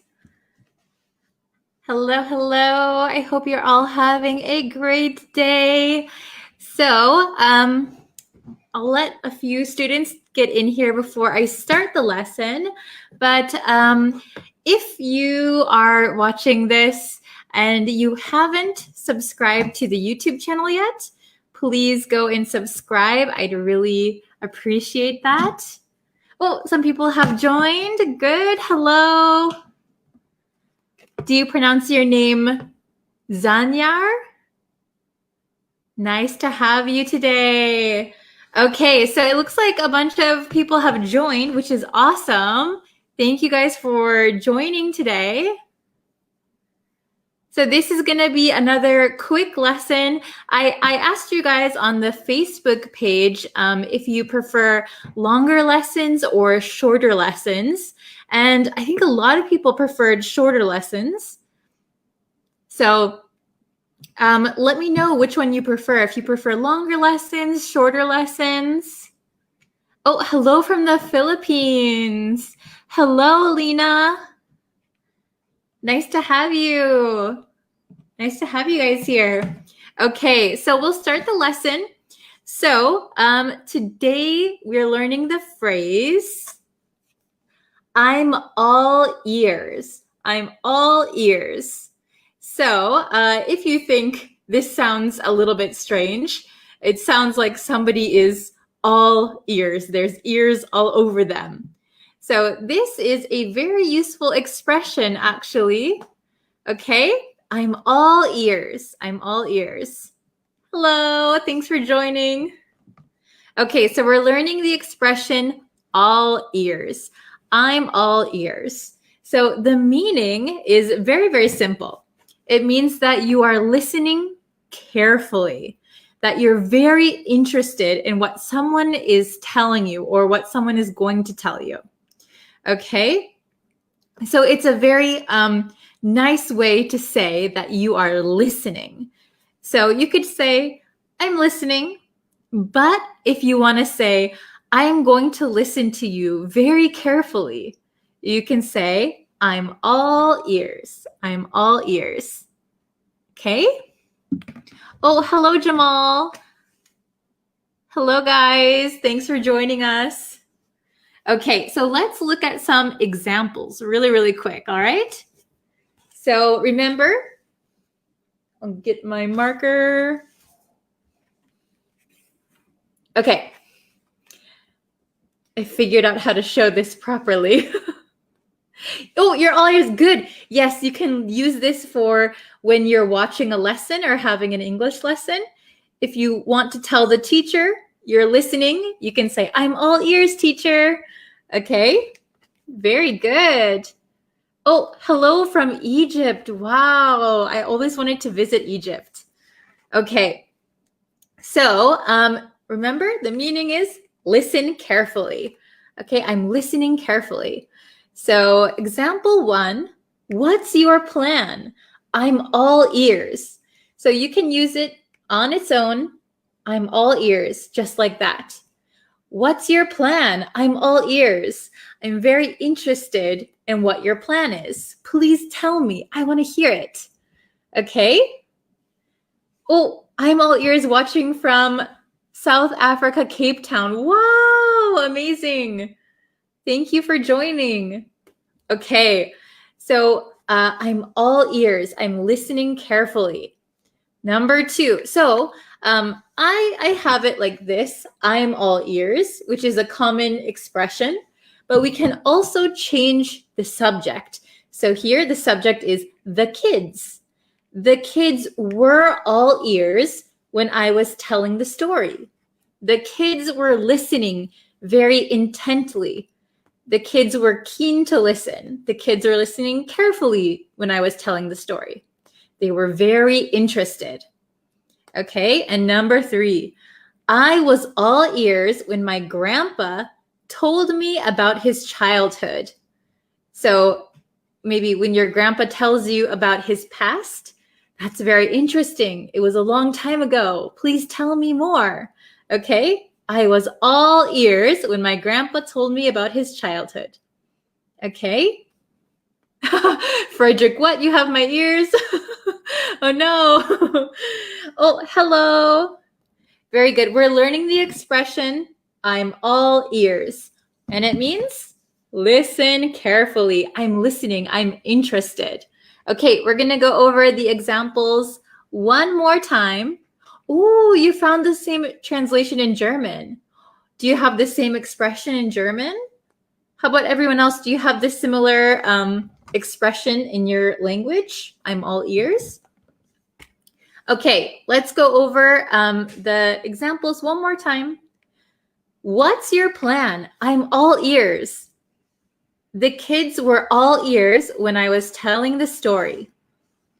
I was all ears when my grandpa told me about his childhood. I'm all ears. Okay, very, very good. So let's see, what's the time? Oh, okay. So I have just about 2 minutes left. So if you guys can, please write a sentence. I'm all ears. Or you can always change the subject.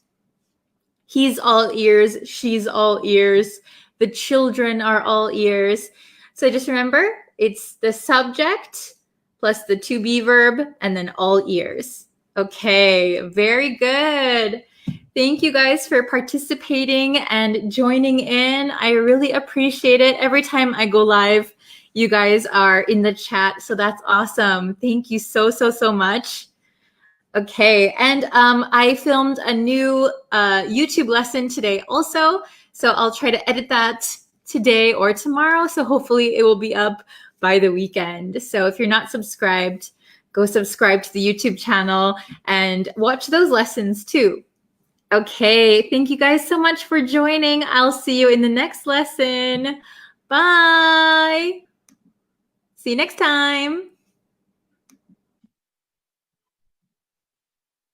Hello, everyone. Welcome back to today's lesson. If you guys haven't yet, please subscribe to this YouTube channel. And we also have a Facebook page if you want to like that. Go ahead, like this video, share it with your friends who are learning English. And yeah, let's jump into today's lesson. So today's lesson was requested by one of my students, Ali. Hello. Thank you for all of your good requests. So today we're going to go over the difference between ask or tell. Okay, ask or tell. So sometimes it's very obvious when you use ask and when to use tell. But sometimes it can be a little bit tricky. So we're going to go over the difference today. There are a few differences. So let's get into that right now. Okay, so, ooh, sorry about the lighting change. I can never fix the lighting here. All right. Okay, I'm going to move over this way. Okay, so does everyone know the difference between ask and tell? If you do, that is awesome. This might just be a quick review for you.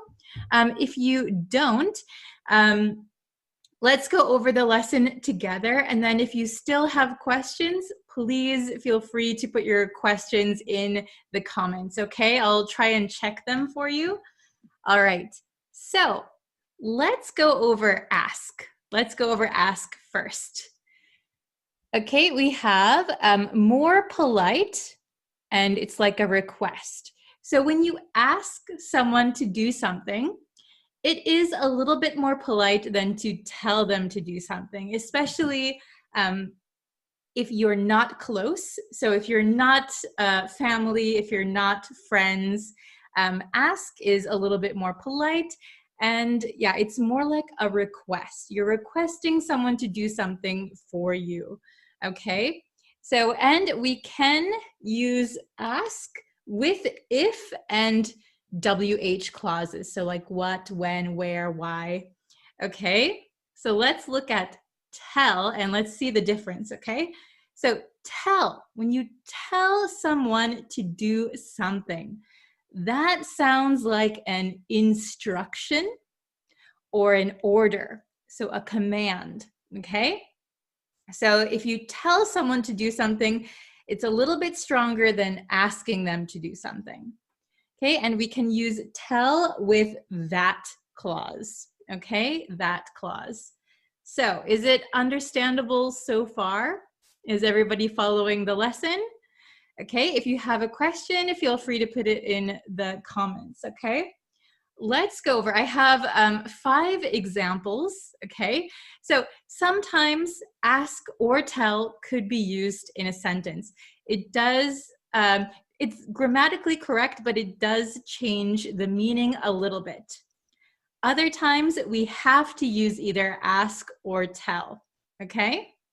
So let's look at number 1. This is a good example where either ask or tell could be used. It just depends on what you want to say, okay? So ask him to come downstairs. Ask him to come downstairs. So this is a request. It's more polite. Excuse me, could you please come downstairs? All right. Tell him to come downstairs. This is more of an instruction, an order, or a command. So you're not giving the person the choice, okay? So tell him to come downstairs. It means, hey, come downstairs. Come downstairs. That would be an order or an instruction rather than a request. A request might be, hey, could you come downstairs? If you tell them to come downstairs, hey, come downstairs, okay? Can you see the difference? All right. Then in number 2, okay, number 2, we have to use ask for this one. So we have a quote. So somebody said this, okay? So what do you want for dinner? You ask your brother or your sister, okay? What do you want for dinner? Okay? And then you can go tell your mom or your dad, I asked her what she wants for dinner. Okay? I asked her. So you didn't tell her what she wants for dinner, you asked her. And here we have what. That is a WH clause, okay? So I asked her what she wants for dinner. Okay, ask plus object plus a WH clause. All right, let's take a look at number 3. Somebody says, don't yell. So maybe you are a teacher at a school and a lot of young kids are yelling inside the classroom. Don't yell. This is a command. You're telling them, don't yell. So you would say, I told them not to yell. I told them not to yell.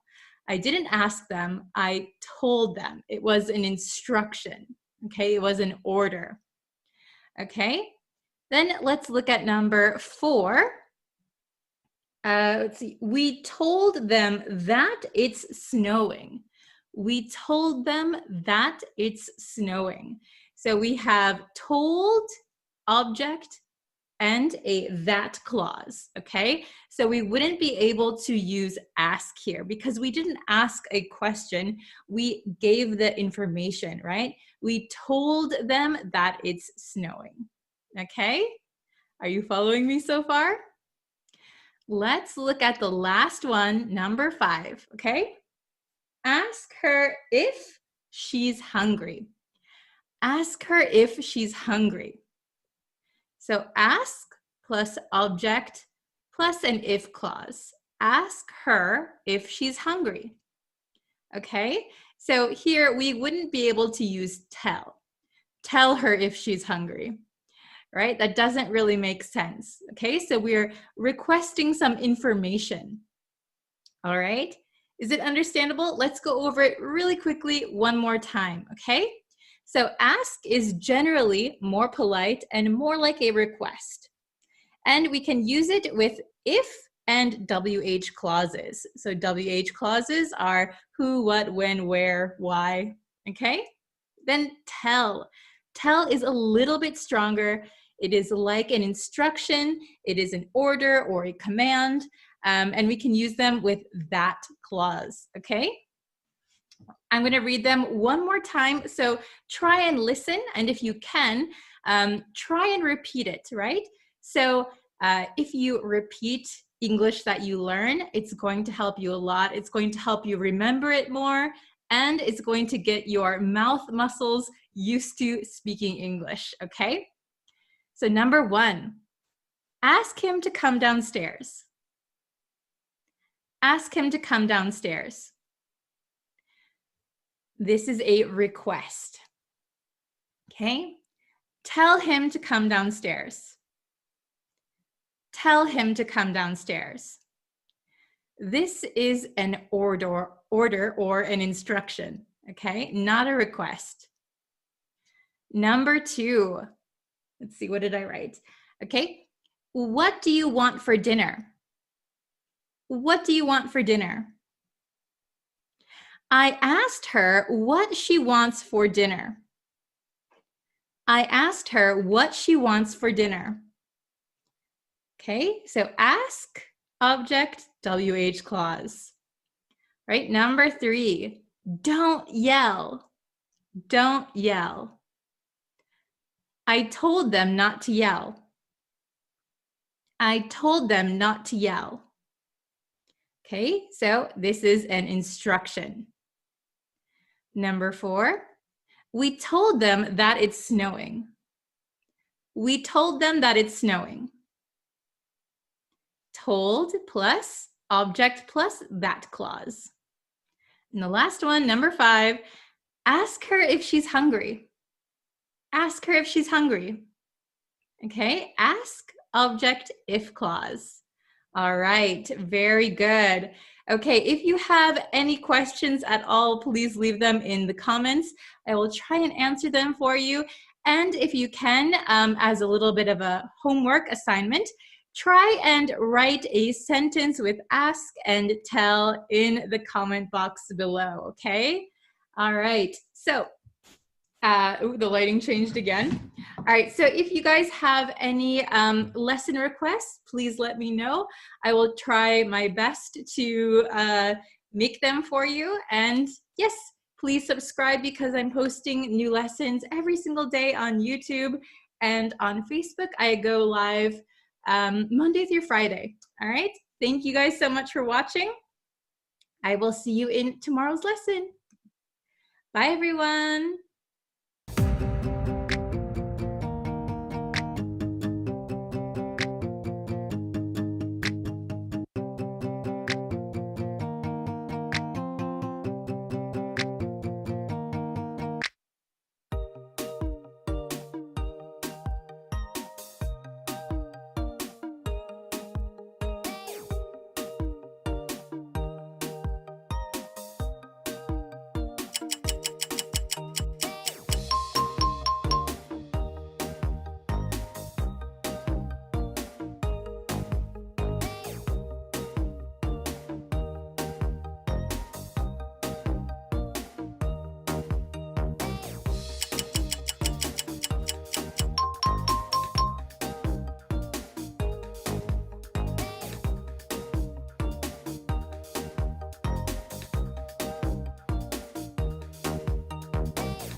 Okay, hi everyone. Hi students. Are you guys ready for another idiom lesson today? I know I'm ready. Okay, so as people come in here, I'll start the lesson. Let's see. Okay, I had to make it full screen. Now I can see everything. How are you guys today? I hope you're having a wonderful, wonderful week. Yesterday, we did some, what did we do? I answered your questions, and then I had another lesson with 3 idioms, but today we're going to learn 1 idiom. Oh, hello from Bangladesh. Hi. Thanks for joining. Are you guys ready to learn? Oh, okay. Can you please comment on my YouTube channel? Comment on the newest one and I'll be able to see it. I didn't see any comment from you. Okay? Thank you. So let's see. We're going to learn a new idiom today. Da, da, da, da. This one is cut somebody some slack. Cut somebody some slack. So this might be a new idiom for you, but this is a very useful one that I just used yesterday. So I thought it would be a good one to introduce to you guys. Does anyone know the meaning? Cut somebody some slack. Hello. Oh, where are you from? I'm from America, USA. Hello from Ecuador. Hi, Kevin. Hello, hello. Does anybody know? Cut somebody some slack. Does anybody know the meaning? So to cut somebody some slack means don't be so critical. Don't be so critical. Okay? So it's kind of a little bit difficult to understand. Do you know the word slack? Do you know the word slack? So I'll show you. So for example, if you have a cable, so if the cable is very tight, it's like this, right? But if you loosen it up, if you loosen up the cable, it has some slack. We call this part slack, where it's not so tight. This is slack. So if you cut somebody some slack, you're giving them a little bit of wiggle room. You're not being so tight and serious and strict. You're giving them a little bit of space. You're being a little bit looser with them. Okay, does that make sense? So to cut somebody some slack means not being so strict with them, being a little bit more kinder, gentler, not being so, not being so strict. So not being so critical. Okay.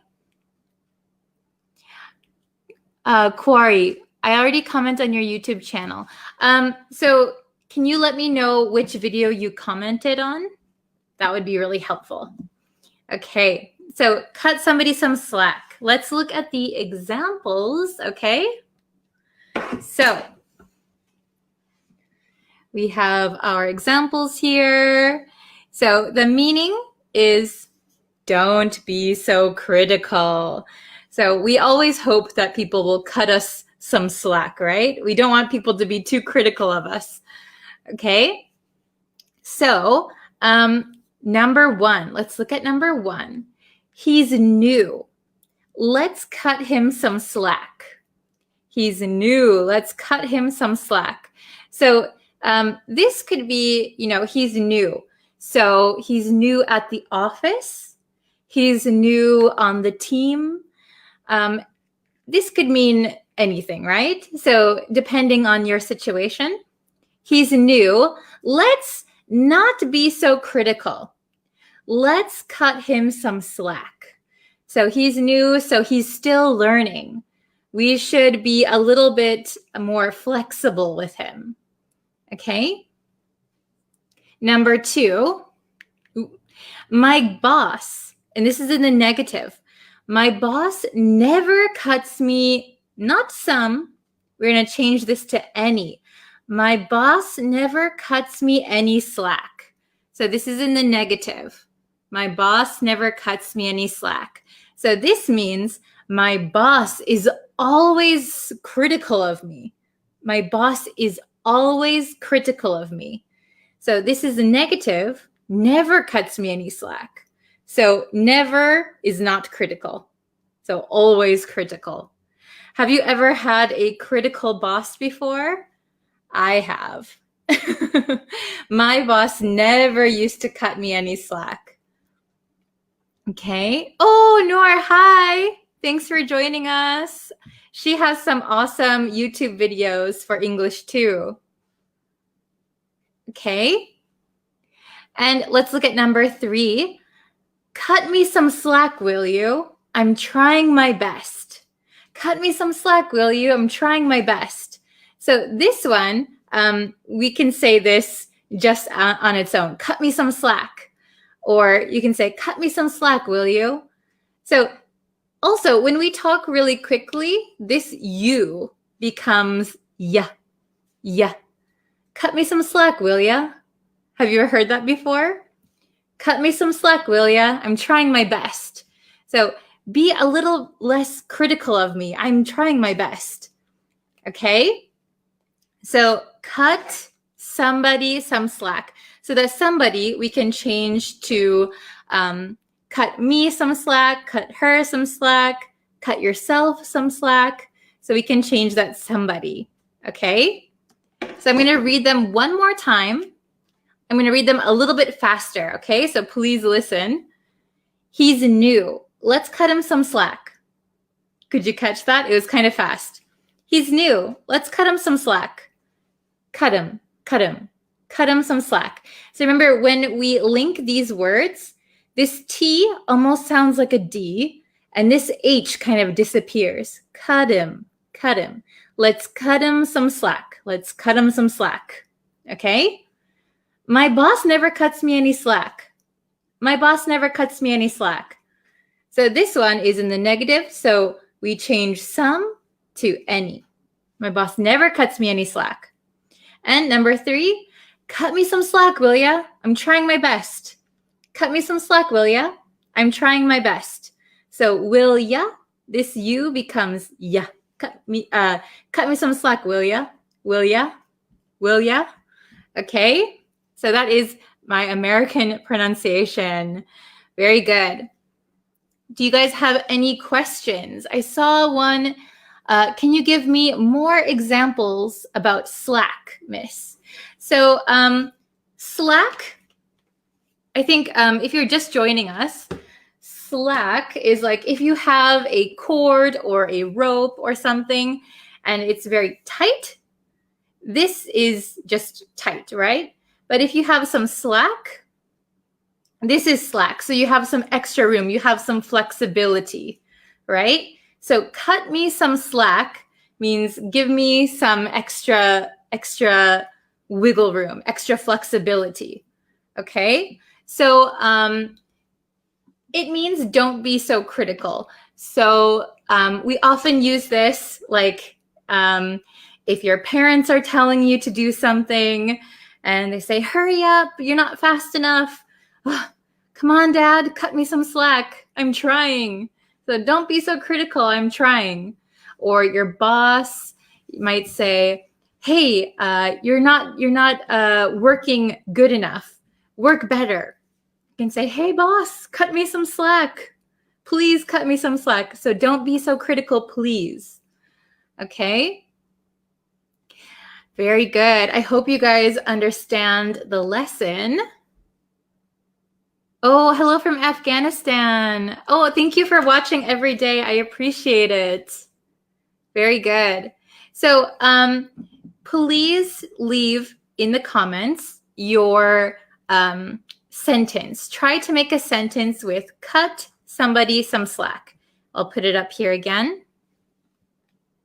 Cut somebody some slack. Okay? So if you can make a sentence and put it in the comments, that would be awesome. Oh, very good. I'm glad you guys can understand. Okay, yeah, if you have a question, you can type it in the comments. I'll try to answer any questions that you have. So remember, we can change somebody to cut me, cut him, cut her, cut them, some slack. Okay? Hello from Pakistan. Hi. Wow, we have people from all over the world. It's quite amazing, right? Is this a good time for a lesson, by the way? Because for me, it's around lunchtime right now. It is 12:51. So I don't know if this is a great time. Oh, okay. So your question is, what time do you teach us? So I'm trying to figure out a schedule because I do some other lessons as my job. So in between those, I like to have a lesson on here.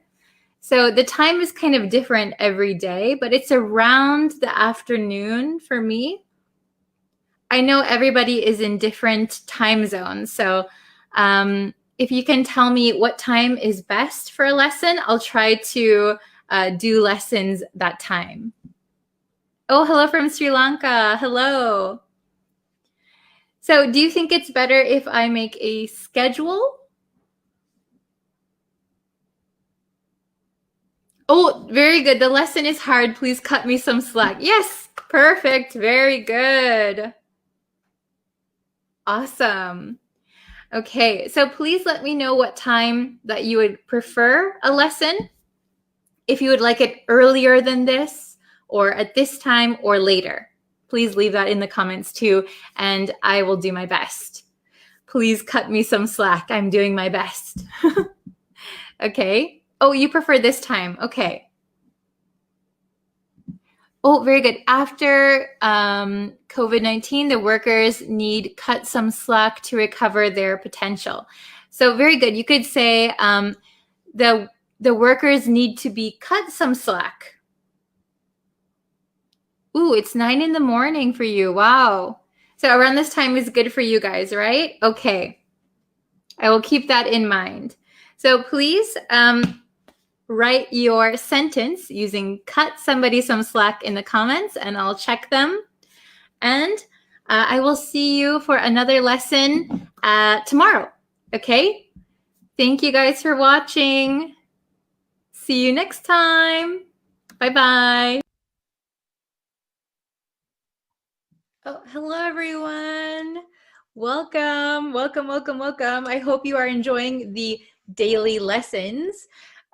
Today, we're going to go over recommendations and opinions in English.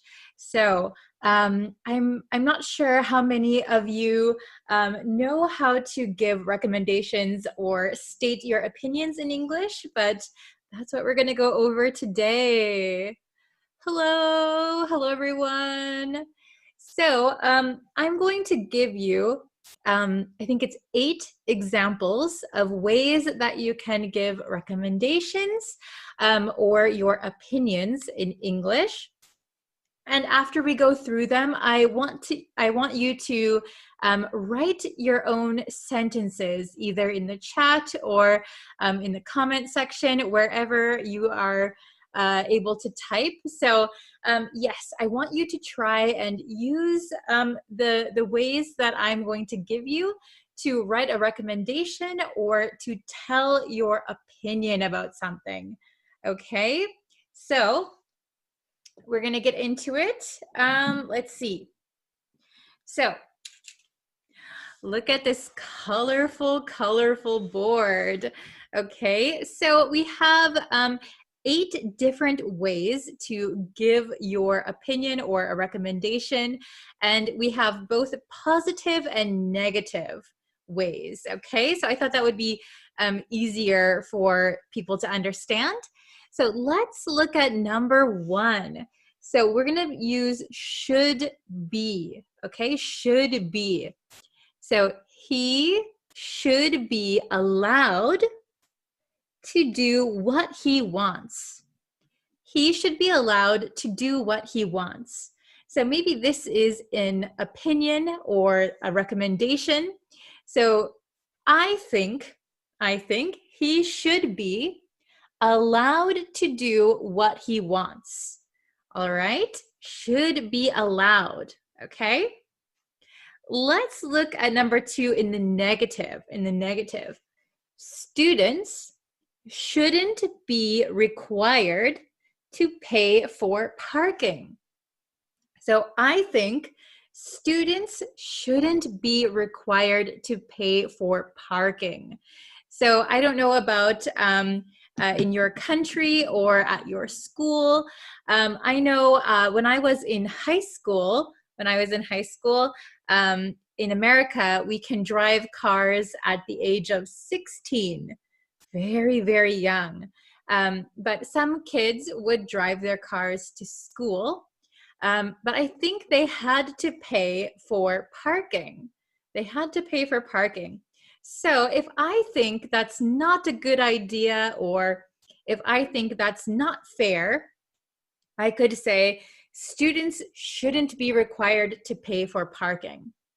However, if I think it's a good idea, I could say students should be required to pay for parking. Okay?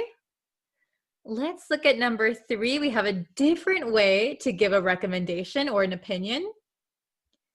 People, this word, have you seen this word before? This is ought to. People ought to be allowed to play music at night. What do you think? Do you agree with this opinion? People ought to be allowed to play music at night. Okay? So, in American English, as you know, we have the mysterious T sound. So in this case, when we say ought to, we can say ought to, but a lot of the times in American English, you'll hear people say oughta. So this double T here becomes a flap T, which sounds like a D sound. So people ought to be allowed to. People ought to be. Okay? So do you agree with number 3 or do you disagree? People ought to be allowed to play music at night. What do you think? Okay? Number 4, sorry, this is a little bit scrunched together. This says children, and then we have the negative. Children ought not to be scolded by strangers. Children ought not to be scolded by strangers. So, number 4, the opinion or the recommendation here is that I don't think children should be or ought not to be scolded. So scolded means like reprimanded or, kind of yelled at, like, hey, you shouldn't do that, okay? By strangers. So in this opinion, maybe children's parents or siblings can scold them, but in this opinion, strangers ought not to scold children, okay? Children ought not to be scolded by strangers. What do you think? Do you agree with number 4 or do you disagree? Let me know in the comments. Okay, let's move on to number 5. Laws must be passed. So this is a very strong opinion. Laws must be passed to control underage drinking. Laws must be passed to control underage drinking. So I don't know if you drink alcohol in your country or not. In the US, the drinking age is 21. It used to be 16 or 18 when my parents were children. So it's changed in my generation. And in Japan, the drinking age is 20. So do you have a drinking age in your country? If not, or if so, what do you think about it? And here, laws must be passed to control underage drinking. So underage drinking means that kids are drinking under the age where you're allowed to drink. So in the US, 21 is the drinking age, but if you are drinking underage, maybe at 16, 18, 20, that would be considered underage drinking, okay? Number 6, teenagers mustn't be permitted to drive. Okay, what do you think about this one? So as I said before, the driving age in the US is 16. So I got my driver's license when I was 16 years old. I started practicing when I was 15. Oh my goodness. So very, very young. What do you think? And what is the driving age in your country? Do you think teenagers must be permitted to drive or mustn't be permitted to drive? Which do you think? Which do you agree with? Okay.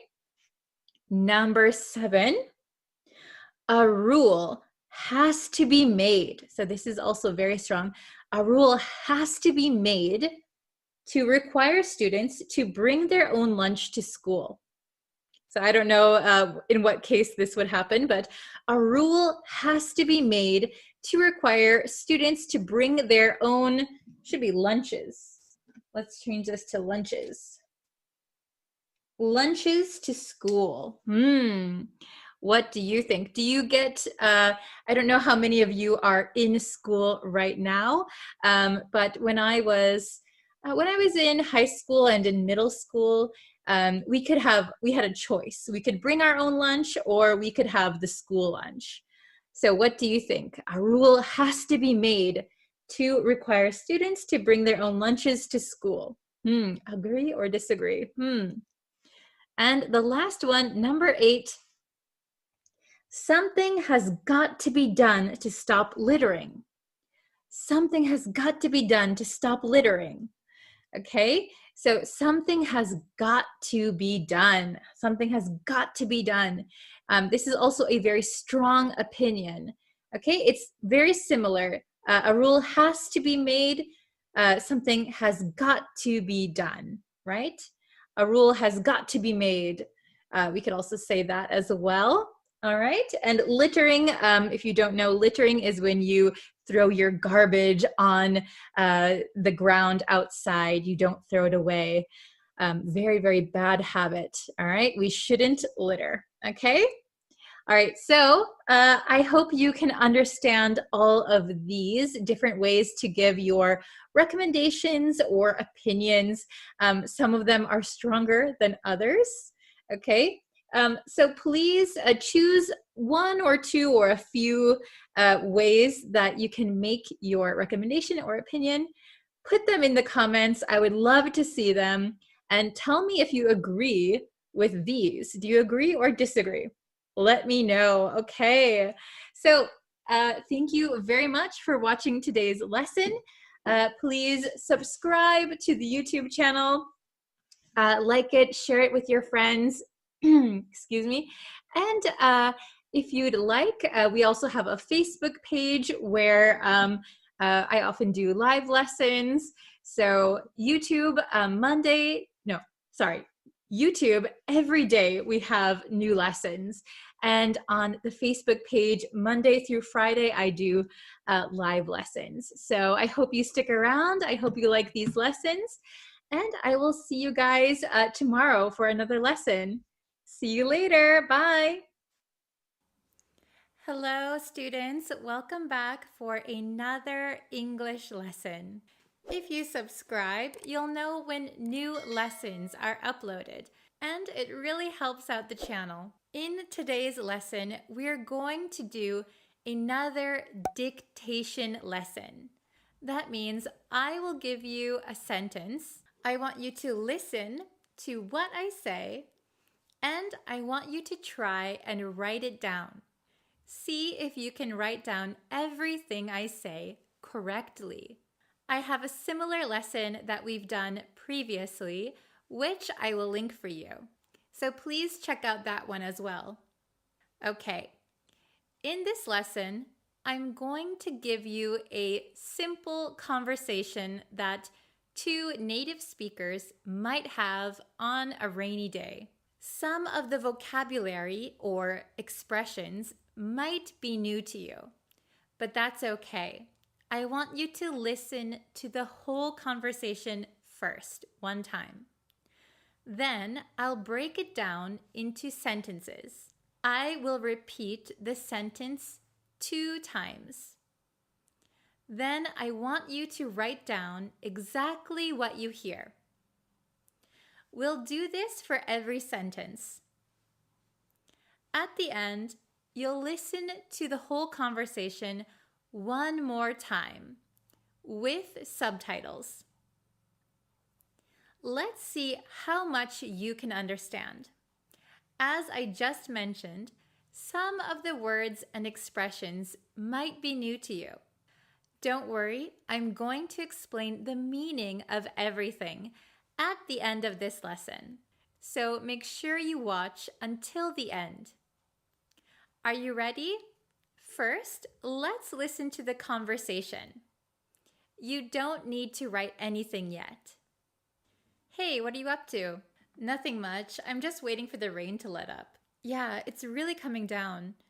Don't you have an umbrella? No, it broke in the storm. It's totally useless. Oh, that sucks. Do you want to borrow mine? No, that's okay. I'm not in a rush. Are you sure? I won't be needing it. Really, you can have it. Well, if you insist. Okay, thanks. I'll return it later. Don't worry about it. I have a spare in case I need to go out. Thanks, I appreciate it. Okay, could you understand 100% of what the conversation was? If you did, great. If you didn't, don't worry, we'll keep practicing. Now we're going to break down each sentence. I want you to really listen and write what you think you hear. I'll do this for every sentence. Each sentence will be repeated 2 times. So listen carefully 2 times, and then write down what you think I said. At the end, you will hear the conversation one more time with subtitles.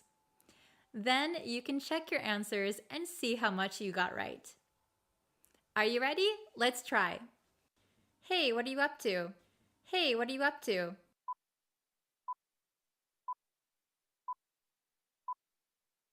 Nothing much. I'm just waiting for the rain to let up. Nothing much. I'm just waiting for the rain to let up.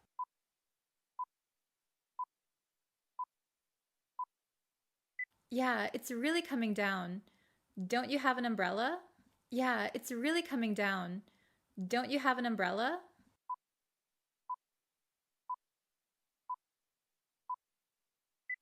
No, it broke in the storm. It's totally useless. No, it broke in the storm. It's totally useless.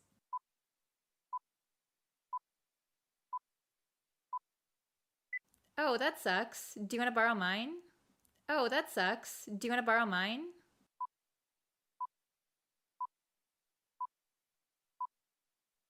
No, that's okay. I'm not in a rush. No, that's okay. I'm not in a rush.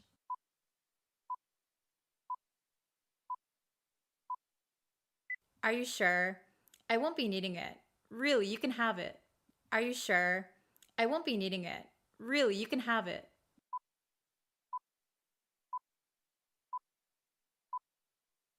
Well, if you insist. Okay, thanks. I'll return it later. Well, if you insist. Okay, thanks. I'll return it later.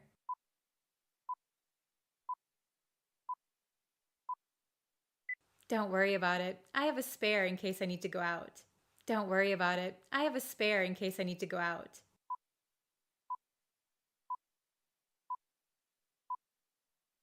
Thanks, I appreciate it. Thanks, I appreciate it.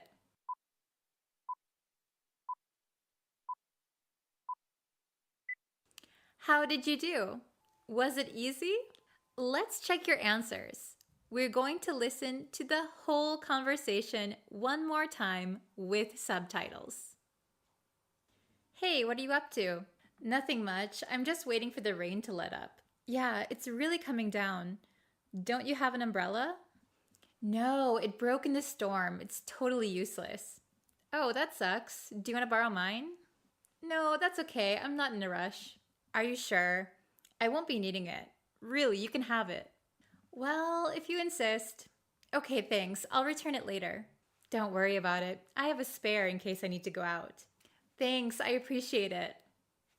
Okay, did you get everything 100% correct? If not, don't worry. You can repeat this lesson as many times as you like. Each time, you'll improve a little bit more. Let's go over the vocabulary and expressions used here. Hey, what are you up to?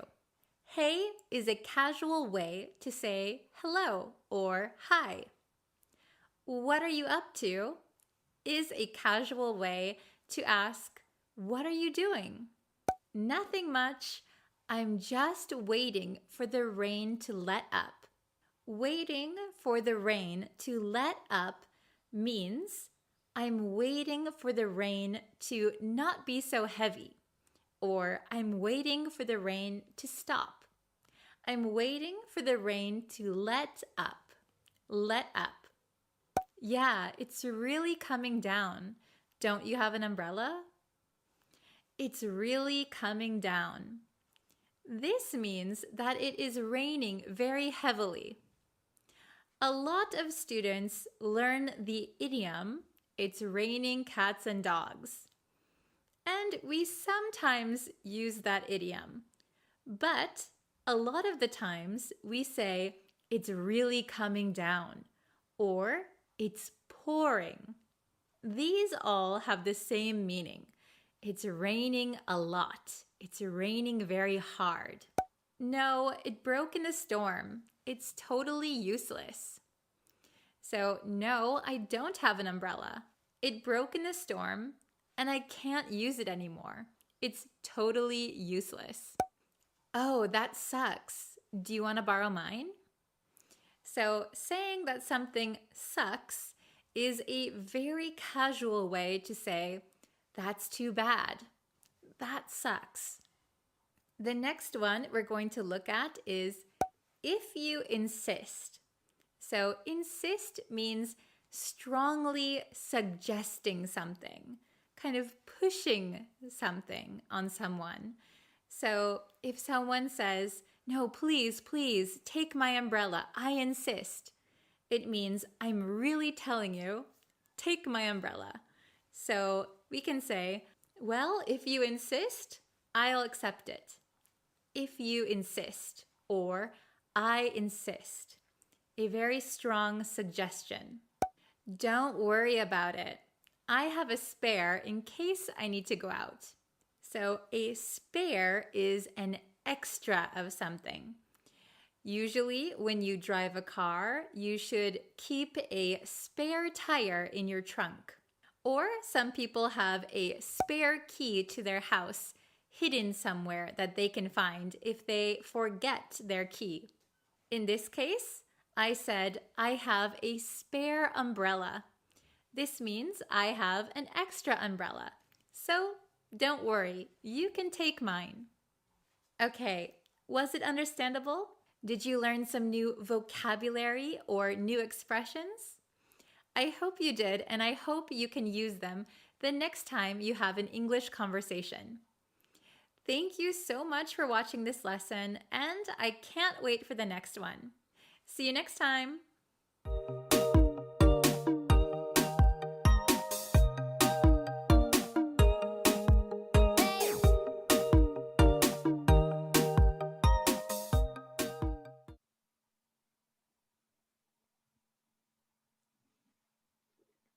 Hello, everyone.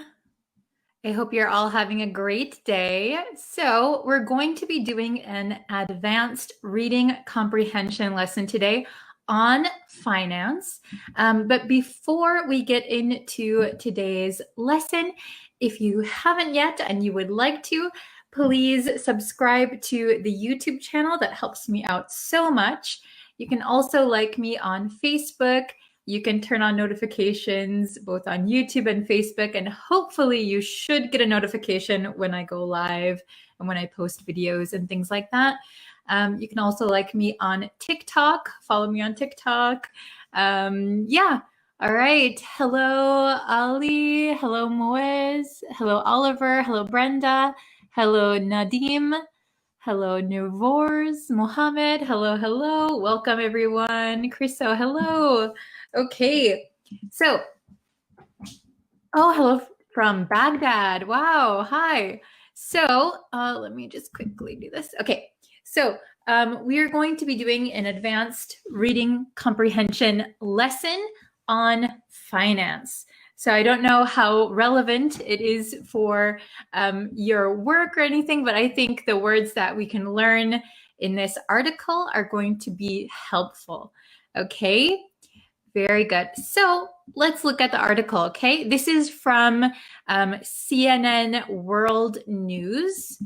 And this is about JP Morgan. So, excuse me, do you guys know what JP Morgan is? Hello, hello. So JP Morgan is a very, very large bank, JP Morgan, okay? It's one of the biggest banks, I think probably in the world. Yes. Okay, so the title says, hold on, let me bring it up really quick. Okay, the title says, first year analysts at JP Morgan will now make $100,000. Oh my gosh. So this is the title. This is the title of the article on CNN.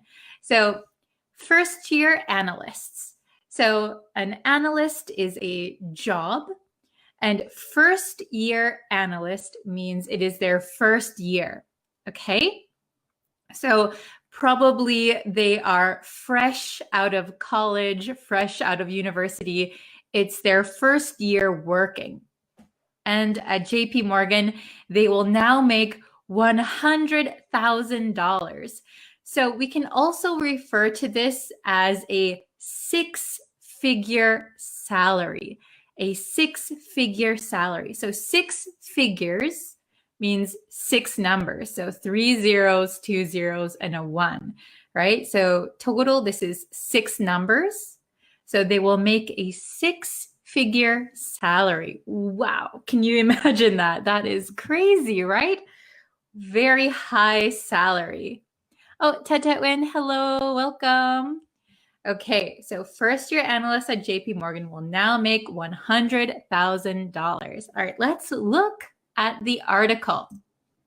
Okay, so inflation has arrived on Wall Street, and it's bringing smiles to the faces of junior bankers in the form of much fatter paychecks.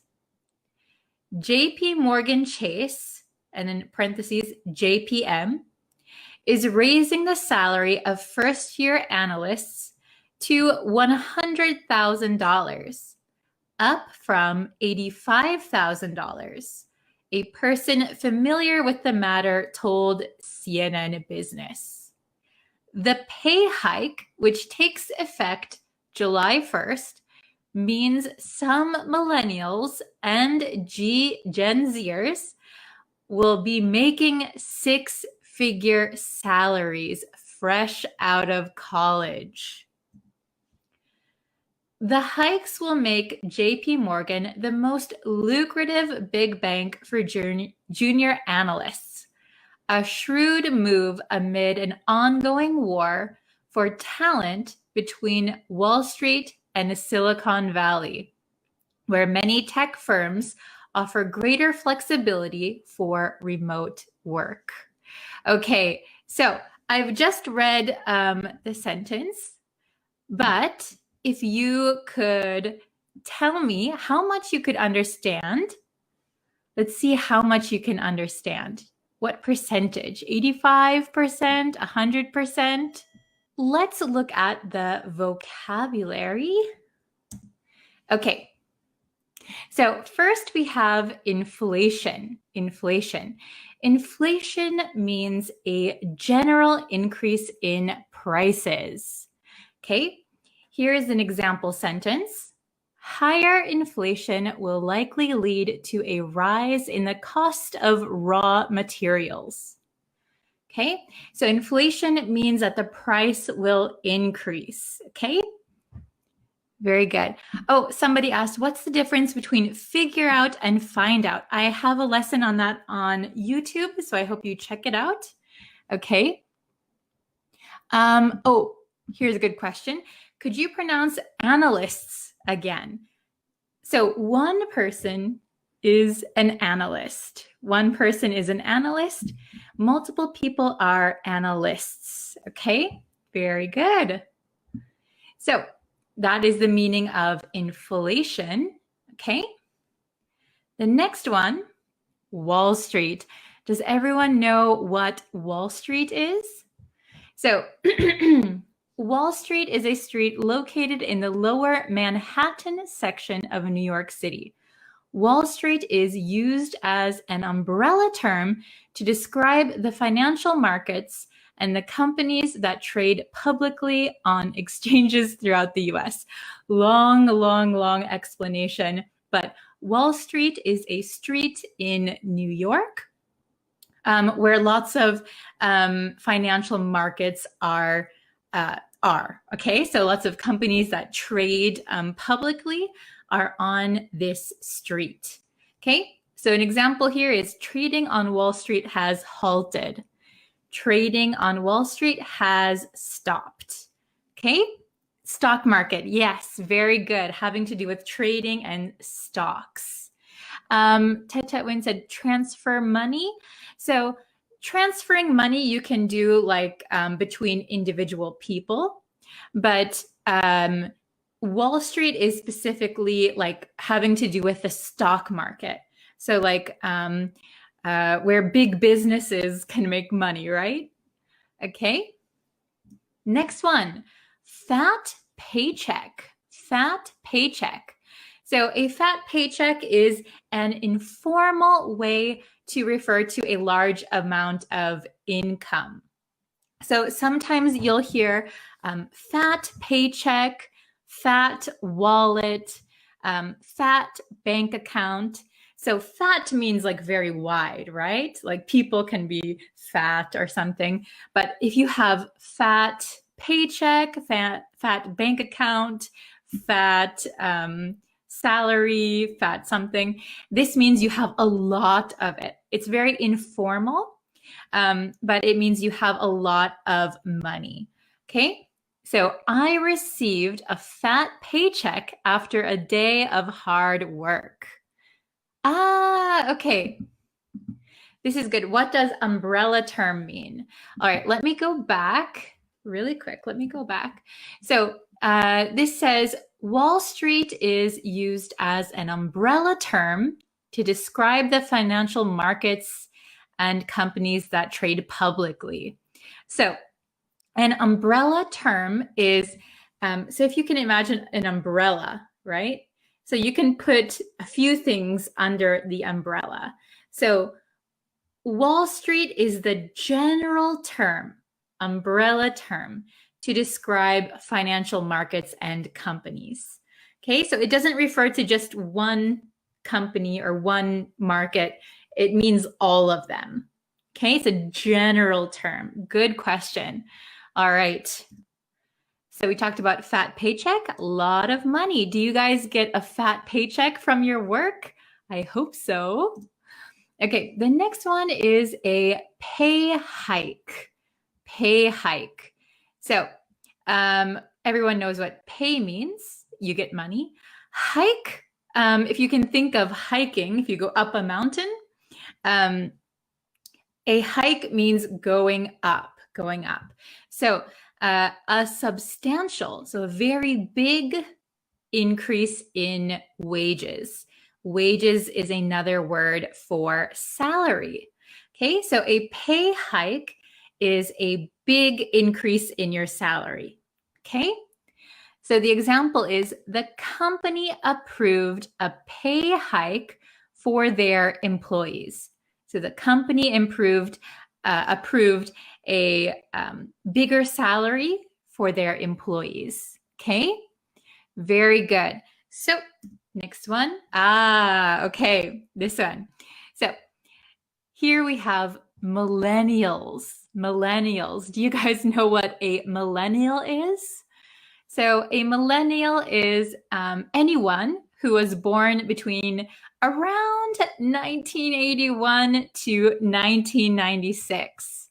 So let me know if you are a millennial. I am a millennial. I'm a millennial. My brothers and sisters are millennials. Very good. But I think the previous generation was the baby boomer generation, but I think they also have another word for it. Baby boomers. I was born in 1993. Okay, so you're also a millennial like me, Mickey. Okay, so example, how do millennials compare to previous generations? You ain't a millennial, you were born in 1993. Oh, I'm a baby born in 2001. Oh, Ted win. Okay. So, okay, we have a few different generations here. So, millennials maybe were the first generation to, well, some of us grew up with limited technology. Like we had TVs, we had radios, and then as we got older, we had like cell phones, the internet. We were kind of the first internet generation, right? Millennials. Okay. The next one is Gen Z. So Tetwin is a Gen Z, or we sometimes say a Gen Zer, a Gen Zer. Okay. Oh, Daniel is a millennial too. Okay. So Gen Z is people who were born between the mid 1990s and the early 2010s. Okay, so these are just names of generations. They're kind of arbitrary, meaning there's no real rule or there's nothing really like significant. They just pick some time and they call this a generation, right?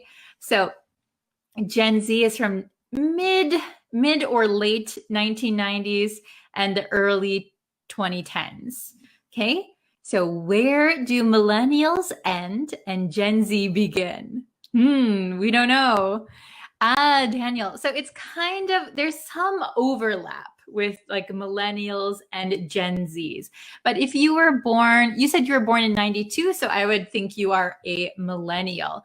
So Gen Z is like mid, so it means middle 1990s, so probably 1995, 1996, or late 90s. Okay. But there is like, it's kind of hard to distinguish, right? Where do the millennials end and where does Gen Z begin? Okay. Oh, the next one, lucrative. Okay, the meaning is producing a great deal of profit. So if something is lucrative, it means you can make a lot of money. It's very profitable. So an example would be, what is a lucrative business to start? Could you tell me in the comments, what do you think is a lucrative business to start? For example, if you start a home cleaning service, if it's your own company, that could be a lucrative business.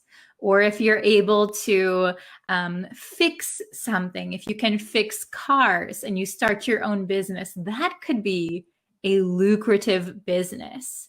So write in the comments what you think would be a lucrative business. Okay.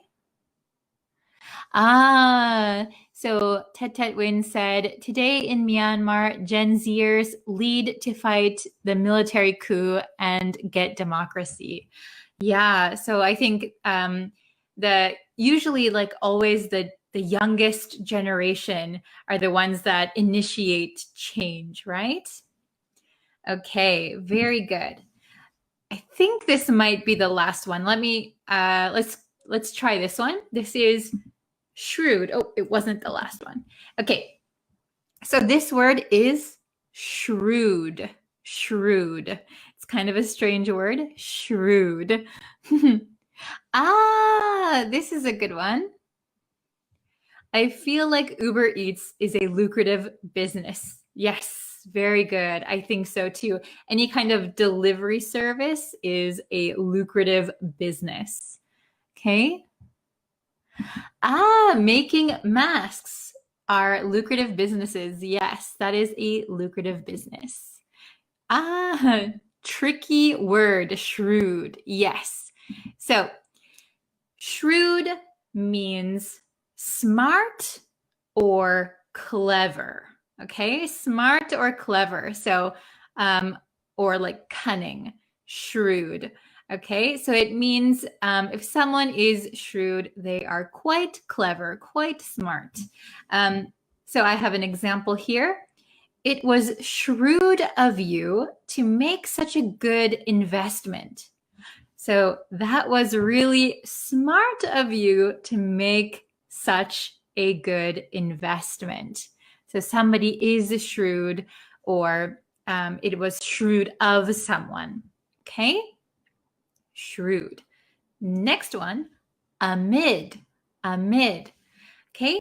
So amid simply means in the middle of something. So here's my example. He presented a solution amid a crisis. He presented a solution in the middle of a crisis. Interesting.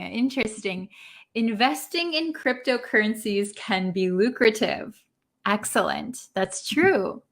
Okay. Very good. So amid means in the middle of. Okay.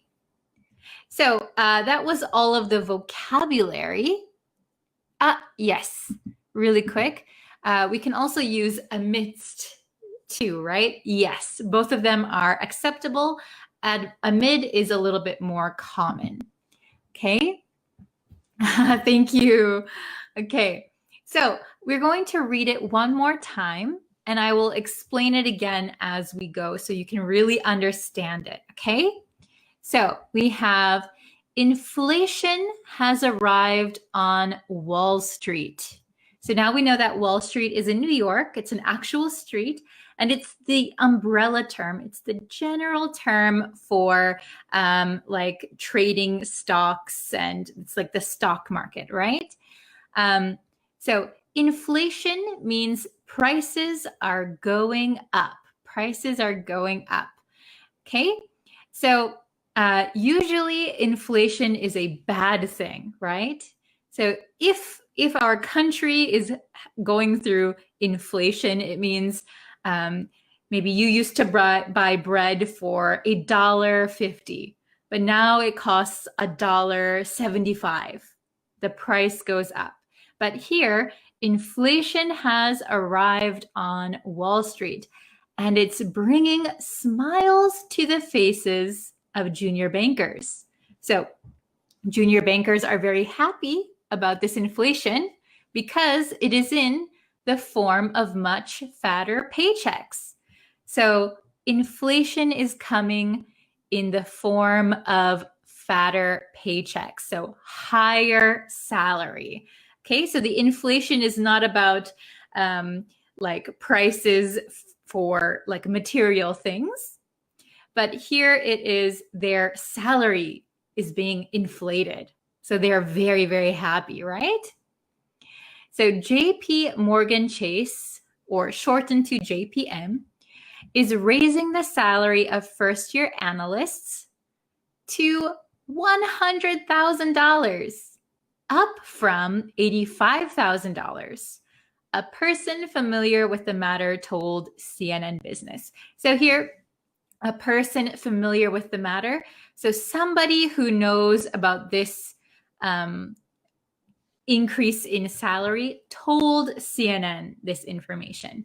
Okay, so they're going to raise their salary to $100,000. It used to be 85,000, but now it's going up. Okay, it's being inflated. All right. So the next part is the pay hike, which takes effect July 1st, means some millennials and Gen Zers will be making six-figure salaries fresh out of college. Okay, so the pay hike, which is a pay increase, takes effect on July 1st. And that means that some millennials and Gen Zers, so some of these generation kids, will be making six-figure salaries fresh out of college. So I said in the beginning that a six-figure salary means that you have six numbers in your salary. Six-figure means six numbers. So here, this is we would say a five-figure salary. This is a six-figure salary, okay? So people born between maybe 1980s and 2010s, whoever is just finishing college will maybe make this amount of money. So when we say fresh out of something, it means just out of. So maybe just graduating, fresh out of college, just graduating, okay? The hikes, so this is referring to the pay hikes, pay increases, will make JP Morgan the most lucrative, so most profitable big bank for junior analysts. So if you are a junior analyst, if that's the job that you studied for, if that's the job you want, JP Morgan is the most lucrative job you could get. So it is the best, highest paying job you could get. So this is a shrewd move. So this is a very clever, a smart move so in the middle of an ongoing war for talent between Wall Street and Silicon Valley, where many tech firms offer greater flexibility for remote work. So we know what Wall Street is. So Silicon Valley is the place that has, Google, Facebook, all of those big tech firms. Okay.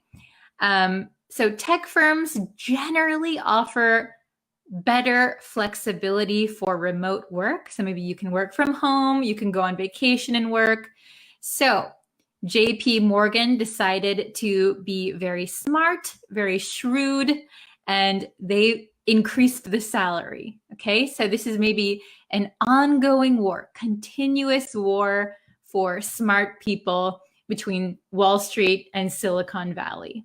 Okay, very good. So I know this was a difficult one. I know that it was kind of a lot of new vocabulary, but I hope that now you understand at least 90%. If you understand 90%, I think that's really good. If you understand 100%, well, that is fantastic. Okay, very good. Could you explain all uses of modal verbs? Sure, I will try and make a lesson on that when I can. Okay, yes, today's lesson is tricky. It is an advanced reading lesson, so lots of difficult words. Oh, Mickey got 95%. You can understand 95%. That is very good. Okay. Oh, hello from Sudan. Okay, thank you guys so much for watching, but thank you for sticking around. Thank you so much for watching. If you could, please like this video, share it with a friend who's also learning English, and let's see, just like and subscribe. That would always be helpful. All right. Thank you guys so much for watching, and I will see you guys very, very soon for our next lesson. Take care. Bye, everyone.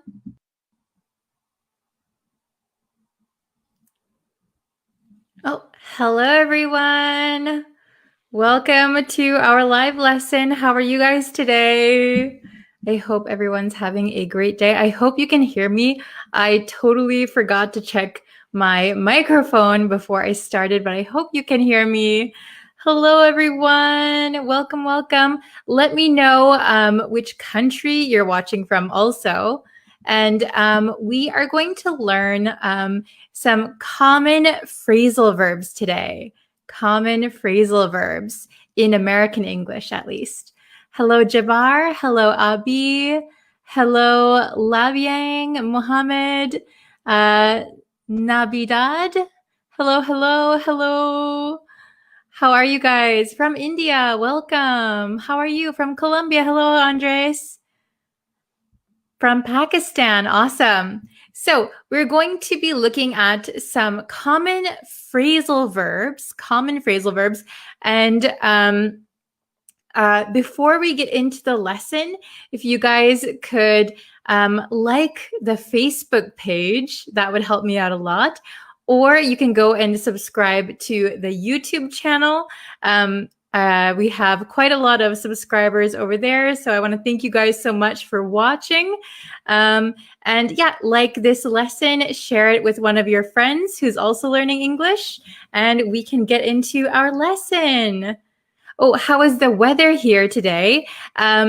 It's kind of cloudy, but it's better than yesterday. And yes, I know I wasn't able to post on YouTube last night.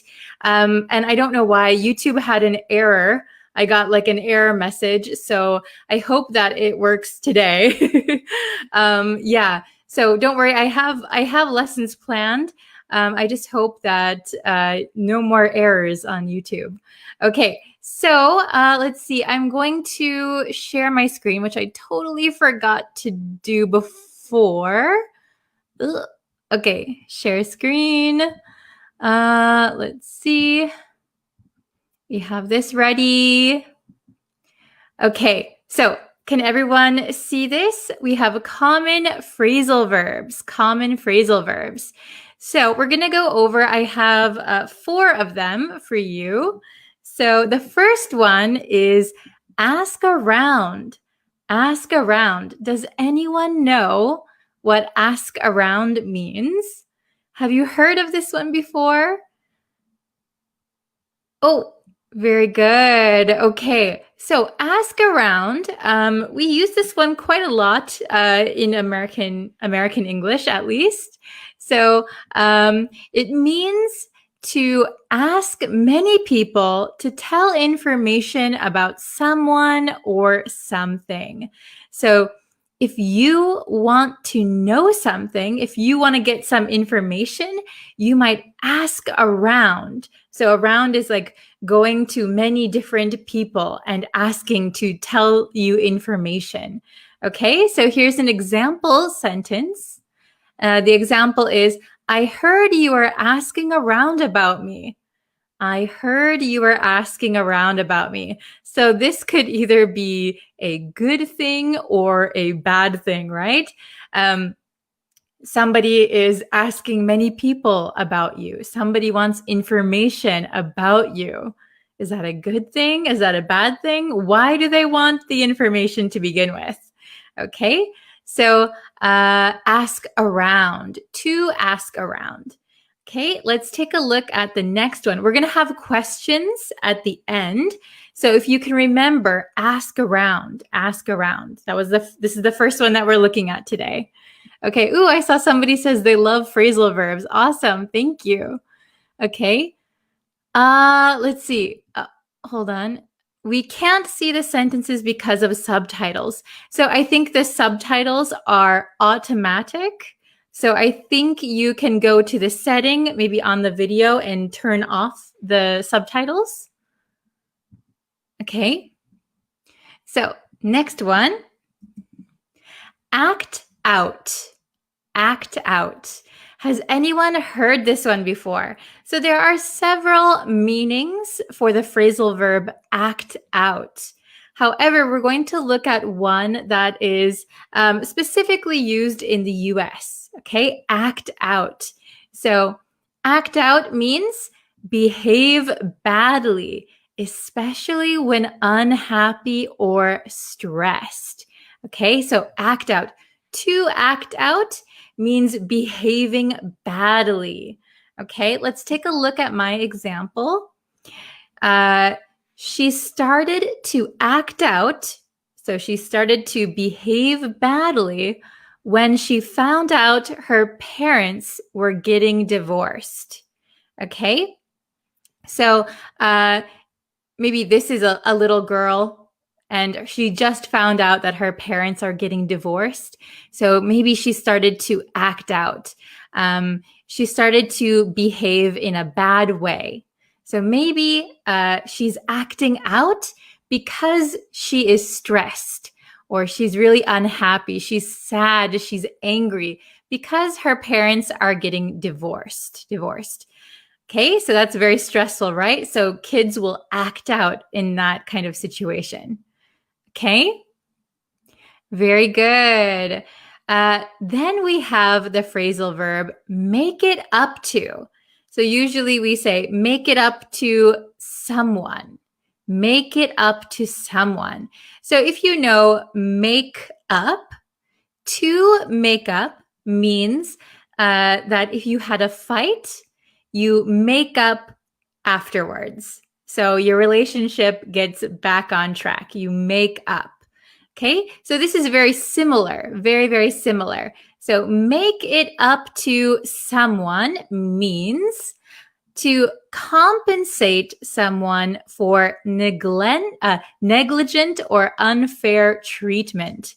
So it means that maybe you did something bad to someone, you treated them unfairly, or you didn't give them enough attention when you should have.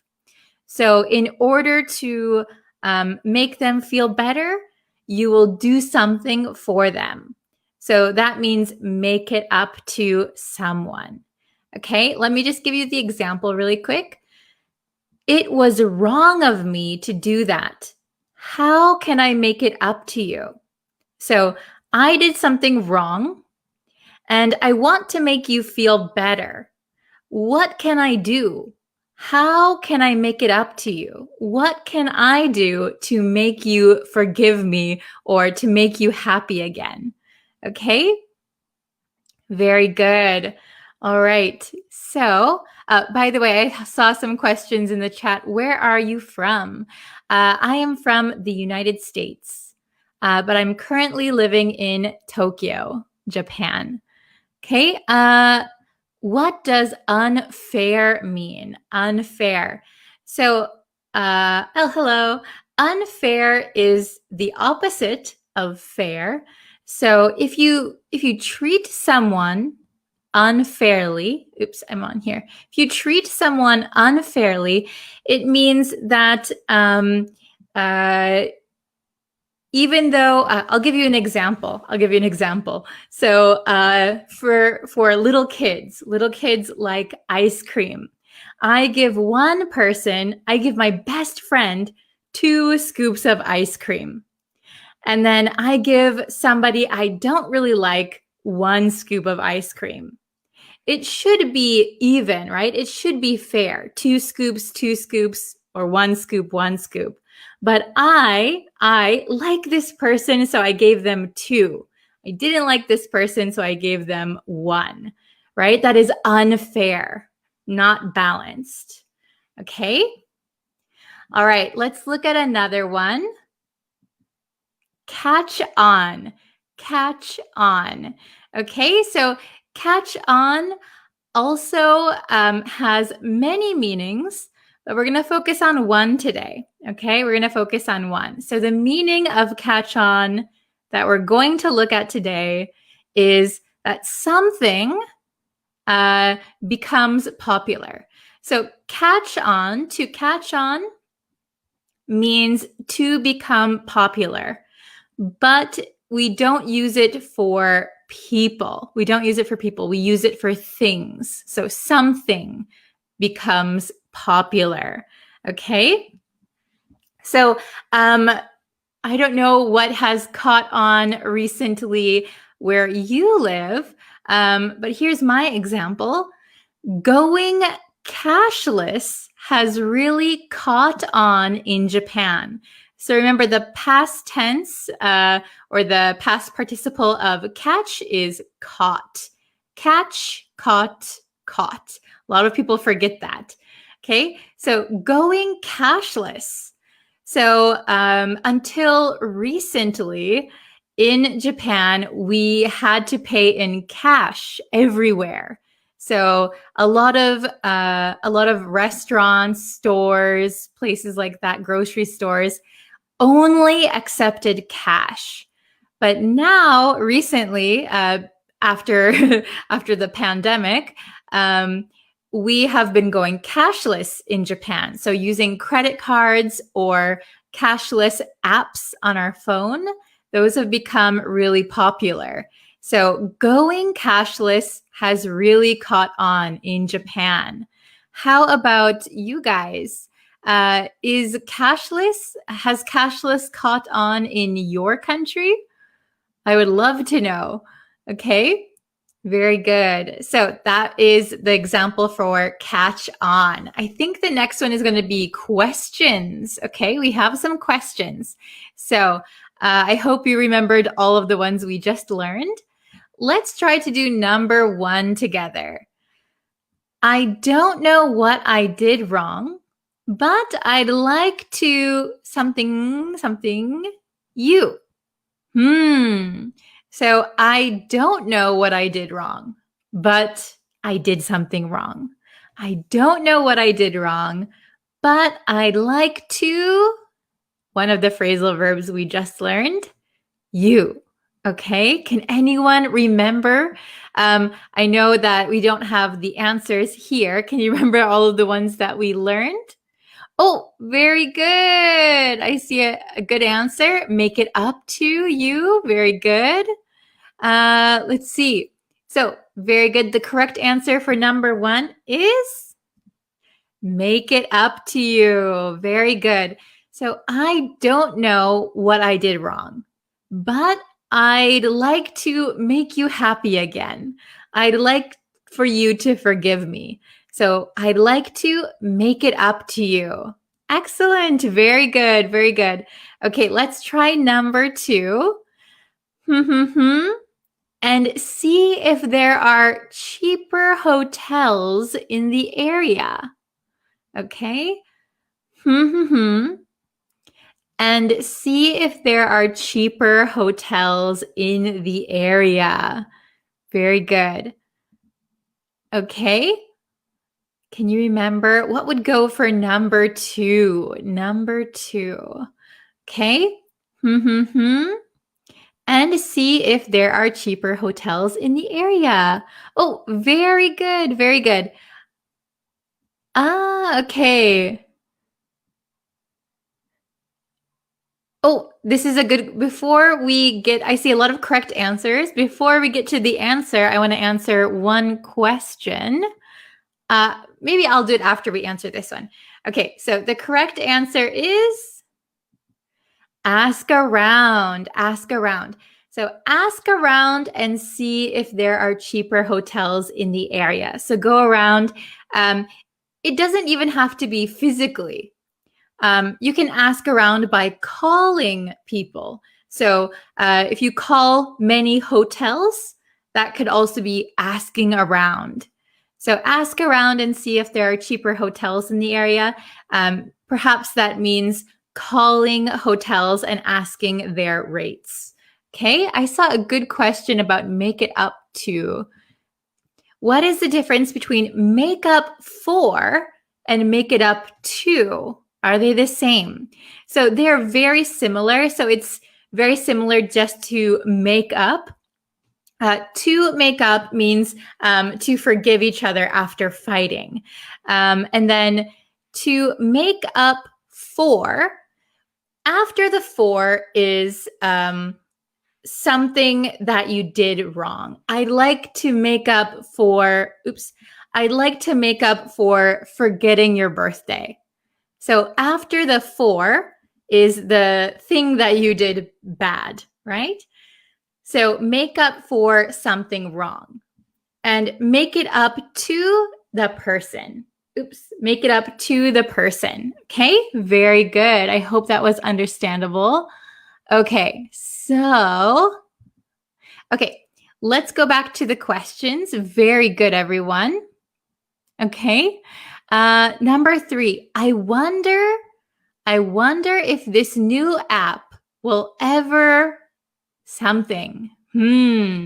Oh, I see Srey has already got it. Very good. I wonder if this new app will ever... Oh, very good, Braun. Oh, good job, everyone. Very good. I wonder if this new app will ever catch on. Catch on. Very good. So catch on, remember, means to become popular. I wonder if this new app will ever become popular. Okay, so remember, we talk about things becoming popular. We can use catch on. Okay, very good. Okay, number 4. Children tend to something when there are problems at home. Ooh, who remembers the last one?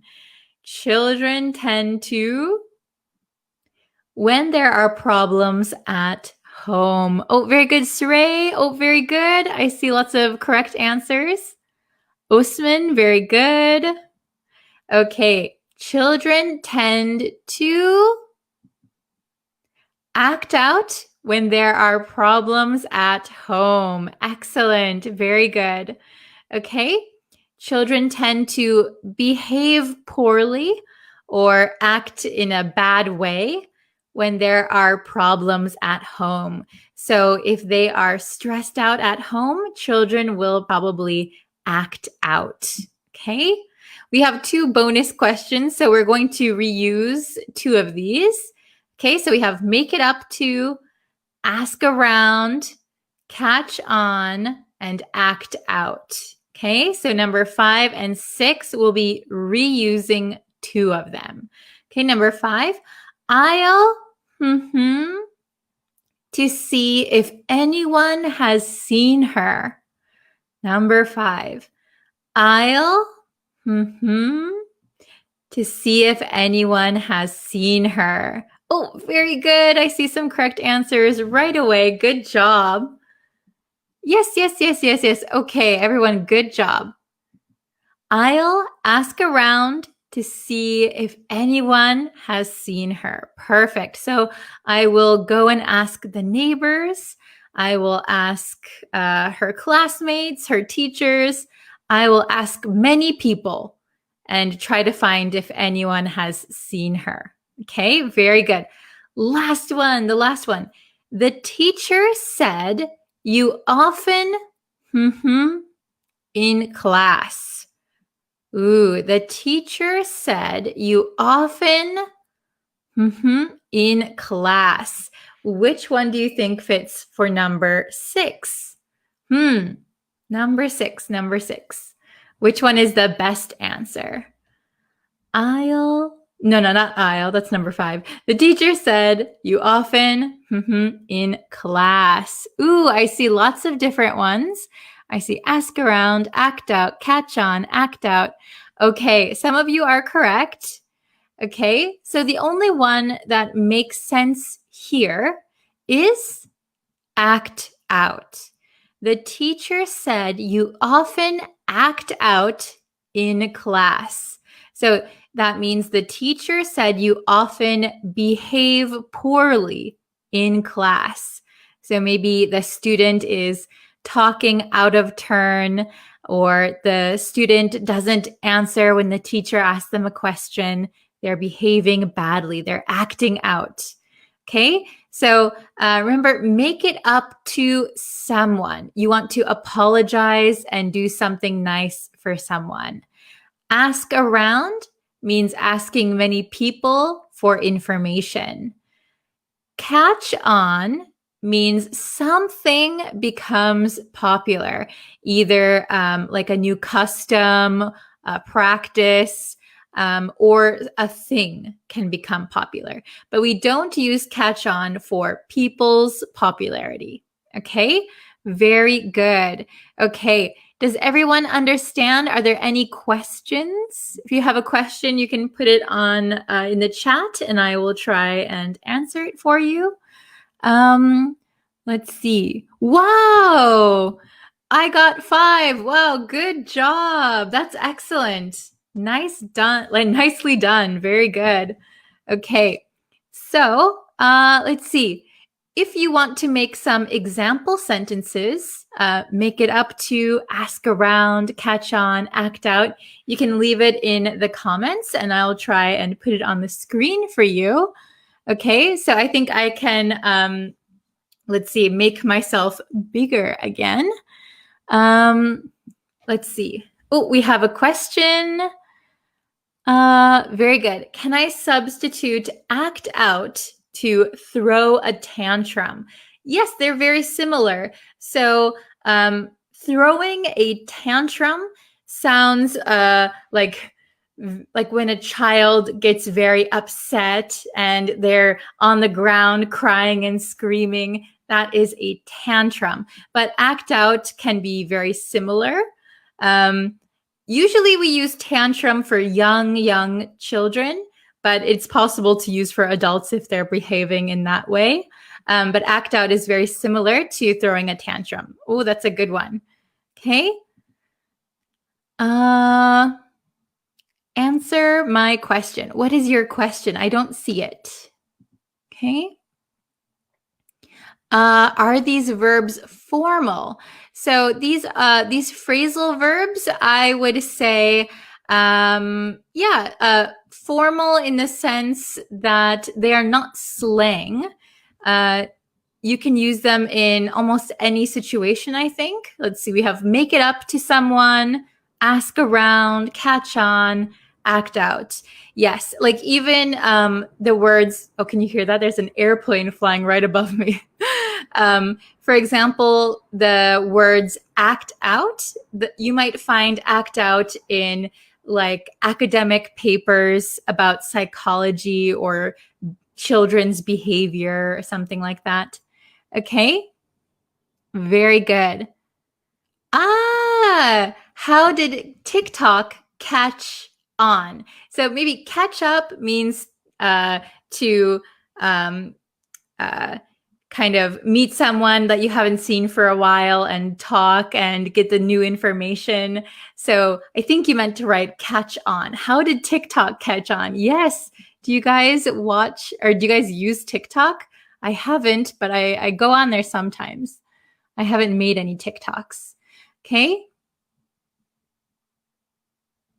My friend doesn't talk to me. Maybe my friend doesn't talk to me anymore. Maybe you had a fight. So I made it up to him in a party. So I made it up to him. So if you make it up to someone, it means that you do something to make them happy again. So you are doing the action. So if you threw your friend a party, you could say, I made it up to him by throwing a party for him. Very good. Okay. Let's see. I will ask around of the people. So when you say ask around, you don't actually need to put the word people. You can if you want to. Like I'll ask around to her classmates. I'll ask around to the neighbors. If you want to be specific or just general people, you can say, I will ask around about my mother. So the part you have with the people to give me information, that is all included already in ask around. So you could simply say, I will ask around about my mother. Very good. Okay. Let's see. What's wrong? How did someone make it up to you? Keep your chin up. Oh, very good, Tete. I like your little cat photo. So cute. I didn't recognize that was you. Okay, what's wrong? So make it up to someone is a positive thing. It's a good thing. You're doing something after an argument. So I did something wrong. I'll make it up to you by buying you dinner. Okay, so what's wrong? How did someone make it up to you would be like a positive thing. Okay, keep your chin up. Very good. Let's see. Can you explain to me this word act out, please? Yes, act out just means to behave in a bad way. So a way that society doesn't like or your parents wouldn't like. So an example of acting out might be yelling at someone, not doing your chores, maybe insulting people, speaking badly about people. Those are all examples of acting out. Okay, we'll do just a few more. Let's see. Oops. Okay, the chat just jumped a bit. Okay.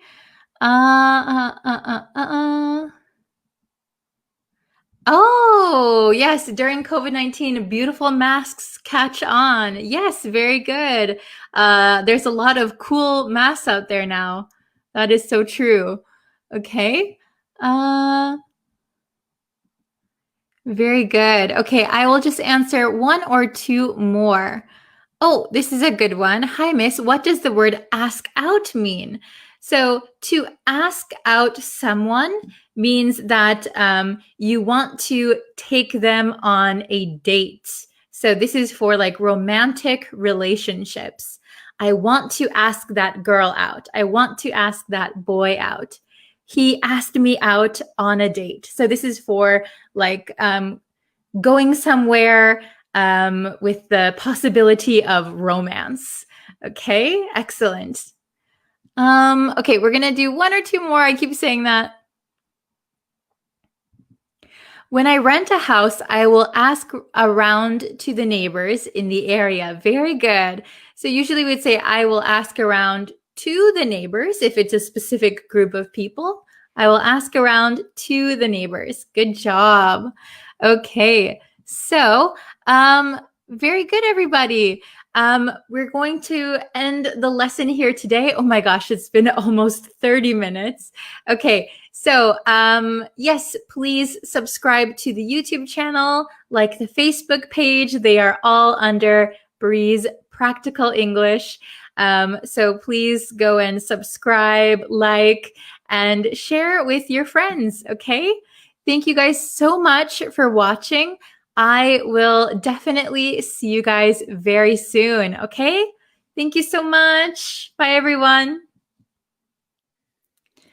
Hello, everyone. This is going to be a very, very quick lesson because I only have a few minutes today. I was really, really busy. I'm so sorry about that. It's going to be a quick lesson, and this one was requested by Wanderlust on YouTube. So thank you so much for requesting this lesson. I hope you're watching today. We're going to learn how to use end up in English. End up. So what does end up mean? Well, end up means that you reach a place or a condition or a situation that was unexpected or unplanned. Good morning. Hello, hello. Hi, everyone. So we're going to learn how to use end up today, and it's going to be a very, very quick lesson.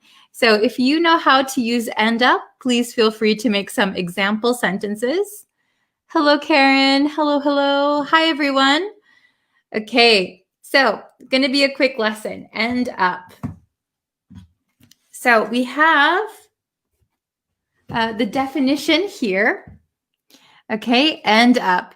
End up means to reach a place, condition, or situation that was not planned or unexpected. So you end up somewhere and it is unexpected or unplanned. Okay, so I have 4 really simple examples, and then we can look at your examples too. Okay, so I think this is a very easy lesson, so don't worry. Okay, number 1, the woman ended up getting fired.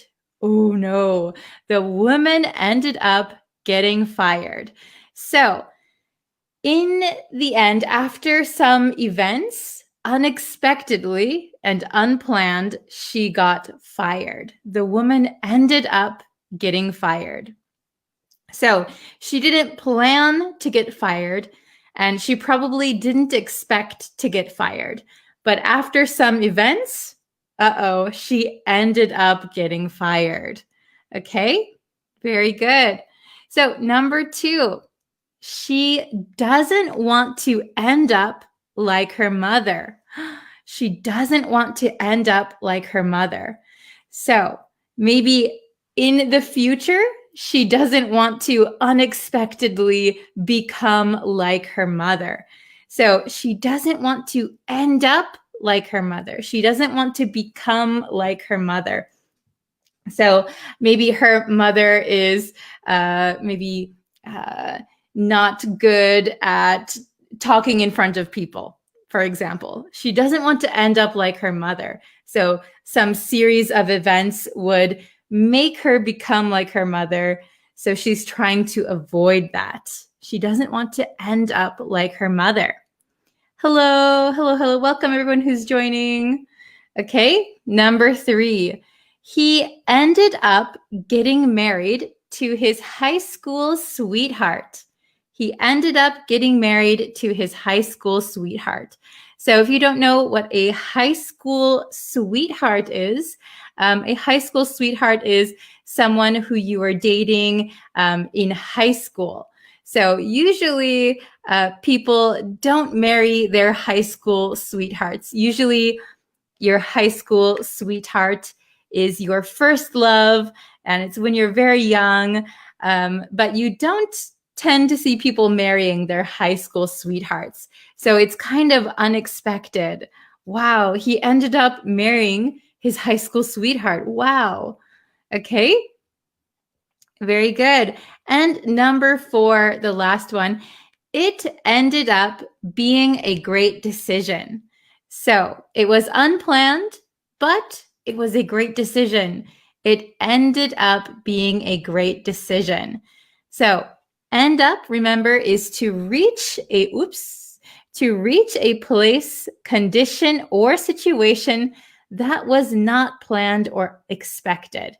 Okay, so the woman ended up getting fired. So that is a situation that was unexpected, unplanned. She doesn't want to end up like her mother. End up like her mother, that would be a situation or maybe condition. He ended up getting married, to his high school sweetheart. That is a unexpected but good maybe situation. It ended up being a great decision. It ended up being a great decision. Okay? That's a good question. So Ali, let's see if I can put it on the screen. Which one is correct? Get married to or get married with? So we say get married to someone. Get married to someone. We wouldn't say get married with someone. Okay, we date someone, we marry someone, we get married to someone. Okay, very good. So if you guys can make some example sentences with end up, I can put them up. I only have a few more minutes left, so it's a very, very short lesson today. Okay. Very good. So it ended up fluent at English. So usually we wouldn't say it, maybe a person. So I or he, she. So you could say, I ended up being fluent in English. Fluent in English. Very good. Okay. What is the exact meaning of end up? So end up, usually there are some there are some situations or events that happen first, and those result in an unexpected or unplanned result. So she ended up getting fired. That means she did something or something happened, and the unexpected result was getting fired. He dated his high school sweetheart, and maybe for other people, the unexpected result was they got married. Wow. Okay. Oh, this is a good one. I end up improving my English. Very good. So I end up maybe in the future, or you could say I ended up improving my English. Very good. I ended up my overthinking. So for this one, you could say I ended up overthinking. I ended up overthinking. So I was thinking too much. Okay. So, oh my gosh, I almost have to go. I'll do one more. Oh, this is a good one. It ended up getting warmer today. So kind of unexpectedly, right? It ended up getting warmer today. We thought it would be cold all day, but it ended up getting warmer. Okay, so that's all the time I have today. I have another lesson. I was really busy today, so I'm so sorry. I will post a lesson later today on YouTube, so I hope you watch it. And thank you guys so much for joining. I will see you in a few hours over on YouTube. Thank you. Bye.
Hello, everyone.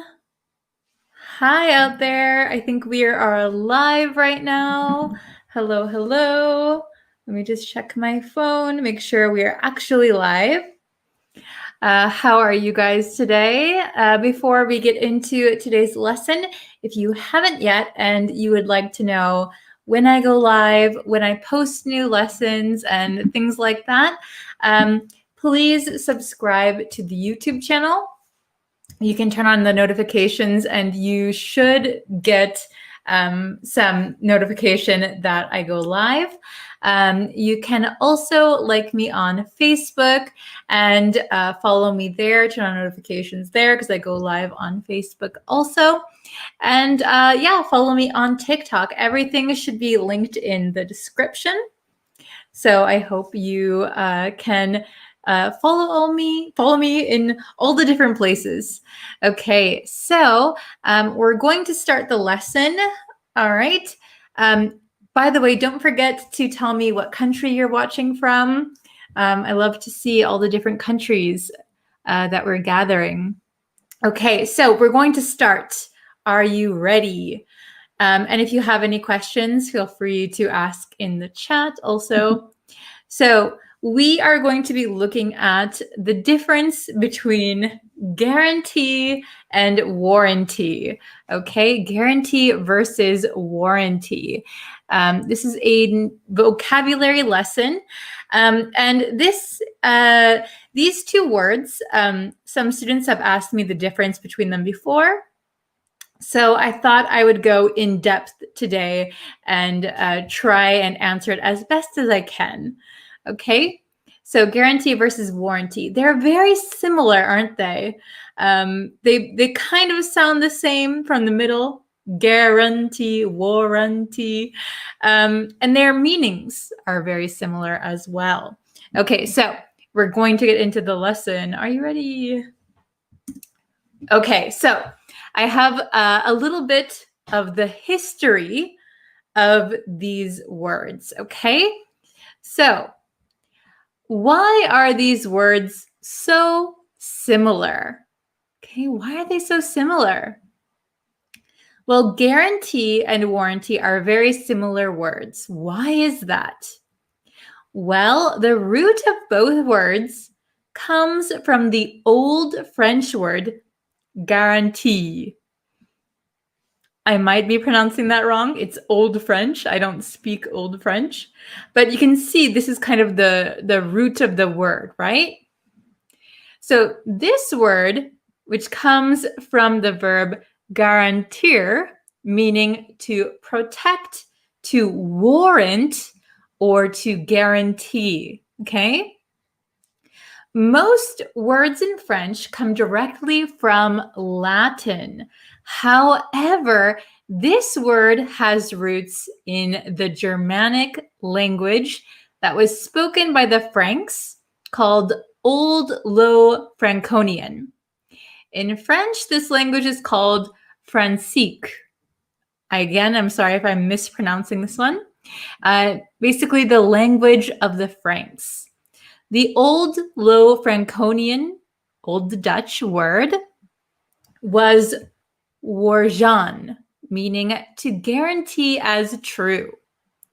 Okay, so you can see here, this is the first similar looking word, waarjan, looking like warranty. Hello, K. Smith. Hello, Tahidul Mandul. Welcome, welcome. Okay, so, and this word here, waarjan, meaning to guarantee as true. Okay, Germanic words from this period that began with a W sound. So here the word begins with the W, evolved, it changed, and they started being written with a GW, a GW. Hello, Shakit, welcome. So, and subsequently lost the W in some areas. So, when this word was evolving, in some areas it lost the W. So it just had a G. However, in the northernmost dialects of Old French, this change never happened. So it was only the W was left behind. Therefore, by the time these words came to the English language, some 200 to 300 years later, there were two separate words, warranty and guarantee. Okay, so that's very difficult, but basically these words used to be the same word. However, as they grew and in different areas, a G was used and then taken away.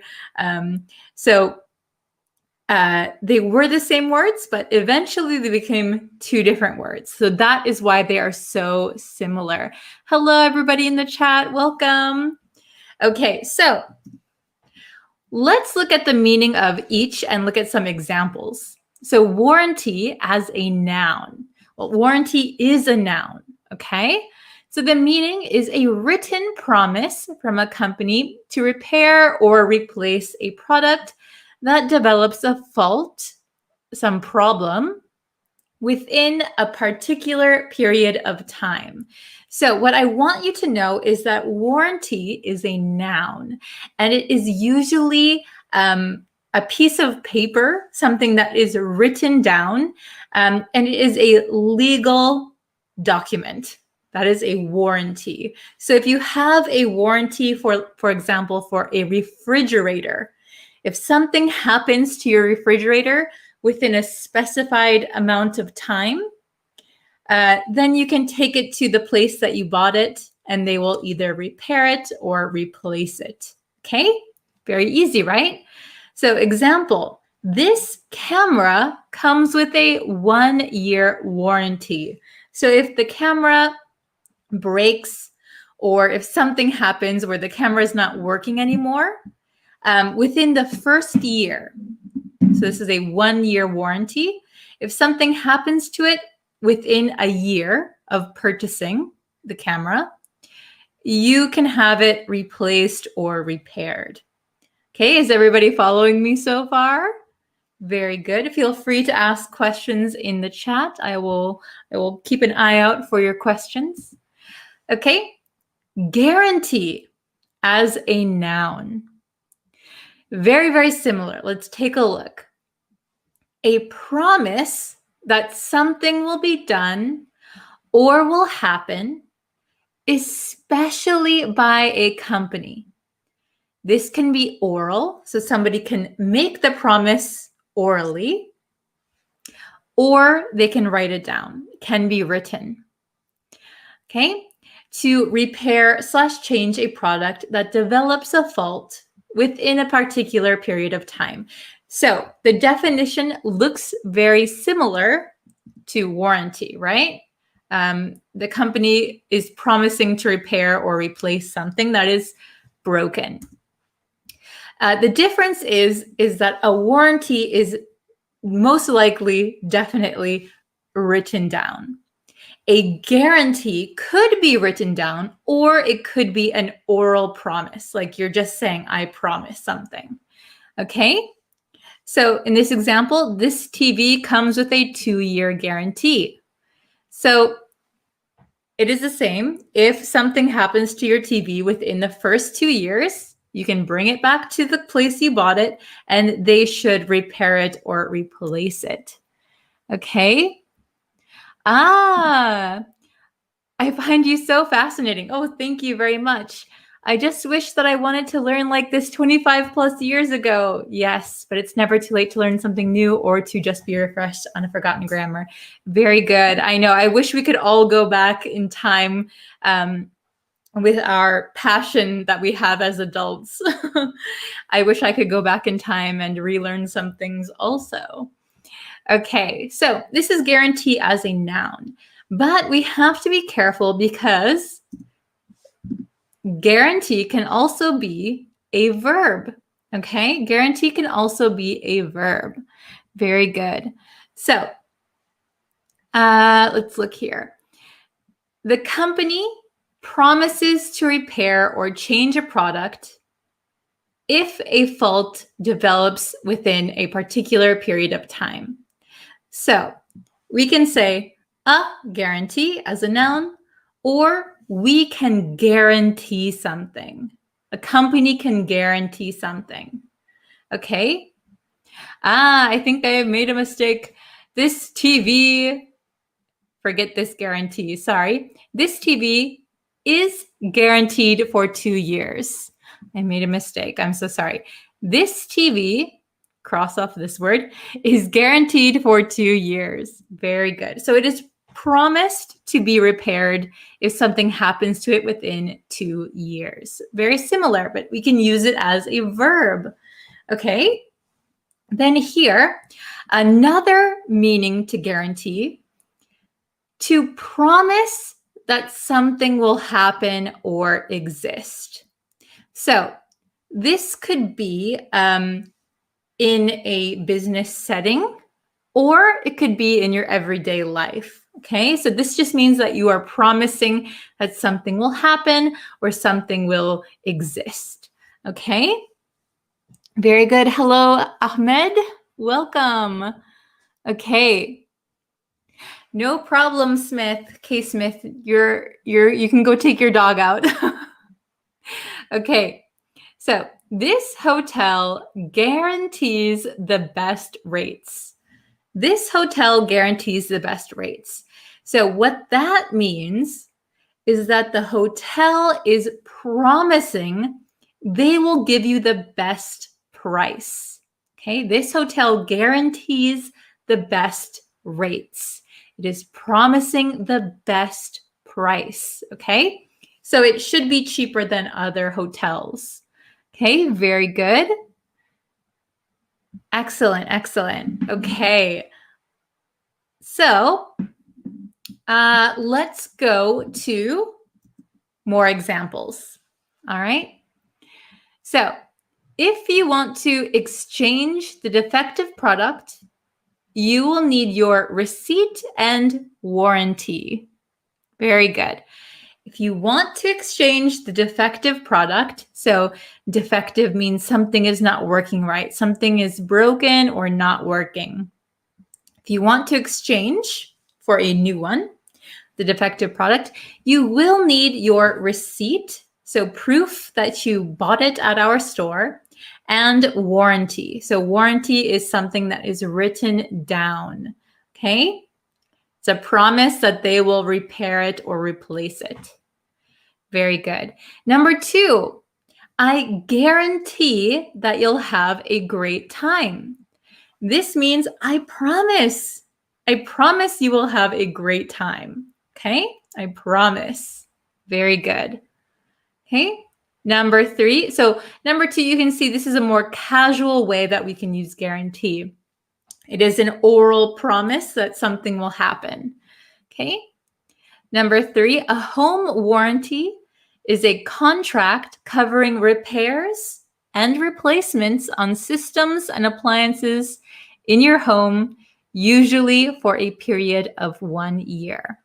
Okay, so a home warranty, So this is, again, is a legal piece of paper that says for 1 year, if a system in your house or an appliance in your house stops working, for example, if your water heater stops working, the home warranty, that is a promise that someone will repair it, okay?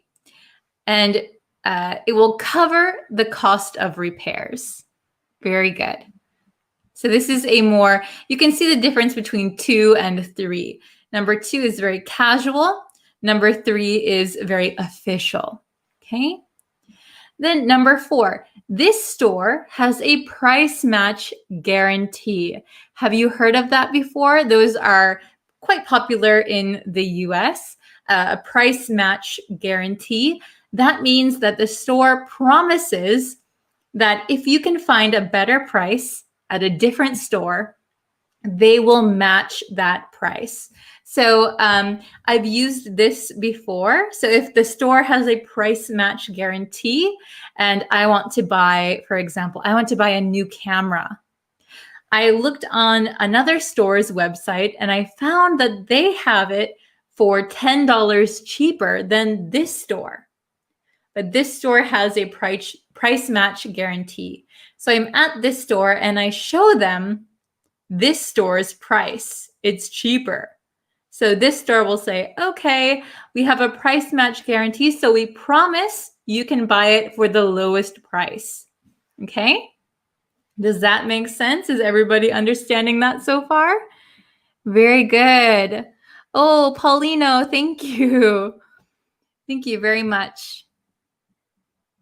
Please send me your YouTube link. I think you're on my YouTube page right now, right? If you're watching this. So, yes, there should be if you're not subscribed, there should be something in the corner that you can click and then you'll be able to subscribe. Okay, so I hope this lesson was interesting. And I hope that now you know the difference between guarantee and warranty. We, for those of you just coming in, if you want to watch this lesson again, at the beginning, we introduced why they're so similar. They have the same roots, and they come from the French word. So it's quite interesting. All right. So thank you guys so much for watching. Please subscribe so you know that the next time I'll go live. Yeah, you can also follow me on Facebook and TikTok. Okay. Okay. Please may you explain for me the meaning of harm with examples. So the word harm means to hurt someone, so cause someone pain. So for example, if you don't want to hurt someone, you can say, I don't want to harm you. Okay, so harm means like hurt. Very good. I have been waiting for this class. Oh my gosh, thank you so much. Okay, so I think I'm going to call it a night. It is quite late here. So thank you again for watching. Please subscribe. And if you have any lesson requests, you can always leave them in the comments. I will check them. Okay, thank you guys so much. And I will see you very, very soon. Bye, everyone. Hello, students. Are you guys ready for our review lesson? I hope you are. We are going to be reviewing all of the adjectives that we learned this week about describing people, describing people's personalities. I think I've said that so many times this week, but we are describing people's personalities. Okay. And let's see. Oh, I put a light over there, so I hope you guys can see me okay. It's very dark and rainy today. Hello. How is everybody?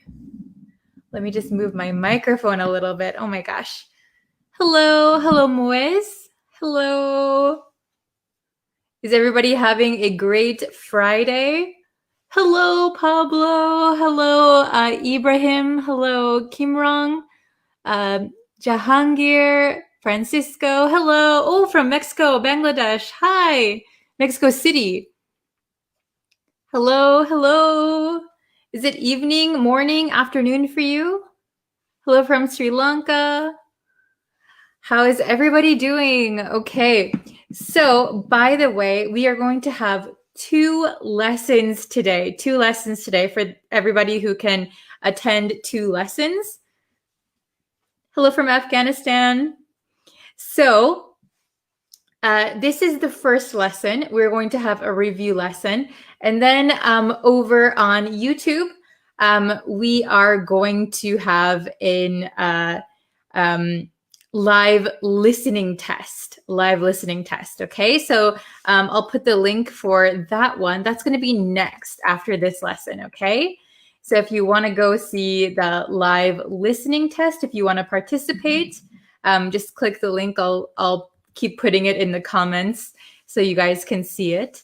Okay, but that's coming up next. But first, let's review everything that we learned this week, okay?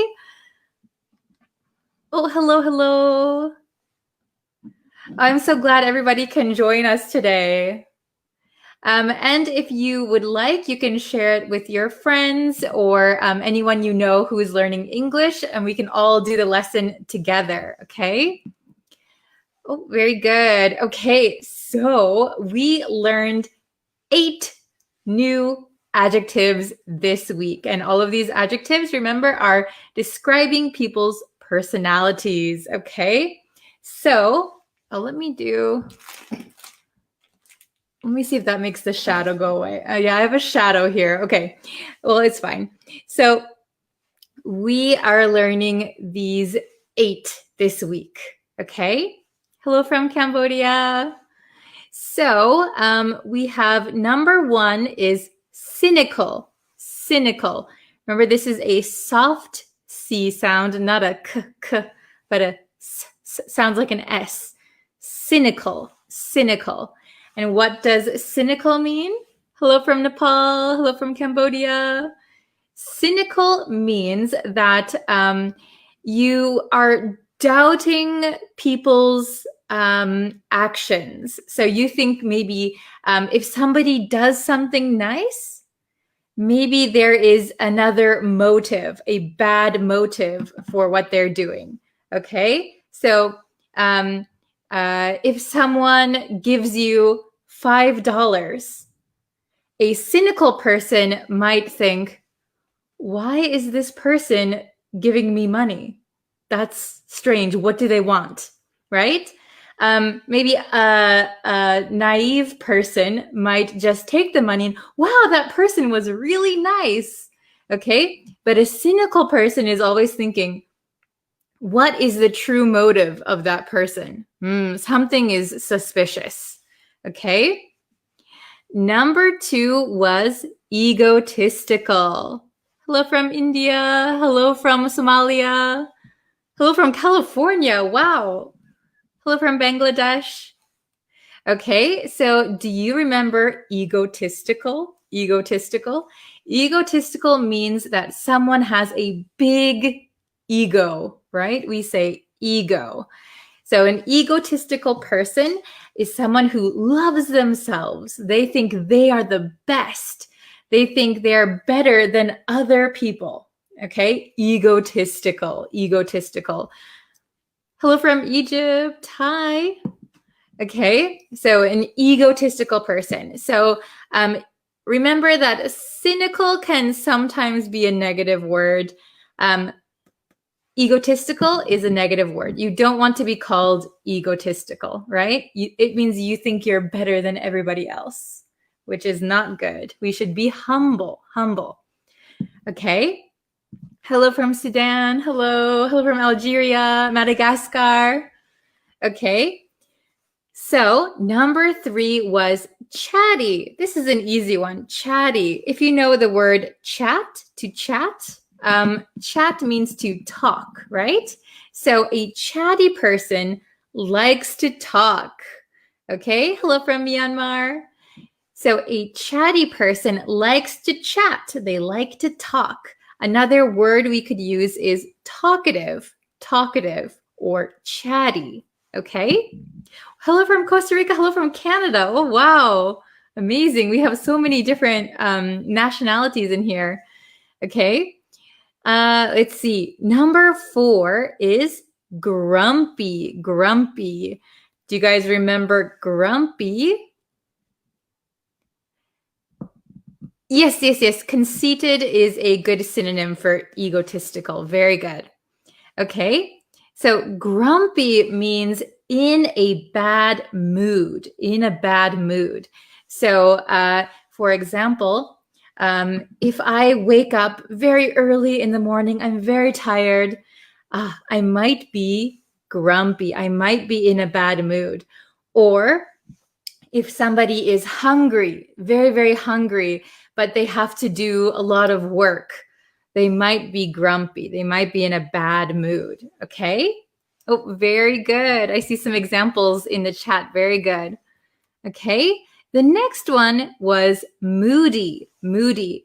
So moody means that you kind of, your mood changes suddenly, okay? So unexpectedly, your mood changes. So if you are being moody, if you have a friend who is moody, a moody person, maybe 1 minute they're fine, they're happy. The next, maybe they're angry or they're sad or they're annoyed or irritated or grumpy, right? Okay, so moody is those unexpected mood swings, right? So it is also a negative word, right? Moody. So moody sounds like somebody is unpredictable. We don't know if they're going to be happy. We don't know if they're going to be angry. We don't know how they're going to react to us, okay? They're moody, moody. Hello from Madagascar, Ethiopia. Hello, hello. Okay. Oh, it's your first time. Hello, Haku. Hello. Don't worry, this is a review lesson. So if it's your first time watching, no problem. We'll have new lessons all the time. So stick around for this one. Oh, Poi said emotional, emotional. So emotional is a good synonym for moody. They are emotional. Very good. Okay. Let's see. Number 6 is vain. Vain is very similar to egotistical. I think when we speak in English, vain is, it can be the same as egotistical, but also vain we use a lot for appearance or looks. He's always looking in the mirror. He's so vain. Or he's always fixing his hair. He's so vain. She's so vain because she's always worried about aging, right? Maybe egotistical means you think you are the best. You think you are better than others. Vain means you think you are very good at or about appearance. You think your appearance is very important, maybe more important than other people, right? So, for example, if a woman is really worried about wrinkles or about aging, they don't want to age. Lots of stories about that, right? About people not wanting to age. So if like an older man or an older woman, they want to stay young forever, they might be a little bit vain, okay? So just remember that vain we use a lot for looks. Egotistical is maybe a little bit more than vain, okay? Oh, here's a question. Where are you from? Me. Okay, so I am from America. I am from America, the US, and I'm currently in Japan. Hello from Thailand. Yes, and my native language is English. Hello from Kurdistan. Hello. Okay. Number 7 is considerate. Considerate. So remember that considerate, we learned this yesterday. Considerate means very thoughtful, very kind, nice and polite. You don't want to inconvenience other people. Considerate, considerate. Okay? Hello from Mexico. Hello from Cambodia. Oh, welcome, Hannah. Okay, so considerate is very kind. A considerate person, this is a positive word. She is very considerate of others' feelings. That means she thinks and takes care of how to deal with other people, right? She's very thoughtful. It's a good word. Number 8, the last one was decisive. Decisive. Oh, hello, Anna. Hello, Mohammed from Iraq. Okay. So decisive means that you are able to make decisions very, very quickly. Okay. Namaste. Hello from Myanmar. So a decisive person can make decisions very quickly. Okay. They don't get confused. They know what they want and they decide it. Okay. So last time we learned the opposite words of considerate and decisive. You can put in, I-N, in front of both of these words to make it the opposite meaning. Inconsiderate means somebody who is not nice, who is not thoughtful, who doesn't really care about other people. Okay? Indecisive. I am very indecisive. I can't make decisions quickly. Okay? Ohayo. Hello, Jalil. Hello, Fahad. Okay. So decisive. You can make decisions quickly. Indecisive. You cannot make decisions quickly. Okay? So I'll read them one more time and then we'll do some questions. Okay? So cynical. Cynical. You doubt other people's motives. Egotistical. You think you are better than everyone. Chatty. You like to talk. Grumpy. In a bad mood. Moody. Your mood goes, you are emotional. Your mood swings are unpredictable. Okay? Number 6, vain. Vain. You think that you look very, very, your looks are very important, right? Your looks are very important. Okay? Considerate. Considerate is very nice, very kind, very thoughtful. And decisive. Decisive means you can make decisions very easily. Okay? All right. So let's look at our questions today. Okay. Oh, thank you. I'm glad you like the explanations. Okay, let's see. I'll answer this one question. Do you teach daily on this platform? So Monday through Friday, I am teaching on Facebook. I do live streams. And then about 3 times a week, we do lessons on the YouTube channel. So right after this lesson, I'm going to do a live listening test on my YouTube channel. I'll put the link one more time for you guys. Okay. All right. So let's see. Let's look at our words here. Okay. Okay. Ooh. Okay. I have the whiteboard. Okay. So I wrote kind of small, so I hope you can see it. But I'm going to hold it like this. Okay. So we have all of the words up here. And we're going to answer each one together, okay? So you can write your answers in the comments, okay? Oh, hello from Guatemala. Hello. Okay, number 1. She seems today. She was fine one moment, but looked annoyed the next. And we learned the word annoyed a few weeks ago. She seems today. She was fine one moment, but looked annoyed the next. Okay. Ooh, I see some people answering. Very good. Okay.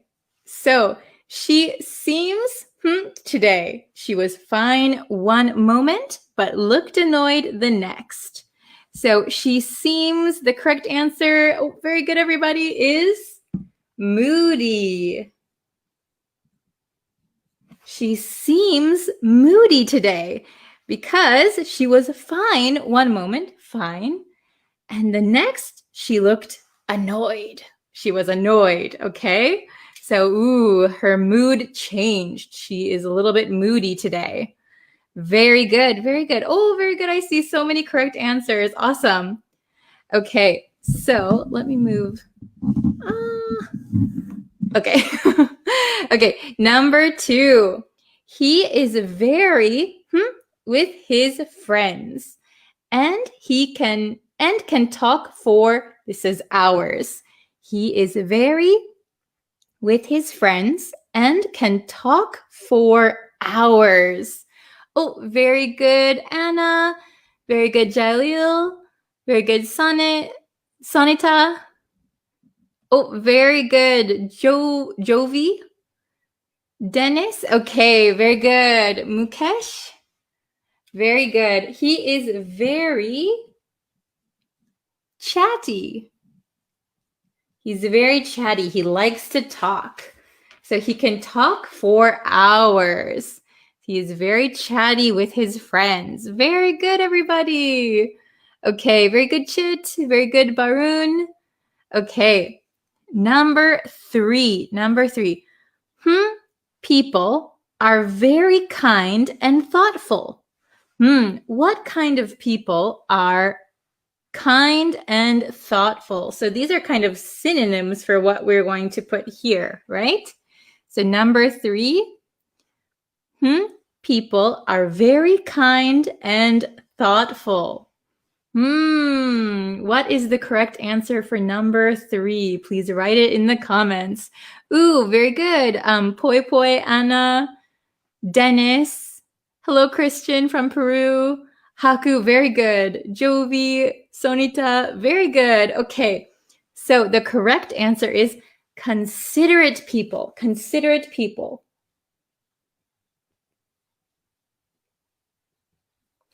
Sorry for my terrible handwriting. Considerate.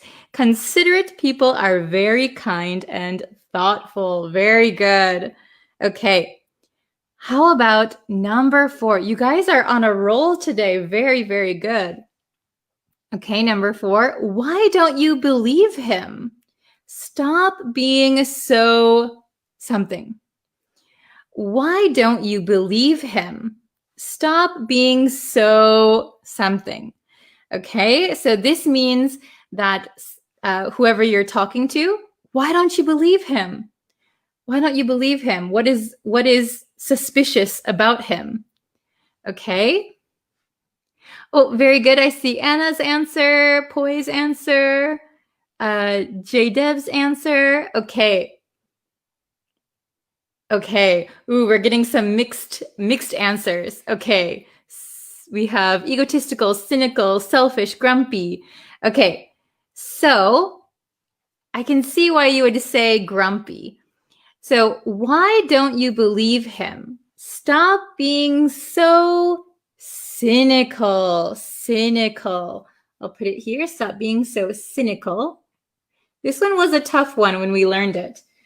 Stop being so cynical. So if you're cynical, maybe you doubt people. So somebody said, oh, I really love this book. A cynical person might think, are you telling me the truth? Are you lying? So why don't you believe him? So this believe is a big hint. Why don't you believe him? Stop being so cynical. Very good. Okay. Number 5, a good manager is, and can take charge. So take charge or take control. A good manager is, and can take charge. Let's see. Oh, very good, everybody. Who can get number 5? A good manager is, oh, very good, Christina. Good, Anna. Sonzith. Mukesh. Poi Poi. Very good. Okay, very, very good. Very good, Haku. Okay, I see everybody's answers. We have some different answers. Okay, so the correct answer here is a good manager. So this should be a positive word. A good manager is decisive. Decisive and can take charge. So they can make a decision and then they can take charge or control of the situation. Okay, very good. So for a manager or for business, being decisive is a very good quality. Very good, Angmyo, very good. Okay, number 6. Oh, I kind of erased it. He looks in the mirror every day because he's what? He looks in the mirror every day because he loves his looks. Maybe he thinks his looks are very important. His appearance is very important. Oh, very good. I see Poi Poi, Mukesh, Christina, George, Haku. Very good, Haku. Okay, Guadalupe. Anna, Marvin. Okay, so I see some different ones. Okay, so some people were saying vain and some people were saying egotistical. So I would say he looks in the mirror every day. So between egotistical and vain, I would say the one that is more about appearance, the word that we use more for appearance would be vain. Vain.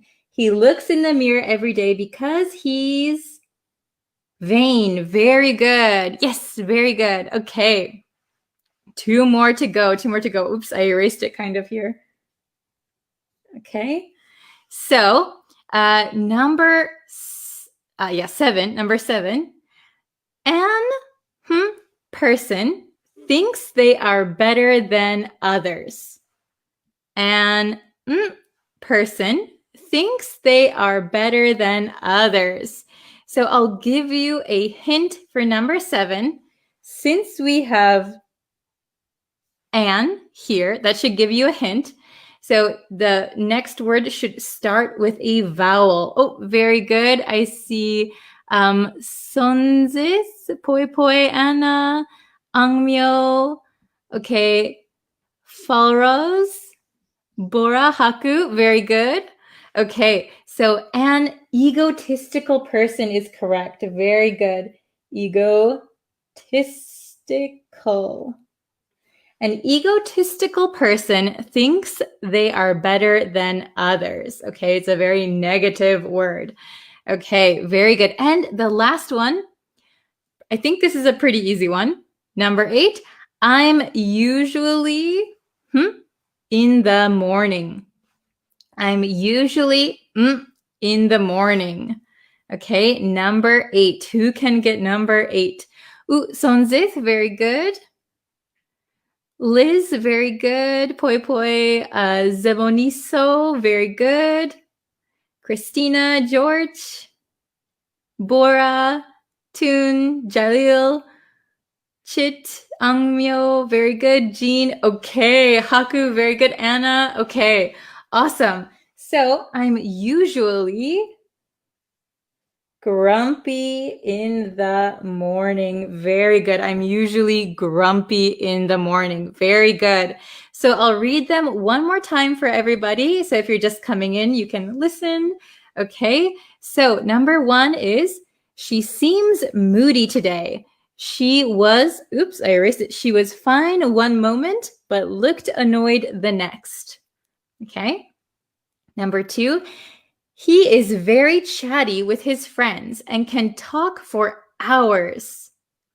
Okay, number 3, considerate people are very kind and thoughtful. Number 4, why don't you believe him? Stop being so cynical. Number 5, a good manager is decisive and can take charge. Number 6, he looks in the mirror every day because he's vain.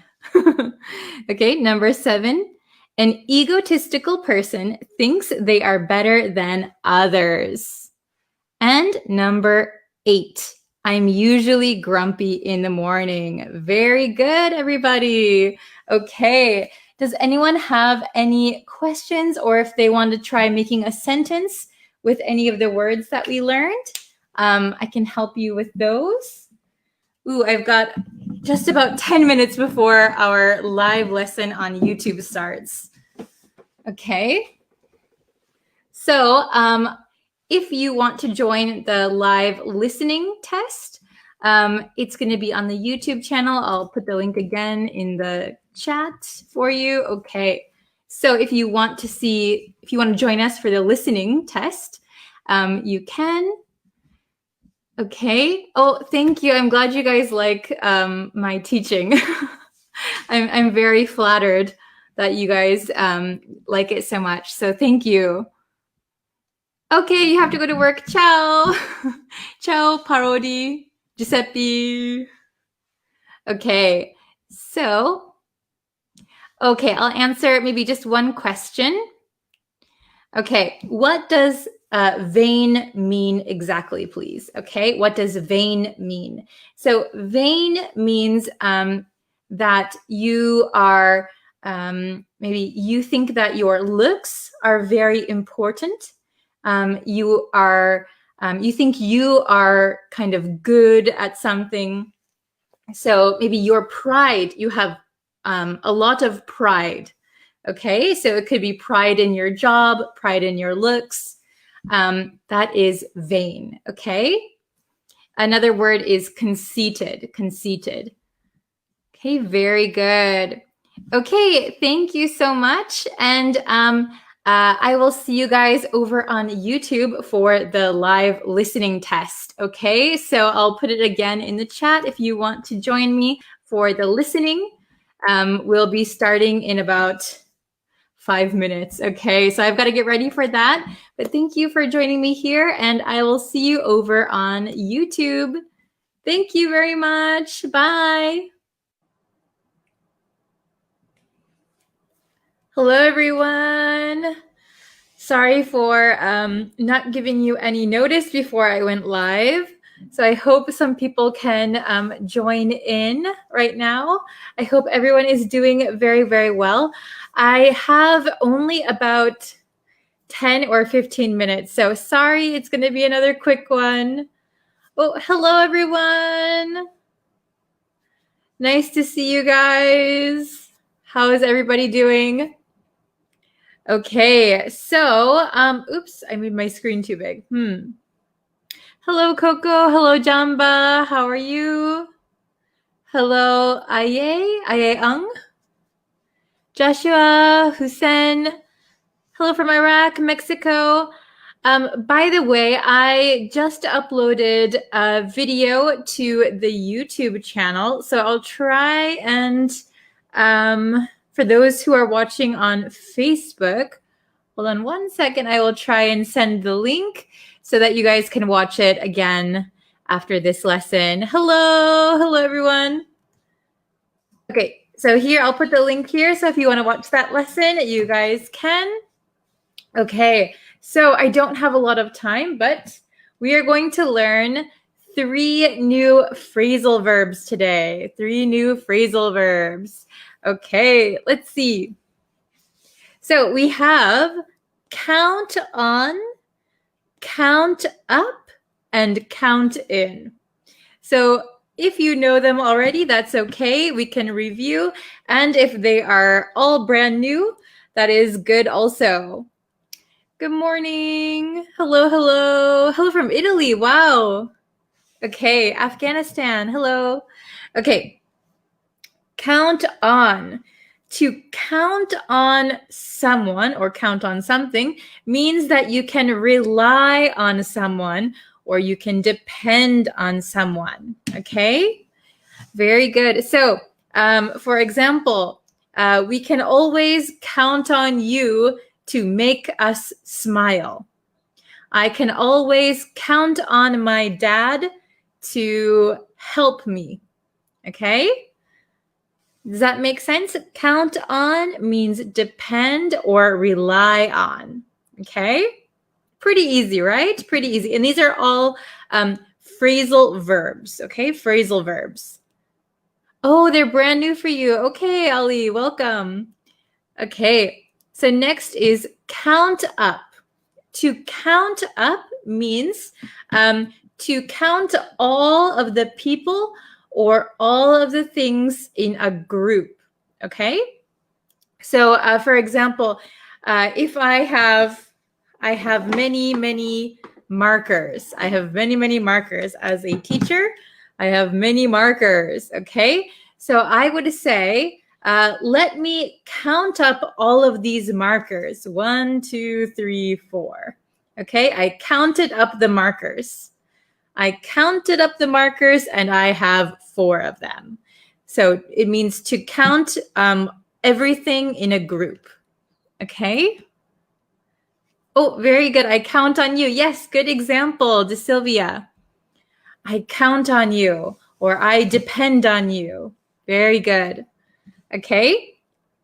I count on you to get the job done. Okay, so count on, count up. Are those okay? Then moving on to count in. Count in. So if you count someone in or count in someone, that means that you include them in your plans. You include them. Okay, so for example, if you are going out to a cafe, and you said, "Okay, who wants to come to the cafe with me?" Your friend might say, "Count me in." So you can say, "Count me in," or "Count him in," "Count her in." Okay, so this is separable. Count me in. Okay, very good. Oh, this is a good example. Teacher, count on me when you come to Peru. Very good. I will. Okay. Oh, this is a good question. What is count down? So count down, usually two major meanings to count down. Usually you have the number 10, like 10, and then you can count down, right? Count up is counting normally 1, 2, 3, 4, 5, 6, 7, 8, 9, 10. Count down or count backwards is 10, 9, 8, 7, 6, 5, 4, 3, 2, 1. So especially on New Year's, we count down to the New Year's. Like 5, 4, 3, 2, 1, Happy New Year. Or like NASA, when they send a rocket into space, usually there is a countdown before the big blast off, right? Okay, good questions. Oh, this is a very good one. Count me in for the next lesson. So it means include me in the next lesson. Very good. Can you please count up all the participants in this live tutorial? Very good. Yes. It looks like we have 184 people in this lesson today. I counted them up. Very good. Okay, awesome. Good job, everybody. Okay, so we're going to move on to the big whiteboard. Okay, so we have here, so I only have 3. I was going to write more, but I realized I'm running out of time. Okay, I'm running out of time. Let's see. Oops, now I lost my marker. There it is. Okay. So count on. Rely on someone or something. I can count on you to do your homework. Okay? So I trust that you will do what you say you will do. I count on you. Okay? Count up means to count all things or people in a group. So let's count up all the students, or let's count up all of the glasses we have. Okay? To count them, count up. Okay? And we have the next one, count in. Count in means to include someone in your plans. Very good. Okay. So is it understandable? Everyone understands? Very good. Okay. Oh, so I see some people going to the questions. So we'll jump right into the questions. Number 1, I can always you to help me. I can always you to help me. Oh, very good. Very good. Oh, thank you, Abraham. Good job, Janba. Hisumyu. Very good. Leka, very good. Okay. So I can always count on you. I can always count on you to help me. I can always count on you to help me. That means that I can depend on you, I can rely on you, and I trust that you will help me. Okay? Very good, everybody. Okay, next one. So we have a conversation here. We have person A and person B. So person A says, who wants to come to the concert? Who wants to come to the concert? Person B says, me, Okay. Thank you very much, Ganokiriti. Thank you. Thank you for enjoying the lesson. Okay. So number 2. Person A says, who wants to come to the concert? Person B says, me, Oh, very good, Jamba. Okay, so we're going to say, count me in. Count me in. So I want to join. Please include me. Count me in. So it sounds like you are ready. You want to go. I want to go. Okay, very good. And the last one, pretty easy. Could you all of the cash before you go home? So maybe this person is working at a part-time job, for example, a gas station, a convenience store, and their boss says, could you all of the cash before you go home? Oh, very good, Kahal, very good. Very good, Hisumiat, is that how you say it? I always see your name, but it's hard to pronounce for me. Joshua, good. Andre, very good. Could you count up?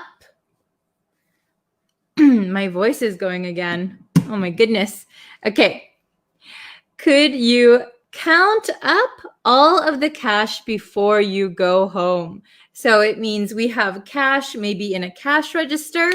Please count all of it. Count all of it. Count up all of the cash before you go home. Very, very good. Okay, so I'll read them. Excuse me. I will read them one more time. So please listen. Okay, number 1, I can always count on you to help me. Number 2, so person A says, who wants to come to the concert? Person B says, count me in. Count me in. Okay. Number 3, could you count up all of the cash before you go home? Okay, very good, very good. So today we learned count on, count up, and count in. These are all phrasal verbs. Very good. Okay, so I have just about a minute. So sorry. Oh, let me check. Oh my goodness. Okay. I have about 2 minutes. So let me see if you need any help or if you have any questions. So again, I'm posting lessons every day on the YouTube channel. So I'll put the link in the comments so you can go and watch that after this. Oh, hello, Hugo. Okay, hello from Guatemala. Does anyone want to try and make a sentence or give an example?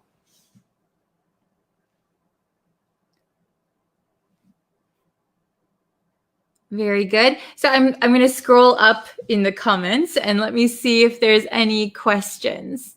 Oh, this is a good one. Please do not count me out. Right. Don't count me out. Count me in. Very good. And somebody said to drink warm water. Yes, I need to. It's very dry in here. So I will have to drink some warm water and hot tea maybe. Okay. I don't understand the last one. Count up. So count up just means to count everything that you have in a group. So for example, what do I have? Well, we could talk about the people in this chat, for example. I can count up all of the people in the chat. So there are 186 people. I've counted them all. So count everything is similar to count up, okay? It just means to count and see how many of something there are. Okay, very good. Can you count me in the NBA finals? Oh, are you a very good basketball player? Yes. If you are a sports player and you want your coach to include you in the big game, you can say, "Coach, please count me in. I want to play." It means please include me.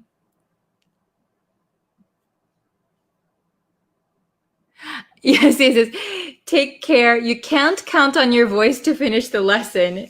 And it's a joke. Yes, very good. Yeah, I have to take care of my voice or I won't be able to count on my voice, right? Okay. Oh, very good. Please make sure to count up the animals in the zoo. Yeah, if you work at a zoo, if some animal gets out, you won't know unless you count them up, right? You have to count up all of the animals and make sure you still have all of them. Okay. Oh, thank you so much. I'm going to subscribe to your YouTube channel. Oh, thank you. I really appreciate it. Yeah, if you can subscribe, there are going to be lessons every single day. I posted one today and there will be another one tomorrow, okay? Thank you very much for watching. Oh, it's 2 o'clock for me, so I have to start another lesson. So thanks everybody for watching, and I'll be back with another lesson. Okay, thank you everyone. Bye-bye. Hello everyone. Sorry, I'm super late for the live stream today. Oh, I was so busy all day, and I'm still recovering from being sick. But I'm here. We are ready. Let's study. Okay, well, I'm going to move you a little bit and my microphone. Okay, so this week we're learning about the passive tense. And last lesson we looked at the difference between the active voice and the passive voice, okay? So yeah, we're learning about the passive voice today, okay? And I wanted to go deeper into studying because I know one lesson is not enough to really understand passive voice. Oh, hello. Thank you guys for joining. I'm so sorry about the time. I'm not sure what time it is for you guys. It is around... It's exactly like 5 o'clock in the afternoon for me, and it's dark and stormy out, and I've been so busy. Hello Ki Pew. Is that how you say your name? Hello Quarry. Hi. Hello Marcial. Okay. Oh no, what's wrong, Quarry? Okay, but we're going to look at the passive voice, and we're going to go into detail. Hello from Bangladesh. Hello, Febi. Hello, Abul. Okay, awesome. So I'm so sorry I've been sick, so my voice sounds a little bit strange. I've been so busy recently. It's been crazy. Hello. So I think I usually don't do live streams at this time, so some of you guys might be new to the live streams, which is awesome. Hello Hamet. Hello Mohammed. Hello Neha. Oh, thank you. Okay, very good. So we're going to learn the passive voice, and we talked about it in the last lesson, and today we're going to go through all of the different tenses, and we're going to change the active voice to the passive voice in all the tenses that I have written down here. Okay, so if you guys remember how to do the passive voice, this will be easy.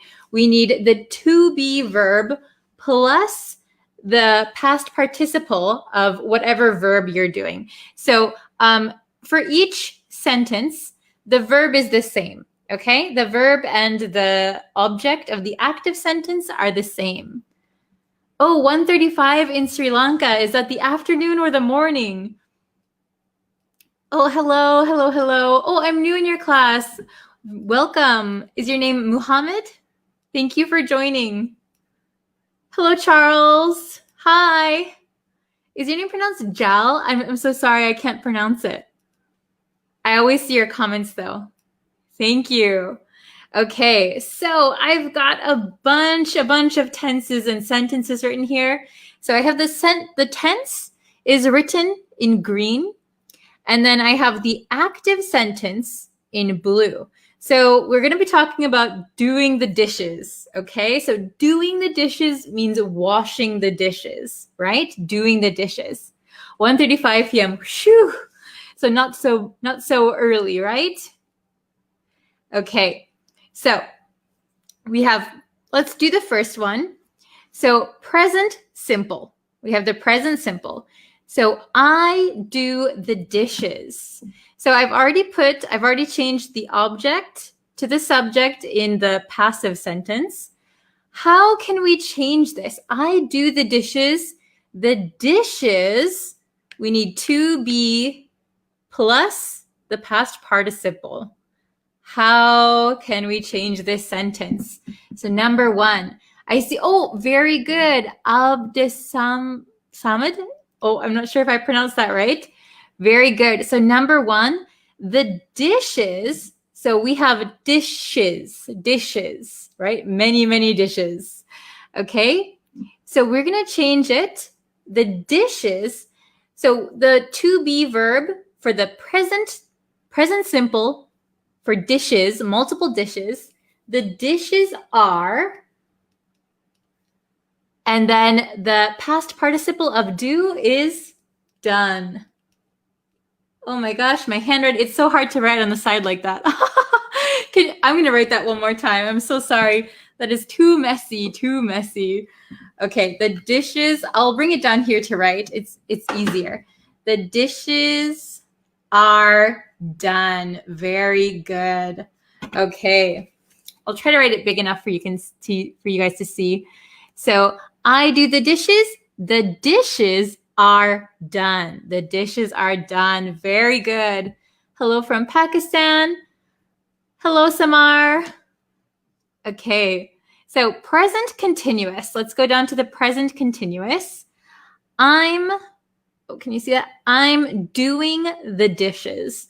I'm doing the dishes. So the dishes, how are we going to change it? We need the to be verb. So what to be verb are we going to use? The dishes.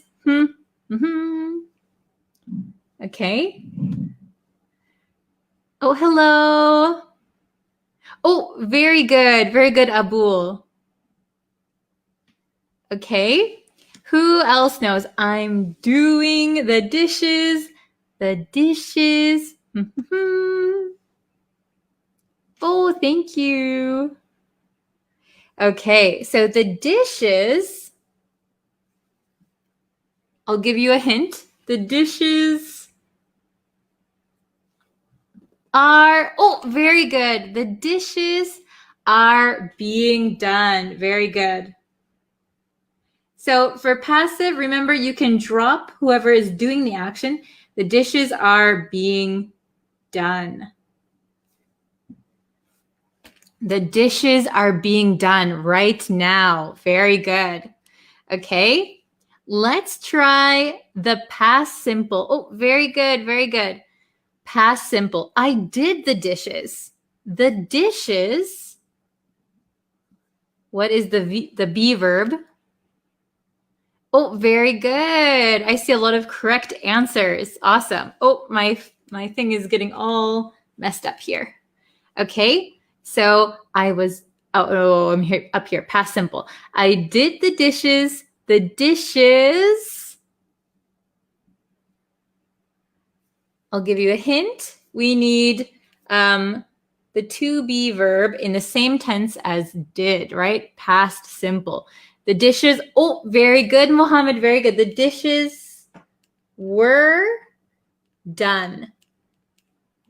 Done by me, right? The dishes were done. Or if we don't know who did it, the dishes were done. Somebody washed them, I don't know. Okay? How about past continuous? Can you see this? Past continuous, is that too bright? Past continuous. I was doing the dishes. I was doing the dishes. The dishes, I'll give you a second. Oh, I see a lot of correct answers. Very good. I was doing the dishes. The dishes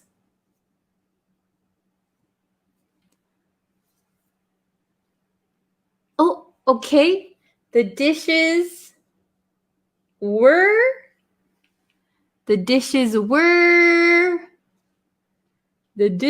were something.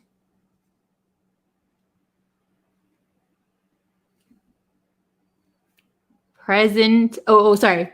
Where am I? Past continuous. Oh, very good. The dishes were doing. So very, very close.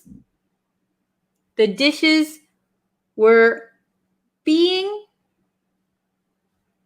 done. The dishes were being done. I was doing the dishes. The dishes were being done. Very good. Okay, awesome. Yes. So remember, it was doing, past continuous, were being done. Yes. Very good. Very good, Mohammed. Very nice. Okay. Oh, can you see this? Perfect. Oh, sorry. Present perfect. Present perfect. Oh, very good, Febby. Present perfect. I have done the dishes. I have done the dishes. The dishes, what do you think? I have done. So present perfect. I have done the dishes. The dishes have been done. Oh, very good. Okay, I see some correct answers. Very good. The dishes. Oops, let me see oh my goodness. Sorry, I have my phone here and there's a bunch of notifications coming. Oh, very good. Does everybody have it? I have done the dishes. I have done the dishes. The dishes have been done. Oh, I wrote it in the wrong place. See, you guys can tell I'm sick and a little bit tired, right? My mind is all over the place. The dishes have been done. Very good. Have been done. The dishes have been done. Okay. So how about past perfect? I had done the dishes. Oh, this is getting so confusing, right? Oh, very good, Neha. Very good. Hello from Myanmar. Hello from Pakistan. Awesome. Okay. Who knows the correct answer? Okay. So I had done the dishes. The dishes. Yes. Very good, Mohammed. Very good. The dishes had been done. Awesome. Very good. So we only have 1, 2, 3, 4 more left. You guys are on a roll. Good job. Yes, very good. Pew. Sorry, I can't pronounce it.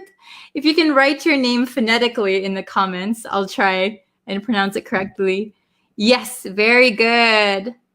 Hello from Myanmar. Hello. Okay, so future simple. Can you guys see that? I think the reflection of my screen is quite bright. So future simple, I will do the dishes. I will do the dishes. Very good. Very good, Niha. Very nice. The dishes will be done. Awesome. Very good. The dishes will be done in the future. Somebody will do the dishes, okay? How about future, be going to, be going to. I'm going to do the dishes. I'm going to do the dishes. The dishes, what do you think? The dishes. So be going to. So we need to change this be. Oh, yes, the dishes will be done. Very good. We're still up here. Oh, very good, Niha. The dishes are going to be done in parentheses by me. Very good. The dishes are going to be done. Yes, very good. The dishes are going to be done. Awesome. And now we have the modal. Okay, so I must do the dishes.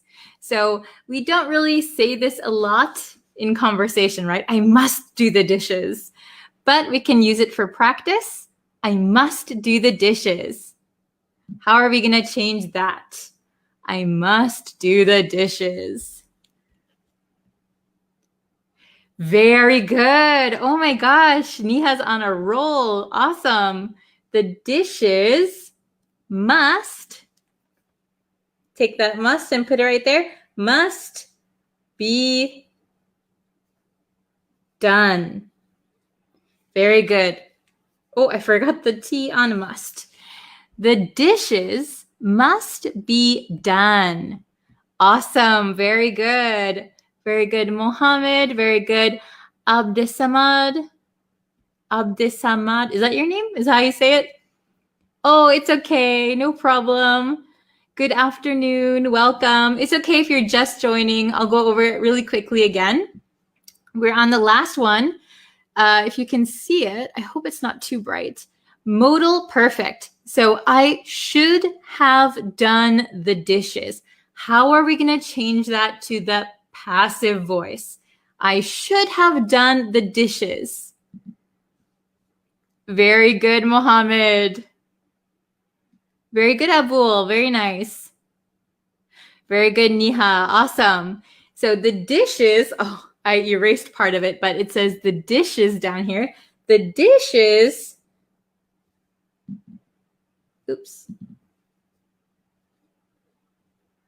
should have been done. Very good. Very good. So we're going to go over them really quickly. So remember, the blue is the active voice. The red and green are the passive. And then we have the tenses down the side. Okay? So present simple. The dishes are done. The dishes are done. Present continuous, the dishes are being done by somebody. Maybe we don't know. Maybe it's not important. The dishes are being done right now.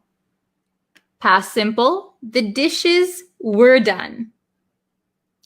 Past continuous, the dishes were being done in the past. Present perfect, the dishes have been done. Past perfect, the dishes had been done. Future simple, the dishes will be done. Future be going to, the dishes are going to be done. And modal, the dishes must be done.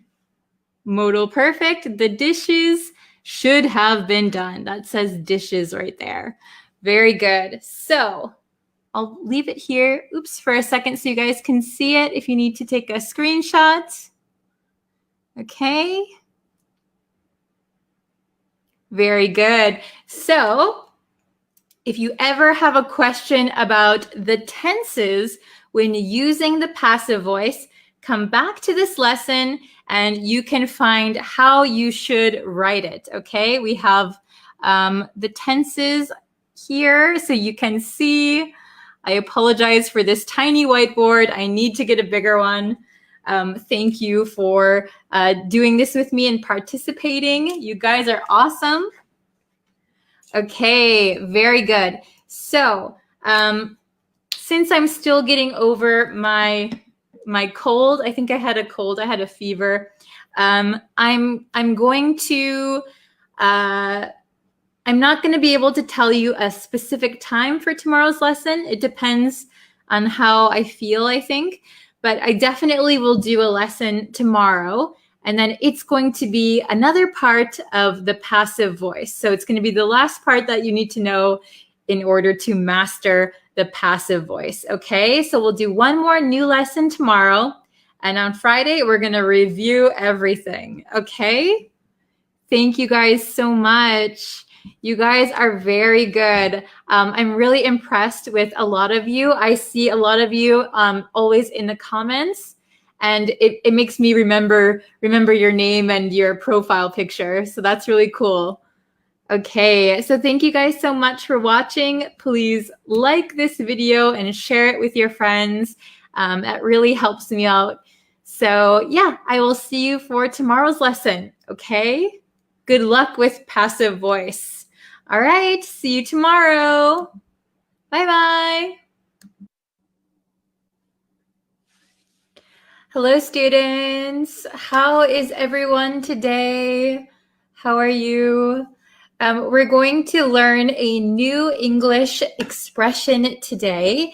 But first, as always, if you haven't yet and you want to know when I go live on YouTube, please click the subscribe button and hit the notification bell, and then you'll know when I go live on YouTube. And also, if you could like the Facebook page, that always helps me out. And if you can like this video and share it, that is awesome. Yeah, and I'll leave, let's see, how can I do this? Hold on one second. I'll leave a link to the YouTube channel. Oh, hello everyone. I just saw the chat. Hi guys. How is everybody today? Hello, Josh. Hello, Dahlia. Hello, Keithura. Juan Paul. Hello from Peru.